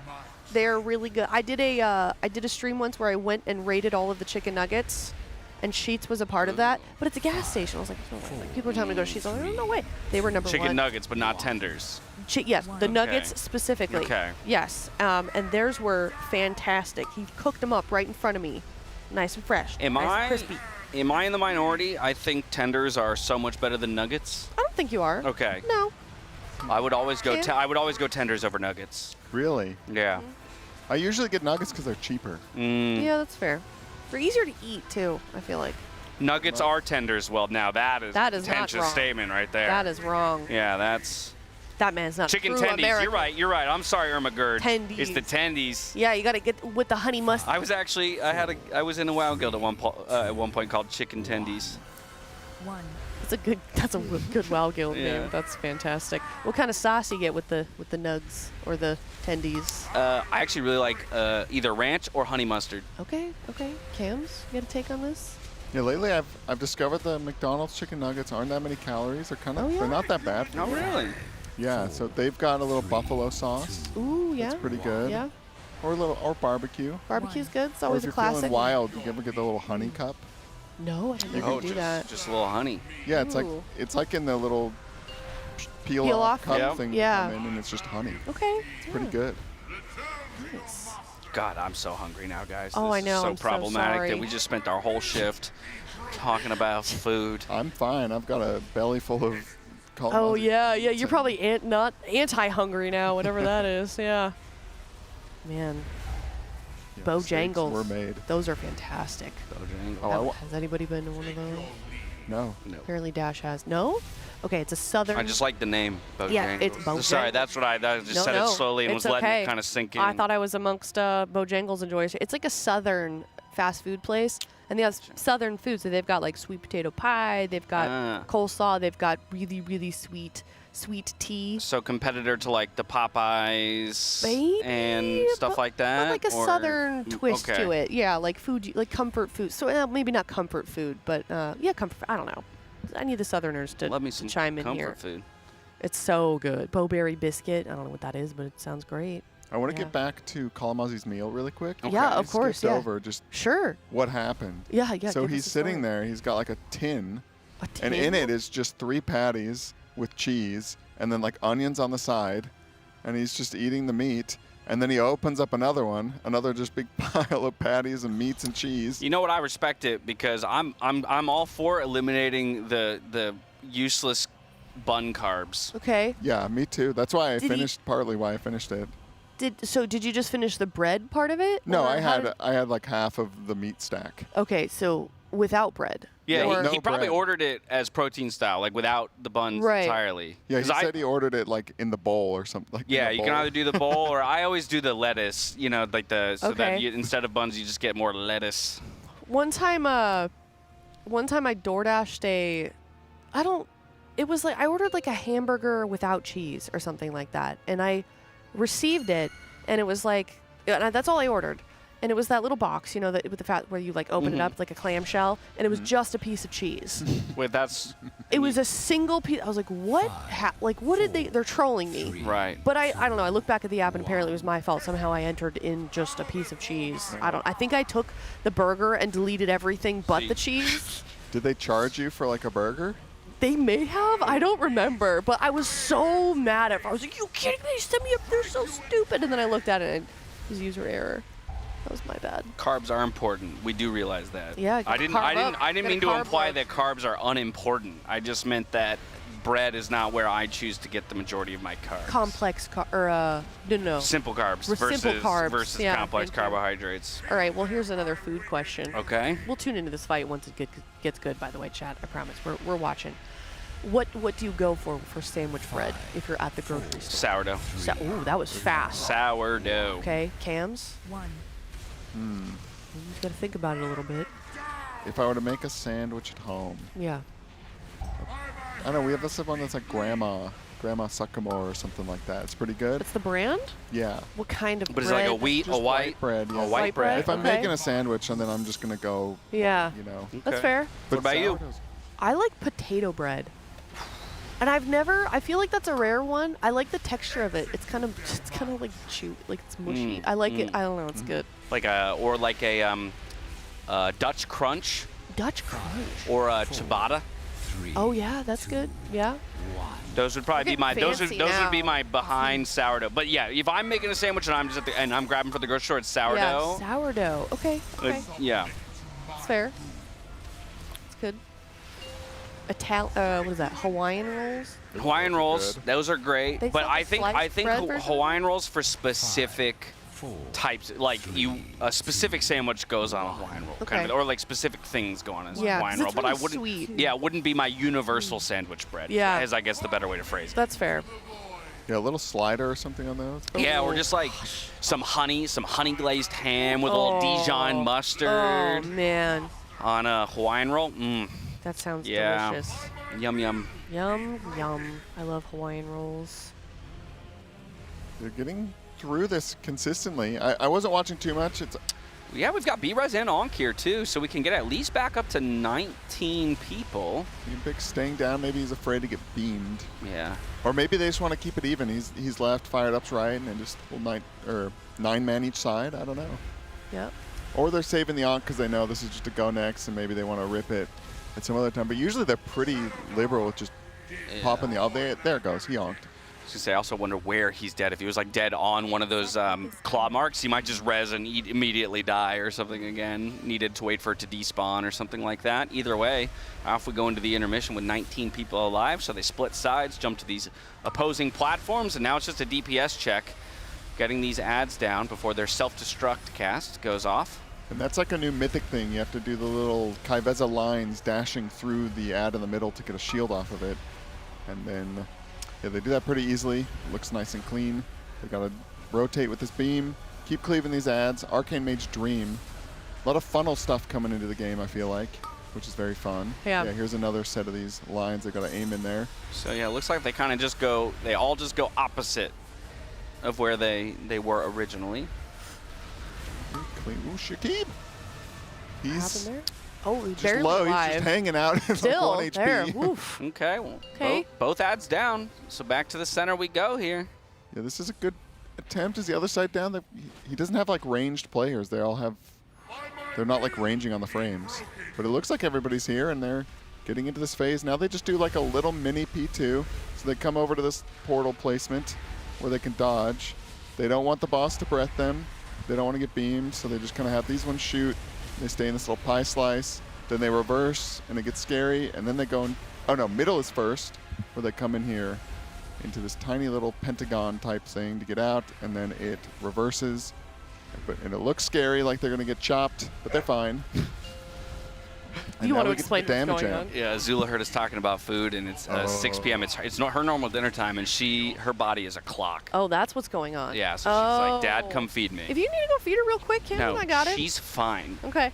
All right. She can handle it. I know. How dare you? She is starving. She'd have you believe that.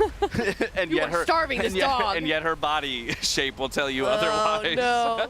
Sweetie, that's how Maya is. She is chunky and she loves to eat. Oh my gosh. Oh, here comes There we Cora. go. There we go. Oh, Dogs are playing okay. now. Now we're good. Dogs are playing. All right. Okay. We can get back into the fight. Yes, because this is actually. Don't say it. You're right. You're good. Stop it. Thank you. You're welcome. You're welcome. It looks like they have a radar. You can see at the right, right back Oh. screen there. They're putting these red ones kind of in that like 3 formation, and then the other ones up there where there's a star. Ooh, is that new? I Or don't have I not- know if I've maybe not No. seen it, but it Okay. pops out for this. It's kind of hard to tell how to use that well because they're just placing near each other. Now they just kind of sides run through all these, get to the safe spot in the middle for now. While the outside ones come in, and they just do one little pass through. And now the star killers are going to come out, and they want to aim these lines at these 3 stars. If anyone misses, I think it's a wipe anyways. They explode. And oh, it did reverse, and there's no issues with like server ticking or lag. So that's nice. Now they're going to get another set of stars, and I believe this phase is just 3 sets of stars, 3 sets of star killers, and then you hit Enrage. Yeah, so now if they're going to employ your strategy, we would never see another set of stars go on this inner ring, right? And we would only ever now place our stars in the 2nd and 3rd ring and put them on the same cadence or direction that those are already going, right? So we can see 3 sets go or 3 stars go all the way to the outside. They're going to go ahead and chase the ones that are already out there, and 3 stars go into the middle. I also think you're correct that it's only the set of stars that were just placed that are now giving us those rings. Yes, I like that you call it my strategy. I will take credit. So this dance doesn't seem too terrible. So now they just got to do this set of star killers, and then I was wrong. It is 2 sets of star killers, then the other set of ads. They got all of those in there. They're fine. And now we just got to wait here and just DPS the boss. A lot of downtime like this, they're just going to slam into the boss. This is the kind of pulls we need to see right here. This is the great. kind of pulls we need. As long as all of these hit. And we got him. Wow. Now they're going to get the next set of stars. I think the dark ones are going to the outer ring, and the light ones are like Arcane go to the middle ring.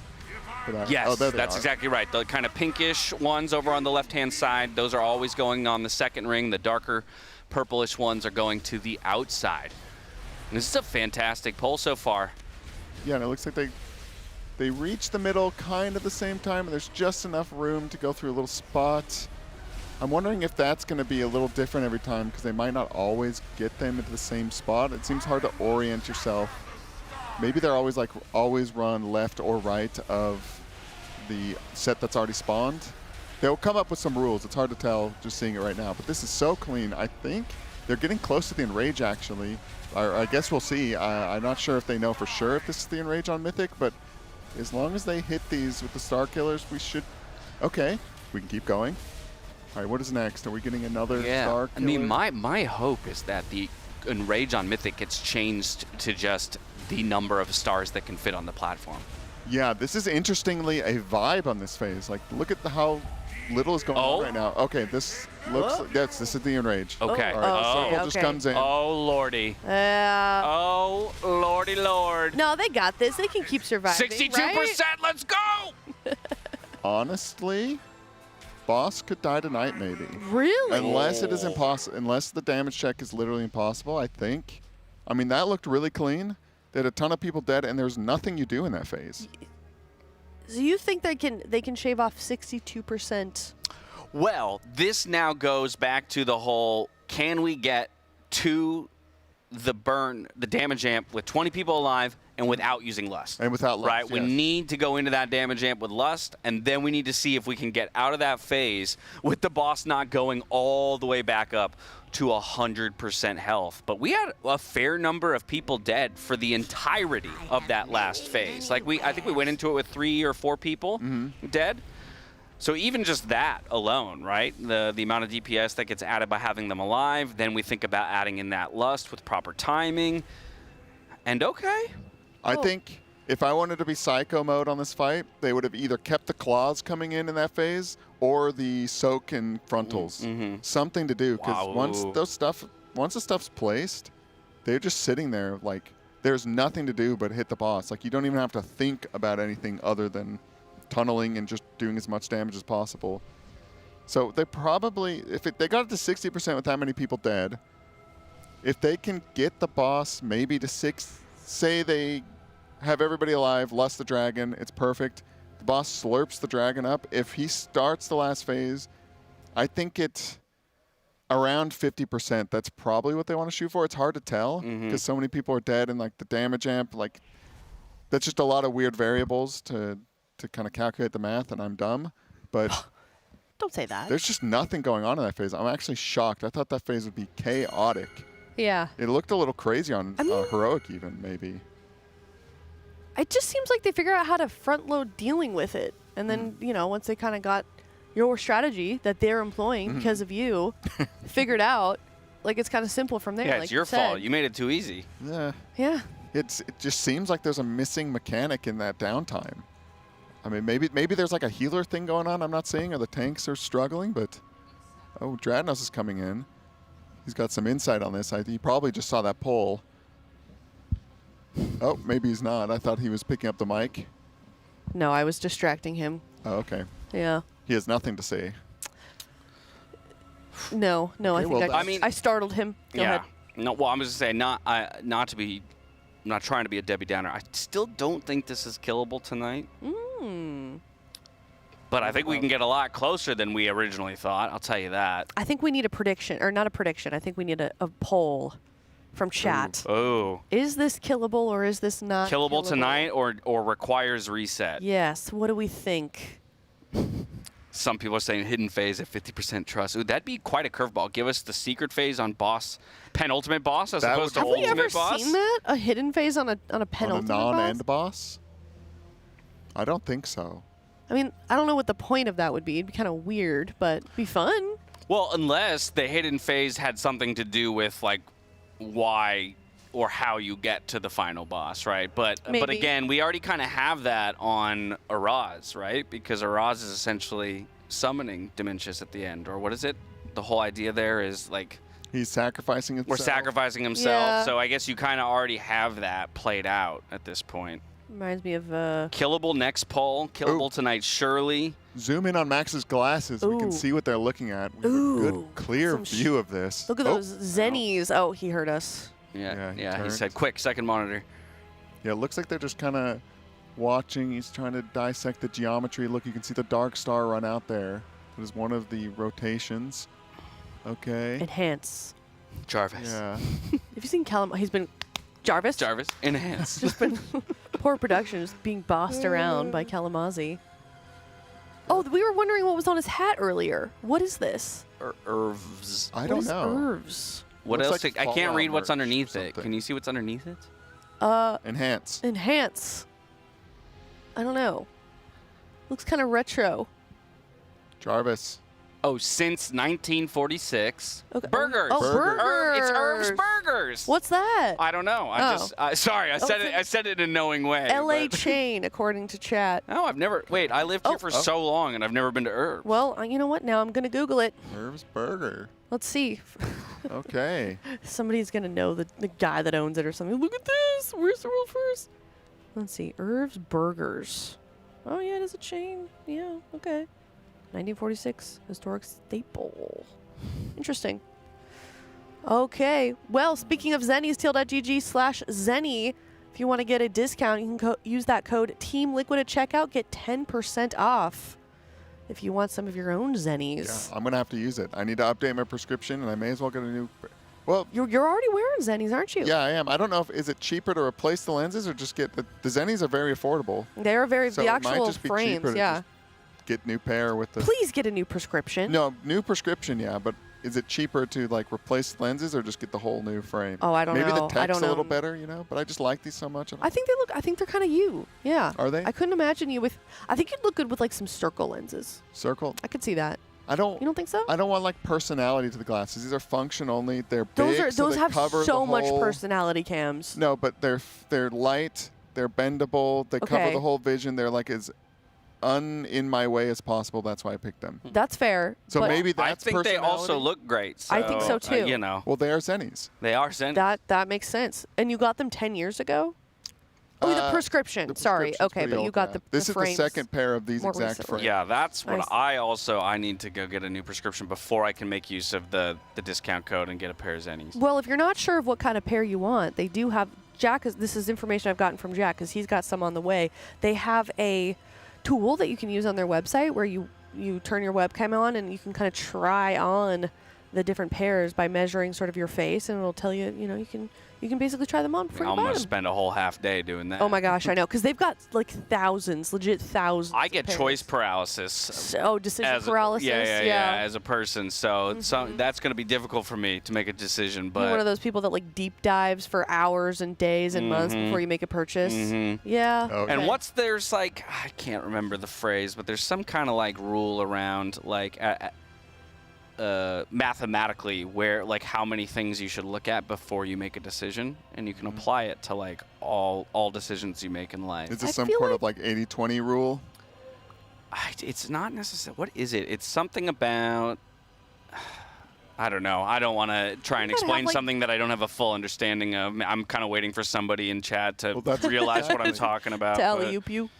That's exactly what we're here to do. Explain things we're that not we quite don't sure fully about. understand. So they're messing Say it with with the enough weak confidence, they won't know. Yeah, that's usually my strat. Yeah. Yeah. On our other screen here, we've got it's Dryny. He's messing with his radar. He's moving it around, resizing it. It looks like they pushed an update for that. Scott doesn't need it. The tanks do not get that mechanic, so he does not have to worry about that. He probably just sits in the middle, I guess. I don't know what anybody does other than run the stars out and aim the star killers. That's interesting. I'm radically honest. We'll go that way. I try to be, right? Yeah. That's a little disappointing of a phase to me, I think. This after Araz, thoughts on the raid?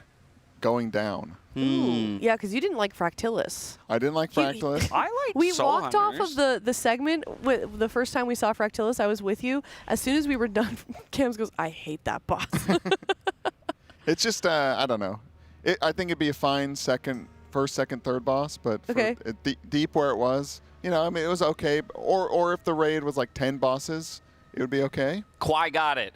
This is roughly it. It's something like going through, you think about the maximum number of choices you'd be willing to look at. So like, let's say you're trying to find, you're searching to buy a home, right? And you think about, okay, how many houses would I be willing to look at before I just like start hating the process?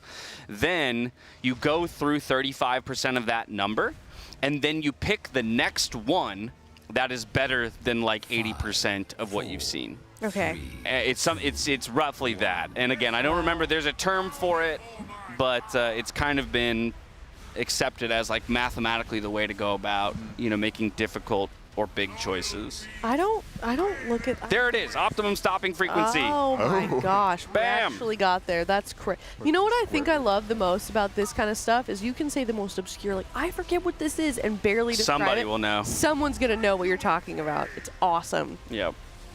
You guys are smarter than ChatGPT.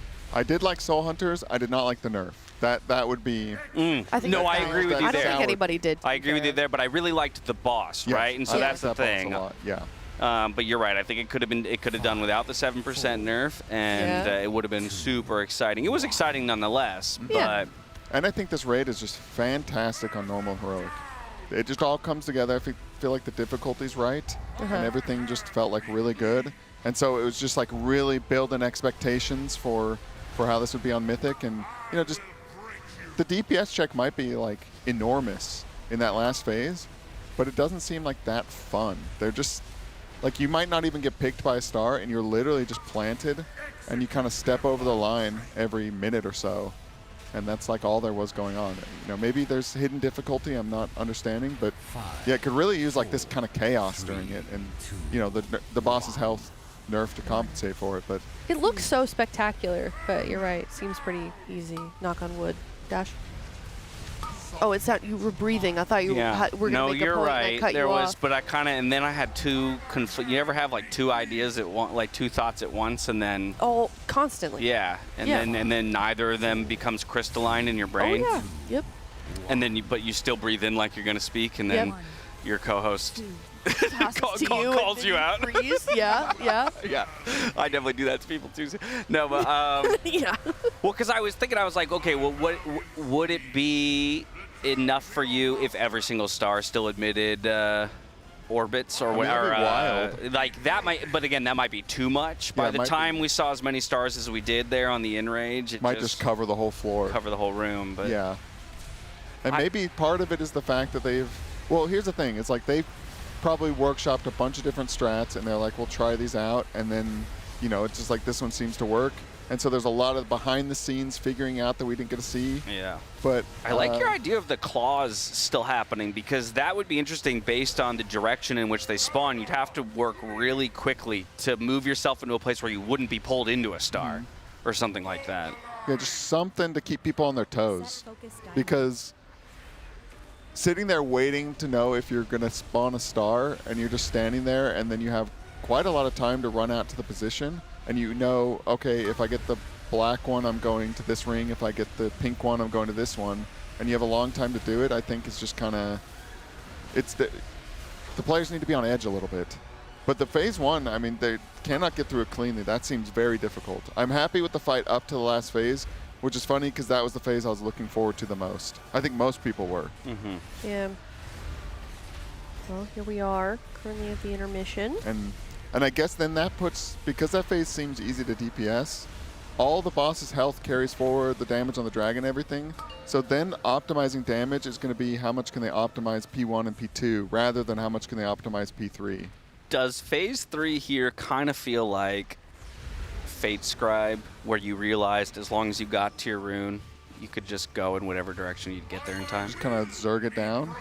Well, do you remember the rotations? And like initially it's like, oh, well, some of them are going to have to go counterclockwise. Yeah. And then people realize, like, as if you get to them and they're assigned, like they actually will make it, like, regardless or something like that, if I remember correctly. Yeah, you just had to like really get there quick. Yeah. And then you could do one direction on everything, yeah. I'm not gonna say Don't it. say it. Yeah, No, don't say I'm it. not Just gonna lock in, say everybody. Anything? Yep, chat lock in. Ooh, but this is looking standing on the claw marks. That's tough. Yeah, those things hurt. Yep.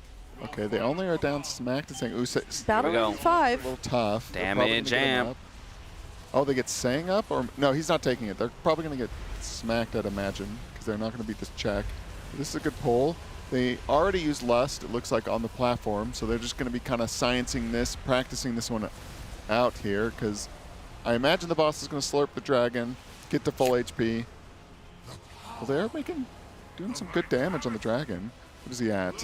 We're going to have to write down, like, where they're getting these guys to. So 95%. No way. They actually did some damage. Oh, whoa. That's Okay. a 4% differential between the last time we saw them. Yeah. Wow. They lost this is a good Boomy. one. But now they're going to run out here. They're placing down the little arcane ones as the, Yep. what should we call these? The guardians? The blockers? That's a good question. Or just the Mercuries? That works. Yeah, on this Mercury Here we ring. go. They ran the other ones out. It looked like to the Venus. It's a little hard to tell from here. Are They went to the outer ring. Outer? So Okay. the first set they always go inner and outer, and they skip the middle. And then from here, they'll go middle and outer every single time. Yeah, now they just aim the Star Killers. One of those There. is Oop, yeah. off into nowhere land. Okay. Just as I'm talking about how easy that phase is. I wonder if those are private auras. That coordination check seems a little tough. To like everybody has to make sure they all hit their own unique. Like, we might have just seen like an amazing pull where everybody gamed out of their minds and they made it look easy, and it's actually really hard to do. Yeah, maybe. Hard to tell, but I mean that is the kind of pull you want to have where you see through the whole fight because you get so much more of an understanding of what's going to happen. Exactly. We've officially seen the whole fight. Yeah. After our previous best pull. But I would say that's another great pull just because we didn't have the boss heal back to 100. So we're starting to, every pull we have like that, we get a better understanding of really what the boss's health is going to look like on a perfect pull going into the final phase. What's the enrage at? Ooh, time-wise, I don't remember. We'd have to maybe, you know what? We can use RaiderIO to go find that best pull, and it should also tell us about the fight time. Give me some time, y'all. Yeah. Gotta grab the laptop. And Go ahead. Yeah, I think I mean, visually this raid looks fantastic. I Yeah. cannot wait for Dimensius. If there's a secret phase, I'm going to lose my mind. I'll be so excited. 8 minutes and 16 seconds. Okay, so Okay. I wonder if the 16 seconds was like immunities that kind of survived a little. Yeah. I forget how long they lasted. Well, I the bet whole you, ring. my guess is 8 minutes is when, when the ring when the ring starts, and then it probably takes about 10 seconds, and maybe 6 of those seconds were the immunities and everything at the end. Yeah, maybe I just didn't think about the last phase enough before it happened, because you do it on normal, or like you see what it is on normal and heroic, and it's like, you know, you see how crazy the rings are and the dancing and everything, and then it's just like, hey, the mythic mechanic, they never go away, and it just like, oh, how are you gonna even manage that? And it's like, oh, well, they just don't do the mechanic anymore, and you think reverse direction, they're gonna be all over the place. You're going to have to be using the Star Killer to, like, prevent them from colliding. And it's just like, oh, no, you're just reversing the same ones over and over. Like, or maybe if you had to shoot each one of the stars one time and reverse it at least once, but maybe that actually makes the fight impossible. I don't know. There's got to be more. There's just something missing for me in that phase. But, I mean, the rest of it is awesome and very difficult to get. Like, if the rest of the fight was easy, they'd be getting to the last phase with everybody alive every time, and I don't think they've done it once. And they haven't saved the Bloodlust ever, so maybe the check on the ad without Lust is going to be pretty ridiculous. They might have to, like, comp change, get, like, another mage in. Oh, no, they have Hopeful. Okay. I imagine the Arcane Mages are trucking those. I don't know if they're Sentinels, the big phases, robots. Yeah. Arcane Mages. That platform is what Arcane Mages do. You get, like, 5 targets, and one of them has a lot of health, and they're going to do like double anybody else's damage to the main ad. They're having a good day. Yeah, it is actually so fun to do that on a mage.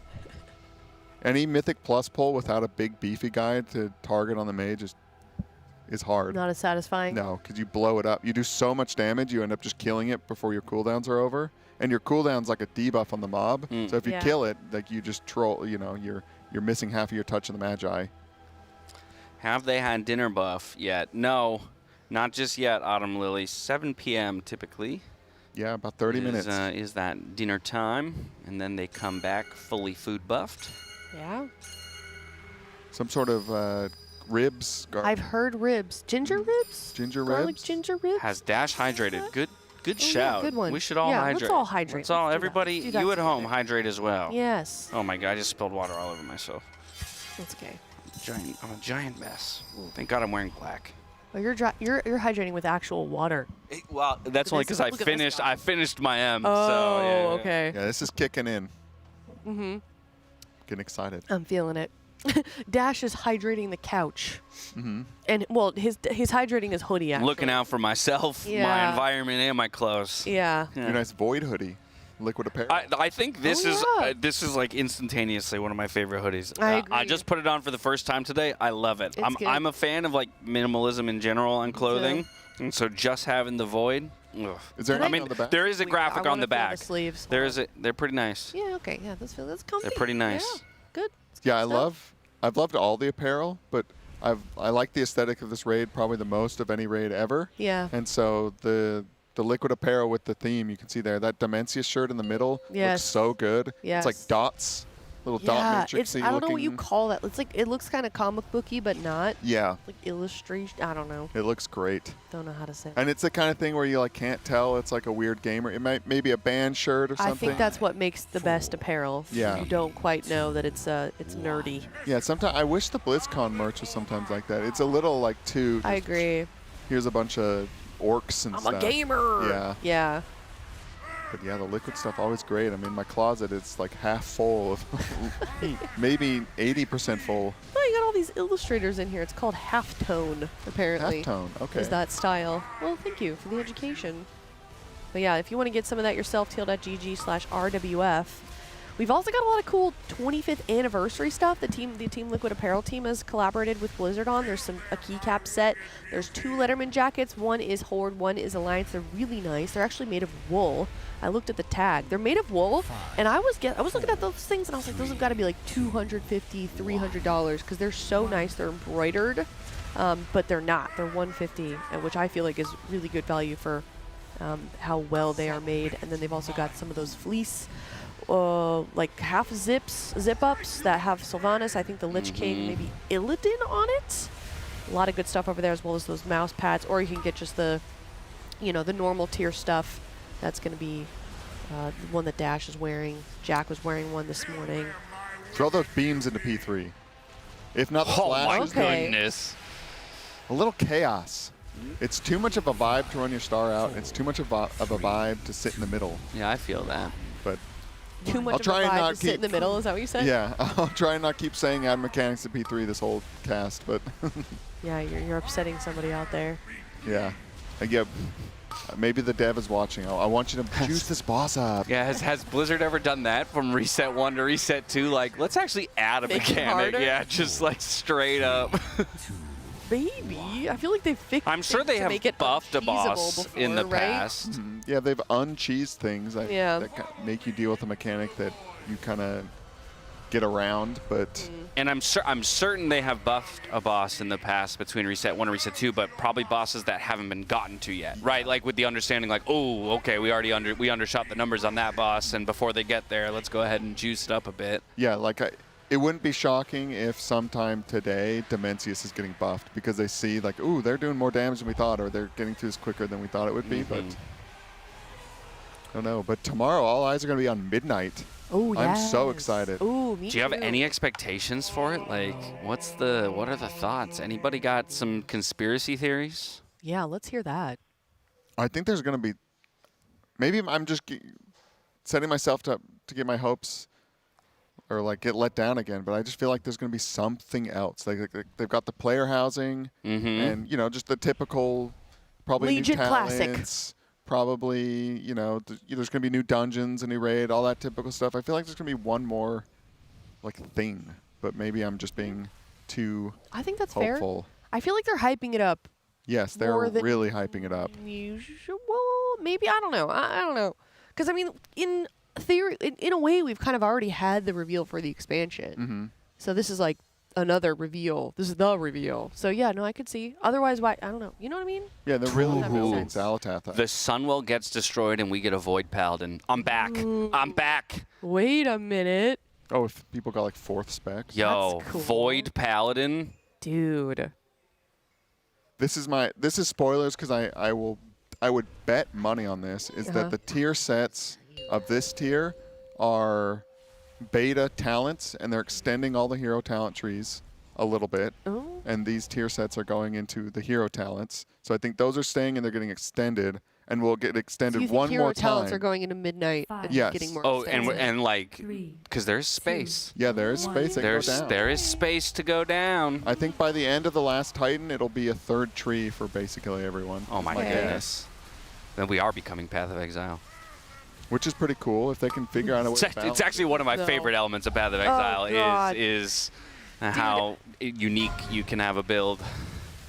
Yeah, but do people actually do that? They just follow the build. I don't. Okay, sure. I've like never nerd. looked up a build. We know. So I feel like 99% of players that play that game, though, they just look at the guide and they copy and paste it exactly. Yeah. For the most part. We call those meta slaves. That's me. Yeah. I'm a meta slave. That is the biggest talent tree I've ever seen in my life. It's even hard to follow. Dude, I tried playing that. Well, I played it a few times. It's fun. It's fun. I don't like the tree. But all anybody wanted to say in my chat was, this game is so hard. You're going to have such a hard. This game is so hard. It's like the community's like actively trying to deter you from playing it by telling you how hard it is. Were you playing on hardcore? You're probably Heck no. Yeah, you're probably getting memed on for being on softcore. Oh, yeah, because I'm a new player. God forbid. Yeah, I even had Telly like straight up carrying me, and I was still like, okay, yeah, you guys are right. This is hard. Yeah, the player housing looks great. You know, you thought when they do player housing, it would just be like, you know, yeah, I got a house and there's like a table and you can put different items on it or whatever, but it's pretty. Have you seen it, Dash? No, I haven't. Oh, it's like a video game editor. Like you get full control, like Z, Y axis placing things. Now, do I get to construct the house, or is it I have a house layout and I can just fully customize it within it? I'm not exactly sure. Dratnos actually got to do it. He went out. Okay, because if I get to build my house on the outside, oh, I am so in. I love that kind of. I mean, you guys know I'm playing Rust all the time right now, and like half of why I love that game is because it is base design and coming up with that kind of stuff. But it's like you can't change the exterior, but the inside you can construct the rooms. Okay, okay, Yeah. like, that's probably a good middle ground because WoW shouldn't try to be necessarily. This might be controversial, but I feel like they've taken everything that's cool about Final Fantasy XIV housing and just made it better. A lot of quality of life improvements. I don't know what the Final Fantasy housing was like. It's really, I mean, it's a really vibrant community. First of all, the role play housing venue community, but you're really restricted on like they like limit the amount of housing you can even get. It's like it's a bid system basically. It's really hard to get housing first of all at all, and then it's expensive and you're limited by one room. So I like this idea. You know, having to interact with like the Stormwind HOA. You know, you want to make a change. You want to make a change to your house. You gotta get permission from Stormwind HOA or whatever. Dornegalian HOA. Yeah, Alliance or like Siramar being like, yeah, your lawn is not the right. Your fence has to be one of these 3 shades of blue. People could do that because you do get a neighborhood. And you get a, I don't know how you pick your neighborhood, but like a guild, you can be in a neighborhood. Oh, whoa. Oh, I love that. There's like achievements. Yeah. There's going to be like not mission table is probably the wrong word, but there's like neighborhood events too, and like your neighborhood can. Yo, block party? Dude, you could have a block party, yeah. Okay, it's a little, It's impressive how much how much customization you can do and stuff. Like your house starts as just like kind of this blank, huge room. You can make it like multiple stories. You could just make it like a big jump puzzle kind of thing with platforms all over the place. I won't be doing that. I don't know about y'all, but that is probably one of the things I'm worst at in video games is platforming and jump puzzles. Oh no, really? Oh yeah, the gravity's my worst enemy. What's that one classic dungeon? It's not Dark Shore, like Ashenvale on the far west side of Ashenvale. BFD, Black Fathom Deeps. Yeah, how do you do it in the beginning of that one? Jumping to the water elemental guy, Aquanus or whatever. That I could do okay with that, but there were probably some times in my younger years when I was doing that for the first time that I failed. Yeah. Also, it's good to play classes that have little cheats to get through that. You know, little ways to speed yourself up or whatever. But I'm thinking of things like, do you ever play Destiny? No. A lot of the raids have like jump puzzles in the middle of the raid, and I'll go in with like a group and we'll kill a boss, and like next is a jump puzzle to get to the next boss. And I'll be like, cool, I will see you guys in 15 minutes. Just keep going because it's gonna take me forever to get through these jump puzzles. Especially FPS platforming, a little weird. Oh yeah. But yeah, I'm excited for the player housing, and I'm not that kind of a gamer, but it's just so extensive. I'm gonna have some clubbing if you want to come.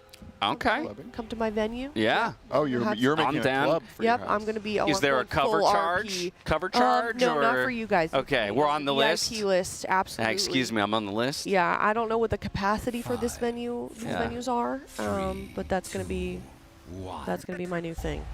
Have you guys? Speaking of like platforming and stuff. What's that game, like that VR game or whatever that everyone was playing recently? Again, somebody in chat's going to know. Oh, yeah. Because that's about as far as I can get in describing this. But there was all these kinds of clips over the last, like, couple months. Peak! Oh, yes. That's a VR game? Well, maybe it's not VR, but I feel like the way it looks feels like VR. Yeah. But there's just so many clips of people, like, falling, you know, like, reaching out, grab my hand! Yeah. It's just first person. Okay, it kind of looks like it'd be perfect for VR in some way, shape, or form, but it does look very VR friendly. Yeah, you know, I reached out to all the casters of the Race World First, should have asked you apparently, and the only one that wanted to play with me was Makes. I would have played with you too. Yeah. Oh, we would be a pretty, I don't know how well we would do as a trio. We'd have a good time. I ended up playing with Makes and Emilsia, and then my friend Fang, and we actually completed it. Nice. I didn't help.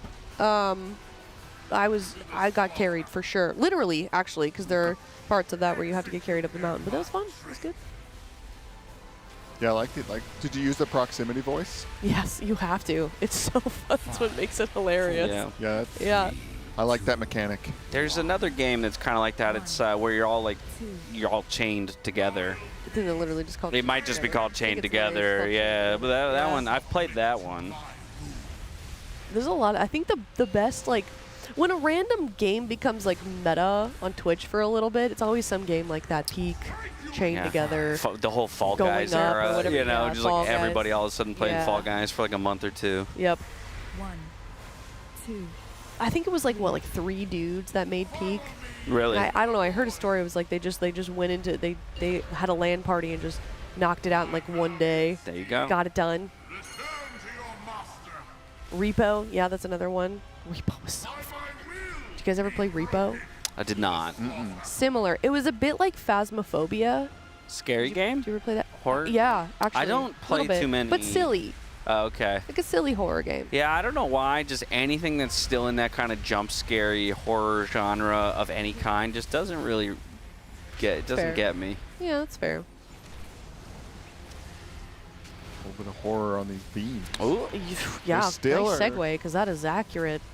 They might be able to get Shay up. He's got the res on him, but the res is down. Okay, they're still not having to 19-man this. They've never done it with everybody here. It's kind of crazy. I feel like Shay's getting killed off a lot randomly. Are Feral Druids just kind of squishy on this, or is it the lack of... No, because it's a Feral Druid, not lack of mobility is certainly not the problem.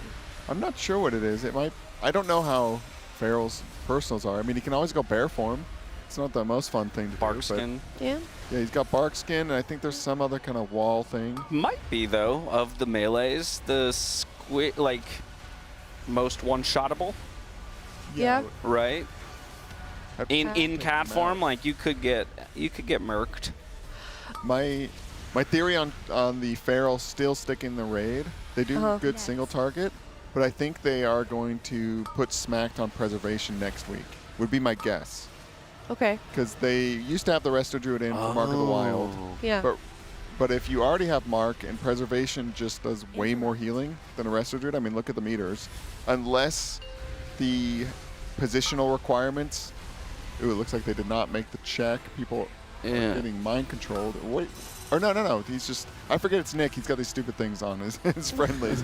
I was thrown off there. There's a mind control in this fight, and I thought maybe they did another one here. But yeah, unless you need like the spread healing of Resto Druid or whatever else they bring over Prez, I think you just want another preservation. Yeah, there's no way we live this. Did he miss the gate? What happened? He just walked right into that. I just don't know how they could. They knew they had to go to the center for the safe spot, but Yeah. there was the whole floor from the edge to the center was covered in bad. It was a gate, though. But maybe it was on cooldown for some of them from using it earlier. Maybe, yeah. Interesting. Okay. I don't know. Yeah. That's the best justification I could come up with. I think they just need their... Or they had buff. already called the wipe and said, "Okay, this is how I choose to die." Yeah. So long. It's really cool seeing, I think, the class diversity, though, in terms of, like, specs that we don't often get to see shine, especially, like, Feral. Mm-hmm. Maybe Rogue. I think Rogue, I mean, obviously we do see Rogue quite a bit, especially in previous tiers this expansion, but I feel like that's one that we didn't think was going to be seen quite often, and now it's been in quite a lot of fights. No, it was a weird thing where I heard, like, I had heard some things that Rogue had a spec. I always forget which one it is because I don't pay too much. That was going to be, like, really, really strong. Yeah. And then I started hearing things about them being bad. And so I was like, oh, okay, I guess they're bad. And then I saw them in on Forge Weaver, and I was like, oh, there it is. That's what I was hearing about, is they did a ton. And I don't know if he was just juicing on the damage amp there. I mean, Sub is good at the funnel like Arcane Mage, and they're good at damage amps, which is this fight. But you don't want too many of them unless the damage amp is pretty long. So some of that can even out people who are good at damage amps because it equalizes everyone's kind of like burst windows. If you're burning for 30 seconds, it's different than 10 seconds. But yeah, the Rogue is very powerful. I wonder if they want another one of those, if they could. Do we have Trying to another look- Rogue? Well, it would be Dazer. Dazer, yeah. Coming in on the Rogue if they did. But I like your theory about the Prez Evoker. Because they might just not have had... Zevi has a Prez Evoker, but they're using him on the Shaman. And if they thought Prez was better than Shaman, he would just be in it on Prez right now. Why isn't the Druid throughput good on this fight? Because I feel like the Druid throughput on some of the previous fights was near the top, like right alongside the double Prez that we were running. I don't know. That's a good question. I think they're maybe a little burstier than the Druid. I don't know much about healing. I've healed dungeons on basically every spec, so I kind of have a feel on how they work, but raid healing I know nothing about. But I know that breath really heals a lot. Yeah, I guess in this fight, the whole raid isn't taking damage simultaneously very often, right? Aside from the soak. But other than that, you get only certain people picked for the claws, right? It's more individual damage mechanics, and so small groups of people are taking chunks at times. I don't know if that has something to do with it. Maybe we Evoker more bursty, Resto more roddy. That's kind of what I'm talking about. Like if the whole raid is taking chunks of damage and the rest is pumping out wild growths and things like that and getting those hots rolling on people, okay, then I'm gonna build up my throughput.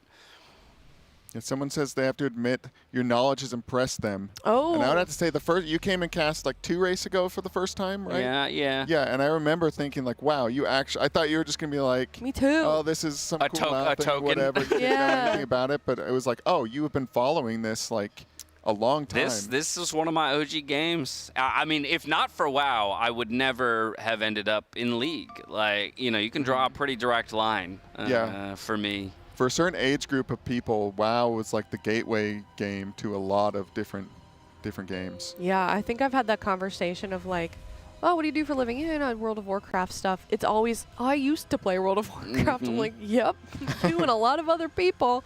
Come At some point, yeah, come back. It's great right now. Yes, There's classics too, if you want. 4. Can we maybe check out Nick's POV? I want to look at his talents.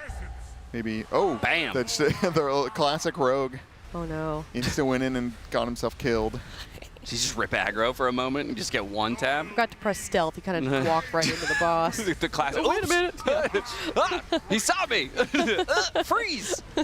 Okay, so you can see this icon right here that's gray on the bottom bar, that's stasis. So how that works is you pop it, then you hit like 3 spells, and it stores them. And then when you use stasis again, it just uses all 3. Okay. So that can be used to like really just top everybody really quick. It's like someone was saying, they're very bursty with that spell.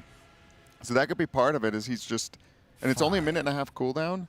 So you can kind of like Dream Breath, and I guess I think maybe you can Rewind, which is their big like long 4-minute.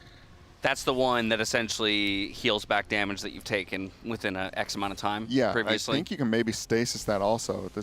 That stasis thing's really strong, but yeah, then it just gives you an on-demand just like triple heal, and you can do, I'm forgetting what it's called, but it's their other empowered spell. They have 2 empowered spells. One of them is the Dragon's Breath, Engulf. What is this? I'm just saying things that are in chat. Oh yeah, the Engulf for the burst, I guess. Dream Breath, for burst healing. Engulf, yeah. Yeah, he's got this flower, which you charge up, and the more you charge it up, the more people it heals. You can like stasis a big, powerful one of those. Okay, and then their frontal. Can't stasis rewind is what two can't people have said. So if I'm to believe them, yeah, that seems OP as heck. Yeah. If you were able to do that. Yeah, let's see what Nick does here. He does a fire breath. He's gonna. Oh, all right, they're pulling soon. He's just throwing Temporal that. Anomaly. Puts echoes onto a bunch of people. He's throwing out his hots. He stasis pretty quick on the other pole. Maybe it was just because they were dying. Into a Dream Breath. Another Temporal Anomaly. Yeah, Evoker healers. Okay, there's a stasis. He does a Living Flame, which might be echoing onto a bunch of stuff.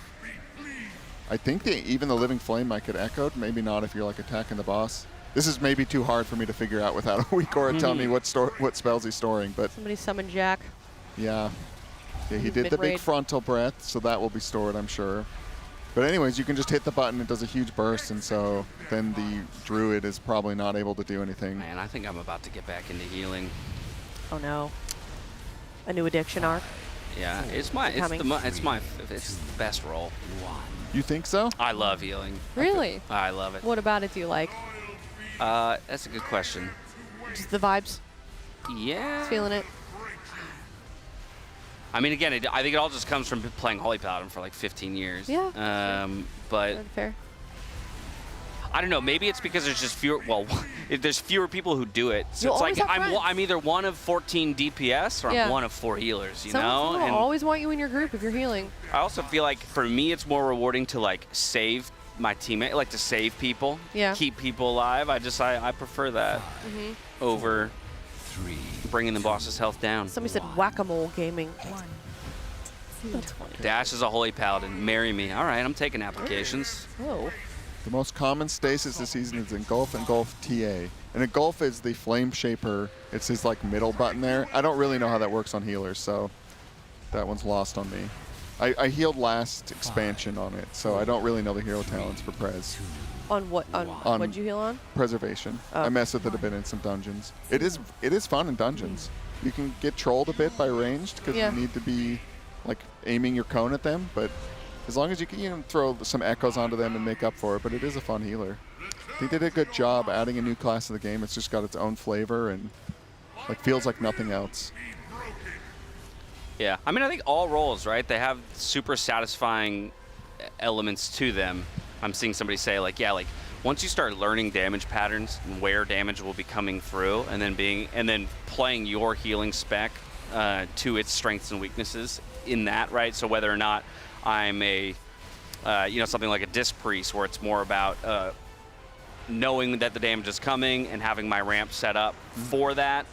Whether I am more of a triage healer or something like that, and just like, yeah, learning where all the damage patterns are coming, and then setting yourself up, making sure that your positioning is perfect so that you're not going to get, tripped up by mechanics in the moment that your healing is needed. It's just super rewarding. Finding that flow state. But you don't feel like the other people are like killing the boss for you? Nah. DPS just seems so main character. Maybe Tank is they kind of are. main character, but I think Tank is main character. It If there were really? a main character, I feel like it'd be Tank. Right? I mean, I feel like every DPS has a little main character because they want to be top of the charts, You know what? right? Like, I take that back. The main character of World of Warcraft is a mage.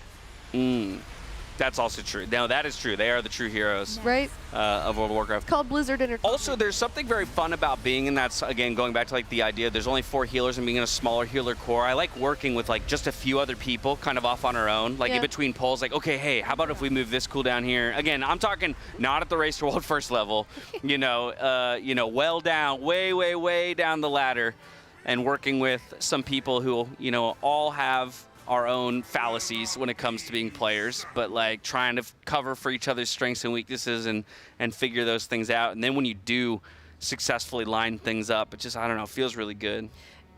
Do you guys feel like people kind of align personality-wise with the spec that they play? Yeah. There's something about that. To a degree, I yeah. think so. I mean, look at Shaq and Demon Hunter. Yeah, that's perfect. You can see you can tell it's him. He's wiggling all over the place. he's moving and grooving. Wiggler. He's a wiggler. IRL too. Sliding all over the facility. Yeah, and Sang feels like a Moonkin. I mean, Yeah, he was a does. Moonkin before Evokers were out. Yes. And he kind of has a Drac Theory vibe too. I think so. He always does like little voices. He's a lizard person. Yeah, he's got the mix though somehow. Sang will always be a boomkin in my head. I think because of Castle Nathria. Yeah, like that's where, I'm with like that's for me just my image of Sang. Yeah. You're giving Holy Paladin a little bit, Dash. Yeah, I actually was watching or listening to the stream because I think I was walking in and I heard. I can't remember. You were on the cast. I can't remember who the other two were at the moment. You guys were talking about lawful good, chaotic good. Oh. And you guys were trying to theorize what I would be. Yeah. Okay. And what did you land on? Because a couple things were thrown out. I think you said lawful good, and then I think Jack said chaotic. I think you're neutral good. You think I'm neutral good? Do you I disagree? don't actually know. I might be neutral good. I think you're neutral. I might even be chaotic good. I really don't know. I don't have. But I do think I'm probably somewhere on the good spectrum. I mean, something about the class fantasy. When I play D&D, I love the class fantasy of playing a paladin. Ah, okay. You're a D&D guy. I've been known to play a campaign or two. The problem is getting one to finish.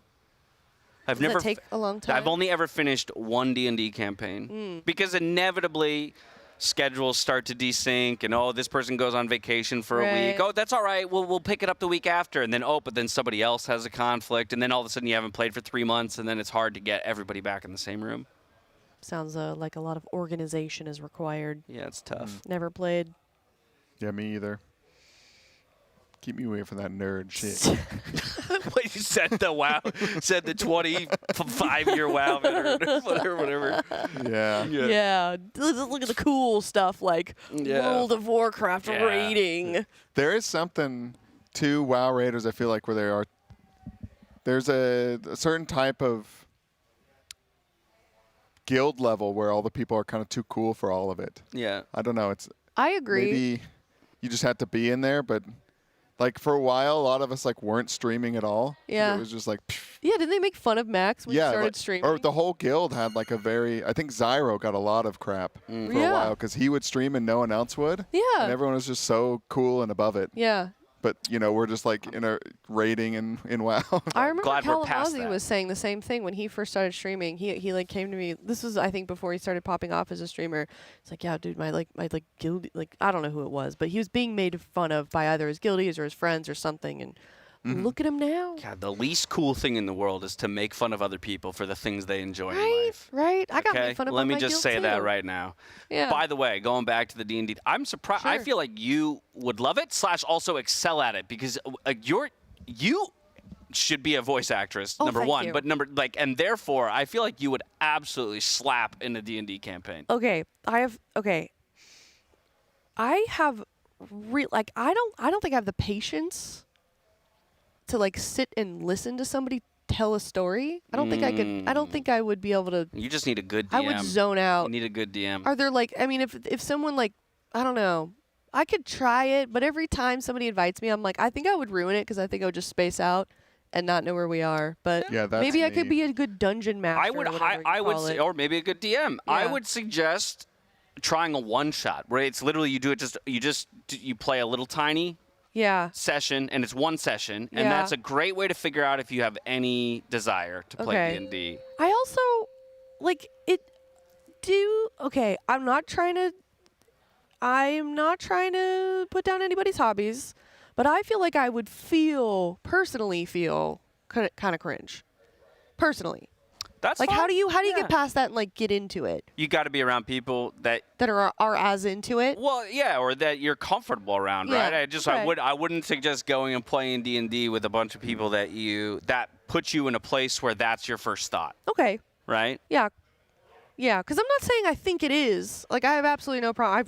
Obviously you have plenty of friends that play D&D, but I don't know if I personally would be able to get into it. Yeah. But I'd be willing to try.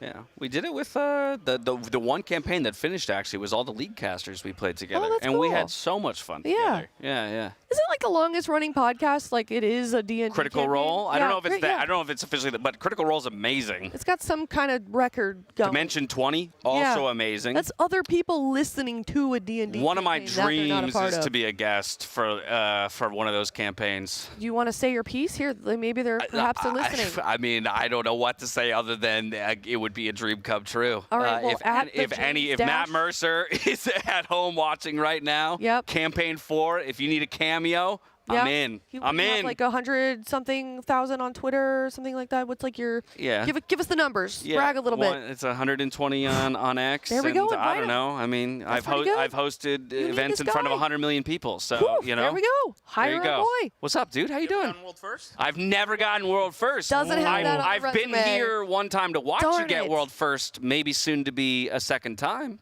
I mean, that's something that. Wait. Do you want to back out and restart that? No. You trying to remember when I was here?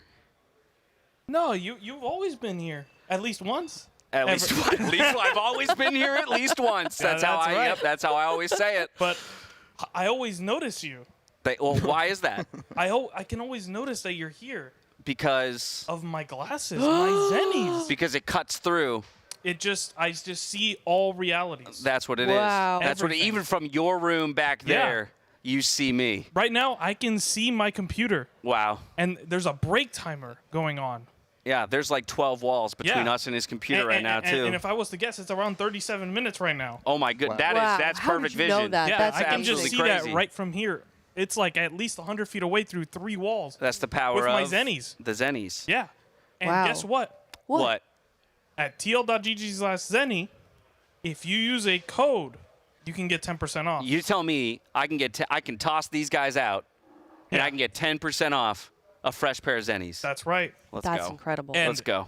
What's the code, you may be asking? Oh, I am asking, and I'm getting you're out my, writing it down. my Yeah, notepad put so that down the I notepad. can jot this down right here. You got it open? Boom. I got it open, Oh, ready to go. oh my Okay. God. Yeah, I'm really doing it. I'm not faking Code, this. The code is Team Liquid. Okay? Team Liquid, okay. And you get, guess what? 10% off 10% off. at tl.gg. Yeah, that's a win-win-win. That's a triple win right there. Yeah, I mean, it's just big wins all around. And soon to be a 4th win That's right. as we watch Dementias fall. That's right. Dementias will fall. Okay. Not today. Not but today. How about, let's make a bold prediction. Let's do it. Let's make a bold prediction.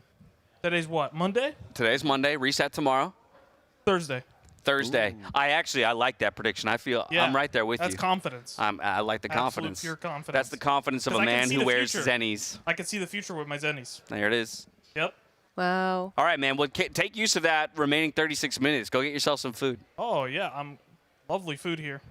I'm going to make sure to just see every single speck of it. Food buff up. And then go slap this Nexus King around. Boss die tonight? Now, we'll probably do some Mythic Split, but it's okay. Ah. It's okay. It's a lot of damage optimization. You remember N'Zoth, 60% in rage? Yeah. You can find all that damage. Yeah. Right now, we're just lusting and sending stuff on ad platforms. Yeah. There's a lot to find, but it P3 can be found. P3 seems kind of like a vibe. Yeah, I thought it'd be our chaos. strat, you know. I mean, you saw the end of the fight. That's pretty nice. You like that strat in P3? Yeah, that was clean. That's a Dorvon cook. We love, Yeah. we love Dorvon. Nice. Cheers. Cheers. Try and get a little Some insight Zennies. Yeah. during the Zenni plug. Did he just say Mythic Splits? He said Mythic. Maybe he meant Mythic Plus. I heard Mythic Splits. Maybe they have some characters not saved to Mythic, like maybe that Prez Evoker for Smacked or something like that. Yeah. Well, so I asked this question at the beginning of the week to some of the other casters in the green room. I was like, why wouldn't you do some Mythic Splits as a world first guild? Again, when you get to this point where you get to a boss where you go, okay, this is not dying before reset, and now let's take a look at some of the classes, even classes that are repeats. Like, what happens if you go run a Mythic Split and now all of a sudden, Hopeful or Dranaco or, has an alt that gets a little bit better, gets better geared, gets some kind of sweet drop that maybe one of their mains didn't actually get on this Mythic run. I guess the trade-off is you're probably rarely in a position where you think you're on a boss that the time spent on it isn't worth it. Like maybe they think the reps would just be worth their eye level that they could get on a character they may or may not use. Yeah. Because they've also saved a ton of characters to this raid because they've changed the comp so much. True. So getting some 2 vaults, and we know you can kill 3 bosses one shot. We've already seen, obviously, right? So I feel like that's part of it too. Once you know, there's very easily 2 or 3 one-shottable bosses, we can rip off a couple splits in an hour.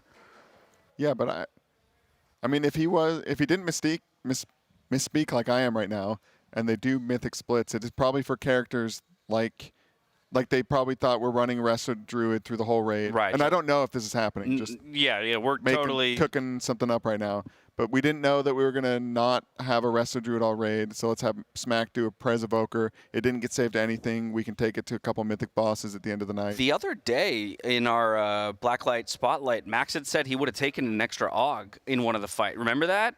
Ooh, no, I don't remember. At one point he said, I would have even taken an extra AUG if we had one. We just didn't really have one ready or something like that. So again, I wonder if it's, things like that, right? Yeah, it's classes that maybe now they're realizing, ooh, we could use one more of those. So we'll see if we can whip them into shape. All right, well, I've got some information here, courtesy of RaiderIO for the RaiderIO recap. And apparently this is information that you directly requested, Cam. Oh, if we good. want to take a look at that? Yes, they got it on the computer, thank goodness. I think in all the hustle and bustle, I forgot to do the one thing I was supposed to. Yeah, don't worry. RaiderIO did it for you. Thank you. We've got, what did you want? It looks like you wanted the comparison of raid comps between Liquid Echo Method on Fractillus. Yeah, we've got Fractillus, and then I think there's another one for Nexus King here. Yeah, okay. I thought there were some interesting things. We called one of them out earlier, which was the Unholy DK in the other two guilds with the Frost from Liquid. Mm-hmm. And let's see, I don't know exactly all the differences, so we can go through them together. They all ran one AUG, one Dev, it looks like. They all ran the Monk tank. The Monk tank, yep. They all solo tanked, so that is something that everybody did. We're the only Resto Druid. They are the only Resto Druid, yes. Method actually using a Disc Priest for their Fortitude, and then the other two guilds using a Shadow. And let's look at the other differences. Rogue's the same spec. They all had a Feral. But yeah, Liquid the only one to double mark of the Wild. Mm-hmm. And there's 2 Ellie in the Method and Liquid. What is the missing? Oh, it's a 3rd Mage in Echo. And other than that, I think that's all the changes. But I thought the double Druid was interesting, and the triple Mage from Echo is pretty interesting. I don't know if they're going to run 3 on Nexus King, because then generally, if those platforms are hard, it feels weird to like split up those, because then one platform is going to have the triple Mage, maybe offset by the Rogue and a Mage on the other platform. But we'll have to see. But yeah, the Unholy was interesting. I wonder what that was. Maybe I have to go look at the videos to see if they're on the meters, because then you can actually compare them. Mm-hmm. And do you have anything on this one before we go? Well, I just had a question. What, like, Tobo's in for our Fractillus kill, but Cinny's in now? This is probably more of a question for somebody like Max. We're like, why one Shadow Priest on one fight and another Shadow Priest on another fight? Cinny might have more eye level and maybe had the Vantus available. Tobo had already used it. Had used Vantus on Fractillus. I know Cinny was actually low out of level because he was still using Moxies, or the Jug from second to last boss of the previous raid, who I'm totally forgetting right now. Thank you, Mugsy's Jug. So yeah, I don't know. It's interesting to me to see one Shadow Priest in one fight and not in the other. If you're still going to stick with just one Shadow Priest itself, Vault slot maybe, Vault stuff. Okay. Oh yeah, sense. true. Got another comp comparison for you, courtesy of RaiderIO. Here is some polls for Liquid, Echo, and Method on Nexus King Salhadar. Yeah, let's go down the list. Let's see. They're using the same. Oh no, Method is using a prop Paladin instead of the prop Warrior. Monk across the board, that's just kind of your Monk buff, except for Liquid has Boomy in, Spot Dodge. At least I assume that is Boomy. It's kind of hard to tell with their character names. Not everybody is like Zevi and he just renamed his character or he got lucky. Yeah. Okay, well, we dropped an AUG, but they're running AUGs. Oh, yes, they do have AUGs in there. Each have an AUG. And triple Warlock from Liquid. To the triple Mage of them, right? Yes. So that's the difference there. Let's see, what is the AUG in for? If not one of the mages. Also, Malarkus running BM on this one, at least in the snapshot we took here versus the Marksman. Yeah, I haven't played Marks in a while. I've heard the DPS variances on them is pretty high, and I don't know what their like niche is, but BM is just so mobile and just it's all globals, does a ton of boss damage. Let's see, there's like one thing I'm missing on here that is not adding up. Because you could swap a mage for a warlock, that makes sense, but what is the AUG's partner that is not, that I cannot see? Oh, Method has a warrior. They have a Fury warrior. Right, because they're not running the warrior tank, so they need the warrior somewhere. Oh, I guess Boomy is the Windwalker none of them have. So just Liquid. Yep, that's true. Yeah, I'm curious, maybe, I don't think I'm talking to Max tonight. I'm not on the last shift, but I bet this comp looks very different on Tuesday. Or whenever they get to it again. Yeah, maybe it'll be Wednesday. But I think they're going to like really gear up some other guys because it's not always known what the balance is going to be like and what the raid's going to actually play out. And now they've had a whole week to kind of think about it, and they can gear characters so quickly. And as long as they didn't like funnel too much loot onto somebody that they want to re-roll, which it looks like Boomy's kind of low eye level, so maybe he's safe, or he hasn't ripped his upgrades. True, yeah, 701 there for him. Yeah, everybody else is like 707. Same thing with Malarkus. Yeah, it's him and Malarkus who are sitting at 701. Interesting. I wonder if that's just unlucky. Oh, wait, no, Malarkus has like a sack brute. No, because that's current now. What am I saying? But right, but could just be, yeah, a result of Craft's crest and a little bit of unluck. But yeah, unless there's some tech with the Resto Druid on Dimensius, and they still think Feral's strong, I bet that gets swapped. Because Preservation is just cranking. We will certainly see. Either way, thank you so much to RaiderIO. If you'd like to go check that out yourself or compare any other guilds as well, you can head on over to RaiderIO, and that was your RaiderIO recap. Thank you so much. And with that, we're going to head to dinner ourselves. In the meantime, you guys know what time it is. Marbles, if you'd like a chance to win a Blacklyte gaming chair, exclamation play in the chat. We'll get that Marbles game going. Make sure you're signed up. Thank you guys so much for watching, and we'll be right back.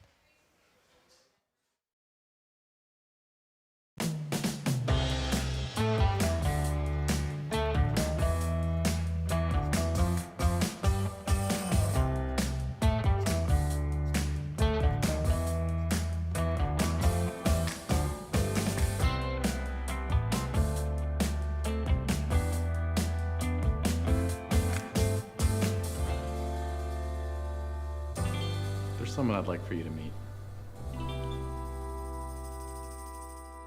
Don't be a third wheel. Enter the sweepstakes and meet your perfect match. Ever since humans first walked the earth, they've searched for one thing.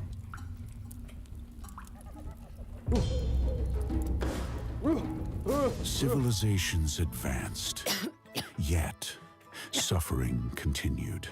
There seems to be a strange curve in the lower vertebrae. I'll call this the lumbar. We must give it support. But doctor, I'm seeing spots. We mastered silicon chips and cathode ray tubes, but comfort was still offline. There really should be a chair made for gaming, with cushions and maybe wheels. Until we got it right. Man, I wonder what my ancestors went through before this. Elevate your space with Blacklyte. Hey, psst. Have you unlocked your blue yet? This is my blue. Sharp, stylish, and ready to win. What's yours look like? Quests are easy, like watching our matches or just repping Team Liquid online. Rack up points and flex your grind. I'm keeping an eye on the leaderboards. I'm watching you. Join my blue today. See you there.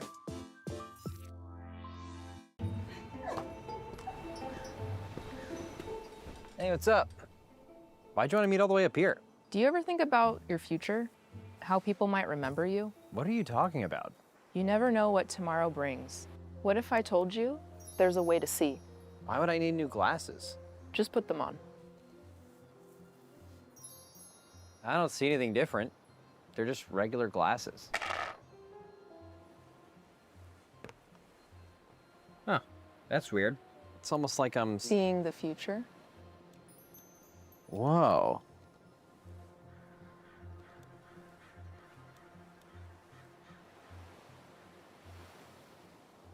Yo, brah, can you toss my frisbee back?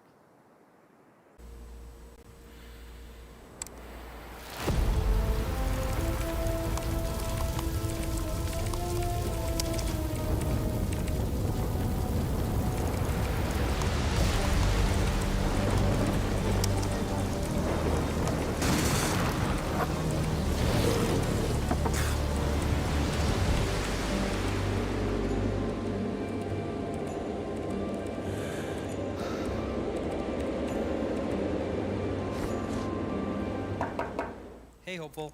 Want to look at an idea I have for Nexus King? Awesome. I'm almost done here. Just give me a couple more minutes.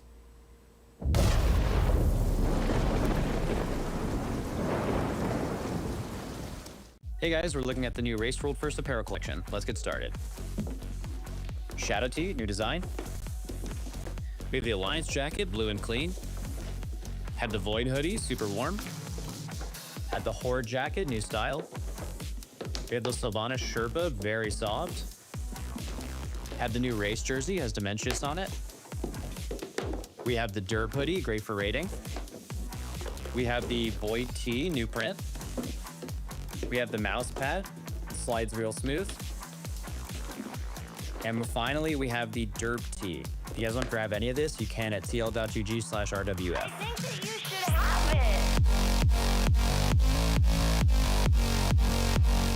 Alienware's highest performance desktop yet, equipped with powerful Intel Core Ultra processors. With an innovative design engineered for optimized gameplay, encounter the return of Area 51 at Alienware.com.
Hello? Is this thing on? Production? I can't hear myself. Oh, I don't know. All right. Well, they told me to come sit here and talk to you about the marbles. So we're gonna talk about the marbles. Oh goodness. Yeah, turn the names off. There's too many names. I can't handle that. Why do the kids keep typing boost? What does boost mean? I don't think that's how this works. I think the marbles are just racing. I don't know why you think that just writing boost. I don't like this track. It looks like the future. What is this? That's like a spaceship?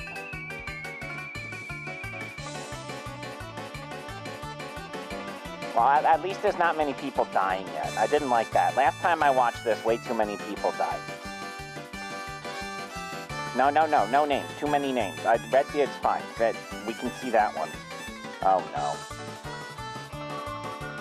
It's like the 405, that traffic jam.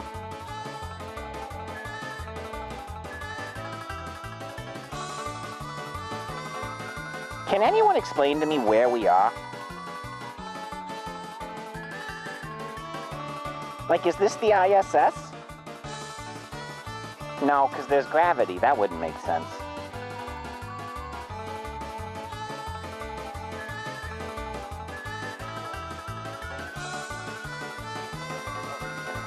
I'm gonna be honest, production, this was a really bad map choice. I'm not enjoying this one. Can we just restart? Like, oh my, look, they're going straight again. It's worse than NASCAR. Frank used to watch NASCAR all the time. He wouldn't shut up about it. He's dead now, though.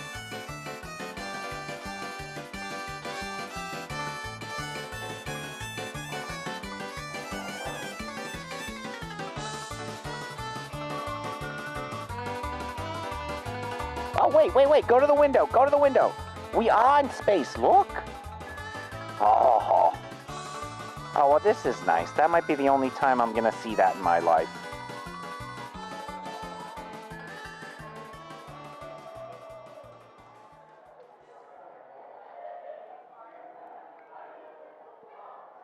There's like a lot of people coming down, but like not much happening, you know? It's... Oh, those laser beams? Oh, no. Oh, no. Oh, they made it. Oh, wait. Uh-oh. Did she get... No, they're alive. There's no way this is the end. That's the end? Production, I gotta be honest. You probably didn't need to pay my day rate for this one. This was a boring race. But congratulations to whoever won. Hoikin. Hey, I didn't know a car like that. What are they going to do? They're going to take it to the junkyard and sell them. How does the junkyard sell? Your marble went faster than everybody else's on the straight map. So I don't know. Maybe you've got some extra mass or something. I'm not judging.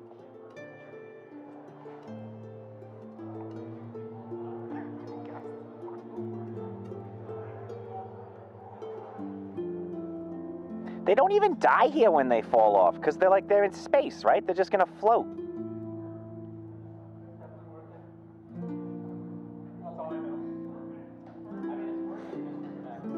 Exactly. That's why I said it's definitely worth it. Hey, THD, how do you like marbles? Do you like the marbles show? Marbles? Marbles. Do you like marbles? Yeah, marbles are great. I love marbles. Yep. Do you like space? Space? Yeah, like, you know, with the moons and stuff, the rocks. Yeah. I love space, like Saturn. You like Saturn? I still think Pluto's a planet. Bring Pluto back. I agree. Yeah, they should bring Pluto back. What a disservice they did to that planet. You know, when I was in school, Me too. Pluto was a planet. Yeah, same. Yeah. I don't even think they could even see it back then. I think it was just a guess. Yeah.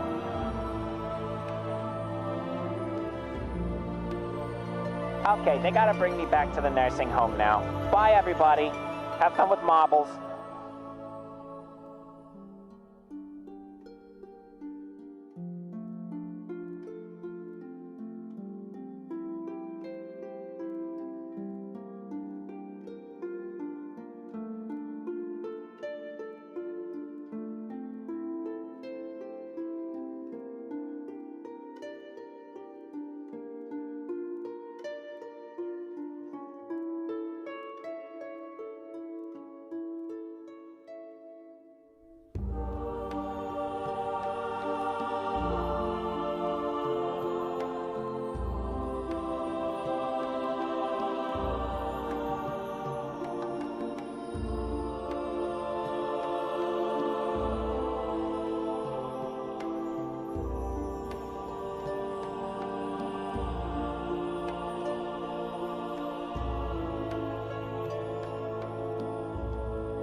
Quick and painless.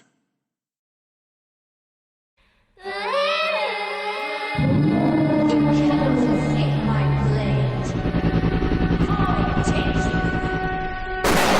know you could do better than that. Strategy. Let's keep a strategy in mind. I will not whip my bark. I'm gonna fuck. All right, I'm done. I'm done.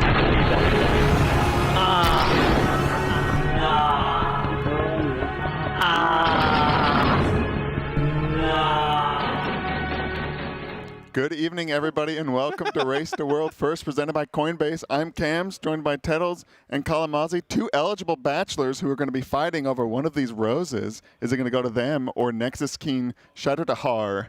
That's news to me. Oh, okay, let's go. What was that video? I don't know what that was. Oh, people can't see the roses. Oh, I'm not joking. Those are Ayas. They just cut away from the roses. We'll get back to that later. We got some time. High quality production. Yeah, we got some polls come in, so we had to shift quickly. Maybe we can shift on to this boss. Yeah, they've made some good progress. I don't know if you were watching. Kalamazi was doing a disastrous Tazavesh hard mode. It was not disastrous. I actually pulled a neck out of the Tazavesh. I needed one. It was disastrous in the sense if you just wiped 3 times. Well, okay. Somebody said we're just gonna stand in place and throw the bomb. We're gonna alley-oop to the one person, which is cool. And then I went first, no problems. And then after I threw mine, we were supposed to throw to the one person. But they said, "Oh, I'm throwing to you," and without saying anything about that happening at all. And the other person had no idea, so we hit the floor. The dot went off. We died. So he blamed him for that. And then he blamed me for going too slow on the first one. I'm like, "What? You messed it up." Tazavesh is great. 3, 2. Yeah, was it fun at least? It was fine. It was a little miscommunication. We ran it again, we would have had it for sure until the next boss wiped on again. Yeah, so if you missed it, they've made some pretty good progress on this fight. I was watching during the last shift, and they got to P3 with most people alive, and then we got to see all the way to Enrage. So we got to see their strat for all the stars, for all the stars, and all the star killers. It's always a good day whenever you see the bosses at 45% HP and you hit the Enrage. Yeah, it's interesting. There's some weirdness to the health because it does slurp the dragon, and every time but once they got to P3, the boss healed to 100% health. One time was 95%. That's the best they've done. They're also bloodlusting the intermission, which I think that is not a way of killing the fight. No, not at all. They for sure want to do the damaging. Yeah, this fight is really interesting. I think the phase